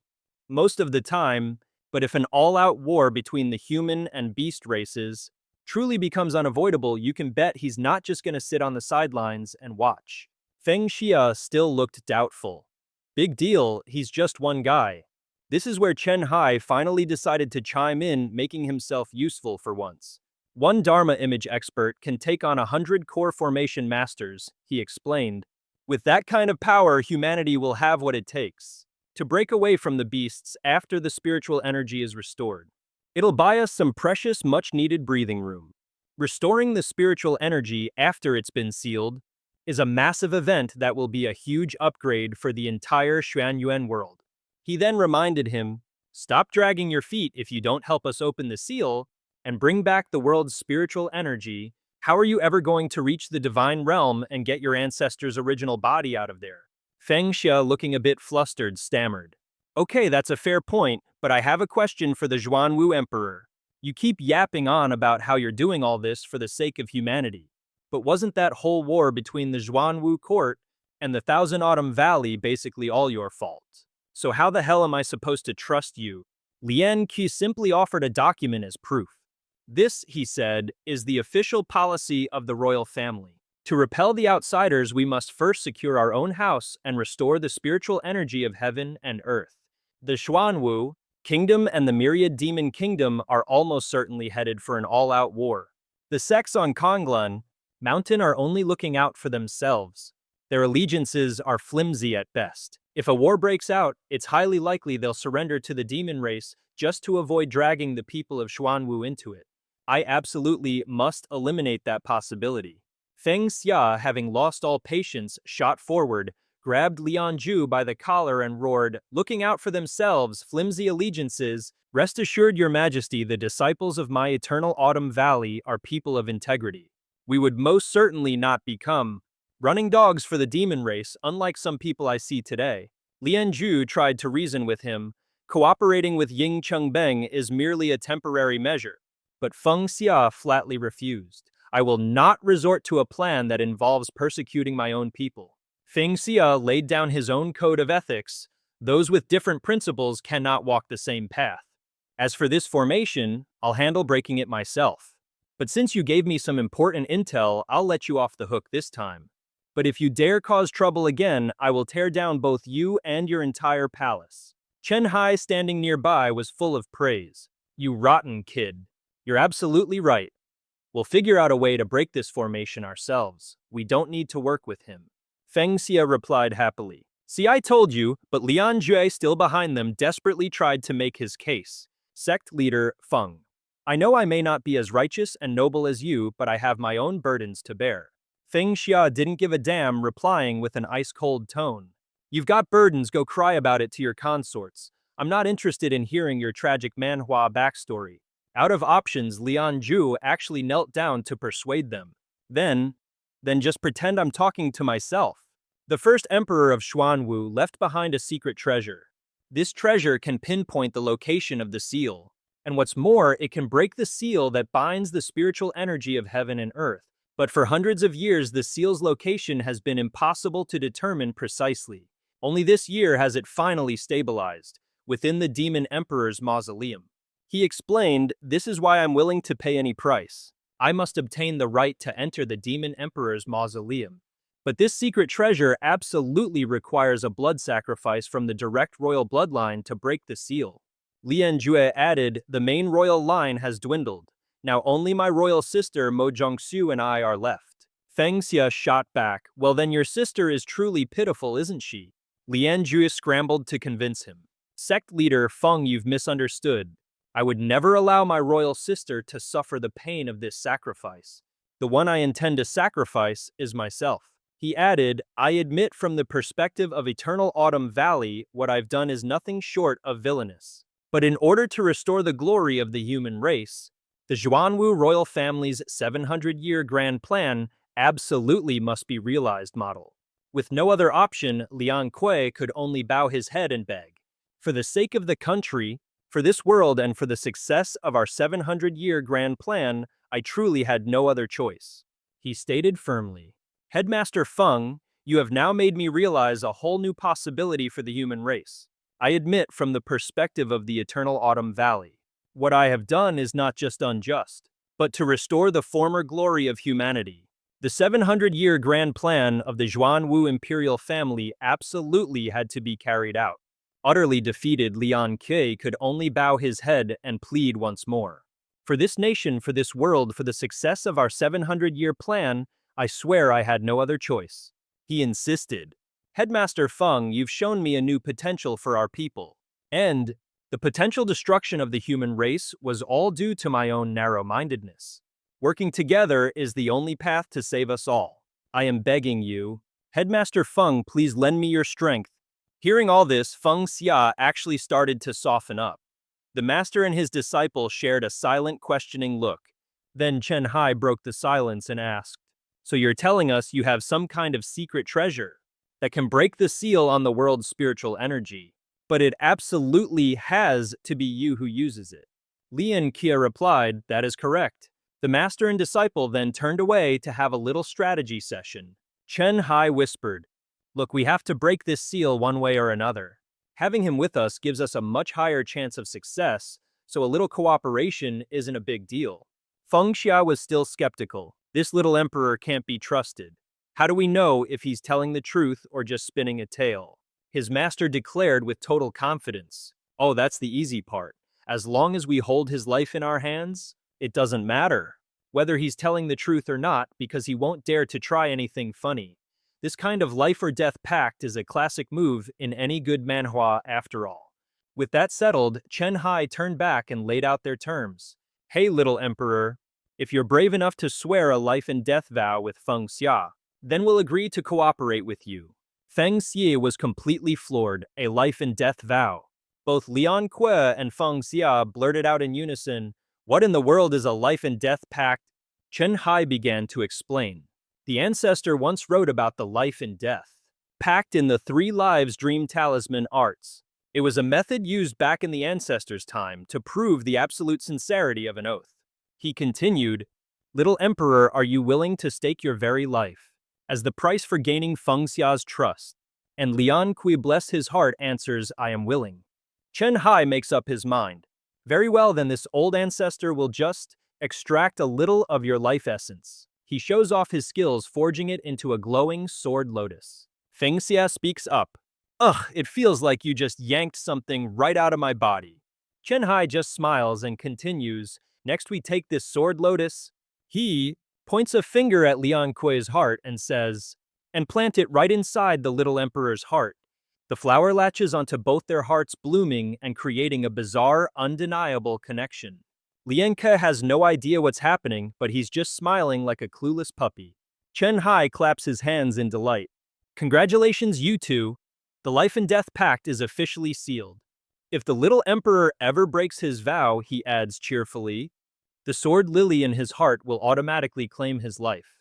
Feng Xia is just standing there dumbfounded, thinking, what in the world was that crazy ritual? Lian Qie, ever the optimist, suggests, Brother Feng, if we team up, we can definitely revive the spiritual energy of this world. But Feng Xia immediately shuts him down. Don't you Brother Feng me. We are temporary business partners, and that's all. He stammers, completely embarrassed. My apologies, I overstepped. Is sect leader Feng still upset with me about that whole teaming up with Yang Chengpeng incident? Feng Xia retorts angrily. You created a mountain of trouble for me. Honestly, I'm fighting the urge not to punch you right now. Lian Qie tries to reassure him. Once our world-altering plan begins, the second ancestor of my Mo clan will definitely come out of seclusion with him around.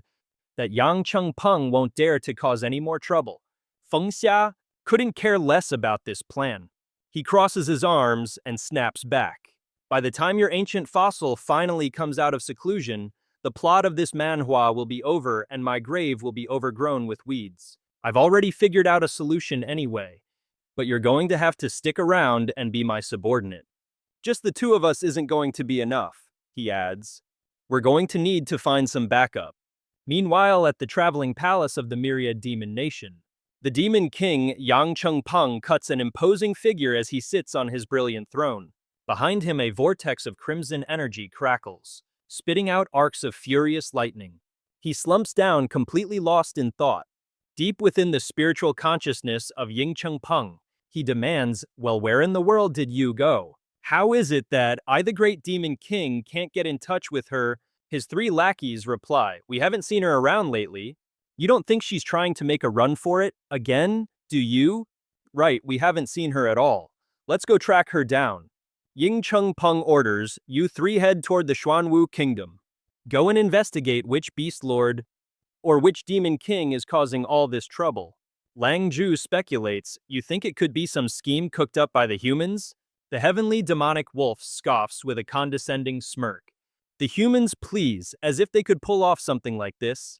Just go, Ying Chengpeng commands. My clones will hunt down anyone who dares to disobey me. They immediately snap to attention and give a sharp, yes sir. Moments later, Ying Chengpeng materializes in another room. A giant eagle spots him and immediately starts panicking. Lord Demon King, you're awake. From the gap in his mask, a sudden trickle of fresh blood seeps out. The eagle shrieks in terror, someone get over here now. The Lord Demon King is coughing up blood. Without a word, he grabs the bird firmly by its head. With zero chill, Ying Chengpeng crushes its skull, sending the poor thing into oblivion. So noisy, he sighs. Utterly disgusted with this whole situation, Ying Chengpeng growls. Everyone is trying to drag me down from my throne. Cut to the territory of Qingling at Beiwangyai. An enormous eagle angrily demands, spit it out. It interrogates a minion, what have your lords been up to lately? Where have they gone? The minion stammers, my lord, our lords have been sleeping in their caves this whole time. They haven't done anything and they haven't gone anywhere. Hearing this, the giant eagle turns and flies away. It mutters smugly to itself. Just as I thought. That cowardly, sleepy little brat, Lord Qingling, definitely doesn't have the guts to mess with the Demon King. This isn't some underdog manhwa story. Right then off to interrogate the next one on my list. The moment the coast is clear, the little brat quietly slips into a tent. Inside Qingling's main tent, he reports, my lord, one of Demon King Ying Chengpeng's underlings. Just came by sniffing around for information. I've sent that little pest packing. Qingling replied, yeah, I know. She then went on to fill Feng Xia and the others in on the situation. After hearing her story, to say they were shocked would be an understatement. They just couldn't believe how ridiculously overpowered Demon King Chengpeng was in this manhwa. The guy just waltzes in and one-shots a warlord like it was nothing. Feng Xia said, all right team, we need to be extra careful. Qingling nodded, got it. Lian Qie, it looks like Ying Chengpeng is definitely snooping around my territory. Qingling warned, Feng Xia, based on what you've said, Ying Chengpeng has probably already set his sights on the Xuanwu Kingdom, Qianshou Valley, and even our little neck of the woods here at Beiwang Cliff. Long Dan, ever the Spitfire, piped up. Listen here, kiddo. You're the one who kicked the hornet's nest, so don't even think about dragging me and my kid into this mess. This is your problem, not ours. Feng Xia quickly tried to play peacemaker. Whoa, brother Dan, don't get so worked up. I have a plan. I just need you guys to help me make a little noise to divert Ying Chengpeng's attention, and we'll be golden. He added confidently, after all, we're in the shadows and he's out in the open. But Long Dan wasn't buying it. Easier said than done. Who knows how many clones that Ying Chengpeng has stashed away? He's definitely hunting for you guys as we speak. Feng Xia just smirked. Oh, we've got an insider who knows all about Ying Chengpeng's little copycats. At that moment, Hua Yu finally decided to speak up. In order to deal with his rivals, given the Demon King tournament, that old scoundrel Ying Chengpeng created over 10 external avatars to boost his power. Aside from yours truly, all the other clones are completely loyal to Ying Chengpeng. Because of that, all the other clones have retained some of his specific characteristics. As a particular face came to mind, she continued, the one closest to us is a Tianbian demon wolf. The moment Qingling heard that name, she practically jumped out of her skin. The Tianbian demon wolf? You're telling me the warlord who stole a chunk of my territory is one of Ying Chengpeng's guys? Feng Xia saw his chance and egged her on. He stole your land, right? So why don't we team up and take that jerk down? Brimming with righteous fury, Qingling declared, let's do it. Let's take him down. Long Dan frantically interjected, hold your horses, lady. Don't let him lead you by the nose. Take him down, that Tianbian. A demon wolf is famous for his divine abilities. He's never once lost out in all the open conflicts and secret backstabbing between the warlords. Picking a fight with a guy like that will bring us nothing but trouble. No good at all. Meanwhile, Lian Kui's mind was elsewhere, completely preoccupied with Ying Chengpeng. Sure, taking out Tianbian Molang would only distract Ying Chengpeng for a hot minute. But a hot minute was all the time the second ancestor of the Mo family needed to make his move. Looks like the only way to solve this mess is to drag the second ancestor of the Mo family out of his retirement. Feng Xia assured the duo, look, this whole operation is obviously going to be great for you two. If the previous Demon King gets weakened, then your dear mother's chances of snagging the throne are going to skyrocket. That was all Long Dan needed to hear. He practically jumped out of his skin with excitement. He declared with gusto, Mom, he's totally right, this is a massive opportunity. We absolutely have to follow sect leader Feng and see this through. Feng Xia sighed, completely exasperated. Dude, could you at least pretend to think it over for a second before flipping sides?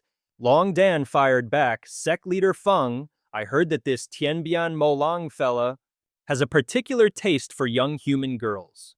So how about we use a little girl as bait and then we ambush him? What do you think? Disturbingly, this intel was spot on. Every single month, Tianbian Molang had his minions deliver over a dozen young girls for his enjoyment. Feng Xia grimaced. So he's a textbook Manhwa villain even for a demon beast, huh? He added, we'll be the ones to purge this evil. Your Majesty, just remember to bring Qing Yue along when the time comes. Fired up the group shared a determined high five. With Qing Ling joining the fray, this battle was as good as won. All right, everyone, get ready. We're launching a surprise attack on the Demon Wolf's fortress.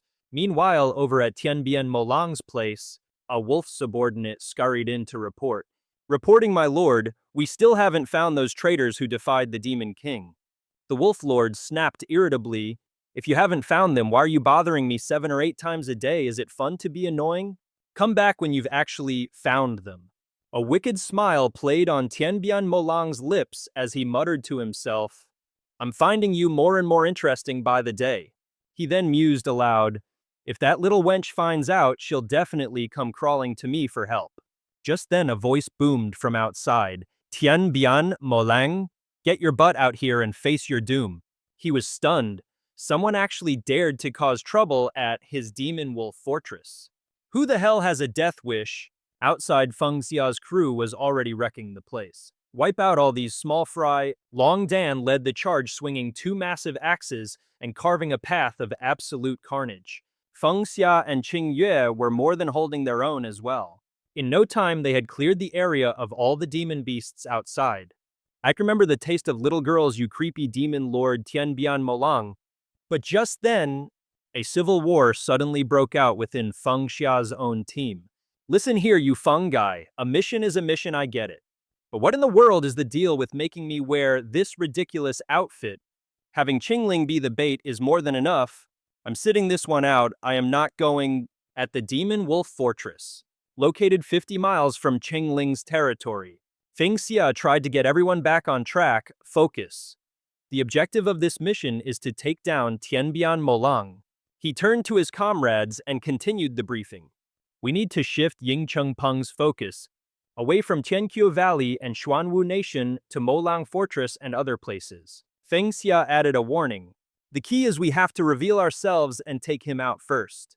We absolutely cannot give him the chance to report back to Ying Chengpeng. Hua Yu pointed out. See that highest point on the mountain of Molang Fortress? That's where the Tianbian Molang lives. She continued. There are also some lesser demons patrolling around the fortress. We have to stay out of their sight. Yunyang eagerly volunteered. Just leave the patrolling demons to me. Hua Yu was concerned. Those demons aren't exactly low level. Are you sure she'll be okay? Feng Xia reassured her. Don't worry, Yunyang's abilities are practically made for this kind of work. He then gave out the orders. You three will be on the front lines, luring out Tianbian Molang. I'm counting on you. Feng Xia explained the plan. My creation level powers still aren't strong enough, so I can only change your appearances and mask your original auras. The disguises will vanish the second you're hit by an attack, so unless it's a critical moment, whatever you do, do not start a fight. He reminded them, the second you find an opening, attack Tianbian Molang immediately. Yunyang Hua Yu and I will back you up from the shadows. The two newly disguised members looked at each other bewildered. Does this plan really need to be this complicated?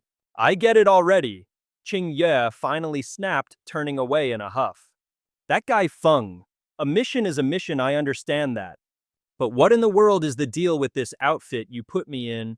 Lord Qingling is already dressing up as the Holy Maiden, that's more than enough. I'm sitting this mission out. Feng Xia pleaded, don't be like that Qing Yue, we can't do this without you. Think about that guy, Tianbian Molang. That wolf demon is probably a master of illusions. Your heavenly dragon spirit eyes are going to be a huge help. The kid scoffed. That sleazy look in your eyes tells me everything I need to know. This whole thing isn't as simple as it looks. Lian Qiu standing nearby whined, Qing Yue, stop being so difficult. Look at me, they've got me in this ridiculous getup and you don't hear me complaining? Qing Yue shrank back, finally giving in. Fine, for His Majesty's sake, I'll go. And just like that, after a quick powwow, the first phase of their mission was in the bag. Yunyang returned from her little escapade. She reported, I slipped a little something into the patrol demon's drinks. Right now, they're all completely out of it and won't pay us any mind. Feng Xia was thrilled, praising her fantastic work. Yunyang. He urged the squad, this is our chance, let's move it. Meanwhile, over at Tianbian Molang's place, the big bad himself was perched on a high mountain peak. He had his eyes closed, soaking in the howling wind, like he was the main character in a dramatic manhwa. A guard approached and announced, My lord, this humble servant has brought the young maidens for you. Tianbian Molang cracked open his eyes, his gaze locking onto the two figures. One was Qing Ling doing her absolute best to pass as a little girl. The other was Qing Yue, whose terrified expression was 100% genuine. The demon lord let out a single curious word, oh. Lian Ko, despite his imposing guard disguise, was having a real hard time keeping a straight face. He bowed low and groveled, I never meant to disturb your magnificent dreams, my lord. This lowly one deserves 1,000 deaths, I beg you to spare my life. Tianbian Molang just waved a hand dismissively, relax, relax. You've actually arrived at the perfect time. At that moment, the three heroes started communicating via telepathy. Lian Qiu said, my hands are coated in poison. One little touch and this creep is a goner. But Feng Xia immediately stopped him. Wait. There's something off about this Tianbian Molang. Everyone be extremely careful. Back on the cliff, Tianbian Molang extended a hand toward Qing Yue. Come here, let me have a look at you. Terrified, Qing Yue instinctively scrambled backwards. Seeing this, Lian Kui quickly stepped in to block the demon lord. My lord, this child just arrived and is a bit shy. Perhaps you'll allow this humble servant to, entertain you instead. Sensing a furtive aura trying to sneak past him, the demon lord demanded, "Bring those two over here now." Lianke had no choice but to reply, "As you command." Tianbian Molang's arms stretched out like creepy noodles, and he snatched Qingling, yanking her towards him. With his other hand, he pulled Qingyue right up to his disgustingly hairy face, scaring the poor boy half to death. After a good long moment of creepy inspection, Tianbian Molang unceremoniously tossed Qingling aside and made his announcement. "This little devil in red? Oh, this old master likes her very much. But the brat in blue is way too bony, needs to be fattened up some more." She was thrown away without a second thought. Landing face first in the dirt, Qingling exploded with pure unadulterated rage, screaming, "That kid you're holding has got nothing on me, how dare you call me scrawny?"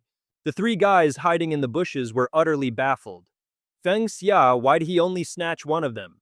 This was so not going according to plan.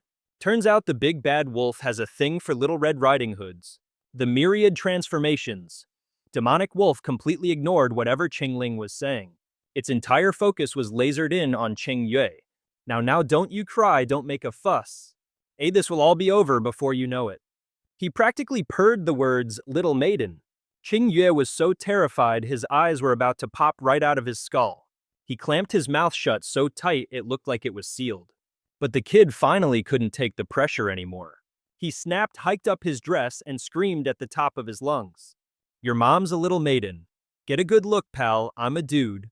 The demonic wolf froze, stared in utter disbelief, and then let out a world-shattering shriek. "Why is it a guy?" Watching from a safe distance, Feng Xia felt a cold shiver run down his spine. "Ah, so that's what happened to that demoness back in the day. Now it all makes sense. That kid, Qingyue, of all the moments to drop a bombshell, he chooses now."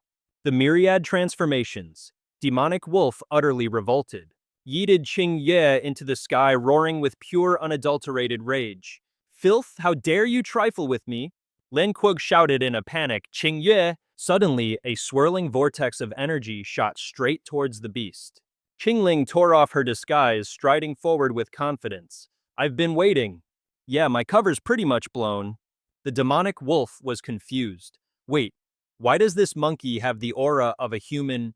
And that scent, that's Lord Qingling. Why are you slumming it with a bunch of humans?" She'd had enough of his commentary and fired back. "I'm here to personally flatten you and all of Yang City." Lian Chue then stepped in front of her protectively and added, "You've plundered so many of our territories. We're here to collect the debt." The demonic wolf just smirked, looking thoroughly entertained.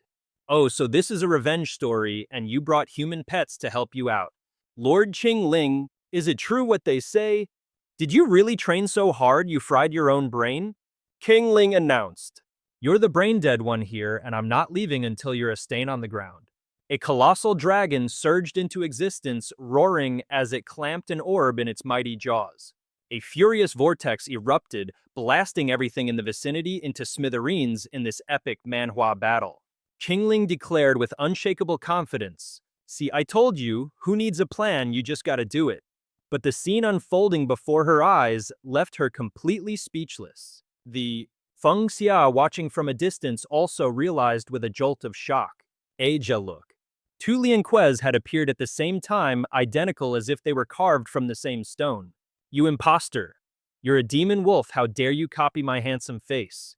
They both roared in unison. "You damn demon wolf, how dare you take my form?" One of them already had his blade at the ready.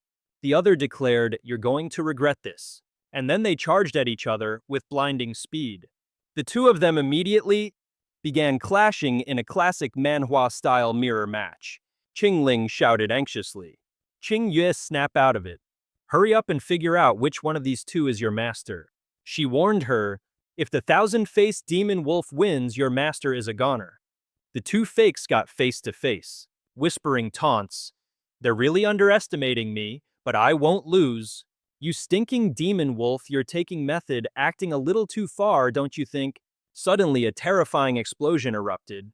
Both of them were sent flying, only to charge right back at each other. One of them was in the middle of shouting a warning, when a giant black hole suddenly ripped open the sky. It immediately captured everyone's attention. The two fighters below were stunned. What is that? The devouring chaos. Qingling appeared, declaring, in any case, the thousand-faced demon wolf and the little emperor who betrayed me to work for Ying Cheng Peng, neither of them are good people. Swallowing you both at once will just save me a lot of work.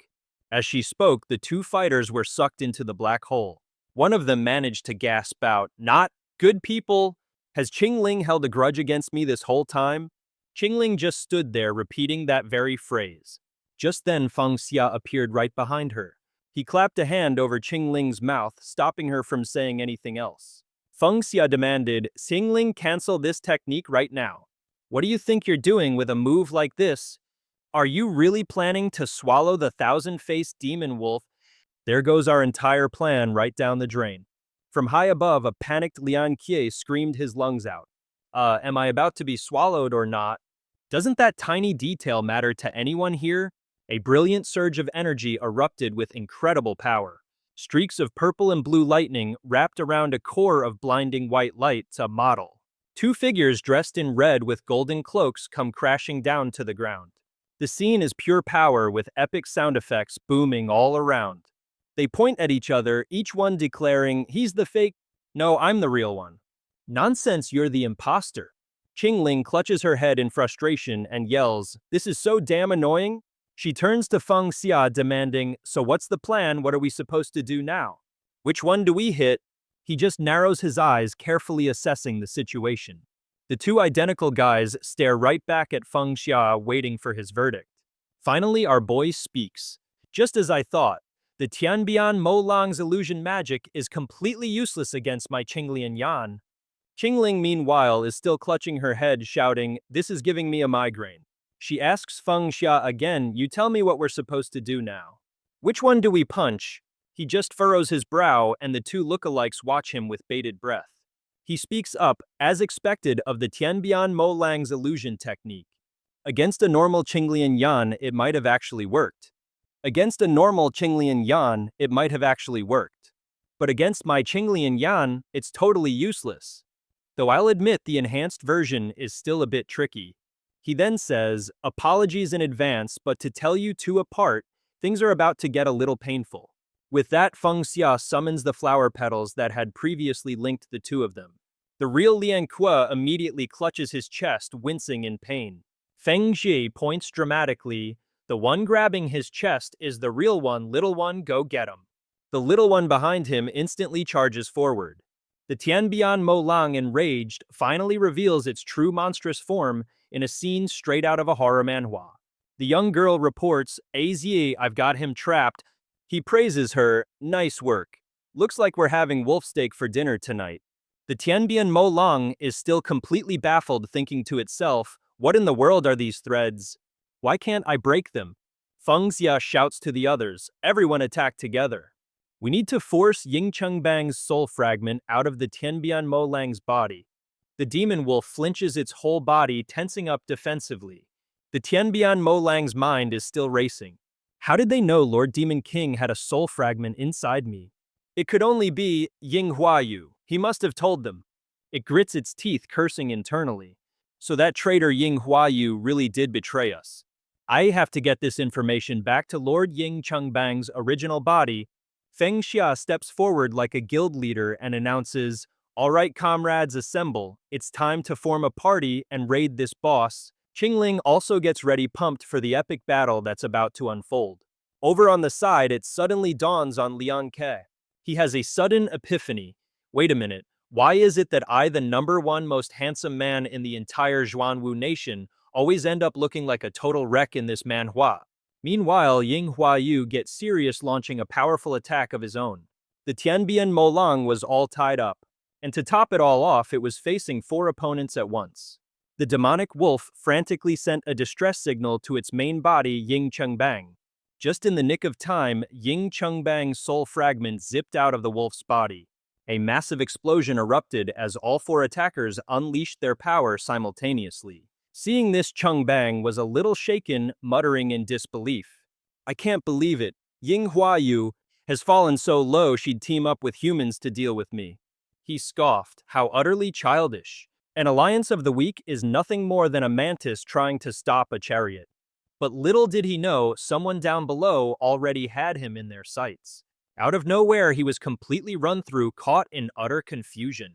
From below, Hua Yu's voice dripped with sarcasm, trying to run so soon. She snarled. Couldn't you even sense my presence? Nailed by the attack, Cheng Bang crashed to the ground with a thud. Even with a sword sticking out of him, he managed to gasp. That's the aura of the dark arrow. It's you, Ying Hua Yu. What kind of deal did you humans make with her? A figure slowly approached, drawing Cheng Bang's attention. It was Feng Xia. He gave a wicked grin and replied, "Hey, I'm too lazy to tell you." And with that, Feng Xia bent down and began to absorb the loser. Chilling winds howled all around them. Feng Xia's power surged, growing stronger by the second, now possessing the soul core of Ying Chengbang.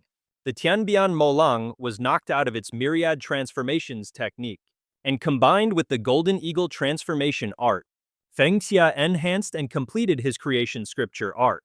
It could now not only reverse engineer a body but also forge a soul. This manhwa is getting intense. Meanwhile, Qing Ling was still processing what just happened, completely baffled. We actually took care of the Tianbian Molang, just like that. The power we have when we attack together is seriously terrifying. Staring at the bloody, gory scene, a disgusted Yun Yang piped up, "You know what? I don't think I want to eat big-tailed wolf today. I've completely lost my appetite." Feng Xia's hand reached out from behind them. He praised them, "Not bad, everyone. Great teamwork. We dealt with the Tianbian Molang and at the same time stopped it from sending any intel back to Ying Chengbang." The real Ying Chengbang still has no idea what just happened. Feng Xia confirmed, "Step 1 is complete, it's time to move on to the next phase of the plan." Teaming up with the demonic wolf guards was definitely a smart play. Feng Xia mused, everyone's coordination was impeccable. We took down the Tianbian Molang and simultaneously cut off its communication with Ying Chengbang. Over on his end, Ying Chengbang is still completely in the dark. Feng Xia declared that step 1 was a success and it was time to proceed with the next stage of their plan. At that moment, over at Ying Chengbang's base, a subordinate came rushing in with an urgent report. "Sir, we've lost contact with the Mo Lang Wei." Someone asked curiously. "So the next step of the plan involving the Tianbian Mo Lang is completely up in smoke. What's the point of even keeping him around then?"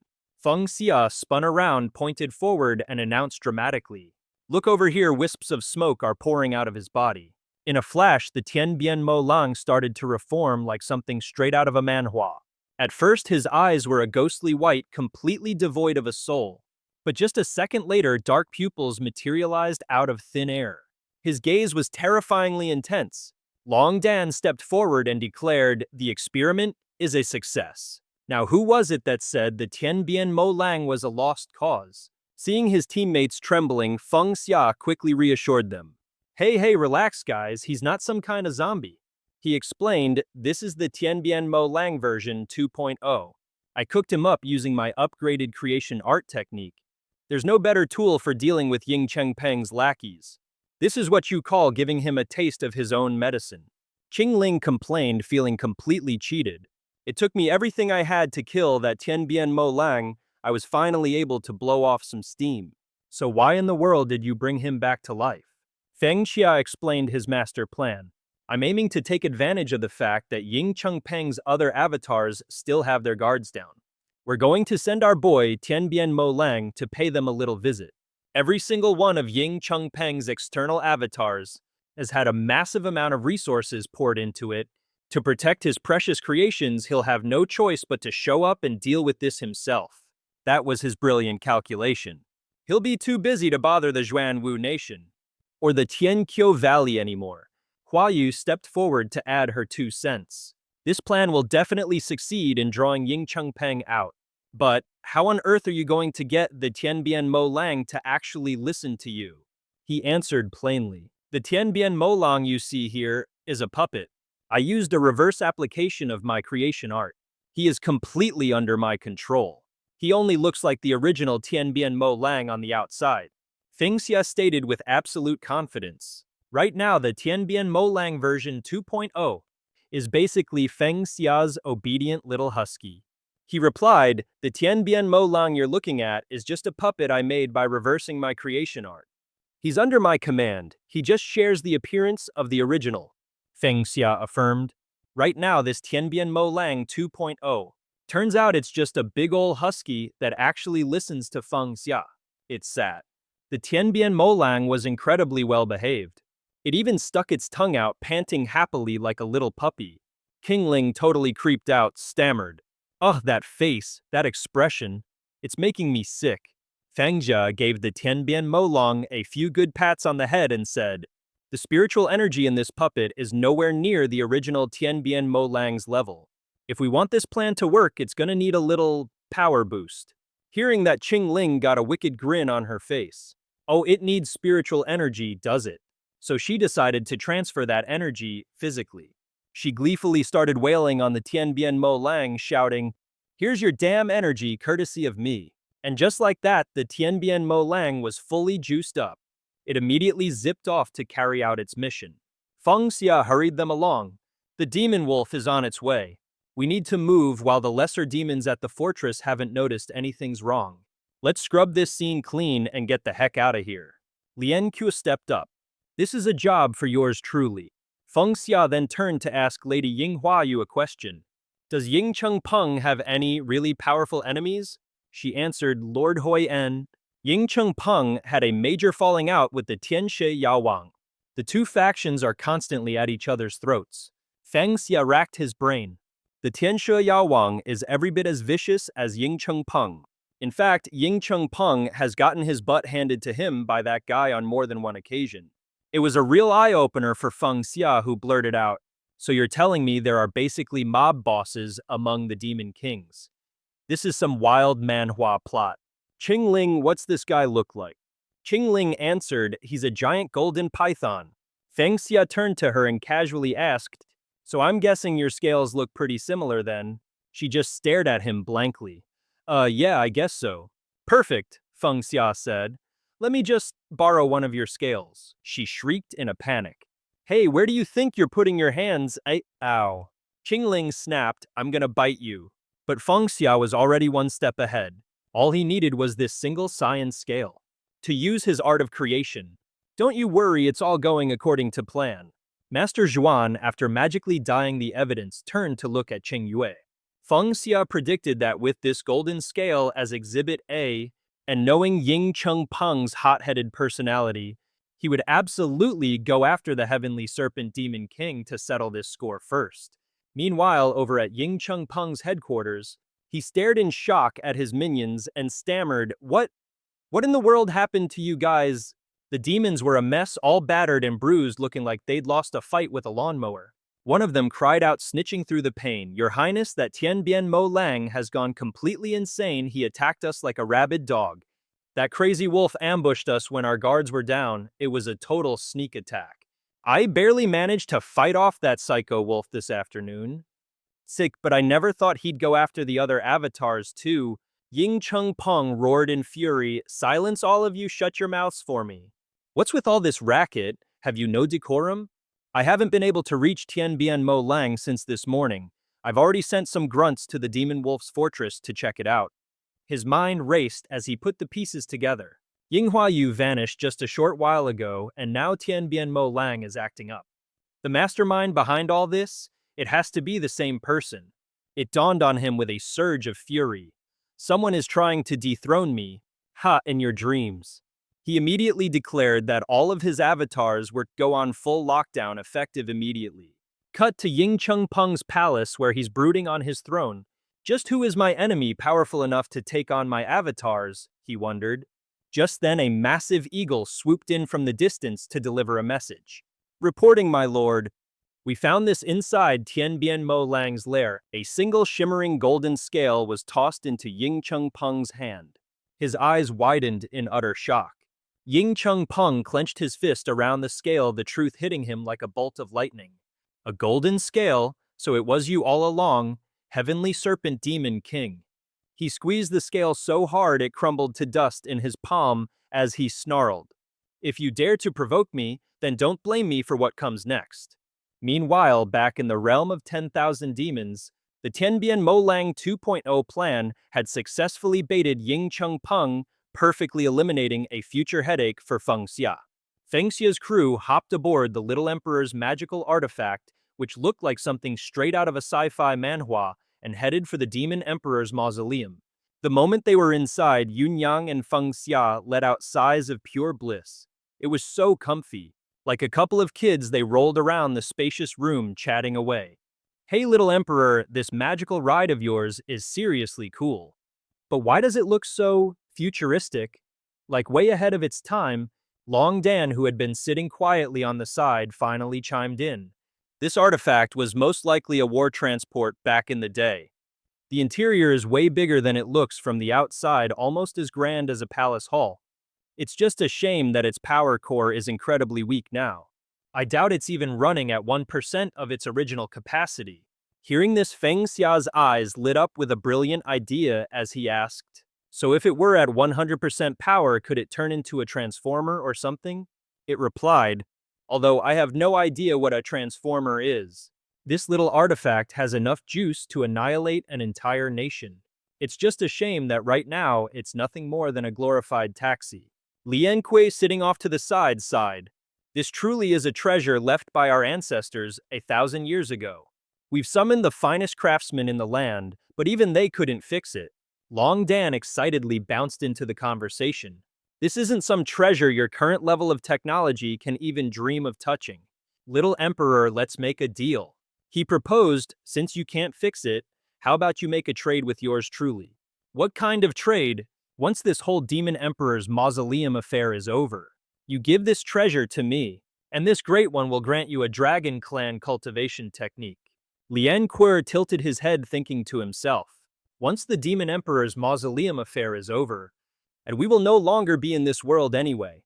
Qing Yue, standing nearby, just had to butt in. Whoa, you shameless bastard, how can you be so thick-skinned? You're actually trying to get your hands on the royal family's treasure. Hearing this, Feng Xia immediately scolded him. Qing Yue, do not be disrespectful to Mr. Dan. Lian Qi added, or perhaps you're itching for another beating. The kid mumbled back, no I'm not. Because of his little stunt during the fight with the Tianbian Molang, he'd already gotten an earful from Mo Lianke and Mo Zian. And Feng Xia, of course, still hadn't let him live it down, teasing him relentlessly.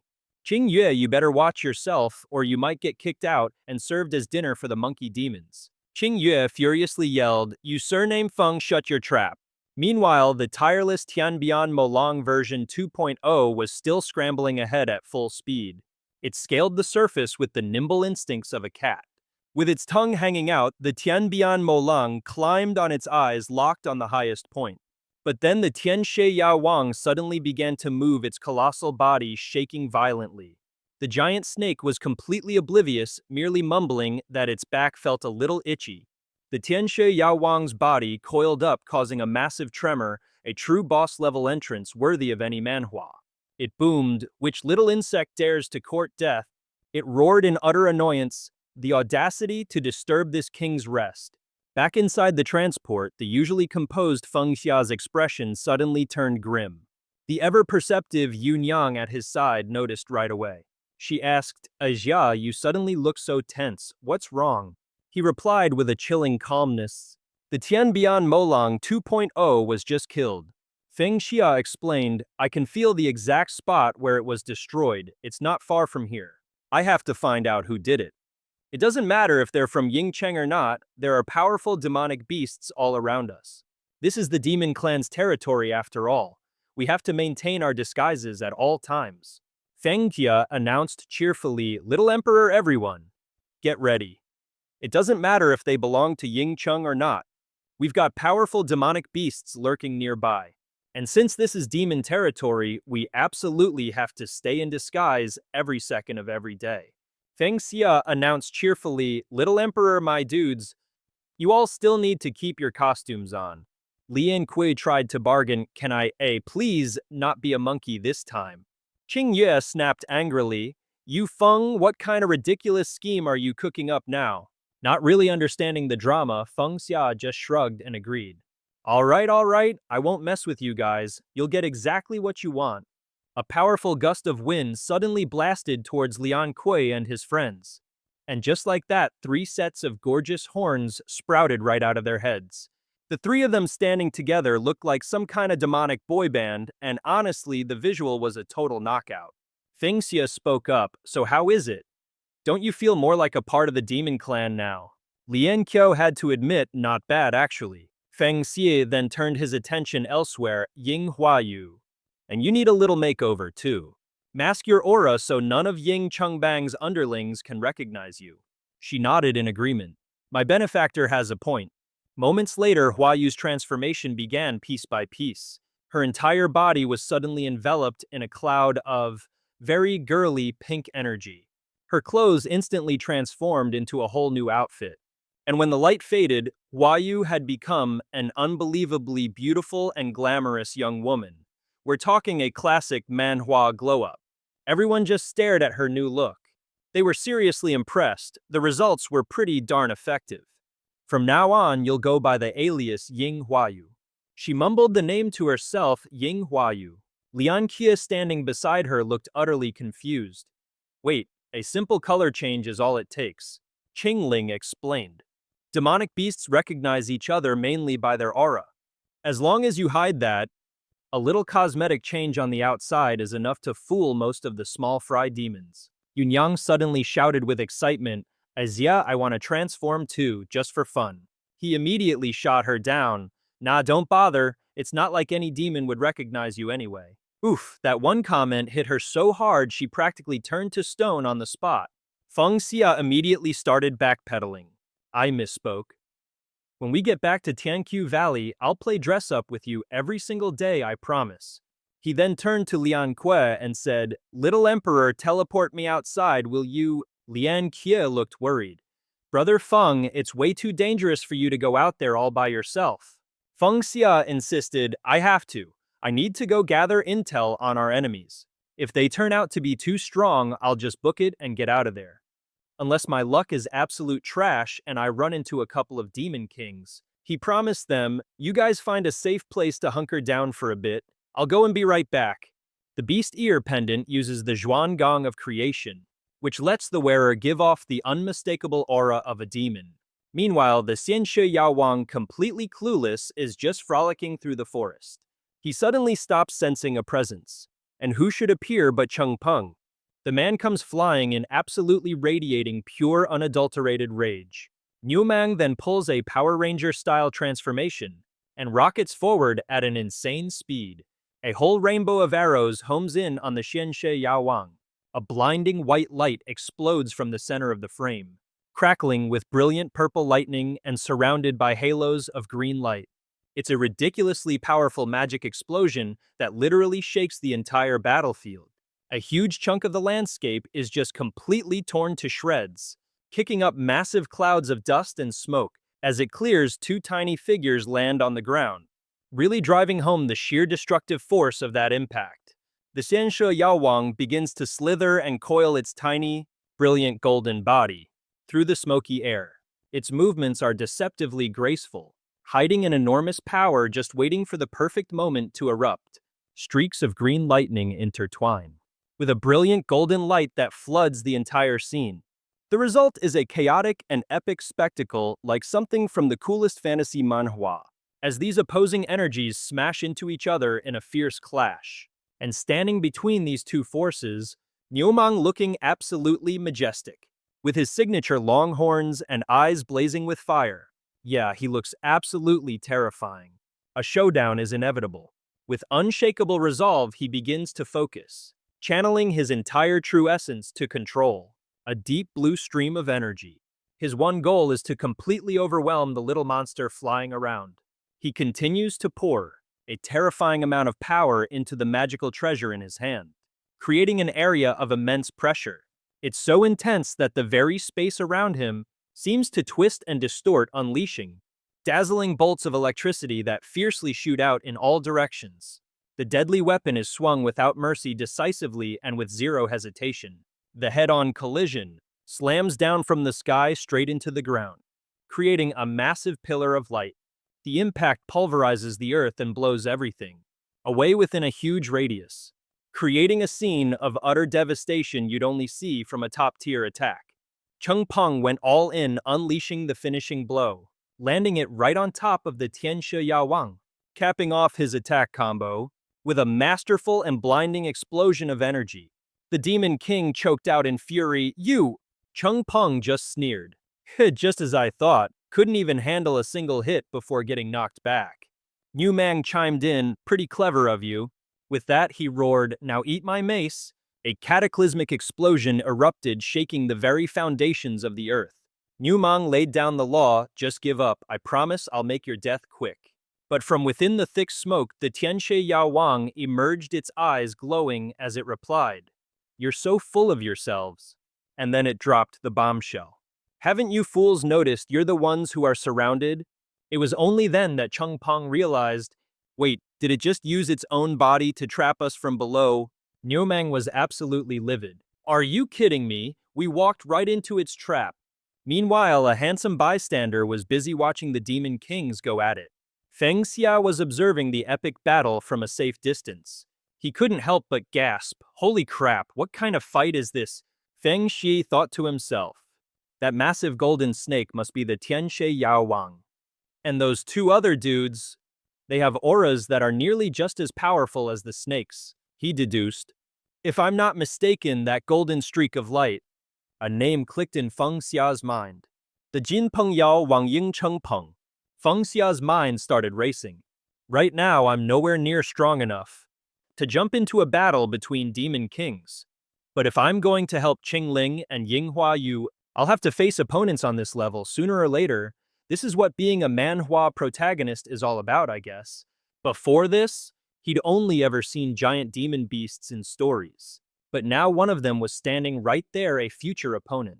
Even for an optimist like Feng Xia, he couldn't suppress his body's primal sense of fear. But there was no doubt in his mind that if he could just get his hands on the attribute orb from a demon king, his power level would skyrocket. The gears in Feng Xia's head were turning. Taking them on by myself, that's a suicide mission. But with them all busy tearing each other apart, I might just have an opening.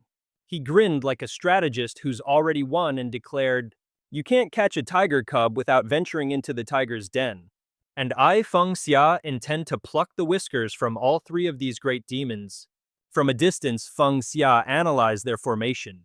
Ying Chungbang and the Oxhead were on one team, when a brilliant idea suddenly struck him. Got it. And just like a classic manhwa protagonist, Feng Xia charged right into the fray. Ying Chungbang was strategizing with his partner. Breaking through these multiple layers of snakeskin is no easy feat. Niu Mang cursed in frustration. "Son of a, I'll just hack him to pieces and charge right out." The Tianshi Yawang bellowed out a warning in response. "You stupid ox, do you really think the golden armored scales of this king are something you can just slice through on a whim?" It opened its massive maw, preparing to unleash its ultimate attack. "Have a taste of this king's potent venom." Both Ying Chungbang and Niu Mang stood there completely frozen in shock. But while they were still reeling in confusion, Feng Xia burst onto the scene like a world-saving hero, shielding them. The Tianshi Yawang was baffled. "Who in the blazes are you? What are you doing crashing my party?" Feng Xia, now drenched in its toxic goo, furiously screamed, "You stinking snake!" He yelled as if demanding cosmic justice. "Are you blind? You're a grown-ass demon. And you're still spitting everywhere? Where's your public decency?" The Tianshi Yaowangs retorted just as sharply. "You're the one who jumped in the way, moron." But then it suddenly paused, a thought crossing its mind. "Wait a second, anyone hit by my venom should have turned to ash in an instant. How are you completely unharmed?" It was at that exact moment that Chungbang realized the disgusting snake was distracted. He seized the opportunity to rally Lao Nu for an attack. In that instant, the Tianshi Yawang roared in fury, "Damn it, I let them get away." Having finally escaped the trap, Chungbang let out a huge sigh of relief. We were almost done in by that slimy snake's little scheme. He calculated their next move. Lao Nu pierced right through his head. But Niu Mang pushed back defiantly, asking, "Are you telling me how to do my job?" Despite their bickering, the two launched their ultimate attacks in unison, the Golden Peng's myriad-mile spear, and the Thunder Ox's courtyard-shattering peak. The two terrifying powers connected, resonating with each other, causing one heck of an explosion. The Heavenly Snake Demon King. hit by the attack, was sent scrambling all over the place. He furiously blamed it all on the kid who just popped out of nowhere. If not for him, how could this king possibly be in this mess? But before he could even do anything, a tiny weapon came flying straight for the heavenly snake demon king's head. Feng Xia walked over, letting out a sigh of relief. Thank goodness he's still breathing. I almost couldn't collect the bounty on his head. Then out of nowhere, a blindingly powerful light appeared, leaving Feng Xia completely baffled. Loot drop, there's gotta be some good stuff in there. The brilliant light, shining like the sun, shot straight at him. Feng Xia panicked. Oh crap! Staring at the two items in front of him. Feng Xia thought with disappointment, is that it? Why is there so little? The heavenly snake's soul body shedding technique. Could it be that the drop rate in this manhwa was just too low? Guess I'm not getting any of the good stuff, huh? He lamented with regret. I knew I should have stabbed him a few more times. Just then Chung Peng stepped forward to introduce himself. I am Chung Peng. May I be so bold as to ask for your esteemed name? The guy next to him also piped up. I'm the Thunderbolt Demon King New Meng. What's your name? Feng Xia didn't turn around, trying his best to look mysterious. Then he spoke. Since you two demon kings have asked with such sincerity, this humble one will not hide it. Feng Xia channeled the power of starlight, officially beginning his grand performance. I am a hermit among demons who cultivates the art of the stars, the star diviner Xingba. Last night I observed the celestial phenomena and learned that you two were fated to meet me. Thus I came here specifically to lend my aid. Niu Meng asked, confused, Xingba, how come I've never heard of you? Chung Peng added, let me use my Eagle King's eye to take a look. Another blinding light shot straight into his eyes. This was step 2 of Feng Xia's plan, act all high and mighty to pique Chung Peng's curiosity. His entire body was indeed brimming with starlight. The quick-witted Niu Meng spoke up, oh, so you're a gorilla. No wonder you weren't afraid of the heavenly snake demon king's poison. Feng Xia was so nervous he started sweating bullets. Thinking to himself, it's true what they say if your logic is twisted enough. Even the most nonsensical crap can sound totally convincing. His back was drenched in sweat. This Star Master has calculated that you both have the makings of a demon spirit, and I am here to help you overcome this trial. I only hope that when you become demon spirits, you will remember this kindness from me, your Star Master. And that was step 3 of his brilliant scheme, pretend to care. Niu Meng asked sheepishly, but didn't it kind of look like you just bumped into the heavenly snake demon king by accident? Chung Peng stepped forward and whispered a reminder, you clueless idiot, don't you get it? But when Feng Xia heard this, his expression didn't even flicker. Instead, he calmly pulled out a treasure, holding it up high for the two to see. This is the personal token of the Tianxi Demon King. I had already calculated that a calamity would strike today. I intentionally let her bite me just so I could get my hands on this. Niu Meng was in disbelief. No wonder you weren't afraid of the poison, brother. Turns out you were prepared all along, like some kind of manhwa protagonist. Even Chung Peng was singing his praises. A true master is indeed a true master. We were truly blind, failing to recognize Mount Tai right in front of us. Shut your mouths. If it weren't for Mr. Xingba throwing himself in front of us, using his own body to block the Tianxi Demon King's venom, the two of us would have been hit by that poison for sure. As of today, this king owes Mr. Xing a huge favor. He schemed inwardly. It doesn't matter if this Xingba is telling the truth or spinning a tall tale. His background is clearly anything but simple. If I can just pull him over to my side, and then succeed in cultivating my incarnation, won't my position in the demon race be absolutely untouchable? With that decided, their attention shifted back to the Tianxi Demon King. Chung Peng spoke up. However, Mr. Xingba, this business with the Tianxi Demon King isn't over. Look at the body he left behind, he said with a sigh of regret. This body's eyes are vacant. It's nothing but an empty shell. Left behind using the Tianxi Demon King's snake molting technique. The real one has already escaped. That slippery snake has used this exact trick to slither out of countless life or death situations. If Xing Bake is so proficient in the art of divination, and could you perhaps perform a reading for this king? Where exactly has my enemy, that Tianxi Demon King, run off to now? Feng Xia just barely managed not to groan out loud, thinking to himself. He actually managed to escape. Ita, how in the world am I supposed to figure out which way he went?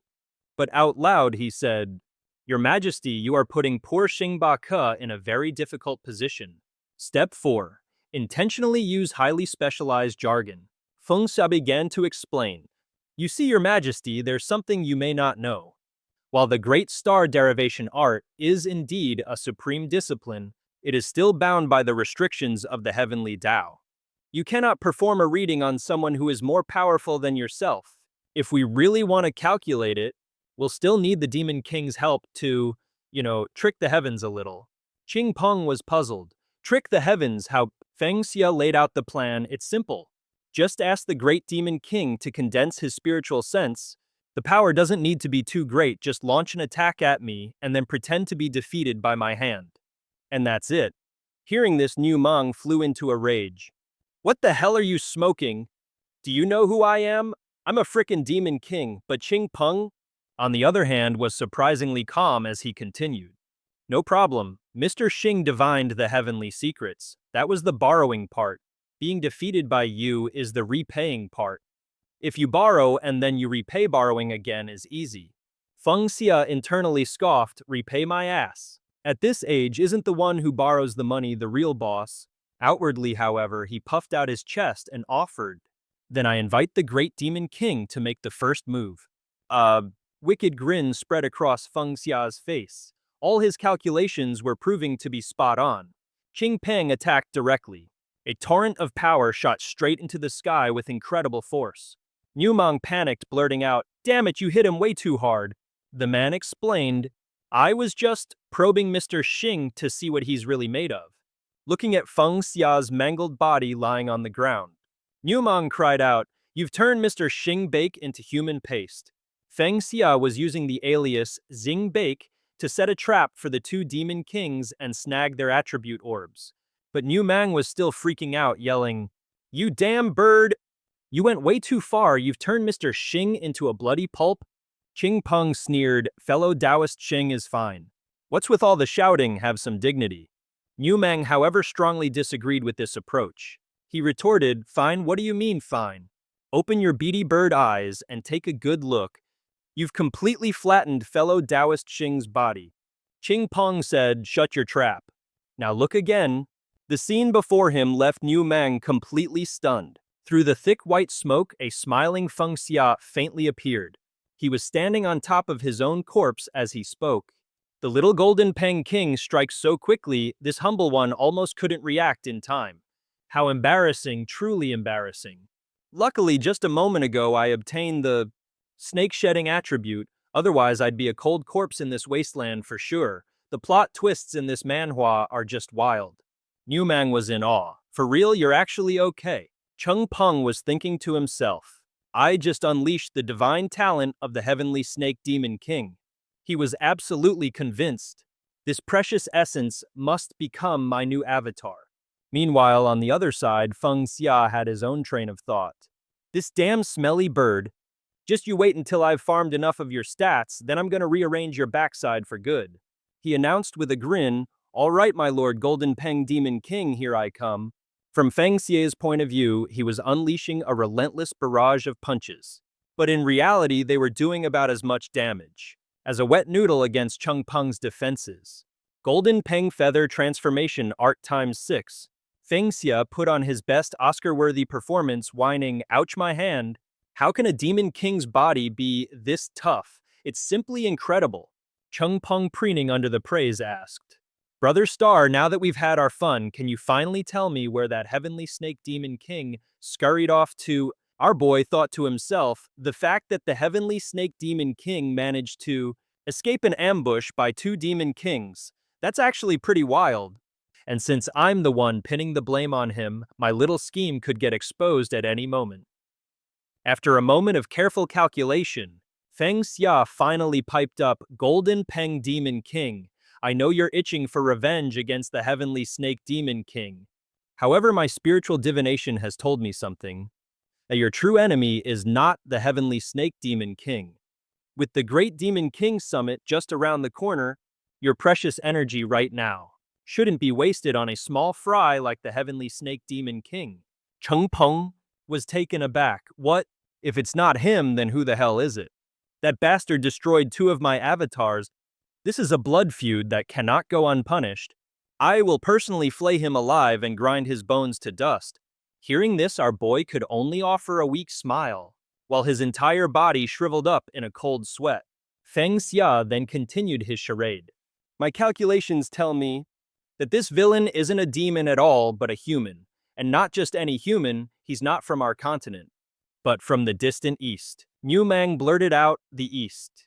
You don't mean someone from the Eastern Emperor continent? Cheng Peng's fist clenched in fury as he spat, damn it all. If it's really some powerhouse from the Eastern Emperor continent, does that mean I just have to take this loss on the chin? But I mean, why would they even mess with me in the first place?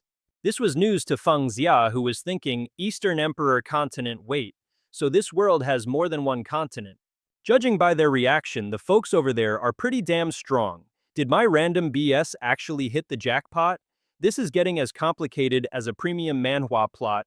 He let out a sigh of relief, thinking, phew, looks like I've successfully passed the buck, for now, model. Cheng Bong, on the other hand, was not amused in the slightest, while Niu Mang was buzzing with excitement and praise. Brother Xing, that was incredible. The big guy strode over, rubbing his hands together with a huge grin. Brother Xing, he proposed, I want to have a go too. You gotta hit me next. Niu Mang puffed out his chest confidently. Go on, give it your all, don't be shy. We're brothers, aren't we? So come on, let me have it. Feng Xia replied enthusiastically, well, if you insist, it would be rude of me to refuse. The guy urged him on, hurry up, let's do this. The moment he finished speaking, Feng Xia wound up and unleashed a punch that looked like it could scare a ghost. But when it connected with Niu Mang's body, all that could be heard was a loud clang as the big fella stood there completely unmoved. This dude's built like a brick wall. My whole arm's gone numb. Niu Mang, however, had no clue what was going on, just staring with a completely blank expression. Then a brilliant idea sparked in his mind. Niu Mang suddenly launched himself backwards as if he'd actually been hit. He crashed dramatically into a pile of rocks, sending a huge cloud of dust into the air. Niu Mang announced, I so have been defeated. He threw his hands up in surrender. Ah, I'm a goner. Feng Xia was so moved he was almost in tears, thinking to himself, this guy's acting skills are too damn good. If you don't get an Oscar for that performance, the world is broken. Rushing Thunder Divine Art times 11. Koi Ox Bloodline times 9. Fragment of the mysterious jade scripture of all life. Feng Xia was overjoyed, thinking, I can't believe that actually worked. Niu Mang, however, still didn't get it, just standing there with a clueless look on his face. Then a genius idea sparked in his mind. Niu Mang theatrically threw himself backwards as if he'd been hit. He tumbled into a pile of rubble, kicking up a massive cloud of dust. Niu Mang declared, I am beaten. He threw up his hands in surrender. Ah, you got me, I'm dead. Feng Xia was completely overcome with emotion as he thought to himself, this guy's acting is on another level. Yeah, seriously, if he isn't the best actor in this whole manhwa, I don't know who is. Rushing Thunder Divine Art times 11. Koi Ox Bloodline times 9. Fragment of the mysterious jade scripture of all life. Feng Xia celebrated internally. I can't believe it works like this. He celebrated internally, I can't believe it works like this. And a glowing orb dropped. So the ability's trigger mechanism just registers an attack on an opponent. It doesn't even matter if the opponent is just faking defeat. Man, this guy is an absolute goldmine. After a moment, he spoke up. So I wonder what the Thunder Ox Demon King wishes to have his fortune told about. The man replied, I want you to do a relationship reading for my son Niu Fen. Niu Mang began his tale. My son Niu Fen has had a tragic fate, all for the woman he loved. He was willing to give up his status as a young master to marry into the Ying family as a live-in son-in-law. He put up with constant scorn from the other demons, but before they could even get married, the unthinkable happened. The young lady passed away.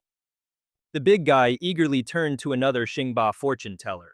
Hey brother, run the numbers for me, quick. When is my son Niu Fen finally going to find himself a good woman? Cheng Peng, standing right behind him, reminded him. We don't even know if Ying Huayu is dead or alive, and you're already trying to set up your ugly son with someone new. Do you have any respect for me, the Golden Eagle Demon King? Nyomang furiously shot back. Why the hell can't I find a wife for my own son? Your precious Ying Huayu is long gone. You old buzzard, you really expect my boy to stay single for the rest of his life for her? Chung Pong, not one to back down, got even nastier. Let me be clear, even if my daughter was alive, your son Niu Fen wouldn't be worthy of even stepping through my family's door. Feng Xia face-palmed, thinking to himself, are you freaking kidding me? So the beautiful Ying Huayu almost ended up married to a bull. That god-awful father of hers, Chung Peng, is seriously ruining his daughter's life. This won't do. I have to rescue that delicate flower, Ying Huayu, from that pile of bull manure. Meanwhile, these two were still at each other's throats, bickering like an old married couple in a bad manhwa. As for being my son-in-law, my boy doesn't even want the title, and you can be damn sure you'd never get the chance. Feng Xia finally had to step in to break it up. My esteemed demon kings, please, if you would just listen to me for a moment. Relationships are written in the stars. Thunderbolt Demon King, your son, and the Golden Eagle, Demon King's daughter, were simply not meant to be. But rest assured, he is destined to find a happiness that is all his own. Is totally ruining his daughter's life. This can't happen. I've got to rescue the fair maiden Ying Huayu from that heap of bull dung. The two of them just kept on bickering, completely lost in their own drama. Son-in-law, my son wouldn't take the job and you wouldn't get it even if you begged. Feng Xia had no choice but to intervene. My two esteemed demon kings, if I may have a word, fate is preordained, Thunderbolt Demon King. Your son and the Golden Eagle Demon King's daughter were not fated to be together. But he will absolutely find the happiness that is meant for him.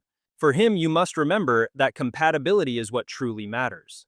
He then soared into the air, gesturing dramatically as he explained, I have now imparted upon you both the profound mysteries of my starlight path. Hey, it's been a blast. If fate wills it, we'll cross paths again. Nyumang heard this and was like, yeah, that sounds about right.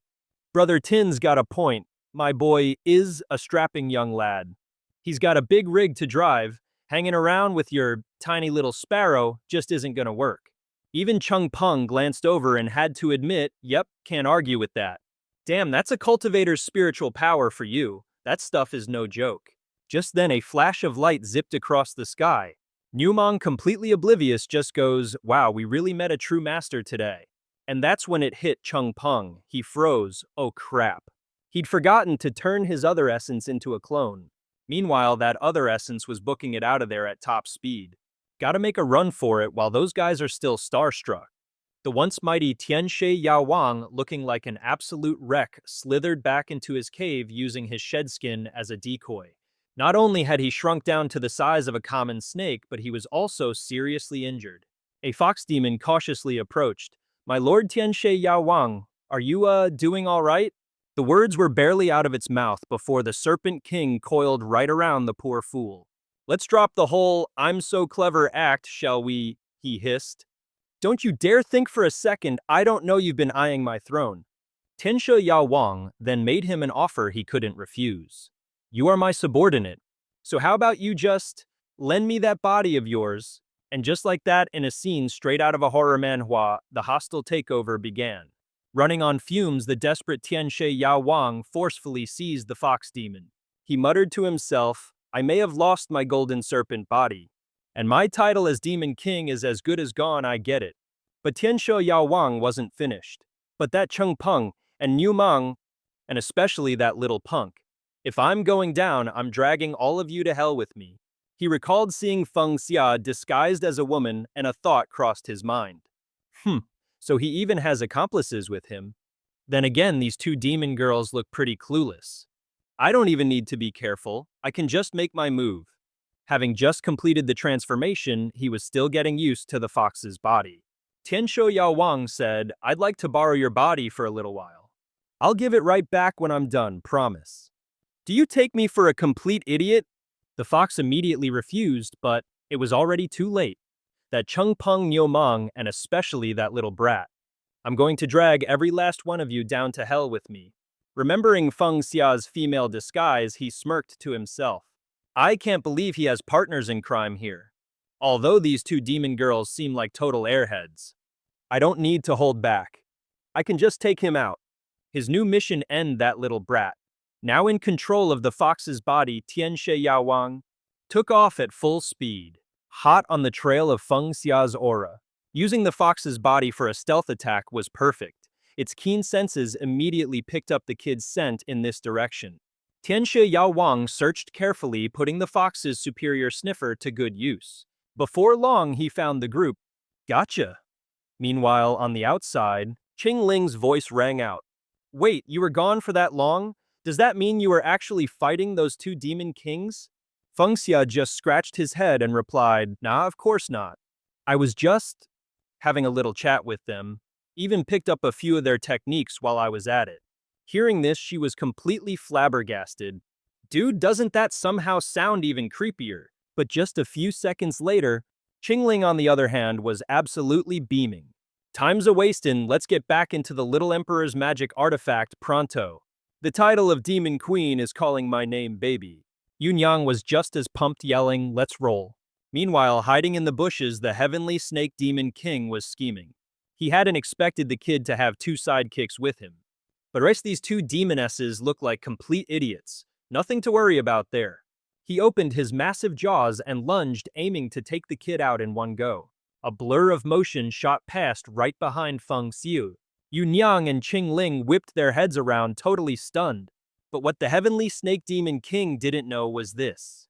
Feng Xia possessed the Heavenly Snake Spirit body and ability, which gave him a Demon King-level spidey sense for all things poisonous. So naturally, Feng Xia's instincts were already screaming. He spun around, throwing up a shield just in the nick of time. And the Heavenly Snake Demon King, completely shocked, recoiled and fled. Qingling furiously yelled, An ambush, who was that? Feng Xia, still a bit dazed, replied, I don't know, I just blocked it on instinct. Back in the bushes, the Heavenly Snake Demon King was having a full-on meltdown. He didn't just spot my sneak attack, he completely neutralized my poison. How is that even possible? Right time for plan B. Aha, I get it. It must be this weak fox body I'm using. The poison is nowhere near as potent as it would be in my true form. Okay then, I'll just attack his little friends to distract him. And then, I'll go for the kill shot. Up in the trees, the Heavenly Snake Demon King zipped from branch to branch with blinding speed. Yunyang could feel the enemy moving incredibly fast. Where is he? Qingling demanded. High up on a branch, the Snake King held a magical thread in its mouth. He began weaving it into a massive net, planning to trap all three of them below a classic move in any manhwa. The fox-bodied Demon King grinned with wicked delight. These two broads are about to start bleeding from every hole in their faces, model.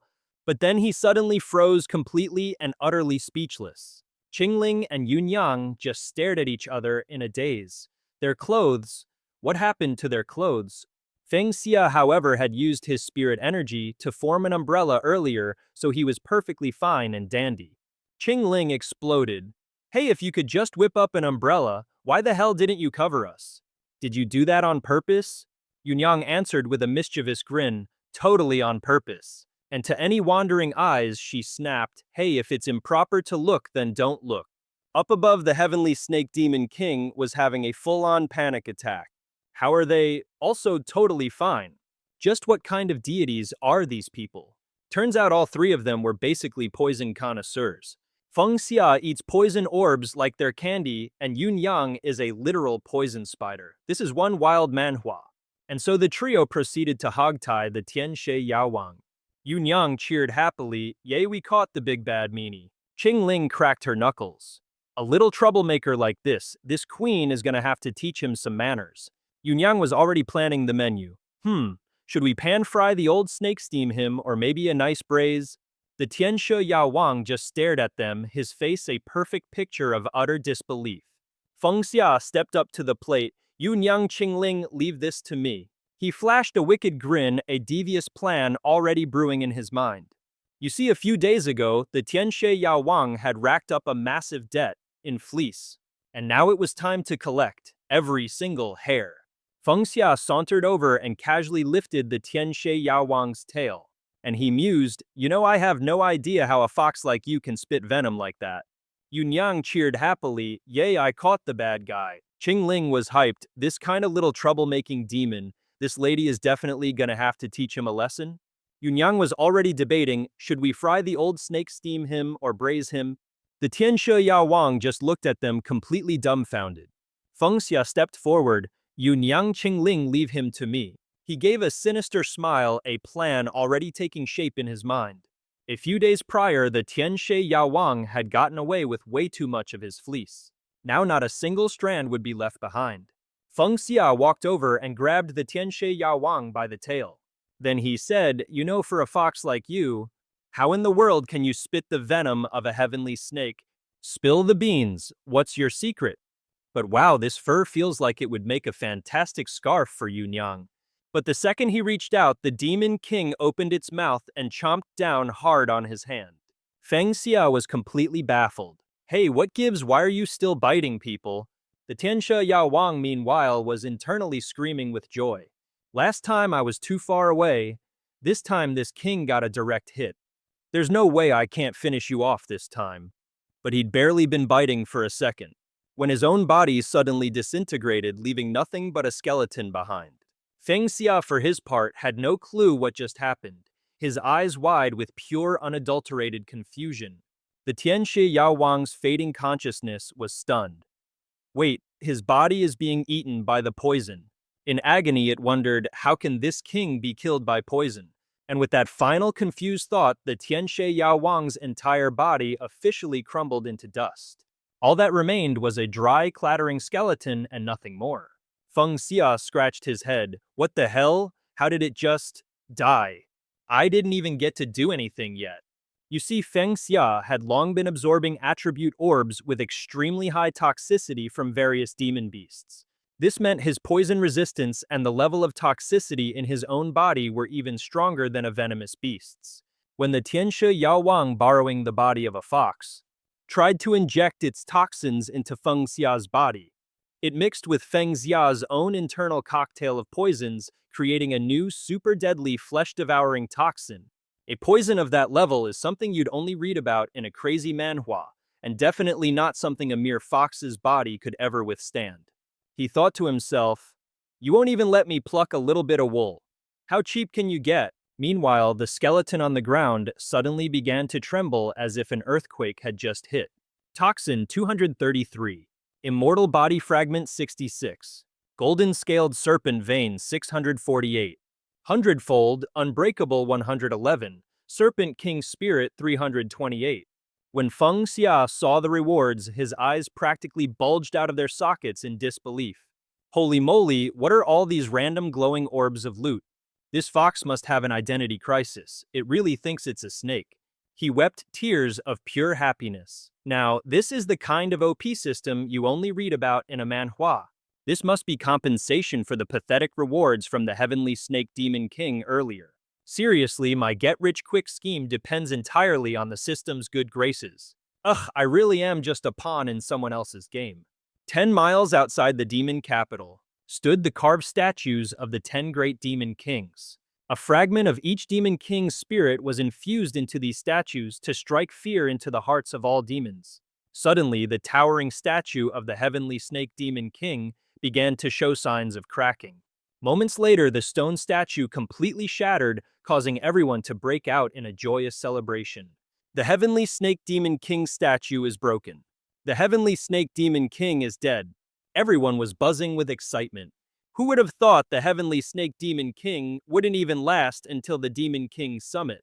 Before the seats of the 10 great Demon Kings are decided, a bloodbath is always inevitable. The sudden violent death of a Demon King sent shockwaves through the entire demon capital. But for the powerful contenders who had been eyeing a Demon King's throne, this felt more like a long-awaited regime change. A vacant seat had just opened up. Some merely chuckled and remarked on it, while others were filled with bitter regret. What a pity! The one who died was the weakest of them all, the Heavenly Snake Demon King. Bei Xiao also chimed in, survival of the fittest. The Heavenly Snake Demon King held a position that didn't belong to him for far too long. She declared that it was time for a new era in the demon world. And yet no one knew how pathetically the Heavenly Snake Demon King had actually died. Not even Feng Xia, the guy who killed him. Hua Yu, meanwhile, was just confused. Benefactor, what took you two so long out there? Did Ying Chungbang see you? Lian Kui warned, Miss Hua Yu, I have a feeling there's more to this story. But Patriarch Feng, you are being a little too reckless. It's incredibly dangerous outside right now. Feng Xia just shot back, Your Majesty, you're the old creep, don't you dare drag me into this. Allow me to explain, Patriarch Feng. I understand you. I can fashion a room inside a magical artifact for the two of you. The soundproofing will be perfect. Next time, you won't have to take such risks out in the open. Feng Xia was utterly speechless and replied, I already told you it is not what you think. Let's just never speak of this again. He rushes over to clamp a hand over Lian Ke's mouth, quickly trying to deflect. Your Majesty, just keep your eyes on the road and drive step on it and get us to the demon capital. Qing Yue roars furiously. You, Feng, how dare you lay a hand on His Majesty? Xian, ever the curious one, thinks to himself, could this be that super strong handsome stud Headmaster Feng was talking about?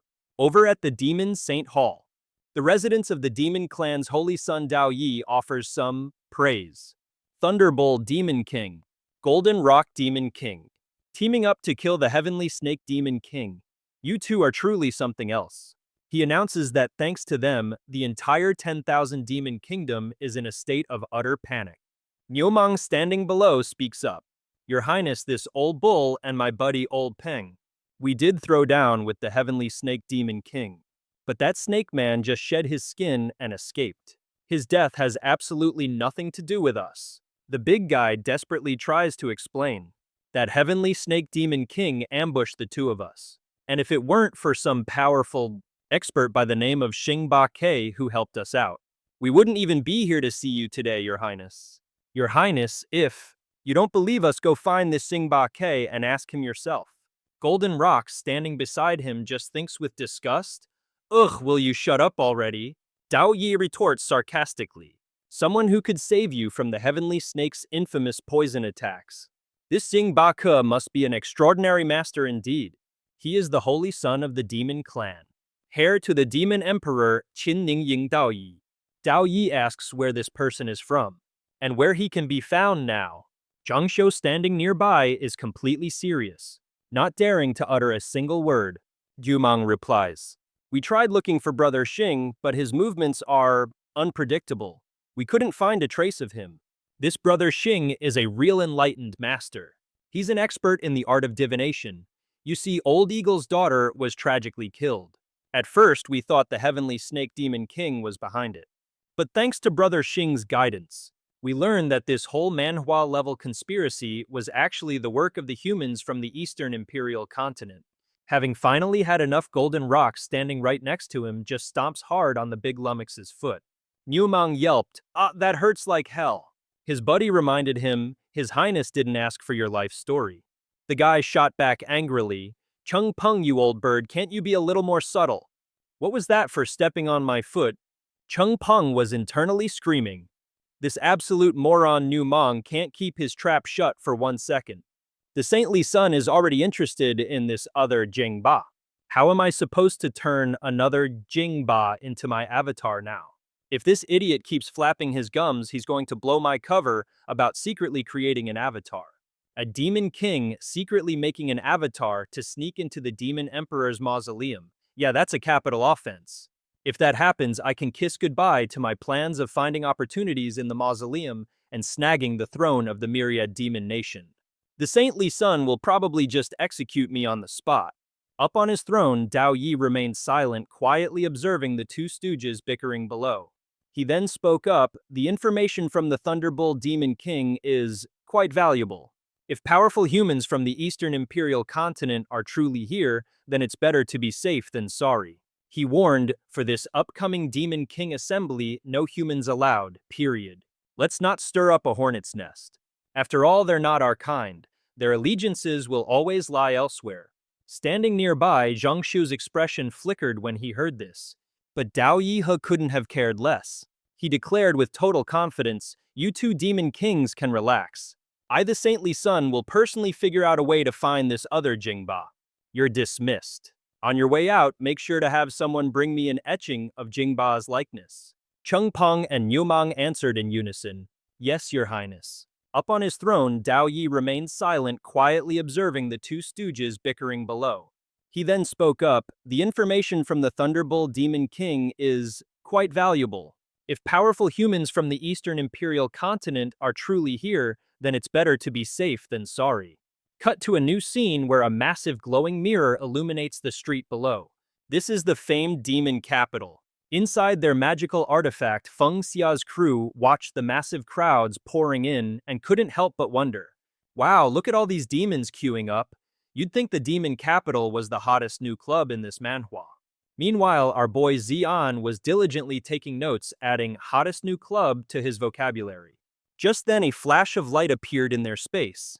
And who should it be but Hua Yu announcing, "I have returned." Feng Xia immediately piped up, "Hua Yu, my man. What's the situation in the demon capital?" This line is longer than the one for the last Heavenly Serpent Demon King concert. She replied, "The demon capital is on total lockdown. Every single demon entering or leaving has to go through a strict inspection." Ha Yu added, "And to make matters a whole lot worse, the order came directly from the Saintly Sun. No humans are allowed in the city. Any violators will be executed on sight." Qingling fumed, "No humans allowed. The Demon Emperor's mausoleum is inside the demon capital. If we can't get into the city, we can't get to the mausoleum." Lian Kuei was just as confused. What kind of game is this saintly son of the demon clan playing all of a sudden? Are we seriously going to have to pull a classic sneak-in-at-night maneuver? She sized up the situation. The demon capital was a strict no-fly zone. I mean, which demon would have a death wish big enough to fly over the demon emperor's head? The city walls were crawling with elite archers. Even if you were invisible, you couldn't escape their notice. Feng Xia then proposed a plan. "My newly upgraded creation art might just be enough to fool those demons. The little emperor brother, Hua Yu, and you two follow me to the city gate. We're going to do a little recon." Yunyang immediately piped up, "Feng Xia, I'm going to..." Feng Xia skillfully shot her down. "You be a good girl and stay in the war chariot, and for the love of all that is holy, don't wander off. I'll even bring you back some tasty snacks." The moment Yunyang heard snacks, her eyes lit up. "Okay, in that case, you'd better hurry back." And with that, Feng Xia's group sprang into action. She weighed her options. The demon capital was known for its flight restrictions. After all, what kind of demon would dare to fly over the emperor's personal airspace? The walls were teeming with expert archers, and not even an invisibility cloak could get you past them. Feng Xia then suggested, "My newly upgraded creation art might just be our ticket past those demon guards. I'll go with the little emperor and brother Hua Yu. You two follow my lead to the gate so we can check things out." Yunyang, ever eager, jumped in. "Feng Xia, count me in." He gently turned her down. "You just stay put in the war chariot and behave okay. Don't run around. I'll bring you back some delicious food." Hearing the promise of food, Yunyang's eyes practically sparkled. "All right then, you have to come back soon." And with that, the group headed towards the city gate. The trio of Feng Xia, the Little Emperor, and Hua Yu used the creation art to disguise themselves and blend into the massive crowd. Ha Yu fretted, "Feng Xia, are you absolutely sure this is going to work? This order came from the demon tribe's saintly son himself. Security won't be a joke." Feng Xia replied confidently, "Relax, unless the demon emperor himself shows up, nobody is going to recognize us." As they reached the entrance of the demon capital, Hua Yu skillfully tried to grease a palm. "Big brother, guard, here are some spirit treasures for your trouble. Please accept them." She then began to probe for information. "Big brother, could you tell this humble little demon what in the world is going on? Why is the line to get in so long? We've traveled for so long, we're about to drop from exhaustion. Is there any chance you could bend the rules just a tiny bit and let us in?" The moment the monkey guard laid eyes on the beautiful woman, his own eyes lit up with a greedy, lecherous glint. "Dang," he thought, "this little demoness has a killer body." His reaction was straight out of a comedy manhwa. He glanced over at the two men with her, a look of utter disgust on his face. It's just a shame these two sour-faced schmucks are totally ruining the scenery. Despite his internal monologue, the monkey guard began to explain. "You lot must be from the countryside, huh? To not even know about the massive incident that just happened in the demon capital. The Tianxi Demon King has been murdered. His subordinates are all in an uproar, demanding that the saintly son take charge of the matter. They're all screaming for justice on their behalf. So to calm the masses, the saintly son gave the order to lock down the entire city. It's all to prevent the culprit from slipping into the capital. Hearing this, Feng Xia was inwardly floored, a single thought running through her mind. The Tianxi Demon King is dead. Well now, which absolute genius managed to pull that off? Yu, really getting into his role now, began to explain that Tianxi the Serpent Demon King was one of the 10 greatest demon kings. So which legendary powerhouse finally took him down? Haozi replied, rumor has it was a few humans from the Eastern Emperor continent. But then again, other whispers say a master from a different star clan did the deed. The moment Feng Xia laid eyes on the wanted poster, he freaked out and cursed. What the hell is that supposed to be, me? The masterpiece Feng Xia was staring at had already been plastered all over the demon capital. It was sketched from memory by none other than the Lei Niu Demon King himself. You see Ying Cheng Peng, trying to keep other Star Clan members from being exposed, deliberately made the drawing, shall we say, creatively abstract. Niu Mang piped up, hey old eagle, what are you staring at? Is my drawing accurate or what? Ying Cheng Peng offered his creative input. The moment Feng Xia laid eyes on the wanted poster, he freaked out and cursed. What the hell is that supposed to be, me? The masterpiece Feng Xia was staring at had already been plastered all over the demon capital. It was sketched from memory by none other than the Lei Niu Demon King himself. You see Ying Cheng Peng, trying to keep other Star Clan members from being exposed, Xia deliberately made the drawing, shall we say, creatively abstract. Niu Mang piped up, hey old eagle, what are you staring at? Is my drawing accurate or what? Ying Cheng Peng offered his creative input.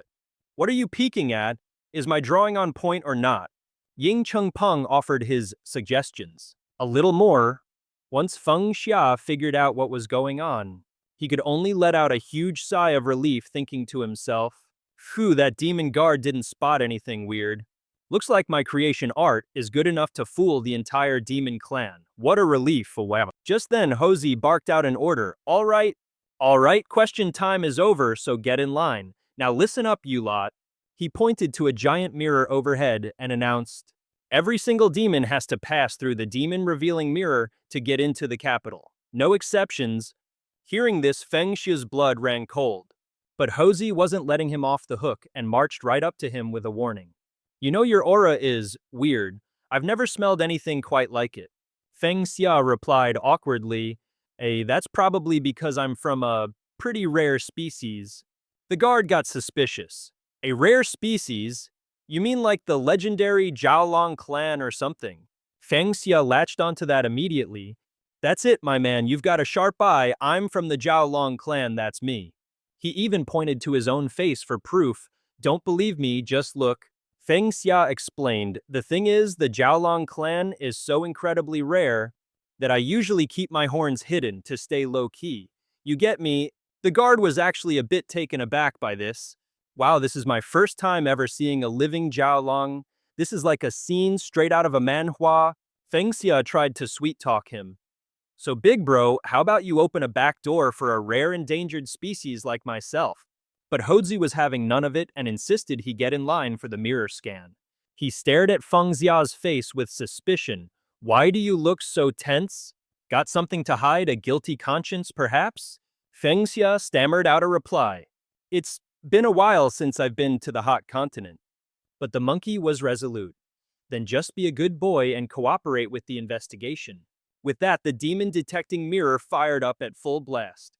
Yu stepped forward and a brilliant golden light shone directly on her. A moment later, the light shifted from gold to green. Clear next, Haozi announced. He stared intently at Yu, a seed of doubt planted in his mind. A moment later, the light shifted from gold to green. Clear next, Haozi announced. He kept his eyes locked on Yu, a sense of suspicion growing. Looking closely, this little demon, she kinda looks like one of Demon King Jin Peng's underlings. Nah, can't be. Her aura is completely different. No way. Shaking it off, Haozi called out, all right, brother Flood Dragon, you're up. Feng Xia and Lian Kui exchanged a panicked look, a silent, oh crap, passing between them. The mirror's beam then swung over to focus on Feng Xia. He began praying internally, "Oh mighty magic mirror, you're the handsomest mirror in this whole manhwa. Please just do me a solid and let me slide this one time." But the mirror was clearly not in a charitable mood because it instantly turned bright red. Seeing this, Hua Yu and Lian Kuei absolutely freaked out. "It's over, our cover's blown, get ready to bail." Haozi immediately barked an order, demon soldiers surround him. But just then, the mirror above which had been perfectly fine suddenly started to crack all over.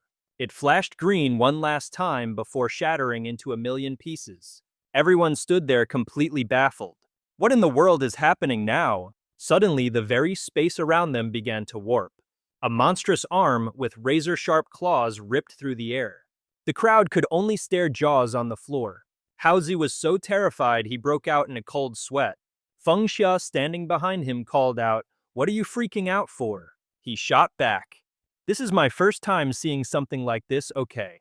A cloud of pitch-black smoke billowed out from the shattered mirror, sending everyone into an even greater panic. "Something's coming out."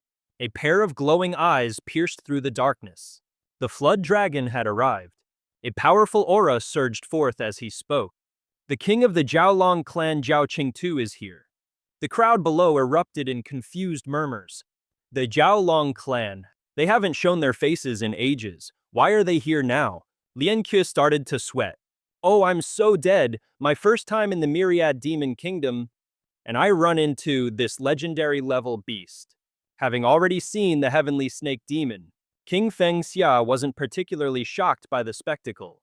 But deep down, our boy was having a full-blown panic attack.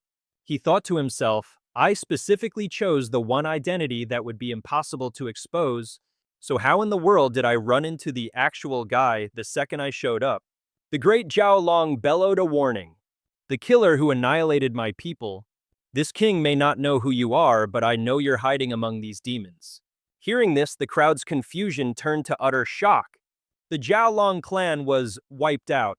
But they're so secretive and mysterious. How could something that huge happen without anyone knowing? A woman trembled in fear. Even if all 10 of the great demon kings joined forces, they'd have a hard time wiping out the Jiaolong, and a master like that is hiding among us.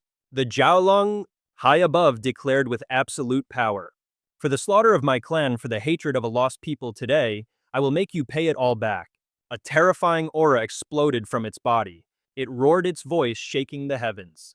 "If you don't show yourself now, I will tear this entire demon capital apart until every bone is turned to ash." An overwhelming power was unleashed. A pillar of light shot straight into the clouds, crackling with terrifying bolts of lightning. But just as everything was about to kick off, a calm voice cut through the chaos. "That's enough." The great seer stepped forward, chiding the beast. "Jiao Qingtu, that hot-headed personality of yours hasn't changed one bit." "Ha, how pathetic," he scoffed. "You don't even know who your enemy is. So why take your anger out on the innocent souls here?" The moment Feng Xia saw the great seer's face, his own expression darkened. He groaned internally. Why does another insanely powerful-looking dude have to show up? Moments like this really make a guy miss all those easy-to-farm experience point piñatas back in Eternal Autumn Valley. Seriously, why is every single demon in this manhwa so tough I couldn't even beat them if they let me land the first punch? He then decided that of the 36 stratagems, running for his life was definitely the best one. "Lian," Kui asked in bewilderment, "Headmaster Feng, where in the world are you going?" Feng Jia, running like his hair was on fire, didn't forget to yell back, "What else would I be doing? You told Tang Da Ni that his head was a giant leaky hole," which is basically code for "run for your lives." Up above, the flood dragon growled, "I have no time to reminisce with you. The most effective method is to hold this entire demon capital hostage and force you to hand over the person I want." The great prophetess replied, "Always chasing the most effective method. Your style hasn't changed in the slightest." She continued, however, the great prophetess asked with a smirk, "Who told you your East Sea Flood Dragon clan was completely wiped out?" Down below, Hosey shouted an update. "Great prophetess, we've got a descendant of the Flood Dragon clan right here." Feng Xia, who was scrambling through the crowd, heard this and felt like he was in the worst kind of manhwa plot twist. "Well, I'll be," the great prophetess said sarcastically. See what I mean? The flood dragon then wheeled around and dove downwards, as dazzling bolts of lightning rained down upon the earth. The creature then materialized into the human form of the resentful spirit Qing-Tu. She spoke. From which branch of the bloodline do you descend? Qing-Tu asked. She leaned in her face inches from Feng Xia's demanding an answer. Based on your features, even I can't quite place which subclan of my flood dragons you belong to. Feng Xia bit his lip in terror, thinking to himself, Lady, this is literally the first time I've ever even met a member of the Flood Dragon clan.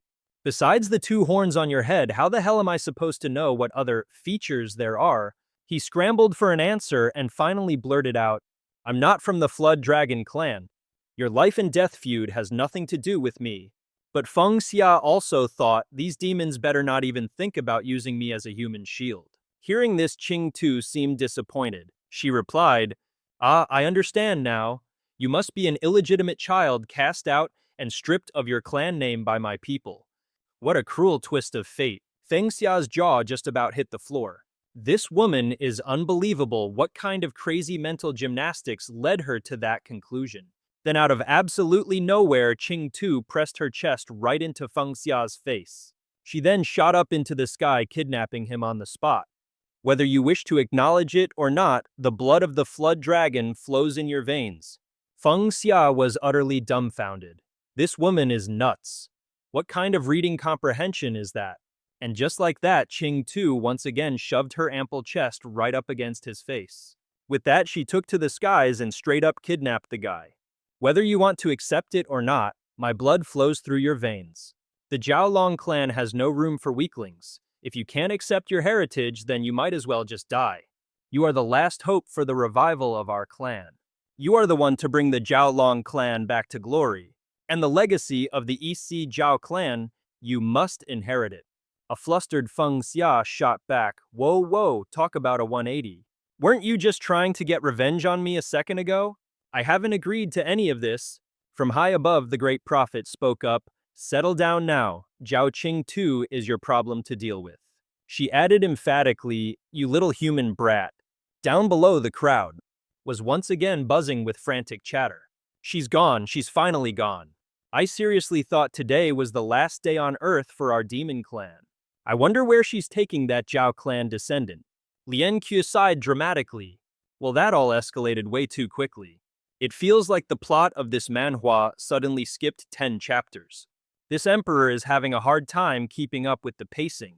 A bewildered Hua Yu asked, Should we chase after them? He replied, This emperor feels that won't be necessary. If I know anything about Headmaster Feng, the next time we see him, he and that flood dragon lady will probably have become sworn siblings or something. Up in the air, a helpless Feng Xia was crying his eyes out without making a sound. When they arrived at a secret hideout, Feng Xia, who had been knocked out cold, slowly began to stir. A blurry female figure appeared before him. Feng Xia's eyes fluttered open. His head still groggy, but the scene that greeted him shocked him wide awake. Qing-Tu was lounging in a jade-green pool, surrounded by a mystical haze of rising steam. The sight was absolutely stunning. Feng Xia was promptly tossed into the pool. He sputtered in a panic, What the hell is this place? And why is it so freezing cold? Qing-Tu answered, This is the 1,000-year cold pool. It might be bone-chilling, but it's perfect for relieving fatigue and healing wounds. Staring at the vibrant green water, Feng Xia muttered, Oh really? This water is so fair. Oh right, I mean this water is really big, yeah. And right then Qing-Tu suddenly stood up. A voice said, Young man, there's no need to run from your identity as an illegitimate child. This great one couldn't care less. She shot back with a demand of her own. All right then, show this queen your true form.